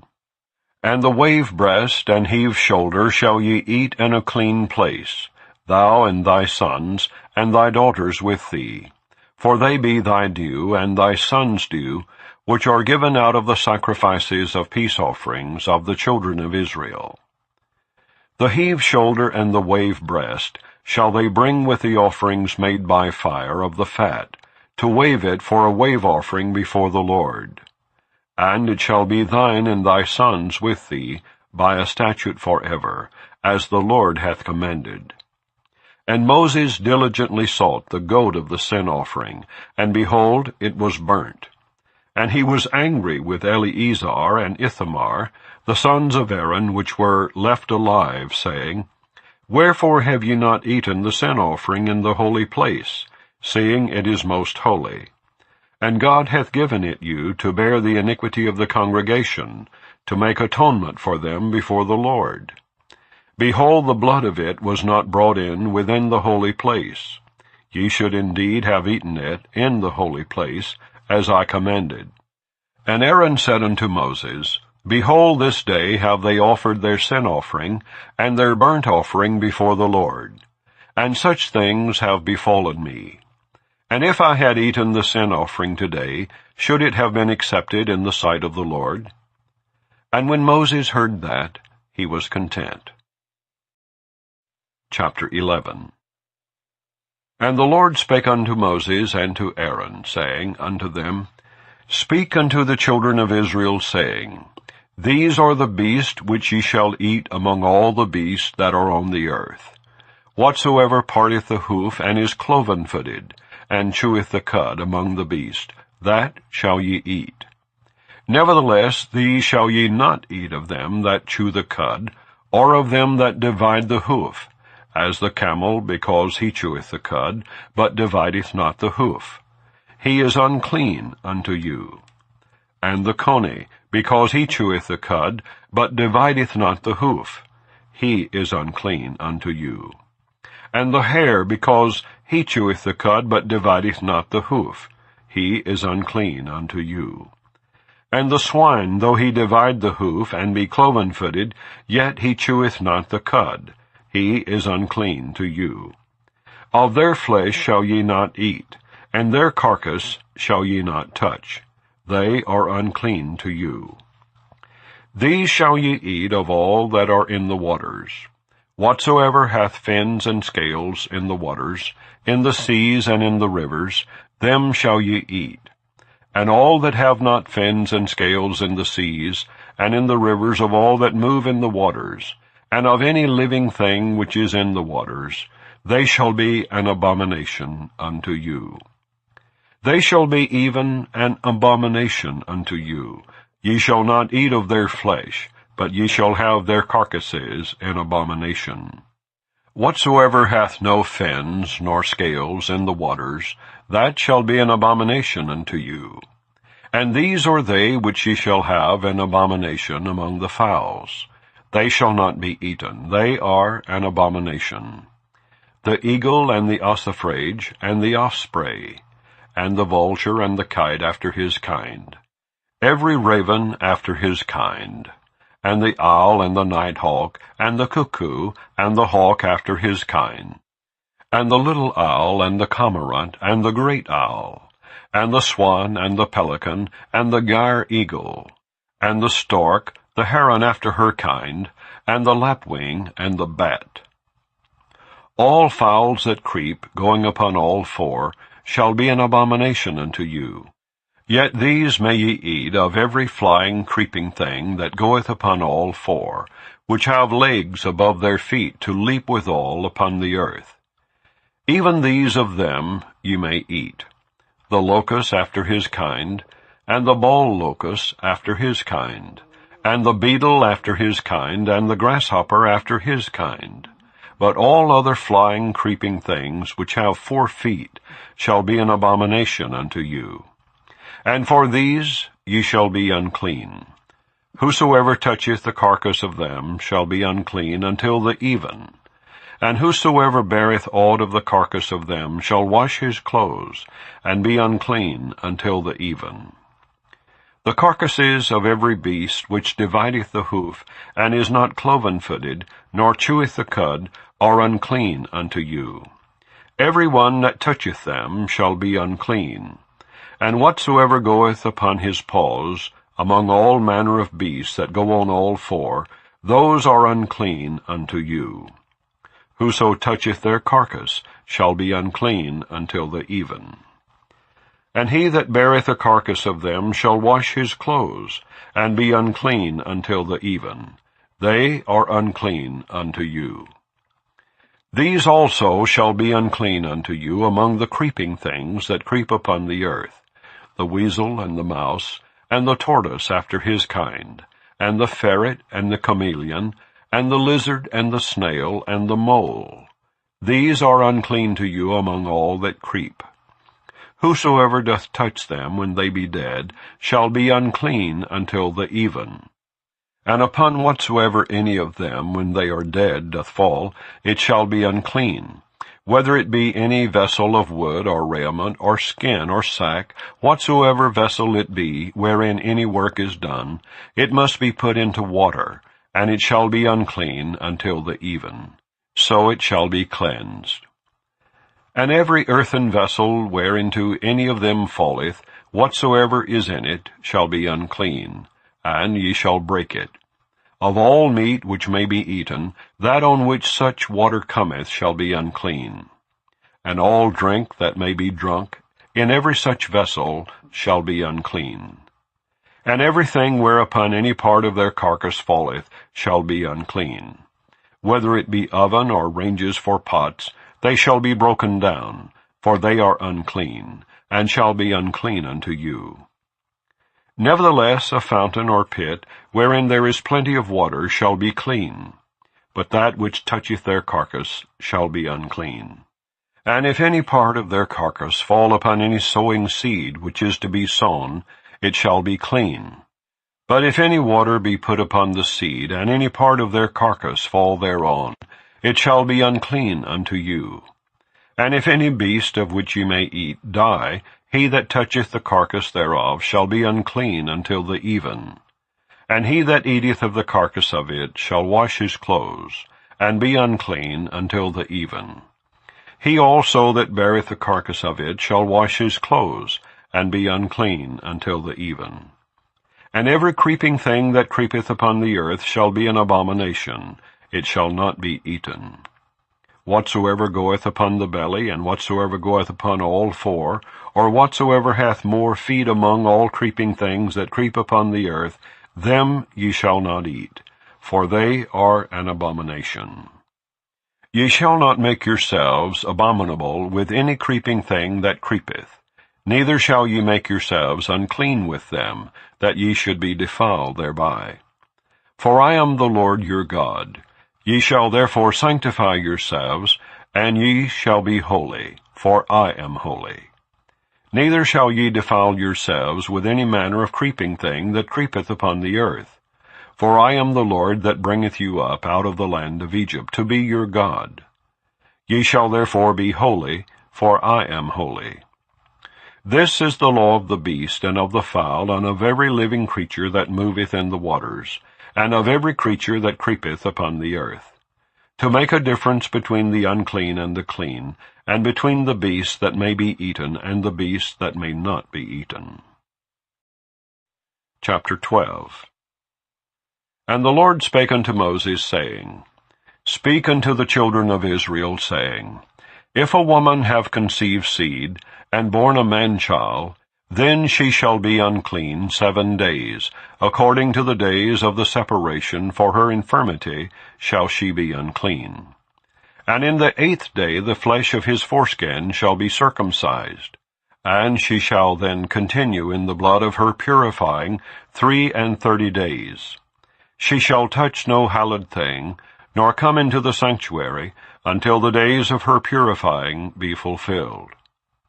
But if she bear a maid-child, then she shall be unclean 2 weeks, as in her separation, and she shall continue in the blood of her purifying 66 days. And when the days of her purifying are fulfilled for a son or for a daughter, she shall bring a lamb of the 1st year for a burnt offering, and a young pigeon or a turtle-dove for a sin offering unto the door of the tabernacle of the congregation unto the priest, who shall offer it before the Lord, and make an atonement for her, and she shall be cleansed from the issue of her blood. This is the law for her that hath borne a male or a female. And if she be not able to bring a lamb, then she shall bring 2 turtles, or 2 young pigeons, the one for the burnt offering, and the other for a sin offering. And the priest shall make an atonement for her, and she shall be clean. Chapter 13. And the Lord spake unto Moses and Aaron, saying, When a man shall have in the skin of his flesh a rising, a scab, or a bright spot, and it be in the skin of his flesh like the plague of leprosy, then he shall be brought unto Aaron the priest, or unto one of his sons the priest. And the priest shall look on the plague in the skin of the flesh. And when the hair in the plague is turned white, and the plague in sight be deeper than the skin of his flesh, it is a plague of leprosy. And the priest shall look on him, and pronounce him unclean. If the bright spot be white in the skin of his flesh, and in sight be not deeper than the skin, and the hair thereof be not turned white, then the priest shall shut up him that hath the plague 7 days. And the priest shall look on him the 7th day. And behold, if the plague in his sight be at a stay, and the plague spread not in the skin, then the priest shall shut him up 7 days more. And the priest shall look on him again the 7th day. And behold, if the plague be somewhat dark, and the plague spread not in the skin, the priest shall pronounce him clean. It is but a scab, and he shall wash his clothes, and be clean. But if the scab spread much abroad in the skin, after that he hath been seen of the priest for his cleansing, he shall be seen of the priest again. And if the priest see that, behold, the scab spreadeth in the skin, then the priest shall pronounce him unclean. It is a leprosy. When the plague of leprosy is in a man, then he shall be brought unto the priest. And the priest shall see him. And behold, if the rising be white in the skin, and it have turned the hair white, and there be quick raw flesh in the rising, it is an old leprosy in the skin of his flesh. And the priest shall pronounce him unclean, and shall not shut him up, for he is unclean.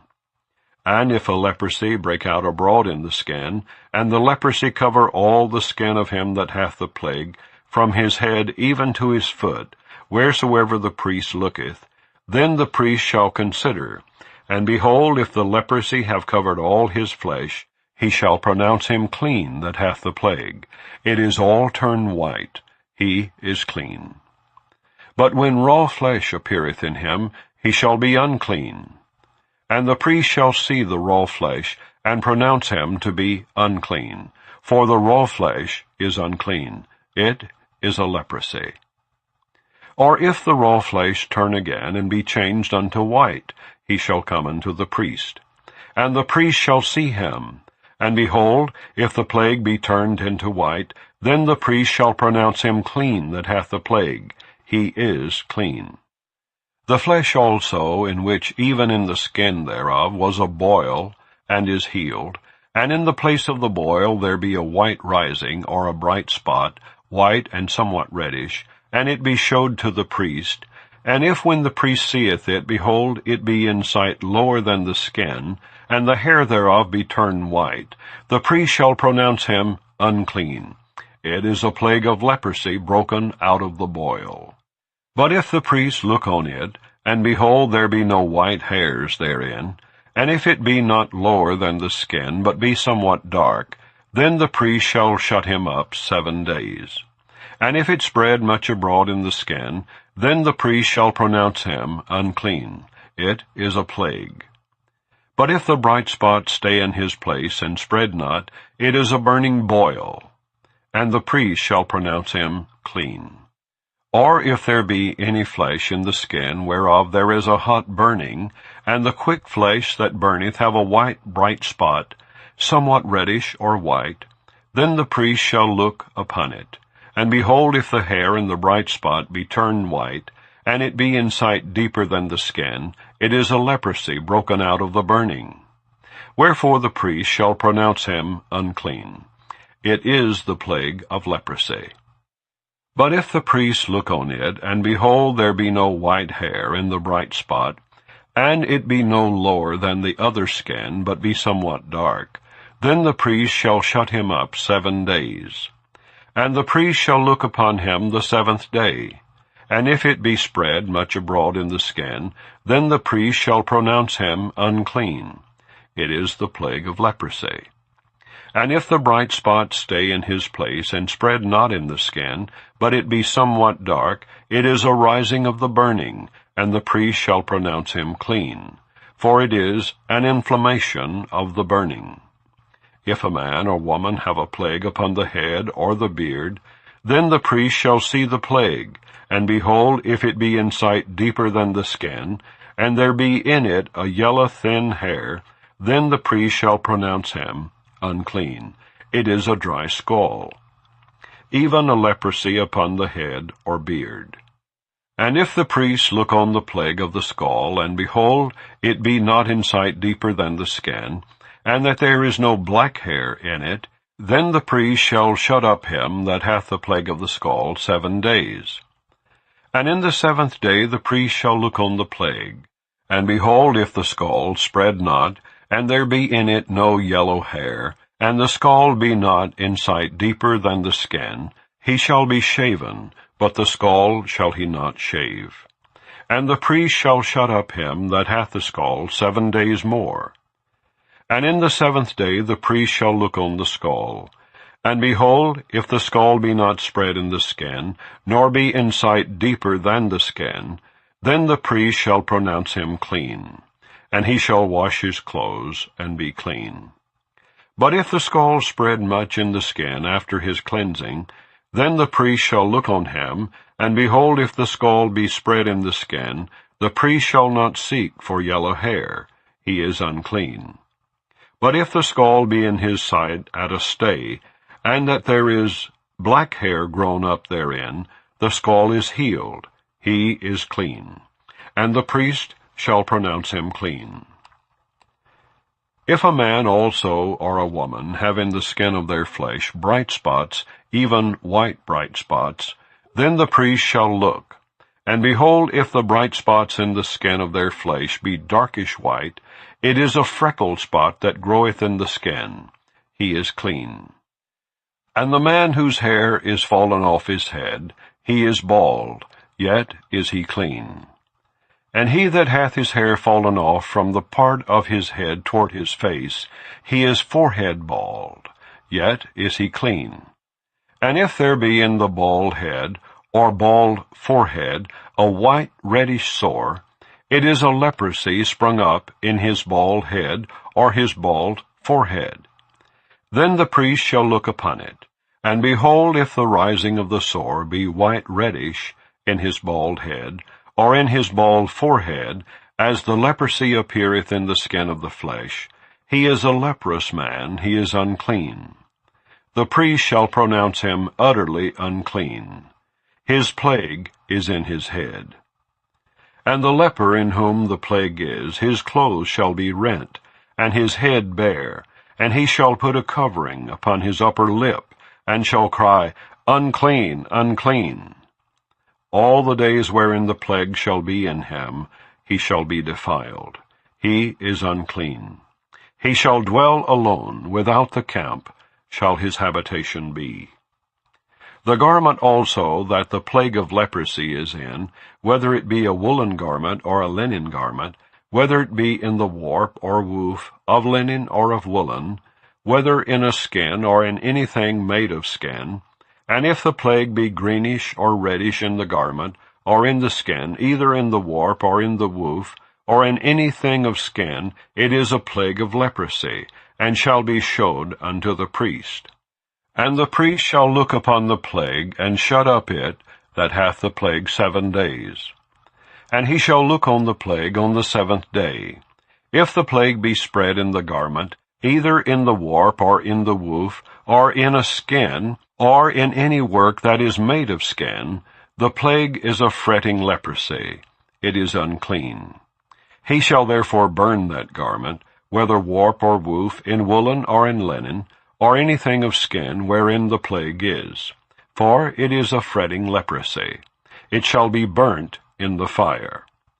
And if the priest shall look, and behold the plague be not spread in the garment, either in the warp or in the woof, or in anything of skin, then the priest shall command that they wash the thing wherein the plague is, and he shall shut it up 7 days more.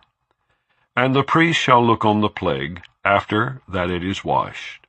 And behold, if the plague have not changed his color, and the plague be not spread, it is unclean. Thou shalt burn it in the fire. It is fret inward, whether it be bare within or without. And if the priest look, and behold the plague be somewhat dark after the washing of it, then he shall rend it out of the garment, or out of the skin, or out of the warp, or out of the woof. And if it appear still in the garment, either in the warp or in the woof, or in anything of skin, it is a spreading plague. Thou shalt burn that wherein the plague is with fire. And the garment, either warp or woof, or whatsoever thing of skin it be, which thou shalt wash, if the plague be departed from them, then it shall be washed the 2nd time, and shall be clean. This is the law of the plague of leprosy in a garment of woolen or linen, either in the warp or woof, or anything of skins, to pronounce it clean, or to pronounce it unclean. Chapter 14. And the Lord spake unto Moses, saying, This shall be the law of the leper in the day of his cleansing. He shall be brought unto the priest, and the priest shall go forth out of the camp. And the priest shall look, and behold, if the plague of leprosy be healed in the leper. Then shall the priest command to take for him that is to be cleansed 2 birds alive and clean, and cedar wood, and scarlet, and hyssop. And the priest shall command that one of the birds be killed in an earthen vessel over running water. As for the living bird, he shall take it, and the cedar wood, and the scarlet, and the hyssop, and shall dip them and the living bird in the blood of the bird that was killed over the running water. And he shall sprinkle upon him that is to be cleansed from the leprosy 7 times, and shall pronounce him clean, and shall let the living bird loose into the open field. And he that is to be cleansed shall wash his clothes, and shave off all his hair, and wash himself in water, that he may be clean. And after that he shall come into the camp, and shall tarry abroad out of his tent 7 days. But it shall be on the 7th day, that he shall shave all his hair off his head, and his beard, and his eyebrows, even all his hair he shall shave off, and he shall wash his clothes. Also he shall wash his flesh in water, and he shall be clean. And on the 8th day he shall take 2 he-lambs without blemish, and 1 ewe-lamb of the first year without blemish, and 3/10 deals of fine flour for a meat offering, mingled with oil, and 1 log of oil. And the priest that maketh him clean shall present the man that is to be made clean, and those things before the Lord, at the door of the tabernacle of the congregation. And the priest shall take 1 he-lamb, and offer him for a trespass offering, and the log of oil, and wave them for a wave offering before the Lord. And he shall slay the lamb in the place where he shall kill the sin offering, and the burnt offering in the holy place. For as the sin offering is the priest, so is the trespass offering, it is most holy. And the priest shall take some of the blood of the trespass offering, and the priest shall put it upon the tip of the right ear of him that is to be cleansed, and upon the thumb of his right hand, and upon the great toe of his right foot. And the priest shall take some of the log of oil, and pour it into the palm of his own left hand. And the priest shall dip his right finger in the oil that is in his left hand, and shall sprinkle of the oil with his finger 7 times before the Lord. And of the rest of the oil that is in his hand shall the priest put upon the tip of the right ear of him that is to be cleansed, and upon the thumb of his right hand, and upon the great toe of his right foot, upon the blood of the trespass offering. And the remnant of the oil that is in the priest's hand he shall pour upon the head of him that is to be cleansed, and the priest shall make an atonement for him before the Lord. And the priest shall offer the sin offering, and make an atonement for him that is to be cleansed from his uncleanness. And afterward he shall kill the burnt offering. And the priest shall offer the burnt offering and the meat offering upon the altar, and the priest shall make an atonement for him, and he shall be clean. And if he be poor and cannot get so much, then he shall take 1 lamb for a trespass offering to be waved, to make an atonement for him, and 1/10 deal of fine flour mingled with oil for a meat offering, and a log of oil, and 2 turtle doves or 2 young pigeons, such as he is able to get. And the one shall be a sin offering, and the other a burnt offering. And he shall bring them on the 8th day for his cleansing unto the priest, unto the door of the tabernacle of the congregation, before the Lord. And the priest shall take the lamb of the trespass offering, and the log of oil, and the priest shall wave them for a wave offering before the Lord. And he shall kill the lamb of the trespass offering, and the priest shall take some of the blood of the trespass offering, and put it upon the tip of the right ear of him that is to be cleansed, and upon the thumb of his right hand, and upon the great toe of his right foot. And the priest shall pour of the oil into the palm of his own left hand. And the priest shall sprinkle with his right finger some of the oil that is in his left hand 7 times before the Lord. And the priest shall put of the oil that is in his hand upon the tip of the right ear of him that is to be cleansed, and upon the thumb of his right hand, and upon the great toe of his right foot, upon the place of the blood of the trespass offering. And the rest of the oil that is in the priest's hand he shall put upon the head of him that is to be cleansed, to make an atonement for him before the Lord. And he shall offer the one of the turtle doves, or of the young pigeons, such as he can get, even such as he is able to get, the one for a sin offering, and the other for a burnt offering with the meat offering. And the priest shall make an atonement for him that is to be cleansed before the Lord. This is the law of him in whom is the plague of leprosy, whose hand is not able to get that which pertaineth to his cleansing. And the Lord spake unto Moses and unto Aaron, saying, When ye be come into the land of Canaan, which I give to you for a possession, and I put the plague of leprosy in a house of the land of your possession, and he that owneth the house shall come and tell the priest, saying, It seemeth to me there is as it were a plague in the house. Then the priest shall command that they empty the house, before the priests go into it to see the plague, that all that is in the house be not made unclean. And afterward the priest shall go in to see the house. And he shall look on the plague, and behold, if the plague be in the walls of the house with hollow strakes, greenish or reddish, which inside are lower than the wall, then the priest shall go out of the house to the door of the house, and shut up the house 7 days. And the priest shall come again the 7th day, and shall look. And behold, if the plague be spread in the walls of the house, then the priest shall command that they take away the stones in which the plague is, and they shall cast them into an unclean place without the city. And he shall cause the house to be scraped within, round about, and they shall pour out the dust that they scrape off without the city into an unclean place. And they shall take other stones, and put them in the place of those stones. And he shall take other mortar, and shall plaster the house.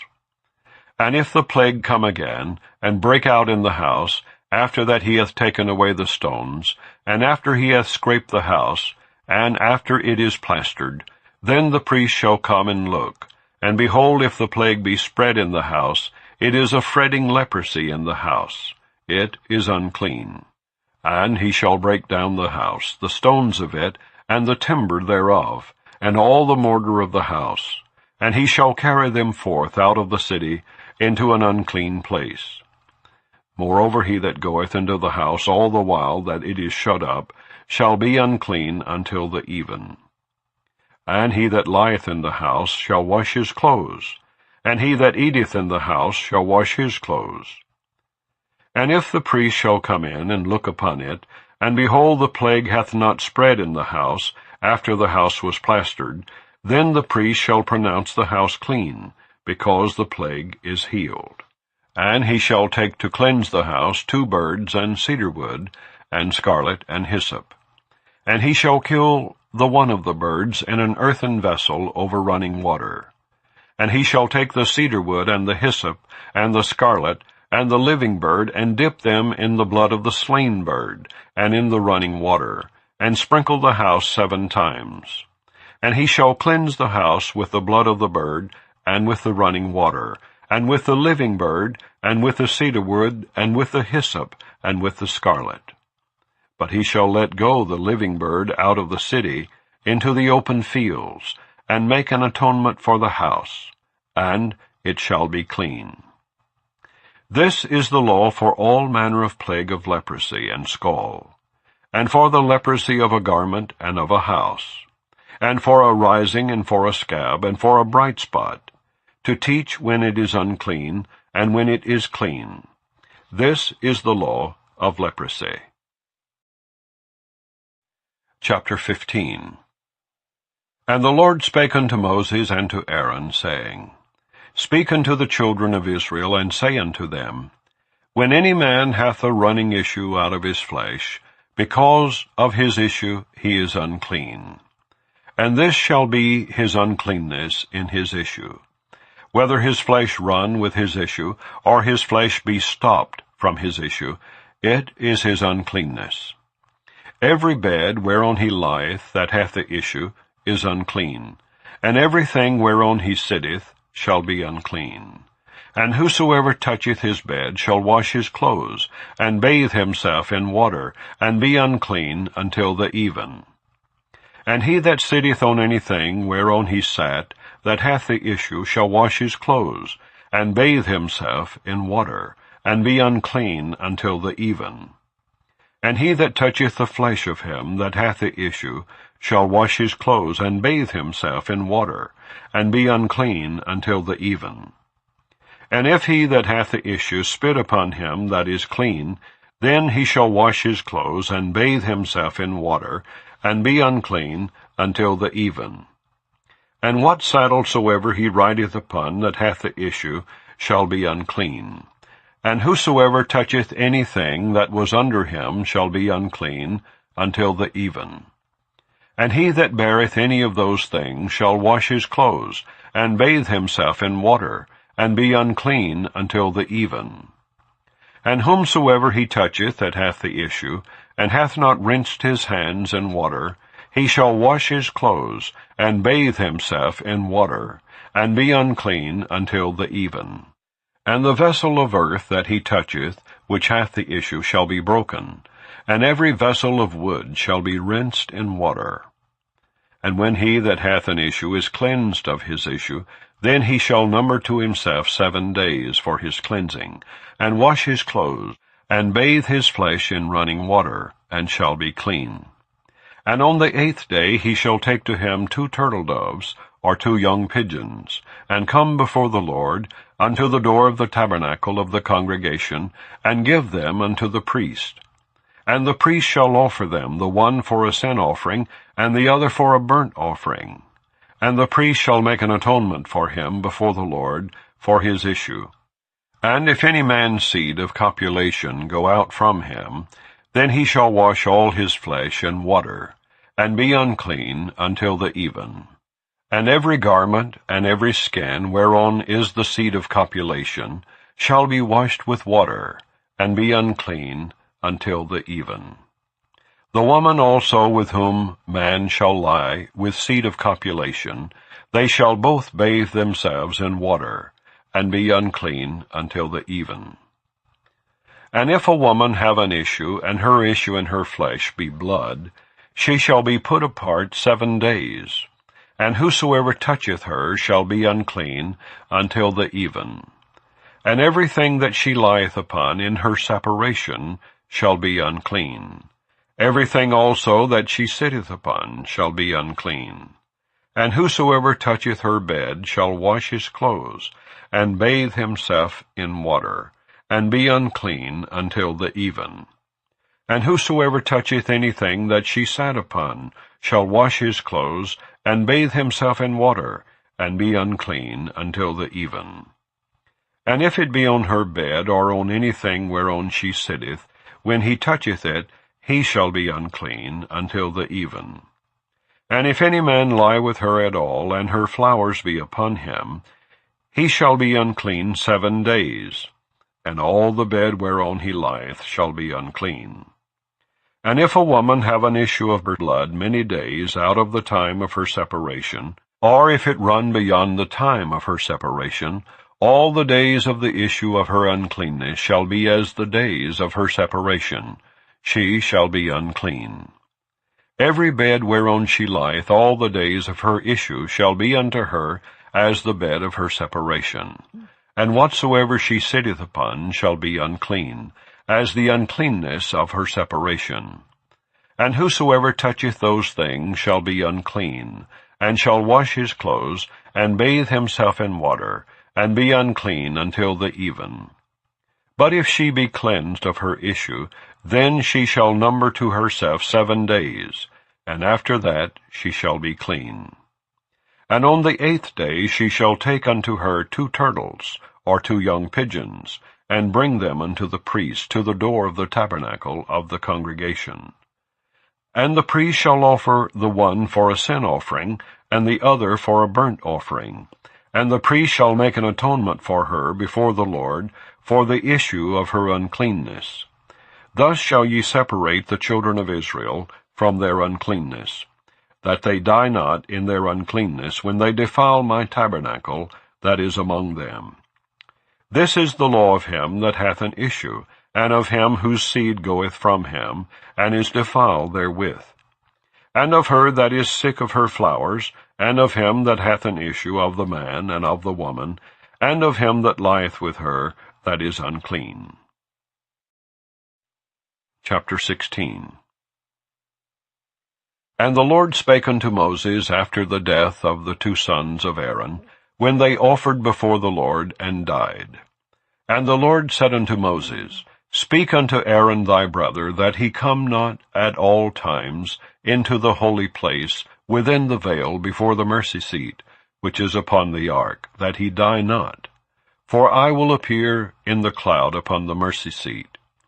Thus shall Aaron come into the holy place, with a young bullock for a sin offering, and a ram for a burnt offering.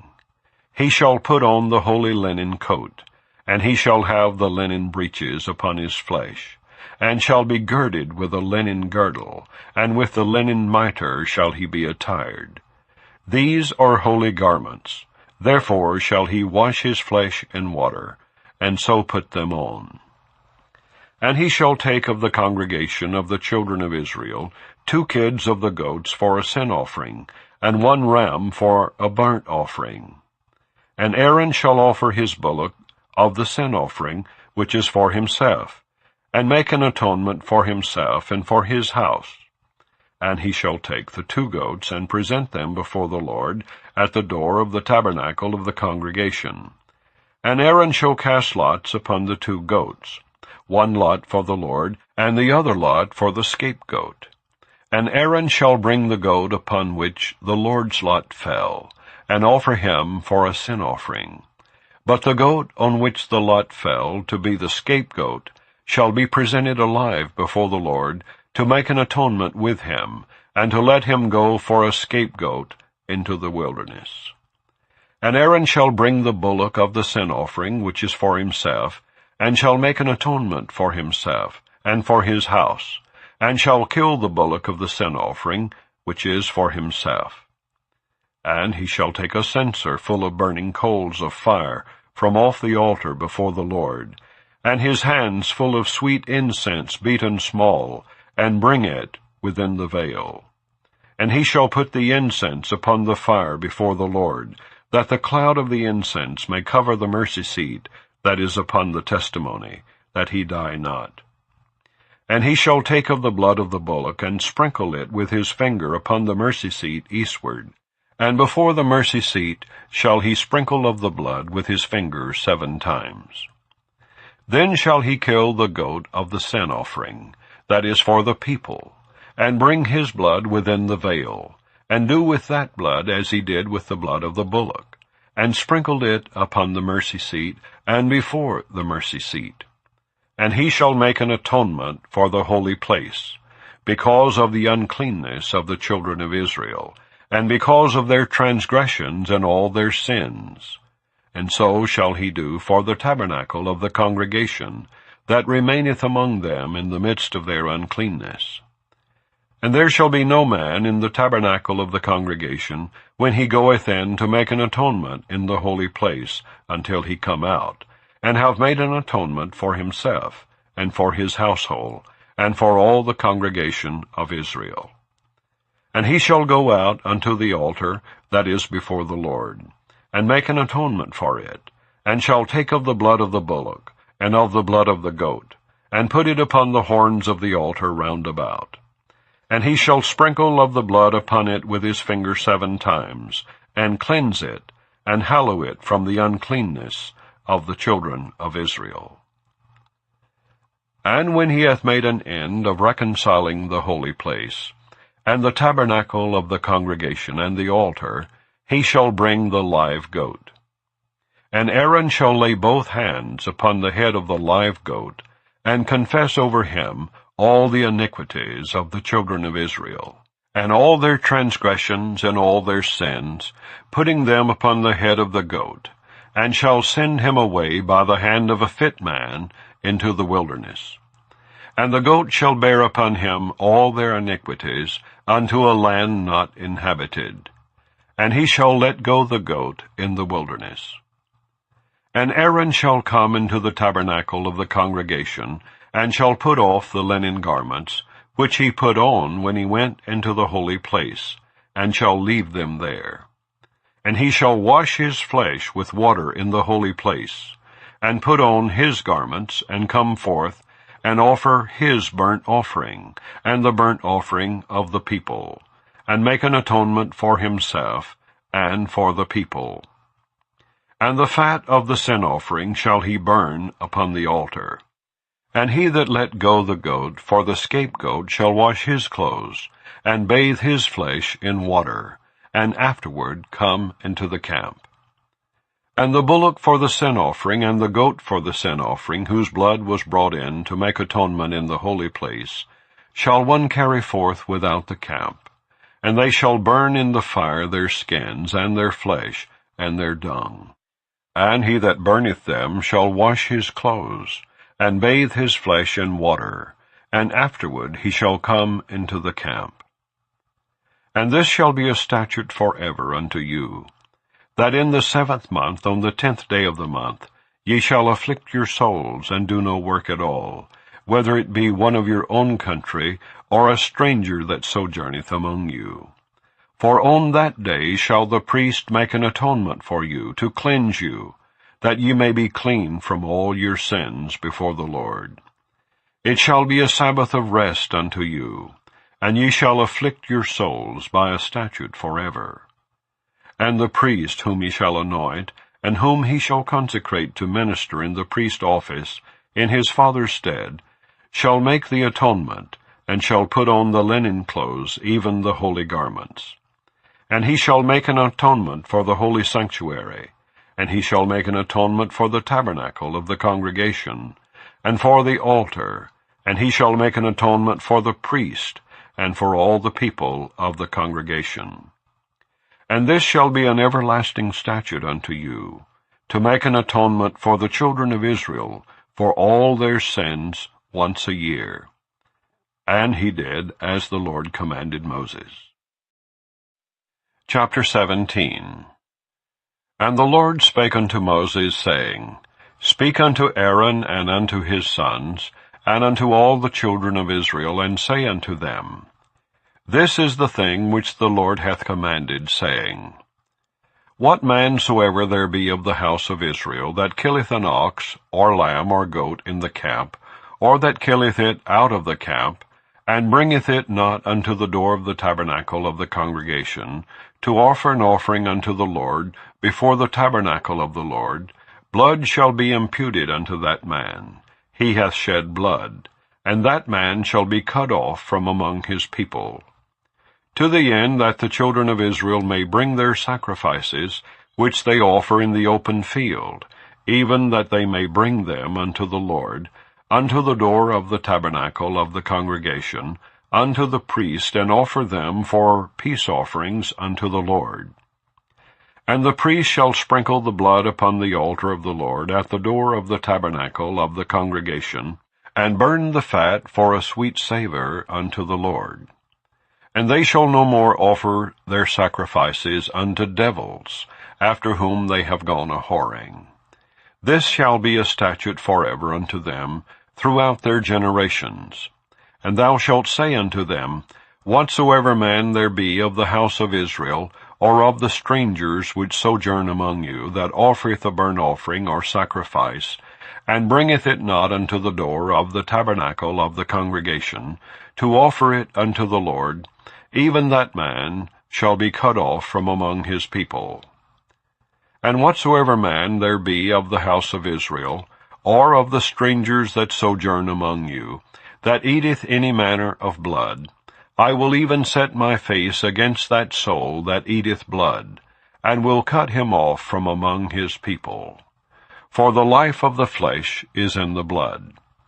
And I have given it to you upon the altar to make an atonement for your souls. For it is the blood that maketh an atonement for the soul. Therefore I said unto the children of Israel, No soul of you shall eat blood, Neither shall any stranger that sojourneth among you eat blood. And whatsoever man there be of the children of Israel, or of the strangers that sojourn among you, which hunteth and catcheth any beast or fowl that may be eaten, he shall even pour out the blood thereof, and cover it with dust. For it is the life of all flesh. The blood of it is for the life thereof. Therefore I said unto the children of Israel, Ye shall eat the blood of no manner of flesh, for the life of all flesh is the blood thereof. Whosoever eateth it shall be cut off. And every soul that eateth that which died of itself, or that which was torn with beast, whether it be one of your own country or a stranger, he shall both wash his clothes and bathe himself in water, and be unclean until the even. Then shall he be clean. But if he wash them not, nor bathe his flesh, then he shall bear his iniquity. Chapter 18. And the Lord spake unto Moses, saying, Speak unto the children of Israel, and say unto them, I am the Lord your God. After the doings of the land of Egypt, wherein ye dwelt, shall ye not do. And after the doings of the land of Canaan, whither I bring you, shall ye not do. Neither shall ye walk in their ordinances. Ye shall do my judgments, and keep mine ordinances, to walk therein. I am the Lord your God. Ye shall therefore keep my statutes and my judgments, which if a man do, he shall live in them. I am the Lord. None of you shall approach to any that is near of kin to him, to uncover their nakedness. I am the Lord. The nakedness of thy father, or the nakedness of thy mother, shalt thou not uncover. She is thy mother. Thou shalt not uncover her nakedness. The nakedness of thy father's wife shalt thou not uncover. It is thy father's nakedness. The nakedness of thy sister, the daughter of thy father, or the daughter of thy mother, whether she be born at home or born abroad, even their nakedness thou shalt not uncover. The nakedness of thy son's daughter, or of thy daughter's daughter, even their nakedness thou shalt not uncover, for theirs is thine own nakedness. The nakedness of thy father's wife's daughter, begotten of thy father, she is thy sister. Thou shalt not uncover her nakedness. Thou shalt not uncover the nakedness of thy father's sister. She is thy father's near kinswoman. Thou shalt not uncover the nakedness of thy mother's sister, for she is thy mother's near kinswoman. Thou shalt not uncover the nakedness of thy father's brother. Thou shalt not approach to his wife. She is thine aunt. Thou shalt not uncover the nakedness of thy daughter-in-law. She is thy son's wife. Thou shalt not uncover her nakedness. Thou shalt not uncover the nakedness of thy brother's wife. It is thy brother's nakedness. Thou shalt not uncover the nakedness of a woman and her daughter. Neither shalt thou take her son's daughter, or her daughter's daughter, to uncover her nakedness. For they are her near kinswomen. It is wickedness. Neither shalt thou take a wife to her sister, to vex her, to uncover her nakedness, beside the other in her lifetime. Also thou shalt not approach unto a woman to uncover her nakedness, as long as she is put apart for her uncleanness. Moreover, thou shalt not lie carnally with thy neighbor's wife, to defile thyself with her. And thou shalt not let any of thy seed pass through the fire to Molech, neither shalt thou profane the name of thy God. I am the Lord. Thou shalt not lie with mankind as with womankind. It is abomination. Neither shalt thou lie with any beast to defile thyself therewith. Neither shall any woman stand before a beast to lie down thereto. It is confusion. Defile not ye yourselves in any of these things, for in all these the nations are defiled, which I cast out before you, and the land is defiled. Therefore I do visit the iniquity thereof upon it, and the land itself vomiteth out her inhabitants. Ye shall therefore keep my statutes and my judgments, and shall not commit any of these abominations, neither any of your own nation, nor any stranger that sojourneth among you. For all these abominations have the men of the land done, which were before you, and the land is defiled. That the land spew not you out also, when ye defile it, as it spewed out the nations that were before you. For whosoever shall commit any of these abominations, even the souls that commit them, shall be cut off from among their people. Therefore shall ye keep mine ordinance, that ye commit not any one of these abominable customs, which were committed before you, and that ye defile not yourselves therein. I am the Lord your God. Chapter 19. And the Lord spake unto Moses, saying, Speak unto all the congregation of the children of Israel, and say unto them, Ye shall be holy, for I the Lord your God am holy. Ye shall fear every man his mother and his father, and keep my Sabbaths. I am the Lord your God. Turn ye not unto idols, nor make to yourselves molten gods. I am the Lord your God. And if ye offer a sacrifice of peace offerings unto the Lord, ye shall offer it at your own will. It shall be eaten the same day ye offer it, and on the morrow. And if aught remain until the third day, it shall be burnt in the fire. And if it be eaten at all on the third day, it is abominable. It shall not be accepted. Therefore every one that eateth it shall bear his iniquity, because he hath profaned the hallowed thing of the Lord. And that soul shall be cut off from among his people. And when ye reap the harvest of your land, thou shalt not wholly reap the corners of thy field, neither shalt thou gather the gleanings of thy harvest. And thou shalt not glean thy vineyard, neither shalt thou gather every grape of thy vineyard. Thou shalt leave them for the poor and stranger. I am the Lord your God. Ye shall not steal, neither deal falsely, neither lie one to another. And ye shall not swear by my name falsely, neither shalt thou profane the name of thy God. I am the Lord. Thou shalt not defraud thy neighbor, neither rob him. The wages of him that is hired shall not abide with thee all night until the morning. Thou shalt not curse the deaf, nor put a stumbling block before the blind, but shalt fear thy God. I am the Lord. Ye shall do no unrighteousness in judgment. Thou shalt not respect the person of the poor, nor honor the person of the mighty, but in righteousness shalt thou judge thy neighbor. Thou shalt not go up and down as a talebearer among thy people, neither shalt thou stand against the blood of thy neighbor. I am the Lord. Thou shalt not hate thy brother in thine heart. Thou shalt in any wise rebuke thy neighbor, and not suffer sin upon him. Thou shalt not avenge, nor bear any grudge against the children of thy people, but thou shalt love thy neighbor as thyself. I am the Lord. Ye shall keep my statutes.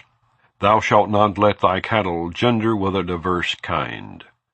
Thou shalt not sow thy field with mingled seed, neither shall a garment mingled of linen and woolen come upon thee.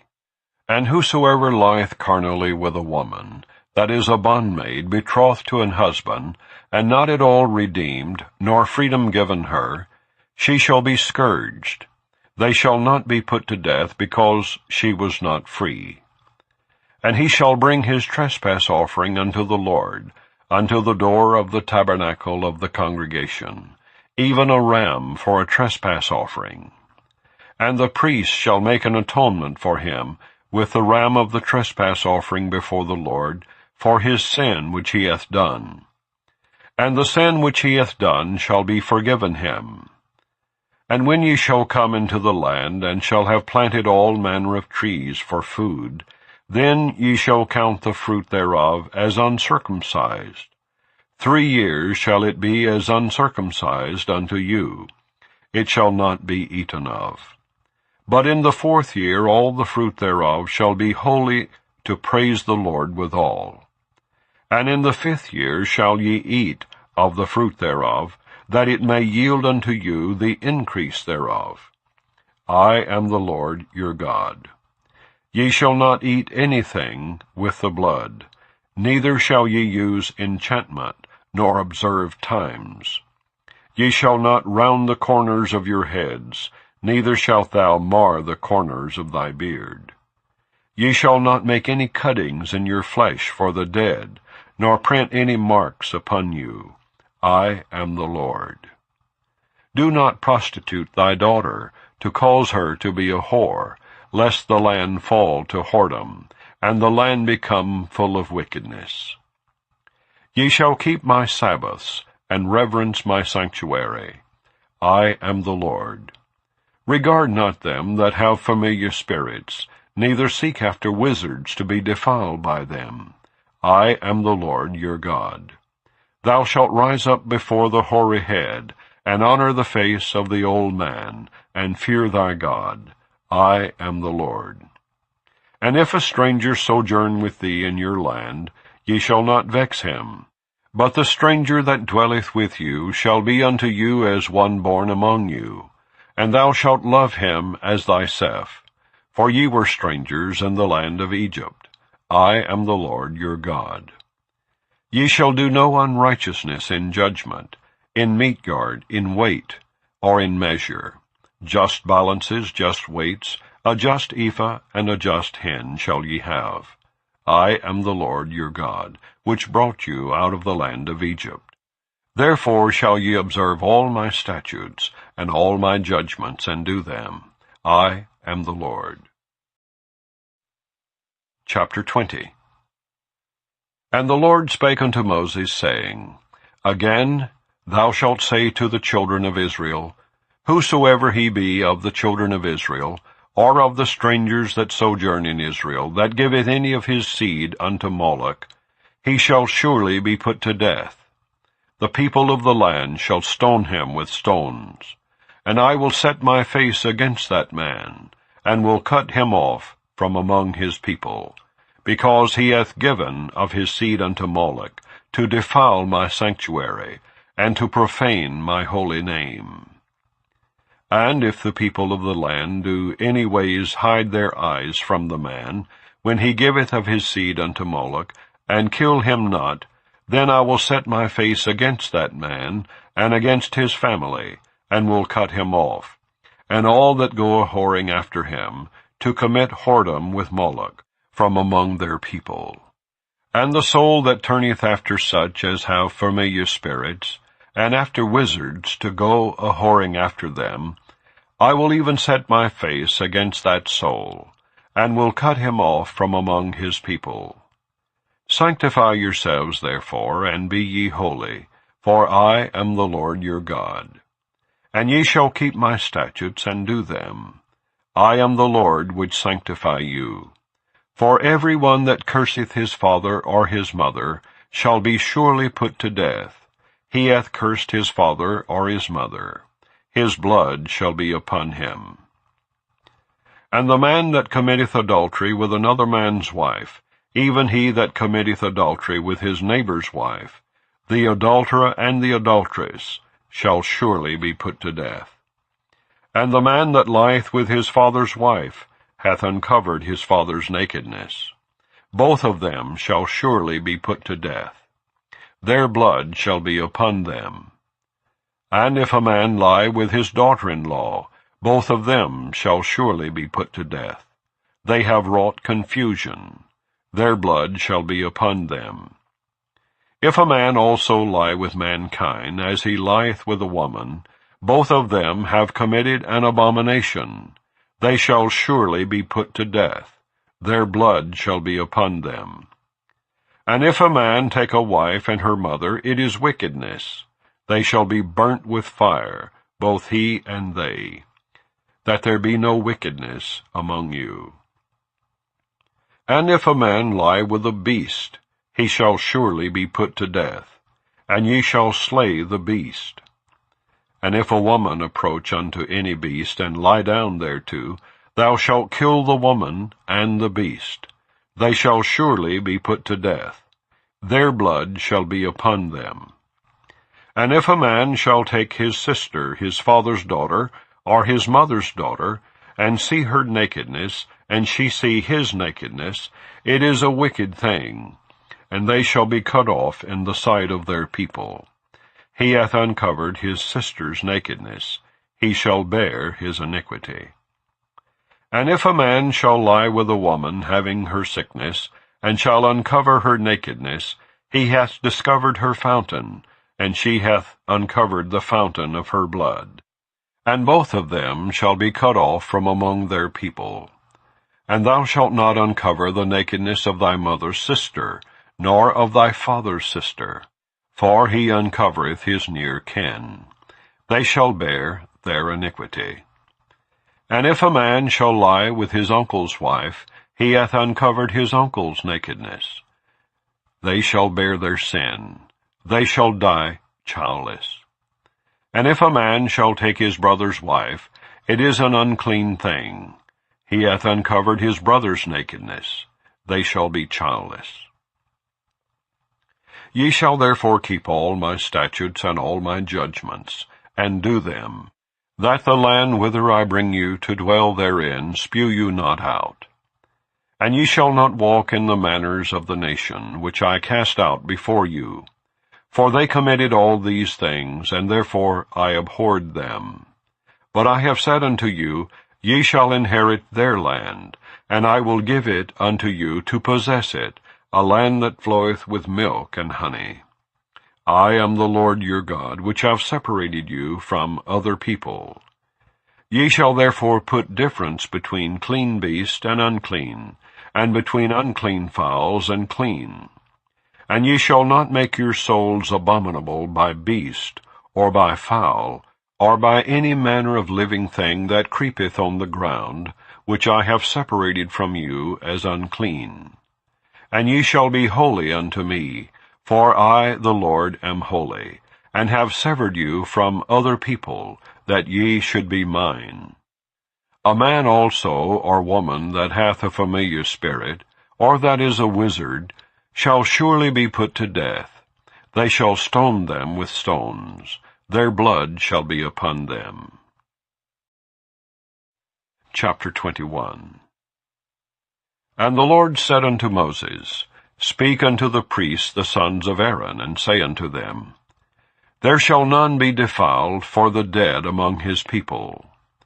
But for his kin that is near unto him, that is, for his mother, and for his father, and for his son, and for his daughter, and for his brother, and for his sister a virgin, that is nigh unto him, which hath had no husband, for her may he be defiled.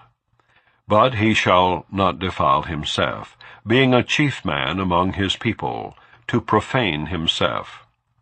They shall not make baldness upon their head, neither shall they shave off the corner of their beard, nor make any cuttings in their flesh. They shall be holy unto their God, and not profane the name of their God. For the offerings of the Lord made by fire, and the bread of their God, they do offer. Therefore they shall be holy. They shall not take a wife that is a whore, or profane. Neither shall they take a woman put away from her husband, for he is holy unto his God. Thou shalt sanctify him, therefore, for he offereth the bread of thy God. He shall be holy unto thee. For I, the Lord, which sanctify you, am holy. And the daughter of any priest, if she profane herself by playing the whore, she profaneth her father. She shall be burnt with fire. And he that is the high priest among his brethren, upon whose head the anointing oil was poured, and that is consecrated to put on the garments, shall not uncover his head, nor rend his clothes.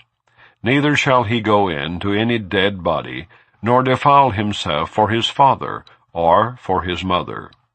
Neither shall he go out of the sanctuary, nor profane the sanctuary of his God. For the crown of the anointing oil of his God is upon him. I am the Lord. And he shall take a wife in her virginity, a widow, or a divorced woman, or profane, or an harlot, these shall he not take. But he shall take a virgin of his own people to wife.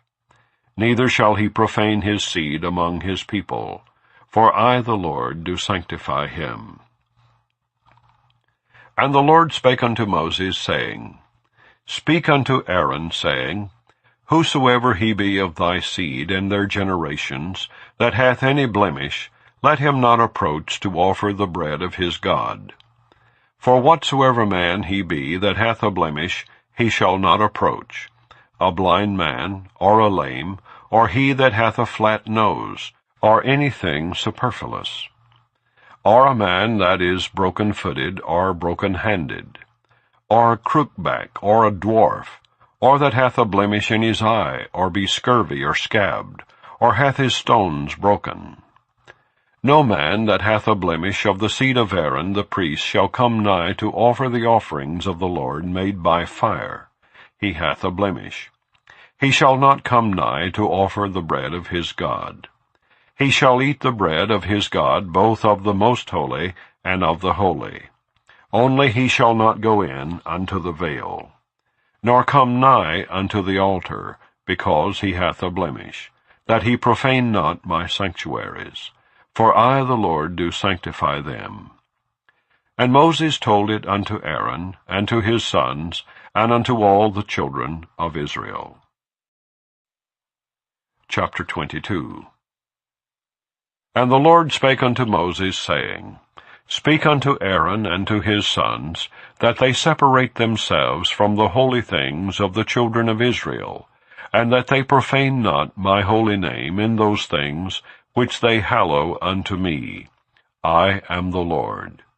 Say unto them, Whosoever he be of all your seed among your generations, that goeth unto the holy things, which the children of Israel hallow unto the Lord, having his uncleanness upon him, that soul shall be cut off from my presence. I am the Lord. What man soever of the seed of Aaron is a leper, or hath a running issue, he shall not eat of the holy things until he be clean. And whoso toucheth anything that is unclean by the dead, or a man whose seed goeth from him, or whosoever toucheth any creeping thing, whereby he may be made unclean, or a man of whom he may take uncleanness, whatsoever uncleanness he hath, the soul which hath touched any such shall be unclean until even, and shall not eat of the holy things, unless he wash his flesh with water. And when the sun is down, he shall be clean, and shall afterward eat of the holy things, because it is his food. That which dieth of itself, or is torn with beast, he shall not eat to defile himself therewith. I am the Lord. They shall therefore keep mine ordinance, lest they bear sin for it, and die therefore, if they profane it. I the Lord do sanctify them. There shall no stranger eat of the holy thing. A sojourner of the priest, or an hired servant, shall not eat of the holy thing. But if the priest buy any soul with his money, he shall eat of it, and he that is born in his house. They shall eat of his meat. If the priest's daughter also be married unto a stranger, she may not eat of an offering of the holy things. But if the priest's daughter be a widow or divorced, and have no child, and is returned unto her father's house, as in her youth, she shall eat of her father's meat, but there shall no stranger eat thereof. And if a man eat of the holy thing unwittingly, then he shall put the 5th part thereof unto it, and shall give it unto the priest with the holy thing. And they shall not profane the holy things of the children of Israel, which they offer unto the Lord, or suffer them to bear the iniquity of trespass, when they eat their holy things.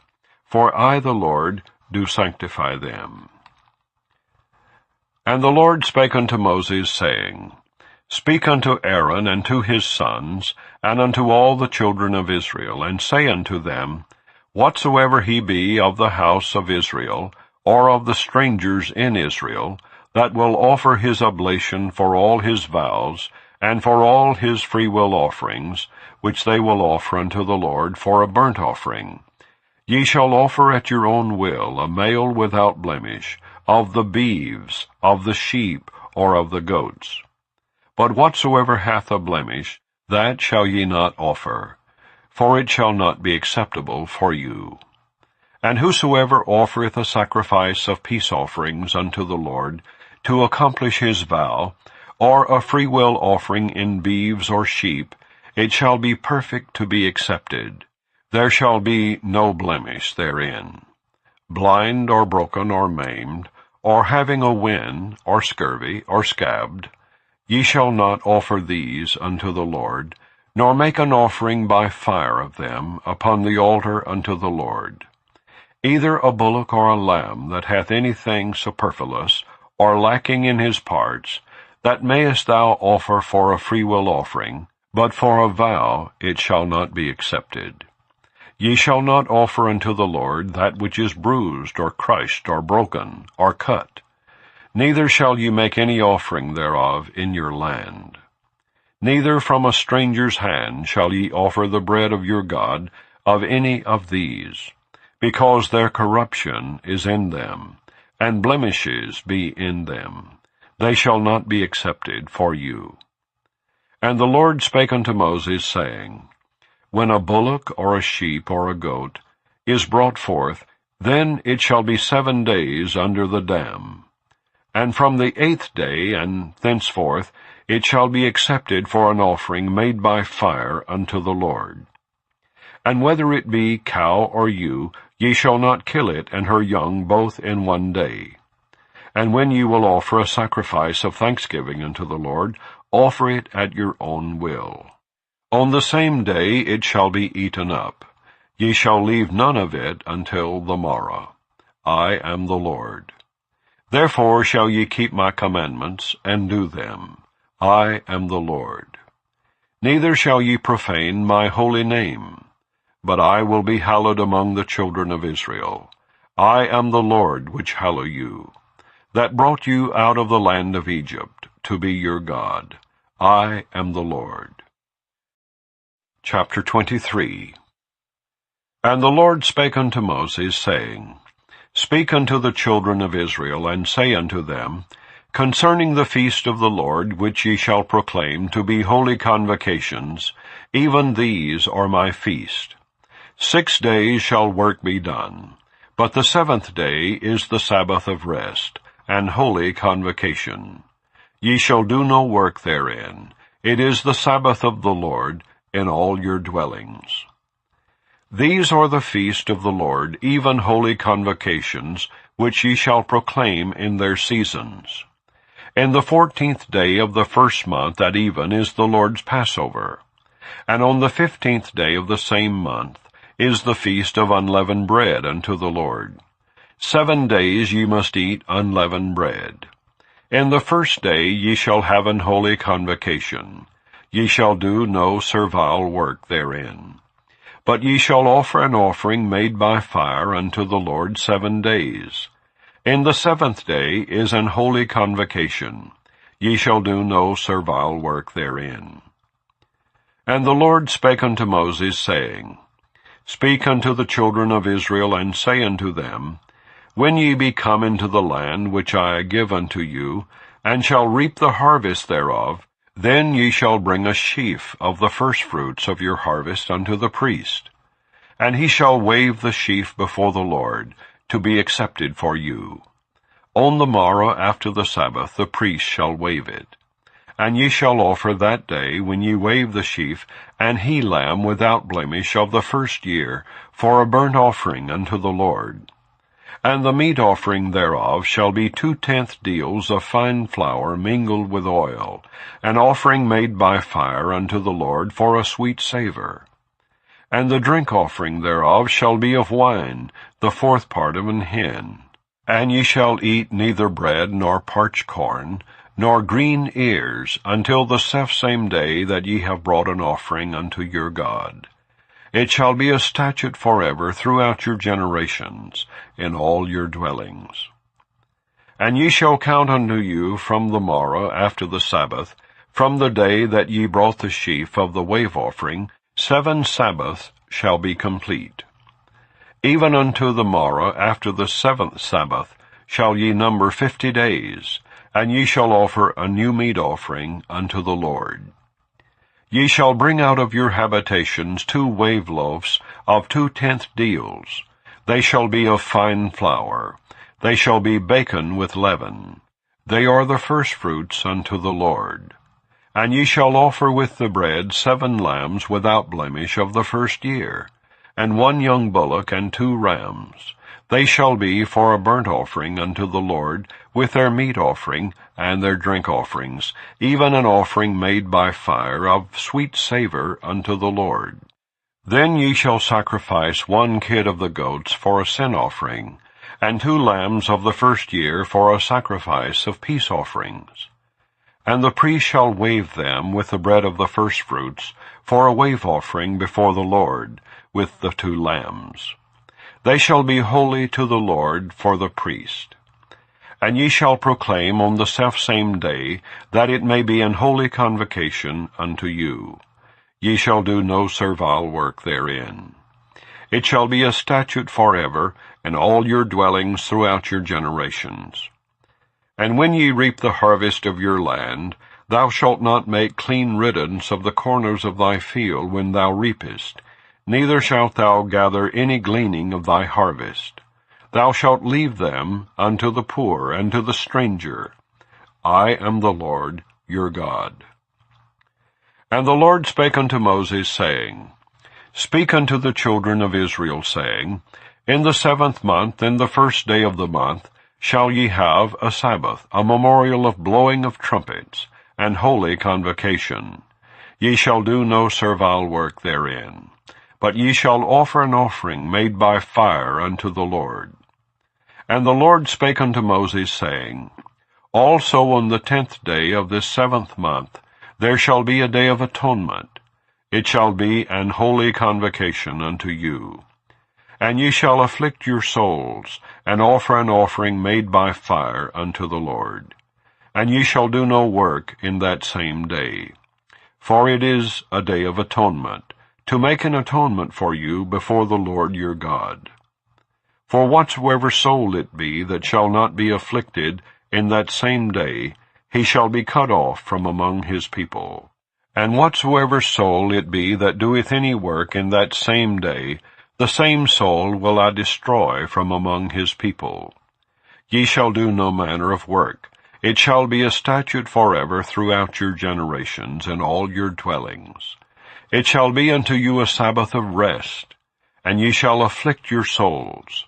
In the 9th day of the month at even, from even unto even, shall ye celebrate your Sabbath. And the Lord spake unto Moses, saying, Speak unto the children of Israel, saying, The 15th day of this 7th month shall be the feast of tabernacles for 7 days unto the Lord. On the 1st day shall be an holy convocation. Ye shall do no servile work therein. 7 days ye shall offer an offering made by fire unto the Lord. On the 8th day shall be an holy convocation unto you. And ye shall offer an offering made by fire unto the Lord. It is a solemn assembly. And ye shall do no servile work therein. These are the feast of the Lord, which ye shall proclaim to be holy convocations, to offer an offering made by fire unto the Lord, a burnt offering and a meat offering, a sacrifice and drink offerings, everything upon his day. Beside the Sabbaths of the Lord, and beside your gifts, and beside all your vows, and beside all your freewill offerings which ye give unto the Lord, also in the 15th day of the 7th month, when ye have gathered in the fruit of the land, ye shall keep a feast unto the Lord 7 days. On the 1st day shall be a Sabbath, and on the 8th day shall be a Sabbath. And ye shall take you on the first day the boughs of goodly trees, branches of palm trees, and the boughs of thick trees, and willows of the brook. And ye shall rejoice before the Lord your God 7 days. And ye shall keep it a feast unto the Lord 7 days in the year. It shall be a statute forever in your generations. Ye shall celebrate it in the 7th month. Ye shall dwell in booths 7 days. All that are Israelites born shall dwell in booths. That your generations may know that I made the children of Israel to dwell in booths, when I brought them out of the land of Egypt. I am the Lord your God. And Moses declared unto the children of Israel the feast of the Lord. Chapter 24. And the Lord spake unto Moses, saying, Command the children of Israel that they bring unto thee pure oil olive beaten for the light, to cause the lamps to burn continually. Without the veil of the testimony, in the tabernacle of the congregation, shall Aaron order it from the evening unto the morning before the Lord continually. It shall be a statute forever in your generations. He shall order the lamps upon the pure candlestick before the Lord continually. And thou shalt take fine flour, and bake 12 cakes thereof. 2/10 deals shall be in 1 cake. And thou shalt set them in 2 rows, 6 on a row, upon the pure table before the Lord. And thou shalt put pure frankincense upon each row, that it may be on the bread for a memorial, even an offering made by fire unto the Lord. Every Sabbath he shall set it in order before the Lord continually, being taken from the children of Israel by an everlasting covenant. And it shall be Aaron's and his sons, and they shall eat it in the holy place.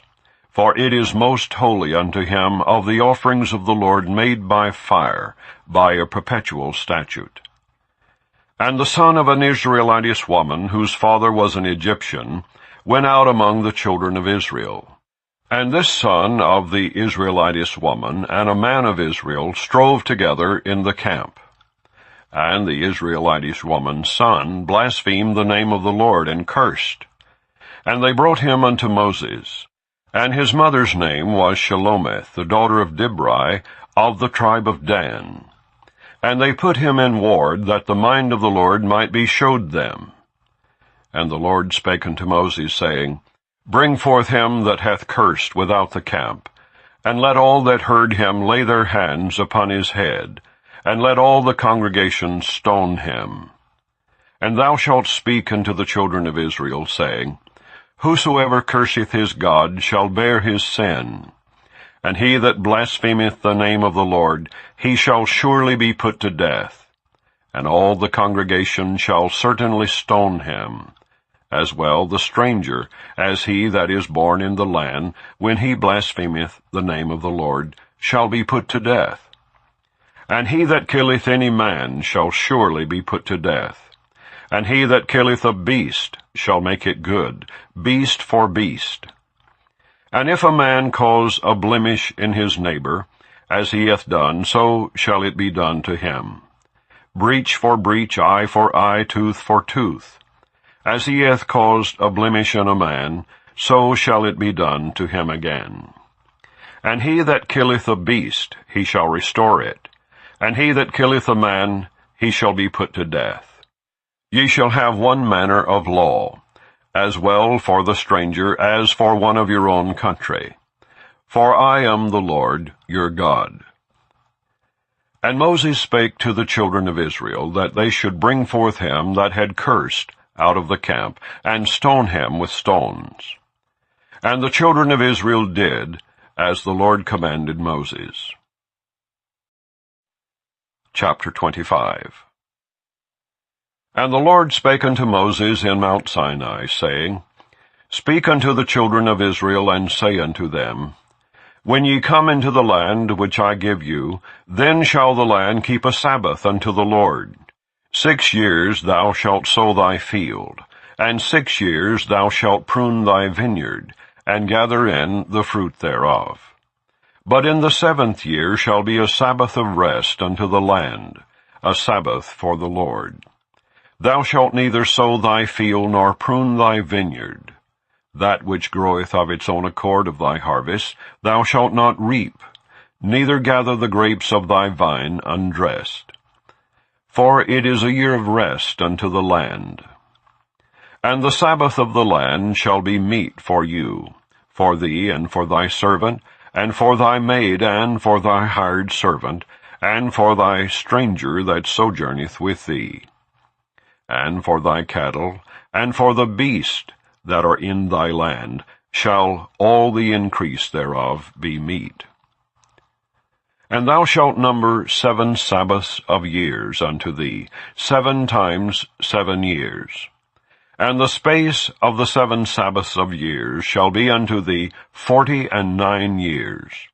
Then shalt thou cause the trumpet of the Jubilee to sound on the 10th day of the 7th month.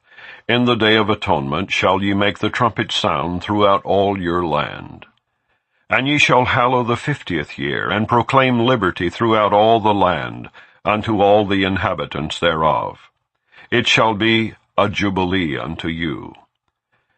And ye shall return every man unto his possession, and ye shall return every man unto his family. A jubilee shall that 50th year be unto you.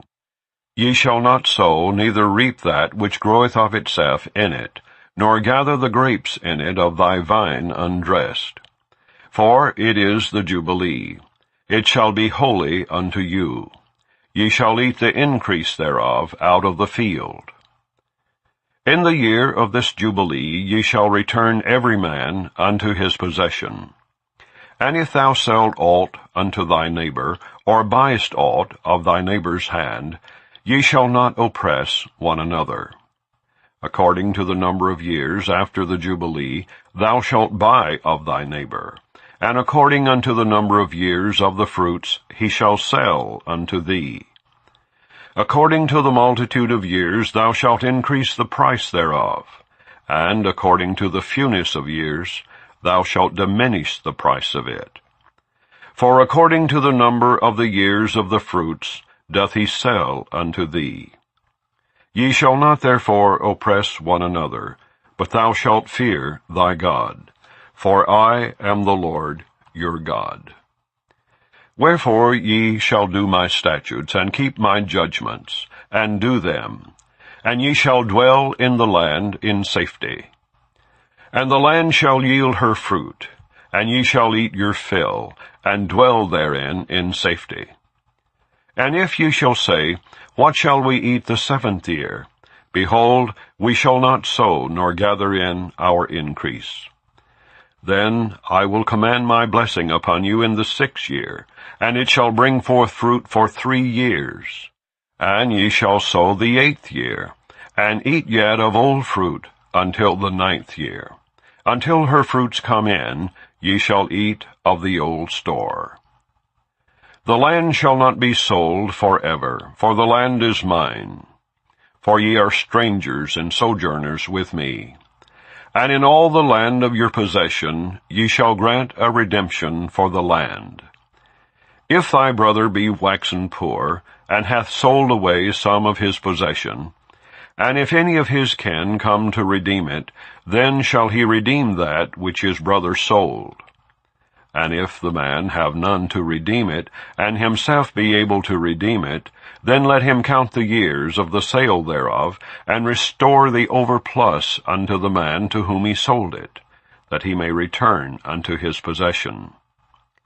But if he be not able to restore it to him, then that which is sold shall remain in the hand of him that hath bought it until the year of Jubilee. And in the Jubilee it shall go out, and he shall return unto his possession. And if a man sell a dwelling house in a walled city, then he may redeem it within a whole year after it is sold. Within a full year may he redeem it. And if it be not redeemed within the space of a full year, then the house that is in the walled city shall be established forever to him that bought it throughout his generations. It shall not go out in the Jubilee. But the houses of the villages which have no wall round about them shall be counted as the fields of the country. They may be redeemed, and they shall go out in the Jubilee. Notwithstanding the cities of the Levites, and the houses of the cities of their possession, may the Levites redeem at any time. And if a man purchase of the Levites, then the house that was sold, and the city of his possession, shall go out in the year of Jubilee. For the houses of the cities of the Levites are their possession among the children of Israel. But the field of the suburbs of their cities may not be sold, for it is their perpetual possession. And if thy brother be waxen poor, and fallen in decay with thee, then thou shalt relieve him. Yea, though he be a stranger or a sojourner, that he may live with thee. Take thou no usury of him, or increase, but fear thy God, that thy brother may live with thee. Thou shalt not give him thy money upon usury, nor lend him thy victuals for increase. I am the Lord your God, which brought you forth out of the land of Egypt, to give you the land of Canaan, and to be your God. And if thy brother that dwelleth by thee be waxen poor, and be sold unto thee, thou shalt not compel him to serve as a bondservant, but as an hired servant, and as a sojourner. He shall be with thee, and shall serve thee unto the year of Jubilee. And then shall he depart from thee, both he and his children with him, and shall return unto his own family, and unto the possession of his fathers shall he return. For they are my servants which I brought forth out of the land of Egypt. They shall not be sold as bondmen. Thou shalt not rule over him with rigor, but shalt fear thy God. Both thy bondmen and thy bondmaids, which thou shalt have, shall be of the heathen that are round about you. Of them shall ye buy bondmen and bondmaids. Moreover, of the children of the strangers that do sojourn among you, of them shall ye buy, and of their families that are with you, which they begat in your land. And they shall be your possession, and ye shall take them as an inheritance for your children after you, to inherit them for a possession. They shall be your bondmen forever. But over your brethren, the children of Israel, ye shall not rule one over another with rigor. And if a sojourner or stranger wax rich by thee, and thy brother that dwelleth by him wax poor, and sell himself unto the stranger or sojourner by thee, or to the stock of the stranger's family, after that he is sold, he may be redeemed again. One of his brethren may redeem him. Either his uncle or his uncle's son may redeem him, or any that is nigh of kin unto him of his family may redeem him. Or if he be able, he may redeem himself. And he shall reckon with him that bought him from the year that he was sold to him unto the year of Jubilee. And the price of his sale shall be according unto the number of years. According to the time of an hired servant shall it be with him. If there be yet many years behind, according unto them, he shall give again the price of his redemption, out of the money that he was bought for. And if there remain but few years unto the year of Jubilee, then he shall count with him, and according unto his years shall he give him again the price of his redemption. And as a yearly hired servant shall he be with him. And the other shall not rule with rigor over him in thy sight. And if he be not redeemed in these years, then he shall go out in the year of Jubilee, both he and his children with him. For unto me the children of Israel are servants. They are my servants, whom I brought forth out of the land of Egypt. I am the Lord your God. Chapter 26. Ye shall make you no idols, nor graven image, neither rear you up a standing image, neither shall ye set up any image of stone in your land, to bow down unto it. For I am the Lord your God. Ye shall keep my Sabbaths, and reverence my sanctuary. I am the Lord. If ye walk in my statutes, and keep my commandments, and do them, then I will give you rain in due season, and the land shall yield her increase, and the trees of the field shall yield their fruit. And your threshing shall reach unto the vintage, and the vintage shall reach unto the sowing time. And ye shall eat your bread to the full, and dwell in your land safely. And I will give peace in the land, and ye shall lie down, and none shall make you afraid. And I will rid evil beasts out of the land, neither shall the sword go through your land. And ye shall chase your enemies, and they shall fall before you by the sword.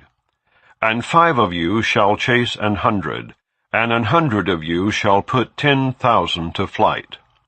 And your enemies shall fall before you by the sword. For I will have respect unto you, and make you fruitful, and multiply you, and establish my covenant with you.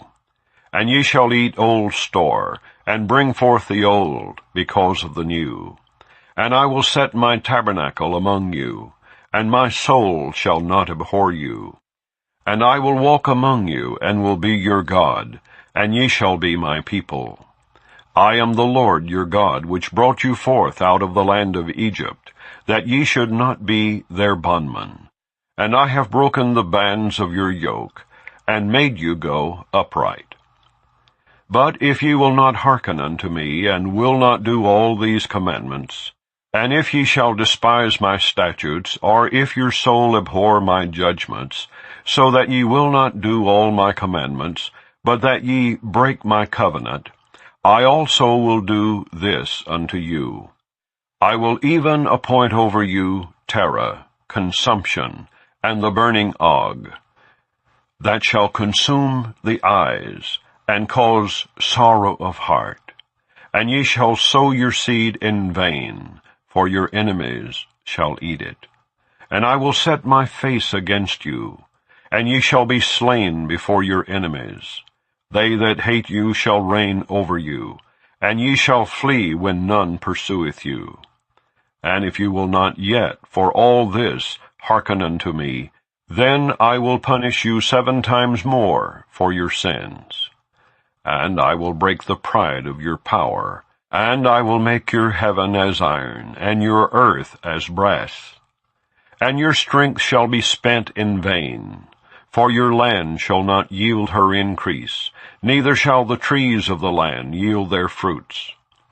And if ye walk contrary unto me, and will not hearken unto me, I will bring 7 times more plagues upon you, according to your sins. I will also send wild beasts among you, which shall rob you of your children, and destroy your cattle, and make you few in number, and your highways shall be desolate. And if you will not be reformed by me by these things, but will walk contrary unto me, then will I also walk contrary unto you, and will punish you yet 7 times for your sins. And I will bring a sword upon you, that shall avenge the quarrel of my covenant.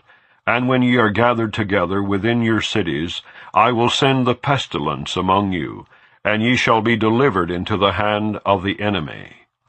And when I have broken the staff of your bread, 10 women shall bake your bread in 1 oven, and they shall deliver you your bread again by weight. And ye shall eat, and not be satisfied. And if you will not for all this hearken unto me, but walk contrary unto me, then I will walk contrary unto you also in fury. And I, even I, will chastise you 7 times for your sins. And ye shall eat the flesh of your sons, and the flesh of your daughters shall ye eat. And I will destroy your high places, and cut down your images, and cast your carcasses upon the carcasses of your idols. And my soul shall abhor you. And I will make your cities waste, and bring your sanctuaries unto desolation, and I will not smell the savor of your sweet odors. And I will bring the land into desolation, and your enemies which dwell therein. What's up, everyone? subscribers. Thank you guys so much. Blessed Life Journey. Thank you, thank you, thank you. Hope I'm supposed to be talking now. Blessings, blessings, blessings, blessings, blessings, blessings, everyone. I really appreciate this raid. This is my third raid for today. So you all know that I am like going, going, going. Yes, this is. I mean, when we have the live stream for nighttime, it seems shorter. Long the day one, oh my gosh, it's like forever. Blessings, blessings, blessings. I see Sandy in the house. Blessings, Lady Sandy. Blessings, Lady Kevish. How you doing? Watch Queen. You're building. My blessings, blessings, blessings. Blessed Lenny. Blessings to you. Thank you so much for the raid. Robin, where are you? You gone ready? What y'all say? Oh my goodness. Thank you all so, so, so much. African Caribbean story. How are you?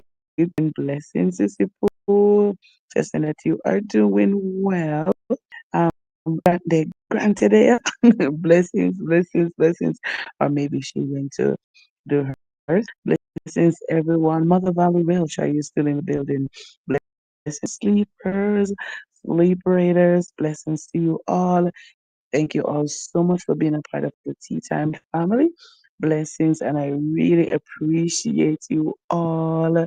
Thank you all so much. I'm doing this from morning. Oh my goodness, guys, this is work. This is work. But guys, do not give up. Don't give up on your dream. Don't give up on what will be here in the back. Okay, African Caribbean story. Blessings, blessings, blessings. I know. Blessings, Sandy. Sandy, I saw you doing your live today. I will be watching it later on, okay? Because I don't think I'll be going back. I don't know. I don't know if I'll be going back for the night or if I may. If I'm not going back for the night, I'll just try my best to catch up on you all. So, guys, what I'm here doing, I was just feeling a little pain. Man, I was wondering what was happening to me. I think I'm even on my own live, but that phone is like, we're in the house here. I can't even deal right now. Yeah, so I'm drinking some Serenity. Yeah, I don't know. I just feel like drinking it. I don't know what happened just now. I'm feeling this stomach pain, but I drank tea today, but I'm not sure what's going on with me. But it was like, Jesus, Jesus, Jesus. I'm not ready to go as yet. Alright? I'm not ready to go as yet. I don't know if anyone have ever experienced that before. Where you're in this pain where you're just like, am I gonna die or something? And you're like, no, this is not it. This is just not it. I believe God. I will live and not die. And I speak that to all of you on tonight. You shall live and not die. And I heard Blessed Life saying something about get well soon or feel better soon. I think this Kevish or what said, I hope you feel better. So take care, sis. So I pray that you feel better, and you will live. You will live and not die, and you will get over whatever pain that you're in. And for anyone else not, then you're on the. I pray that and trust God that you will feel better soon. All right, you'll be better. All right, this too shall pass. I believe that in the mighty name of Jesus Christ, our soon coming King. If you are a believer, but if not, you still have faith. Not you still have some form of faith in something. All right, so whatever you believe in, and just believe that you know that thing will take you out of it, right? And blessings, blessings again to you all. And yeah, I have a few more hours to go, I guess. Yeah, I think I have an hour more. Because I don't, guys, you know, I don't know if you all knew, but I was in the class the other day, and this lady man just called me up to the front of the class and gave me a whopping whip, whip, whip, with me right in front of the class. I really have to be pushing. And I'm speaking of Blessed Life Journey. Man, that was like a big slap in front of everybody. So yeah, it's already cost though. It's already cost. Yeah. So we're here playing the Bible for now. Last and it's really helpful, meditating on the Word of God. And for those who believe, sometimes, we as Christians, sometimes we say that, oh, we read our Bible, and sometimes we don't really, like, like Sundays or Saturdays, most you engage in the Word, but some because of the business of life, sometimes you don't really time to, take up the Bible and read. So, listen, I'm here to help you with that. So, whenever you come on my channel for now, you'll be hearing the Bible, just playing. And so you can meditate on it, a verse or two, or just to reading all the stories from the Bible. Because here are those beautiful stories from the Bible, and encouraging. And I'm always saying, if God has done it for them in the Bible, Sarah, Mary, Ezekiel, Esther, Job, you name them. God is well able to do it for you all. Yes, man, and I can't leave out Ruth. Ruth is one of my favorite person in the Bible. If she has done it for Ruth, finding her boys after the storm that she has been through. I've gone, she went through a lot, and the Lord did it for her. So the Lord is well able to do it for you. So, ladies and gentlemen, boys and girls, Blessed Life Journey, and the crew. God, you tea timers, thank you so much for making it time with Lidlets. Don't gonna wait, what who they are staying with. Only thing I'll be doing right now is just muting my mic and just allow the word of God to play. All right, I'm gonna see how best I can do to kind of like bring you over to someone else for the night. I'm not sure where we'll be going, but I know that I trust that we'll be going somewhere. All right, so just continue to greet on someone while they're in the chat. I know that it's late night for some people. Like Simone, I think she's sleeping. And I don't know where Crossdale right here. I don't want to wake them up. And Lady Melvin, I'm not sure that if she's here. Man, I don't want to wake her up either. But let me just say thank you, thank you, thank you so, so much. All right. Have a fantastic, fantastic night. And how are you guys enjoying the sky? I'm sorry. It should be dark now. It should be dark clouds now, right? It should be dark up there. But oh my goodness, we're gonna work on it. We're gonna work on it. We'll be working on it. So just enjoy the clouds here, and see you all tomorrow. All right, love you, sis. Take me out, bro. Over to you. Bible, Bible. Blessings, everyone. And love.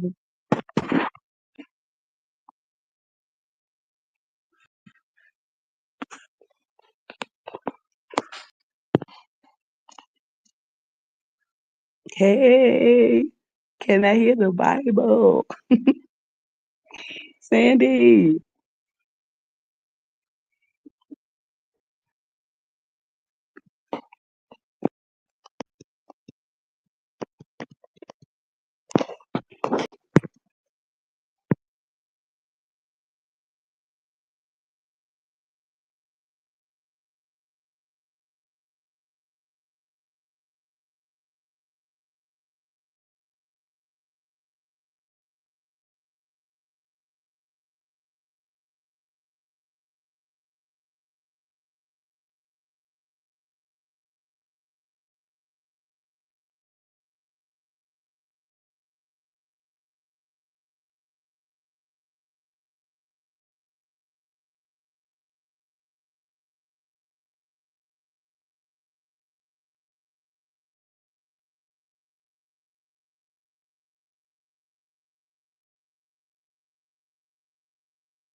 send a faintness into their hearts in the lands of their enemies.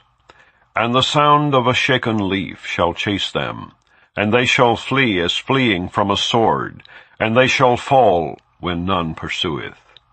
And they shall fall one upon another, as it were before a sword, when none pursueth. And ye shall have no power to stand before your enemies, and ye shall perish among the heathen, and the land of your enemies shall eat you up. And they that are left of you shall pine away in their iniquity in your enemies' lands, and also in the iniquities of their fathers shall they pine away with them. If they shall confess their iniquity and the iniquity of their fathers, with their trespass which they trespassed against me, and that also they have walked contrary unto me, and that I also have walked contrary unto them, and have brought them into the land of their enemies, if then their uncircumcised hearts be humbled, and they then accept of the punishment of their iniquity, then will I remember my covenant with Jacob, and also my covenant with Isaac, and also my covenant with Abraham will I remember, and I will remember the land. The land also shall be left of them, and shall enjoy her Sabbaths, while she lieth desolate without them. And they shall accept of the punishment of their iniquity, even because they despise my judgments, and because their soul abhorred my statutes. And yet for all that, when they be in the land of their enemies, I will not cast them away, neither will I abhor them, to destroy them utterly, and to break my covenant with them. For I am the Lord their God. But I will for their sakes remember the covenant of their ancestors, whom I brought forth out of the land of Egypt, in the sight of the heathen, that I might be their God. I am the Lord. These are the statutes and judgments and laws which the Lord made between him and the children of Israel in Mount Sinai by the hand of Moses. Chapter 27. And the Lord spake unto Moses, saying, Speak unto the children of Israel, and say unto them, When a man shall make a singular vow, the person shall be for the Lord by thy estimation. And thy estimation shall be of the male from 20 years old even unto 60 years old. Even thy estimation shall be 50 shekels of silver, after the shekel of the sanctuary. And if it be a female, then thy estimation shall be 30 shekels. And if it be from 5 years old, even unto 20 years old, then thy estimation shall be of the male 20 shekels, and for the female 10 shekels. And if it be from a month old, even unto 5 years old, then thy estimation shall be of the male 5 shekels of silver, and for the female thy estimation shall be 3 shekels of silver. And if it be from 60 years old and above, if it be a male, then thy estimation shall be 15 shekels, and for the female 10 shekels. But if he be poorer than thy estimation, then he shall present himself before the priest, and the priest shall value him, according to his ability that vowed, shall the priest value him. And if it be a beast whereof men bring an offering unto the Lord, all that any man giveth of such unto the Lord shall be holy. He shall not alter it, nor change it, a good for a bad, or a bad for a good. And if he shall at all change beast for beast, then it and the exchange thereof shall be holy. And if it be any unclean beast, of which they do not offer a sacrifice unto the Lord, then he shall present the beast before the priest, and the priest shall value it, whether it be good or bad. As thou valuest it, who art the priest, so shall it be. But if he will at all redeem it, then he shall add a 5th part thereof unto thy estimation. And when a man shall sanctify his house to be holy unto the Lord, then the priest shall estimate it, whether it be good or bad. As the priest shall estimate it, so shall it stand. And if he that sanctified it will redeem his house, Then he shall add the 5th part of the money of thy estimation unto it, and it shall be his. And if a man shall sanctify unto the Lord some part of a field of his possession, then thy estimation shall be according to the seed thereof. An omer of barley seed shall be valued at 50 shekels of silver. If he sanctify his field from the year of Jubilee, according to thy estimation it shall stand. But if he sanctify his field after the Jubilee, then the priest shall reckon unto him the money according to the years that remain, even unto the year of the Jubilee, and it shall be abated from thy estimation. And if he that sanctified the field will in any wise redeem it, then he shall add the 5th part of the money of thy estimation unto it, and it shall be assured to him. And if he will not redeem the field, or if he have sold the field to another man, it shall not be redeemed any more. But the field, when it goeth out in the Jubilees, shall be holy unto the Lord, as a field devoted. The possession thereof shall be the priest. And if a man sanctify unto the Lord a field which he hath bought, which is not of the fields of his possession, then the priest shall reckon unto him the worth of thy estimation, even unto the year of the Jubilee. And he shall give thine estimation in that day, as a holy thing unto the Lord. In the year of the Jubilee the field shall return unto him of whom it was bought, even to him to whom the possession of the land did belong. And all thy estimation shall be according to the shekel of the sanctuary. 20 gerahs shall be the shekel. Only the firstling of the beast, which should be the Lord's firstling, no man shall sanctify it. Whether it be ox or sheep, it is the Lord's. And if it be of an unclean beast, then he shall redeem it according to thine estimation, and shall add a 5th part of it thereto. Or if it be not redeemed, then it shall be sold according to thy estimation, notwithstanding no devoted thing that a man shall devote unto the Lord of all that he hath, both of man and beast, and of the field of his possession, shall be sold or redeemed. Every devoted thing is most holy unto the Lord. None devoted which shall be devoted of men shall be redeemed, but shall surely be put to death. And all the tithe of the land, whether of the seed of the land, or of the fruit of the tree, is the Lord's. It is holy unto the Lord. And if a man will at all redeem aught of his tithes, he shall add thereto the 5th part thereof. And concerning the tithe of the herd, or of the flock, even of whatsoever passeth under the rod, the 10th shall be holy unto the Lord. He shall not search whether it be good or bad, neither shall he change it. And if he change it at all, then both it and the change thereof shall be holy. It shall not be redeemed. These are the commandments which the Lord commanded Moses for the children of Israel in Mount Sinai. And so concludes the reading of the book of Leviticus. The 4th book of Moses, called Numbers, chapter 1.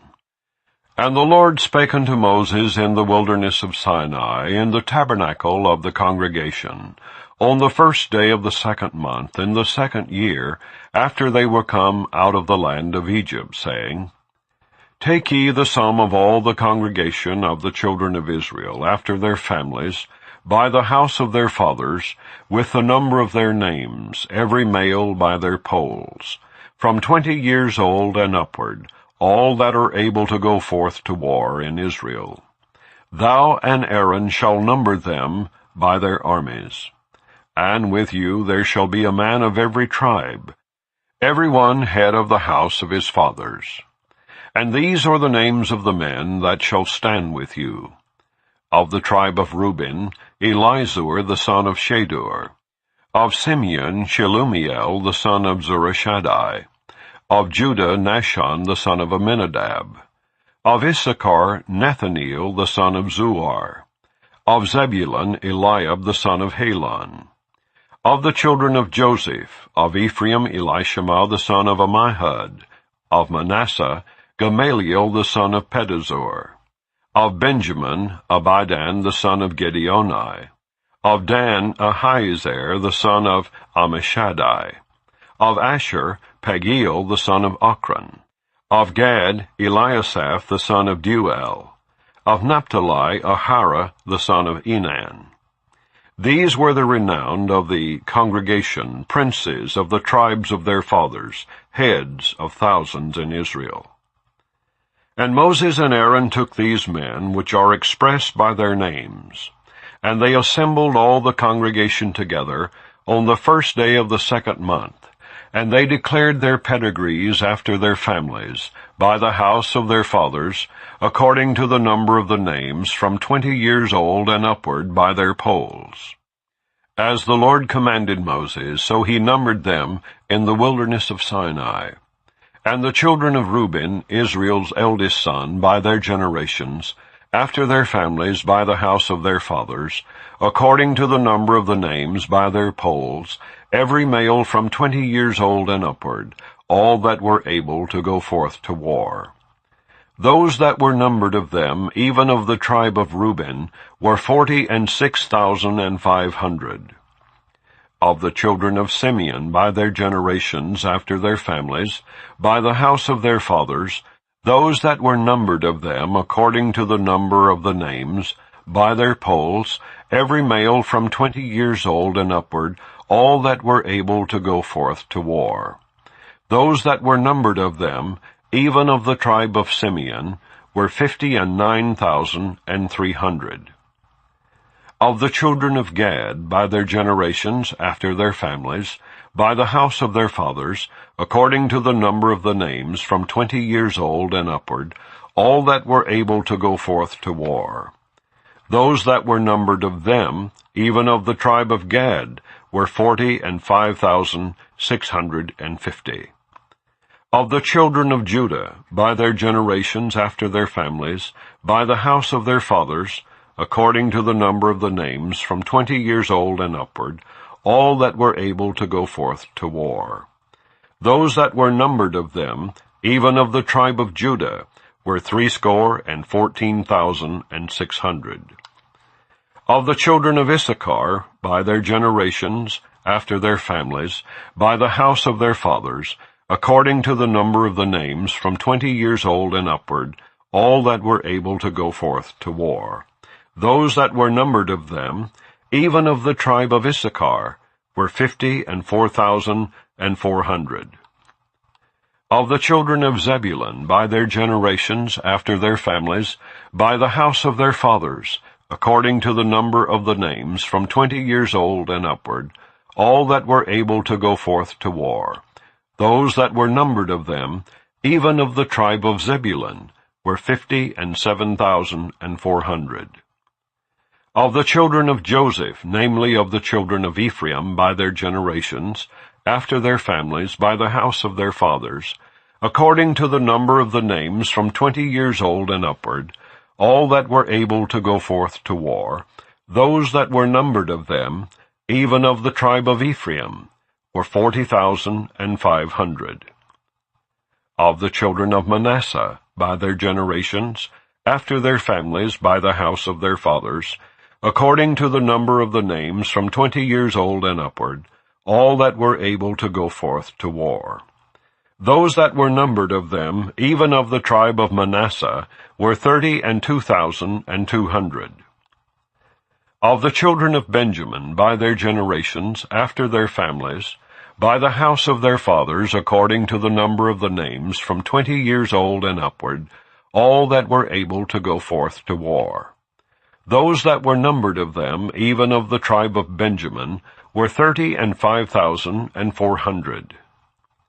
Of the children of Dan, by their generations, after their families, by the house of their fathers, according to the number of the names, from 20 years old and upward, all that were able to go forth to war. Those that were numbered of them, even of the tribe of Dan, were 62,700. Of the children of Asher, by their generations, after their families, by the house of their fathers, according to the number of the names, from 20 years old and upward, all that were able to go forth to war, Those that were numbered of them, even of the tribe of Asher, were 41,500. Of the children of Naphtali, throughout their generations after their families, by the house of their fathers, according to the number of the names, from 20 years old and upward, all that were able to go forth to war, those that were numbered of them, even of the tribe of Naphtali, were 53,400. These are those that were numbered, which Moses and Aaron numbered, and the princes of Israel, being 12 men. Each one was for the house of his fathers. So were all those that were numbered of the children of Israel, by the house of their fathers, from 20 years old and upward, all that were able to go forth to war in Israel. Even all they that were numbered were 600,000 and 3,550. But the Levites after the tribe of their fathers were not numbered among them. For the Lord had spoken unto Moses, saying, Only thou shalt not number the tribe of Levi, neither take the sum of them among the children of Israel. But thou shalt appoint the Levites over the tabernacle of testimony, and over all the vessels thereof, and over all things that belong to it. They shall bear the tabernacle, and all the vessels thereof, and they shall minister unto it, and shall encamp round about the tabernacle. And when the tabernacle setteth forward, the Levites shall take it down. And when the tabernacle is to be pitched, the Levites shall set it up. And the stranger that cometh nigh shall be put to death. And the children of Israel shall pitch their tents, every man by his own camp, and every man by his own standard throughout their host. But the Levites shall pitch round about the tabernacle of testimony, that there be no wrath upon the congregation of the children of Israel. And the Levites shall keep the charge of the tabernacle of testimony. And the children of Israel did, according to all that the Lord commanded Moses, so did they. Chapter 2. And the Lord spake unto Moses and unto Aaron, saying, Every man of the children of Israel shall pitch by his own standard, with the ensign of their father's house. Far off about the tabernacle of the congregation shall they pitch. And on the east side toward the rising of the sun shall they of the standard of the camp of Judah pitch throughout their armies. And Nahshon the son of Amminadab shall be captain of the children of Judah. And his host and those that were numbered of them were 314,600. And those that do pitch next unto him shall be the tribe of Issachar. And Nathaniel the son of Zuar shall be captain of the children of Issachar. And his host and those that were numbered thereof were 54,400. Then the tribe of Zebulun, and Eliab the son of Helon shall be captain of the children of Zebulun. And his host and those that were numbered thereof were 57,400. All that were numbered in the camp of Judah were 100,000 and 80,000 and 6,400 throughout their armies. These shall first set forth. On the south side shall be the standard of the camp of Reuben, according to their armies. And the captain of the children of Reuben shall be Elizur the son of Shedeur. And his host and those that were numbered thereof were 46,500. And those which pitch by him shall be the tribe of Simeon. And the captain of the children of Simeon shall be Selumiel the son of Zurishaddai. And his host and those that were numbered of them were 59,300. Then the tribe of Gad, and the captain of the sons of Gad shall be Elisaph the son of Ruel. And his host and those that were numbered of them were 45,650. All that were numbered in the camp of Reuben were 100,050 and 1,450 throughout their armies. And they shall set forth in the second rank. Then the tabernacle of the congregation shall set forward with the camp of the Levites in the midst of the camp. As they encamp, so shall they set forward, every man in his place by their standards. On the west side shall be the standard of the camp of Ephraim, according to their armies. And the captain of the sons of Ephraim shall be Elishama, the son of Ammihud. And his host and those that were numbered of them were 40,500. And by him shall be the tribe of Manasseh. And the captain of the children of Manasseh shall be Gamaliel, the son of Pedazur. And his host and those that were numbered of them were 32,200. Then the tribe of Benjamin. And the captain of the sons of Benjamin shall be Abidan, the son of Gideoni. And his host and those that were numbered of them were 35,400. All that were numbered of the camp of Ephraim were 100,000 and 8,000 and 100 throughout their armies. And they shall go forward in the third rank. The standard of the camp of Dan shall be on the north side by their armies. And the captain of the children of Dan shall be Ahiezer, the son of Ammishaddai. And his host and those that were numbered of them were 62,700. And those that encamp by him shall be the tribe of Asher. And the captain of the children of Asher shall be Pagiel, the son of Ochran. And his host and those that were numbered of them were 41,500. Then the tribe of Naphtali. And the captain of the children of Naphtali shall be Ahira, the son of Enan. And his host and those that were numbered of them were 53,400. All they that were numbered in the camp of Dan were 100,050 and 7,600. They shall go hindmost with their standards. These are those which were numbered of the children of Israel by the house of their fathers. All those that were numbered of the camps throughout their host were 600,000 and 3,550. But the Levites were not numbered among the children of Israel, as the Lord commanded Moses. And the children of Israel did according to all that the Lord commanded Moses. So they pitched by their standards, and so they set forward, every one after their families, according to the house of their fathers. Chapter 3. These also are the generations of Aaron and Moses, in the day that the Lord spake with Moses in Mount Sinai. And these are the names of the sons of Aaron: Nadab the firstborn, and Abihu, Eleazar, and Ithamar. These are the names of the sons of Aaron, the priest which were anointed, whom he consecrated to minister in the priest office. And Nadab and Abihu died before the Lord, when they offered strange fire before the Lord in the wilderness of Sinai, and they had no children. And Eleazar and Ithamar ministered in the priest office in the sight of Aaron their father. And the Lord spake unto Moses, saying, Bring the tribe of Levi near, and present them before Aaron the priest, that they may minister unto him.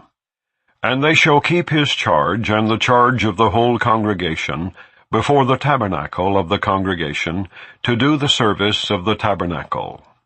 And they shall keep all the instruments of the tabernacle of the congregation, and the charge of the children of Israel, to do the service of the tabernacle. And thou shalt give the Levites unto Aaron and to his sons. They are wholly given unto him out of the children of Israel. And thou shalt appoint Aaron and his sons, and they shall wait on their priest office, and the stranger that cometh nigh shall be put to death. And the Lord spake unto Moses, saying, And I, behold, I have taken the Levites from among the children of Israel, instead of all the firstborn that openeth a matrix among the children of Israel. Therefore the Levites shall be mine, because all the firstborn are mine. For on the day that I smote all the firstborn in the land of Egypt, I hallowed unto me all the firstborn in Israel, both man and beast. Mine shall they be. I am the Lord. And the Lord spake unto Moses in the wilderness of Sinai, saying, Number the children of Levi after the house of their fathers, by their families. Every male from a month old and upward shalt thou number them. And Moses numbered them according to the word of the Lord, as he was commanded. And these were the sons of Levi by their names, Gershon, and Kohath, and Merari. And these are the names of the sons of Gershon by their families, Libni and Shimei. And the sons of Kohath by their families, Amram and Izihar, Hebron and Uzziel. And the sons of Merari by their families, Malai and Mushai. These are the families of the Levites according to the house of their fathers. Of Gershon was the family of the Libnites, and the family of the Shemites. These are the families of the Gershonites. Those that were numbered of them, according to the number of all the males, from a month old and upward, even those that were numbered of them were 7,500. The families of the Gershonites shall pitch behind the tabernacle westward. And the chief of the house of the father of the Gershonites shall be Elisaph, the son of Lael. And the charge of the sons of Gershon in the tabernacle of the congregation shall be the tabernacle, and the tent, the covering thereof, and the hanging for the door of the tabernacle of the congregation, and the hangings of the court, and the curtain for the door of the court, which is by the tabernacle, and by the altar round about, and the cords of it for all the service thereof.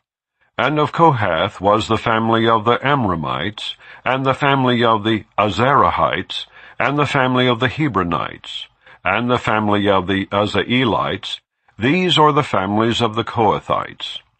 In the number of all the males from a month old and upward were 8,600, keeping the charge of the sanctuary. The families of the sons of Kohath shall pitch on the side of the tabernacle southward. And the chief of the house of the father of the families of the Kohathites shall be Elizaphan the son of Uzziel. And their charge shall be the ark, and the table, and the candlestick, and the altars, and the vessels of the sanctuary wherewith they minister, and the hanging, and all the service thereof. And Eleazar the son of Aaron the priest shall be chief over the chief of the Levites, and have the oversight of them that keep the charge of the sanctuary. Of Merari was the family of the Malites, and the family of the Mushites. These are the families of Merari. And those that were numbered of them, according to the number of all the males, from a month old and upward, were 6,200. And the chief of the house of the father of the families of Merari was Zuriel, the son of Abihail. These shall pitch on the side of the tabernacle northward. And under the custody and charge of the sons of Merari shall be the boards of the tabernacle, and the bars thereof, and the pillars thereof, and the sockets thereof, and all the vessels thereof, and all that serveth thereto, and the pillars of the court round about, and their sockets, and their pins, and their cords. But those that encamp before the tabernacle toward the east, even before the tabernacle of the congregation eastward, shall be Moses and Aaron and his sons, keeping the charge of the sanctuary for the charge of the children of Israel.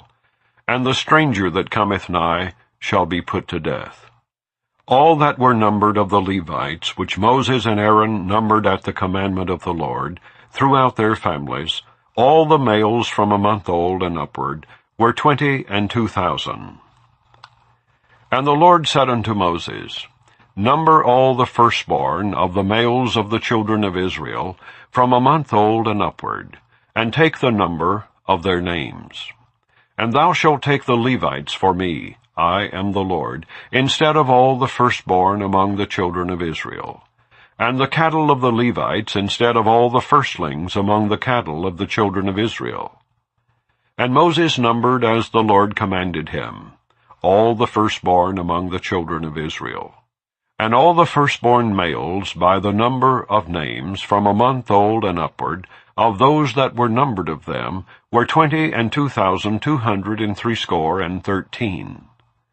And the Lord spake unto Moses, saying, Take the Levites instead of all the firstborn among the children of Israel, and the cattle of the Levites instead of their cattle, and the Levites shall be mine.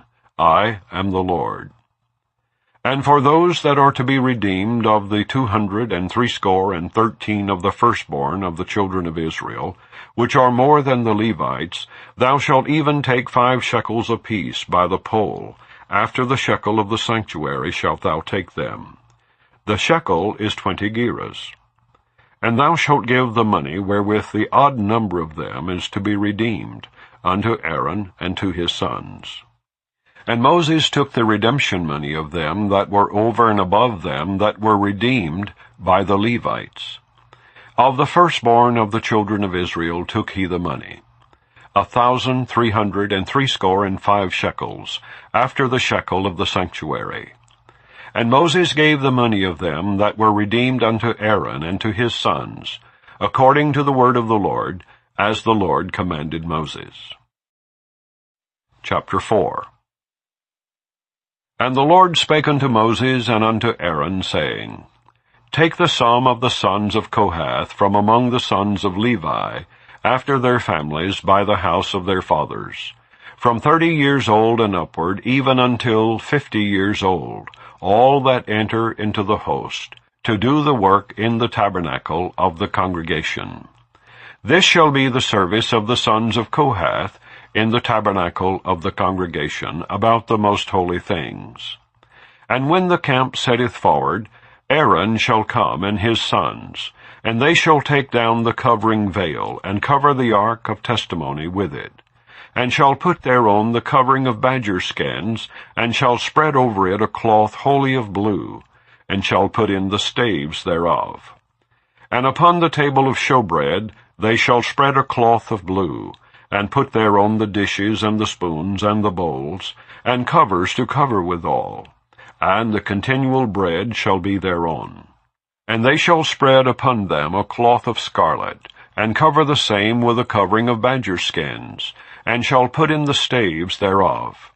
And they shall take a cloth of blue, and cover the candlestick of the light, and his lamps, and his tongs, and his snuff dishes, and all the oil vessels thereof, wherewith they minister unto it. And they shall put it and all the vessels thereof within a covering of badger skins, and shall put it upon a bar. And upon the golden altar they shall spread a cloth of blue, and cover it with a covering of badger skins, and shall put to the staves thereof. And they shall take all the instruments of ministry, wherewith they minister in the sanctuary, and put them in a cloth of blue, and cover them with a covering of badger skins, and shall put them on a bar. And they shall take away the ashes from the altar, and spread a purple cloth thereon. And they shall put upon it all the vessels thereof, wherewith they minister about it, even the censers, the flesh hooks, and the shovels, and the basins, all the vessels of the altar. And they shall spread upon it a covering of badger skins, and put to the staves of it. And when Aaron and his sons have made an end of covering the sanctuary, and all the vessels of the sanctuary, as the camp is to set forward, after that the sons of Kohath shall come to bear it.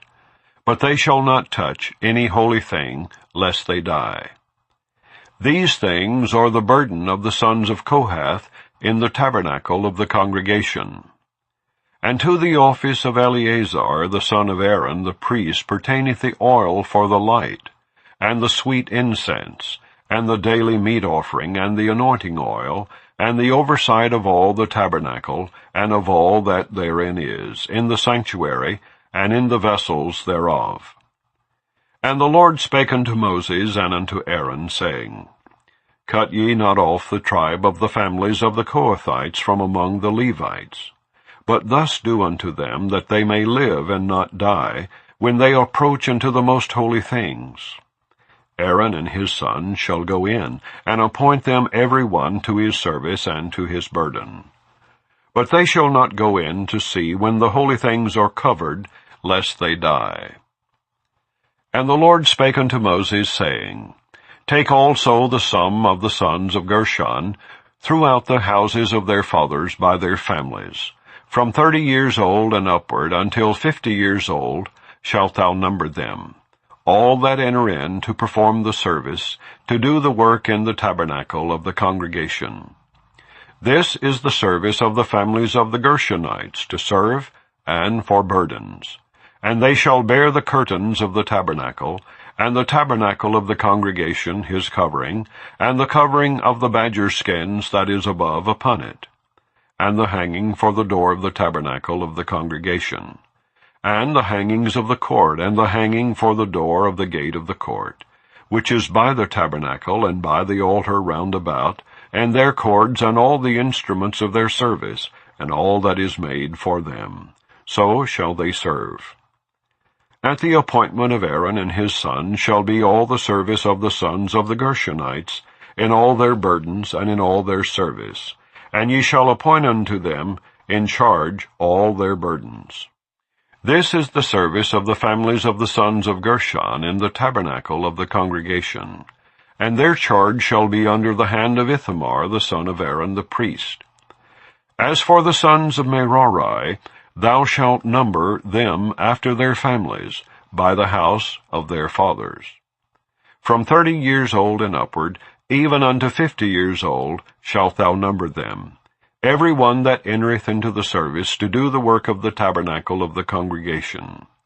And this is the charge of their burden, according to all their service in the tabernacle of the congregation.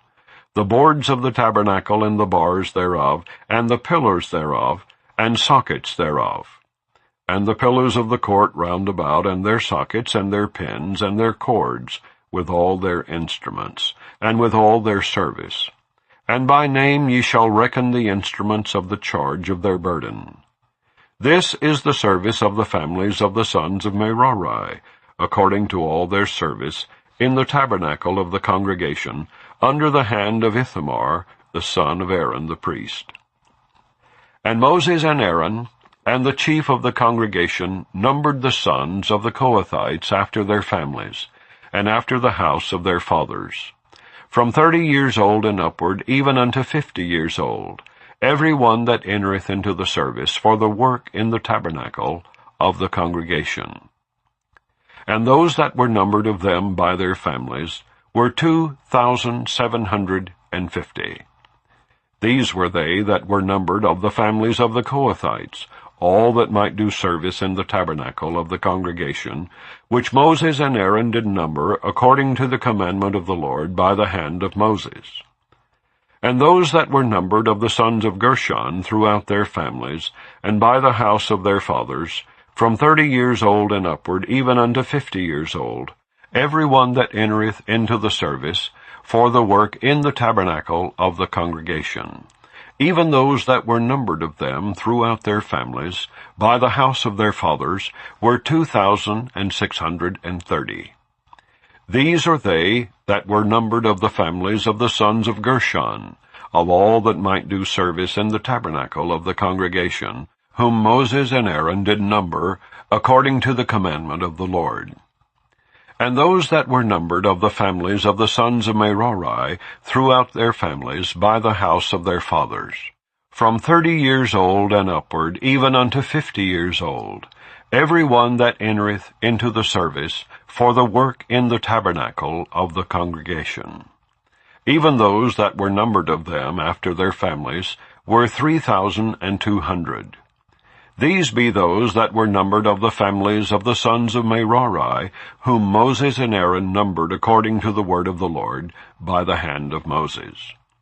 All those that were numbered of the Levites, whom Moses and Aaron, and the chief of Israel numbered after their families, and after the house of their fathers, from 30 years old and upward, even unto 50 years old, every one that came to do the service of the ministry, and the service of the burden in the tabernacle of the congregation. Even those that were numbered of them were 8,580. According to the commandment of the Lord, they were numbered by the hand of Moses, every one according to his service, and according to his burden. Thus were they numbered of him, as the Lord commanded Moses. chapter 5. And the Lord spake unto Moses, saying, Command the children of Israel that they put out of the camp every leper, and every one that hath an issue, and whosoever is defiled by the dead. Both male and female shall ye put out. Without the camp shall ye put them. That they defile not their camps, in the midst whereof I dwell. And the children of Israel did so, and put them out without the camp. As the Lord spake unto Moses, so did the children of Israel. And the Lord spake unto Moses, saying, Speak unto the children of Israel, When a man or woman shall commit any sin that men commit, to do a trespass against the Lord, and that person be guilty, then they shall confess their sin which they have done, and he shall recompense his trespass with the principal thereof, and add unto it the fifth part thereof, and give it unto him against whom he hath trespassed. But if the man have no kinsman to recompense the trespass unto, let the trespass be recompensed unto the Lord, even to the priest, beside the ram of the atonement, whereby an atonement shall be made for him. And every offering of all the holy things of the children of Israel, which they bring unto the priest, shall be his. And every man's hallowed thing shall be his. Whatsoever any man giveth the priest, it shall be his. And the Lord spake unto Moses, saying, Speak unto the children of Israel, and say unto them, If any man's wife go aside, and commit a trespass against him, and a man lie with her carnally, and it be hid from the eyes of her husband, and be kept close, and she be defiled, and there be no witness against her, neither she be taken with the manner, and the spirit of jealousy come upon him, and he be jealous of his wife, and she be defiled, or if the spirit of jealousy come upon him, and he be jealous of his wife, and she be not defiled, then shall the man bring his wife unto the priest, and he shall bring her offering for her, the 10th part of an ephah of barley meal. He shall pour no oil upon it, nor put frankincense thereon. For it is an offering of jealousy, an offering of memorial, bringing iniquity to remembrance. And the priest shall bring her near, and set her before the Lord. And the priest shall take holy water in an earthen vessel, and of the dust that is in the floor of the tabernacle the priest shall take, and put it into the water. And the priest shall set the woman before the Lord, and uncover the woman's head, and put the offering of memorial in her hands, which is the jealousy offering. And the priest shall have in his hand the bitter water that causeth the curse. And the priest shall charge her by an oath, and say unto the woman, If no man have lain with thee, and if thou hast not gone aside to uncleanness with another instead of thy husband, be thou free from this bitter water that causeth the curse. But if thou hast gone aside to another instead of thy husband, and if thou be defiled, and some man have lain with thee beside thine husband, then the priest shall charge the woman with an oath of cursing, and the priest shall say unto the woman, The Lord make thee a curse, and an oath among thy people, when the Lord doth make thy thigh to rot, and thy belly to swell. And this water that causeth the curse shall go into thy bowels, to make thy belly to swell, and thy thigh to rot. And the woman shall say, Amen, Amen. And the priest shall write these curses in a book, and he shall blot them out with the bitter water. And he shall cause the woman to drink the bitter water that causeth the curse, and the water that causeth the curse shall enter into her, and become bitter. Then the priest shall take the jealousy offering out of the woman's hand, and shall wave the offering before the Lord, and offer it upon the altar. And the priest shall take an handful of the offering, even the memorial thereof, and burn it upon the altar, and afterward shall cause the woman to drink the water.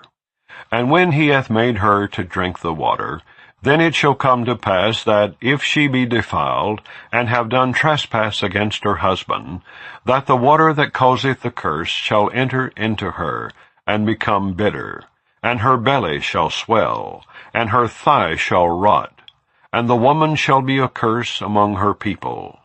And if the woman be not defiled, but be clean, then she shall be free, and shall conceive seed. This is the law of jealousies, when a wife goeth aside to another instead of her husband, and is defiled. Or when the spirit of jealousy cometh upon him, and he be jealous over his wife, and shall set the woman before the Lord, and the priest shall execute upon her all this law. Then shall the man be guiltless from iniquity, and this woman shall bear her iniquity. Chapter 6. And the Lord spake unto Moses, saying, Speak unto the children of Israel, and say unto them, When either man or woman shall separate themselves to vow a vow of a Nazarite, to separate themselves unto the Lord, he shall separate himself from wine and strong drink, and shall drink no vinegar of wine, or vinegar of strong drink, neither shall he drink any liquor of grapes, nor eat moist grapes or dried. All the days of his separation shall he eat nothing that is made of the vine tree, from the kernels even to the husk. All the days of the vow of his separation there shall no razor come upon his head, until the days be fulfilled, in the which he separateth himself unto the Lord. He shall be holy, and shall let the locks of the hair of his head grow. All the days that he separateth himself unto the Lord, he shall come at no dead body. He shall not make himself unclean for his father, or for his mother, for his brother, or for his sister when they die, because the consecration of his God is upon his head.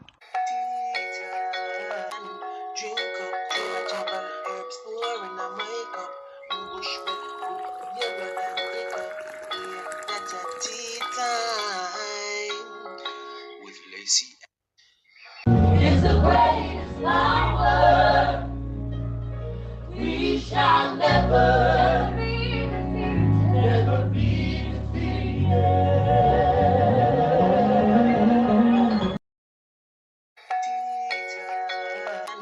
Drink up too much of our herbs, pouring on my cup. Bush with yogurt and hiccup. Yeah, that's a tea time with Lacey.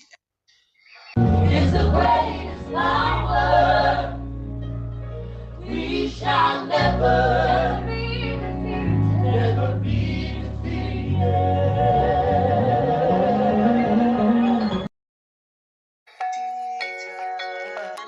Drink up too much of our herbs, pouring on my cup. Bush with yogurt and hiccup. Yeah, that's a tea time with Lacey. It's the greatest power. We shall never be defeated. Never be defeated.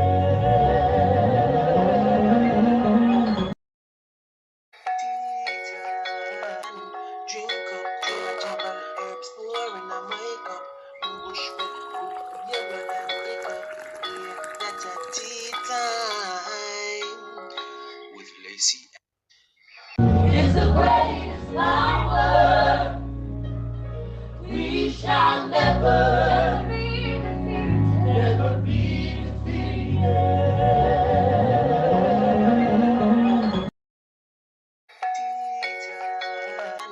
Drink up too much of our herbs, pouring on my cup. Bush with yogurt and hiccup. Yeah, that's a tea time with Lacey. It's the greatest power. We shall never be defeated. Never be defeated.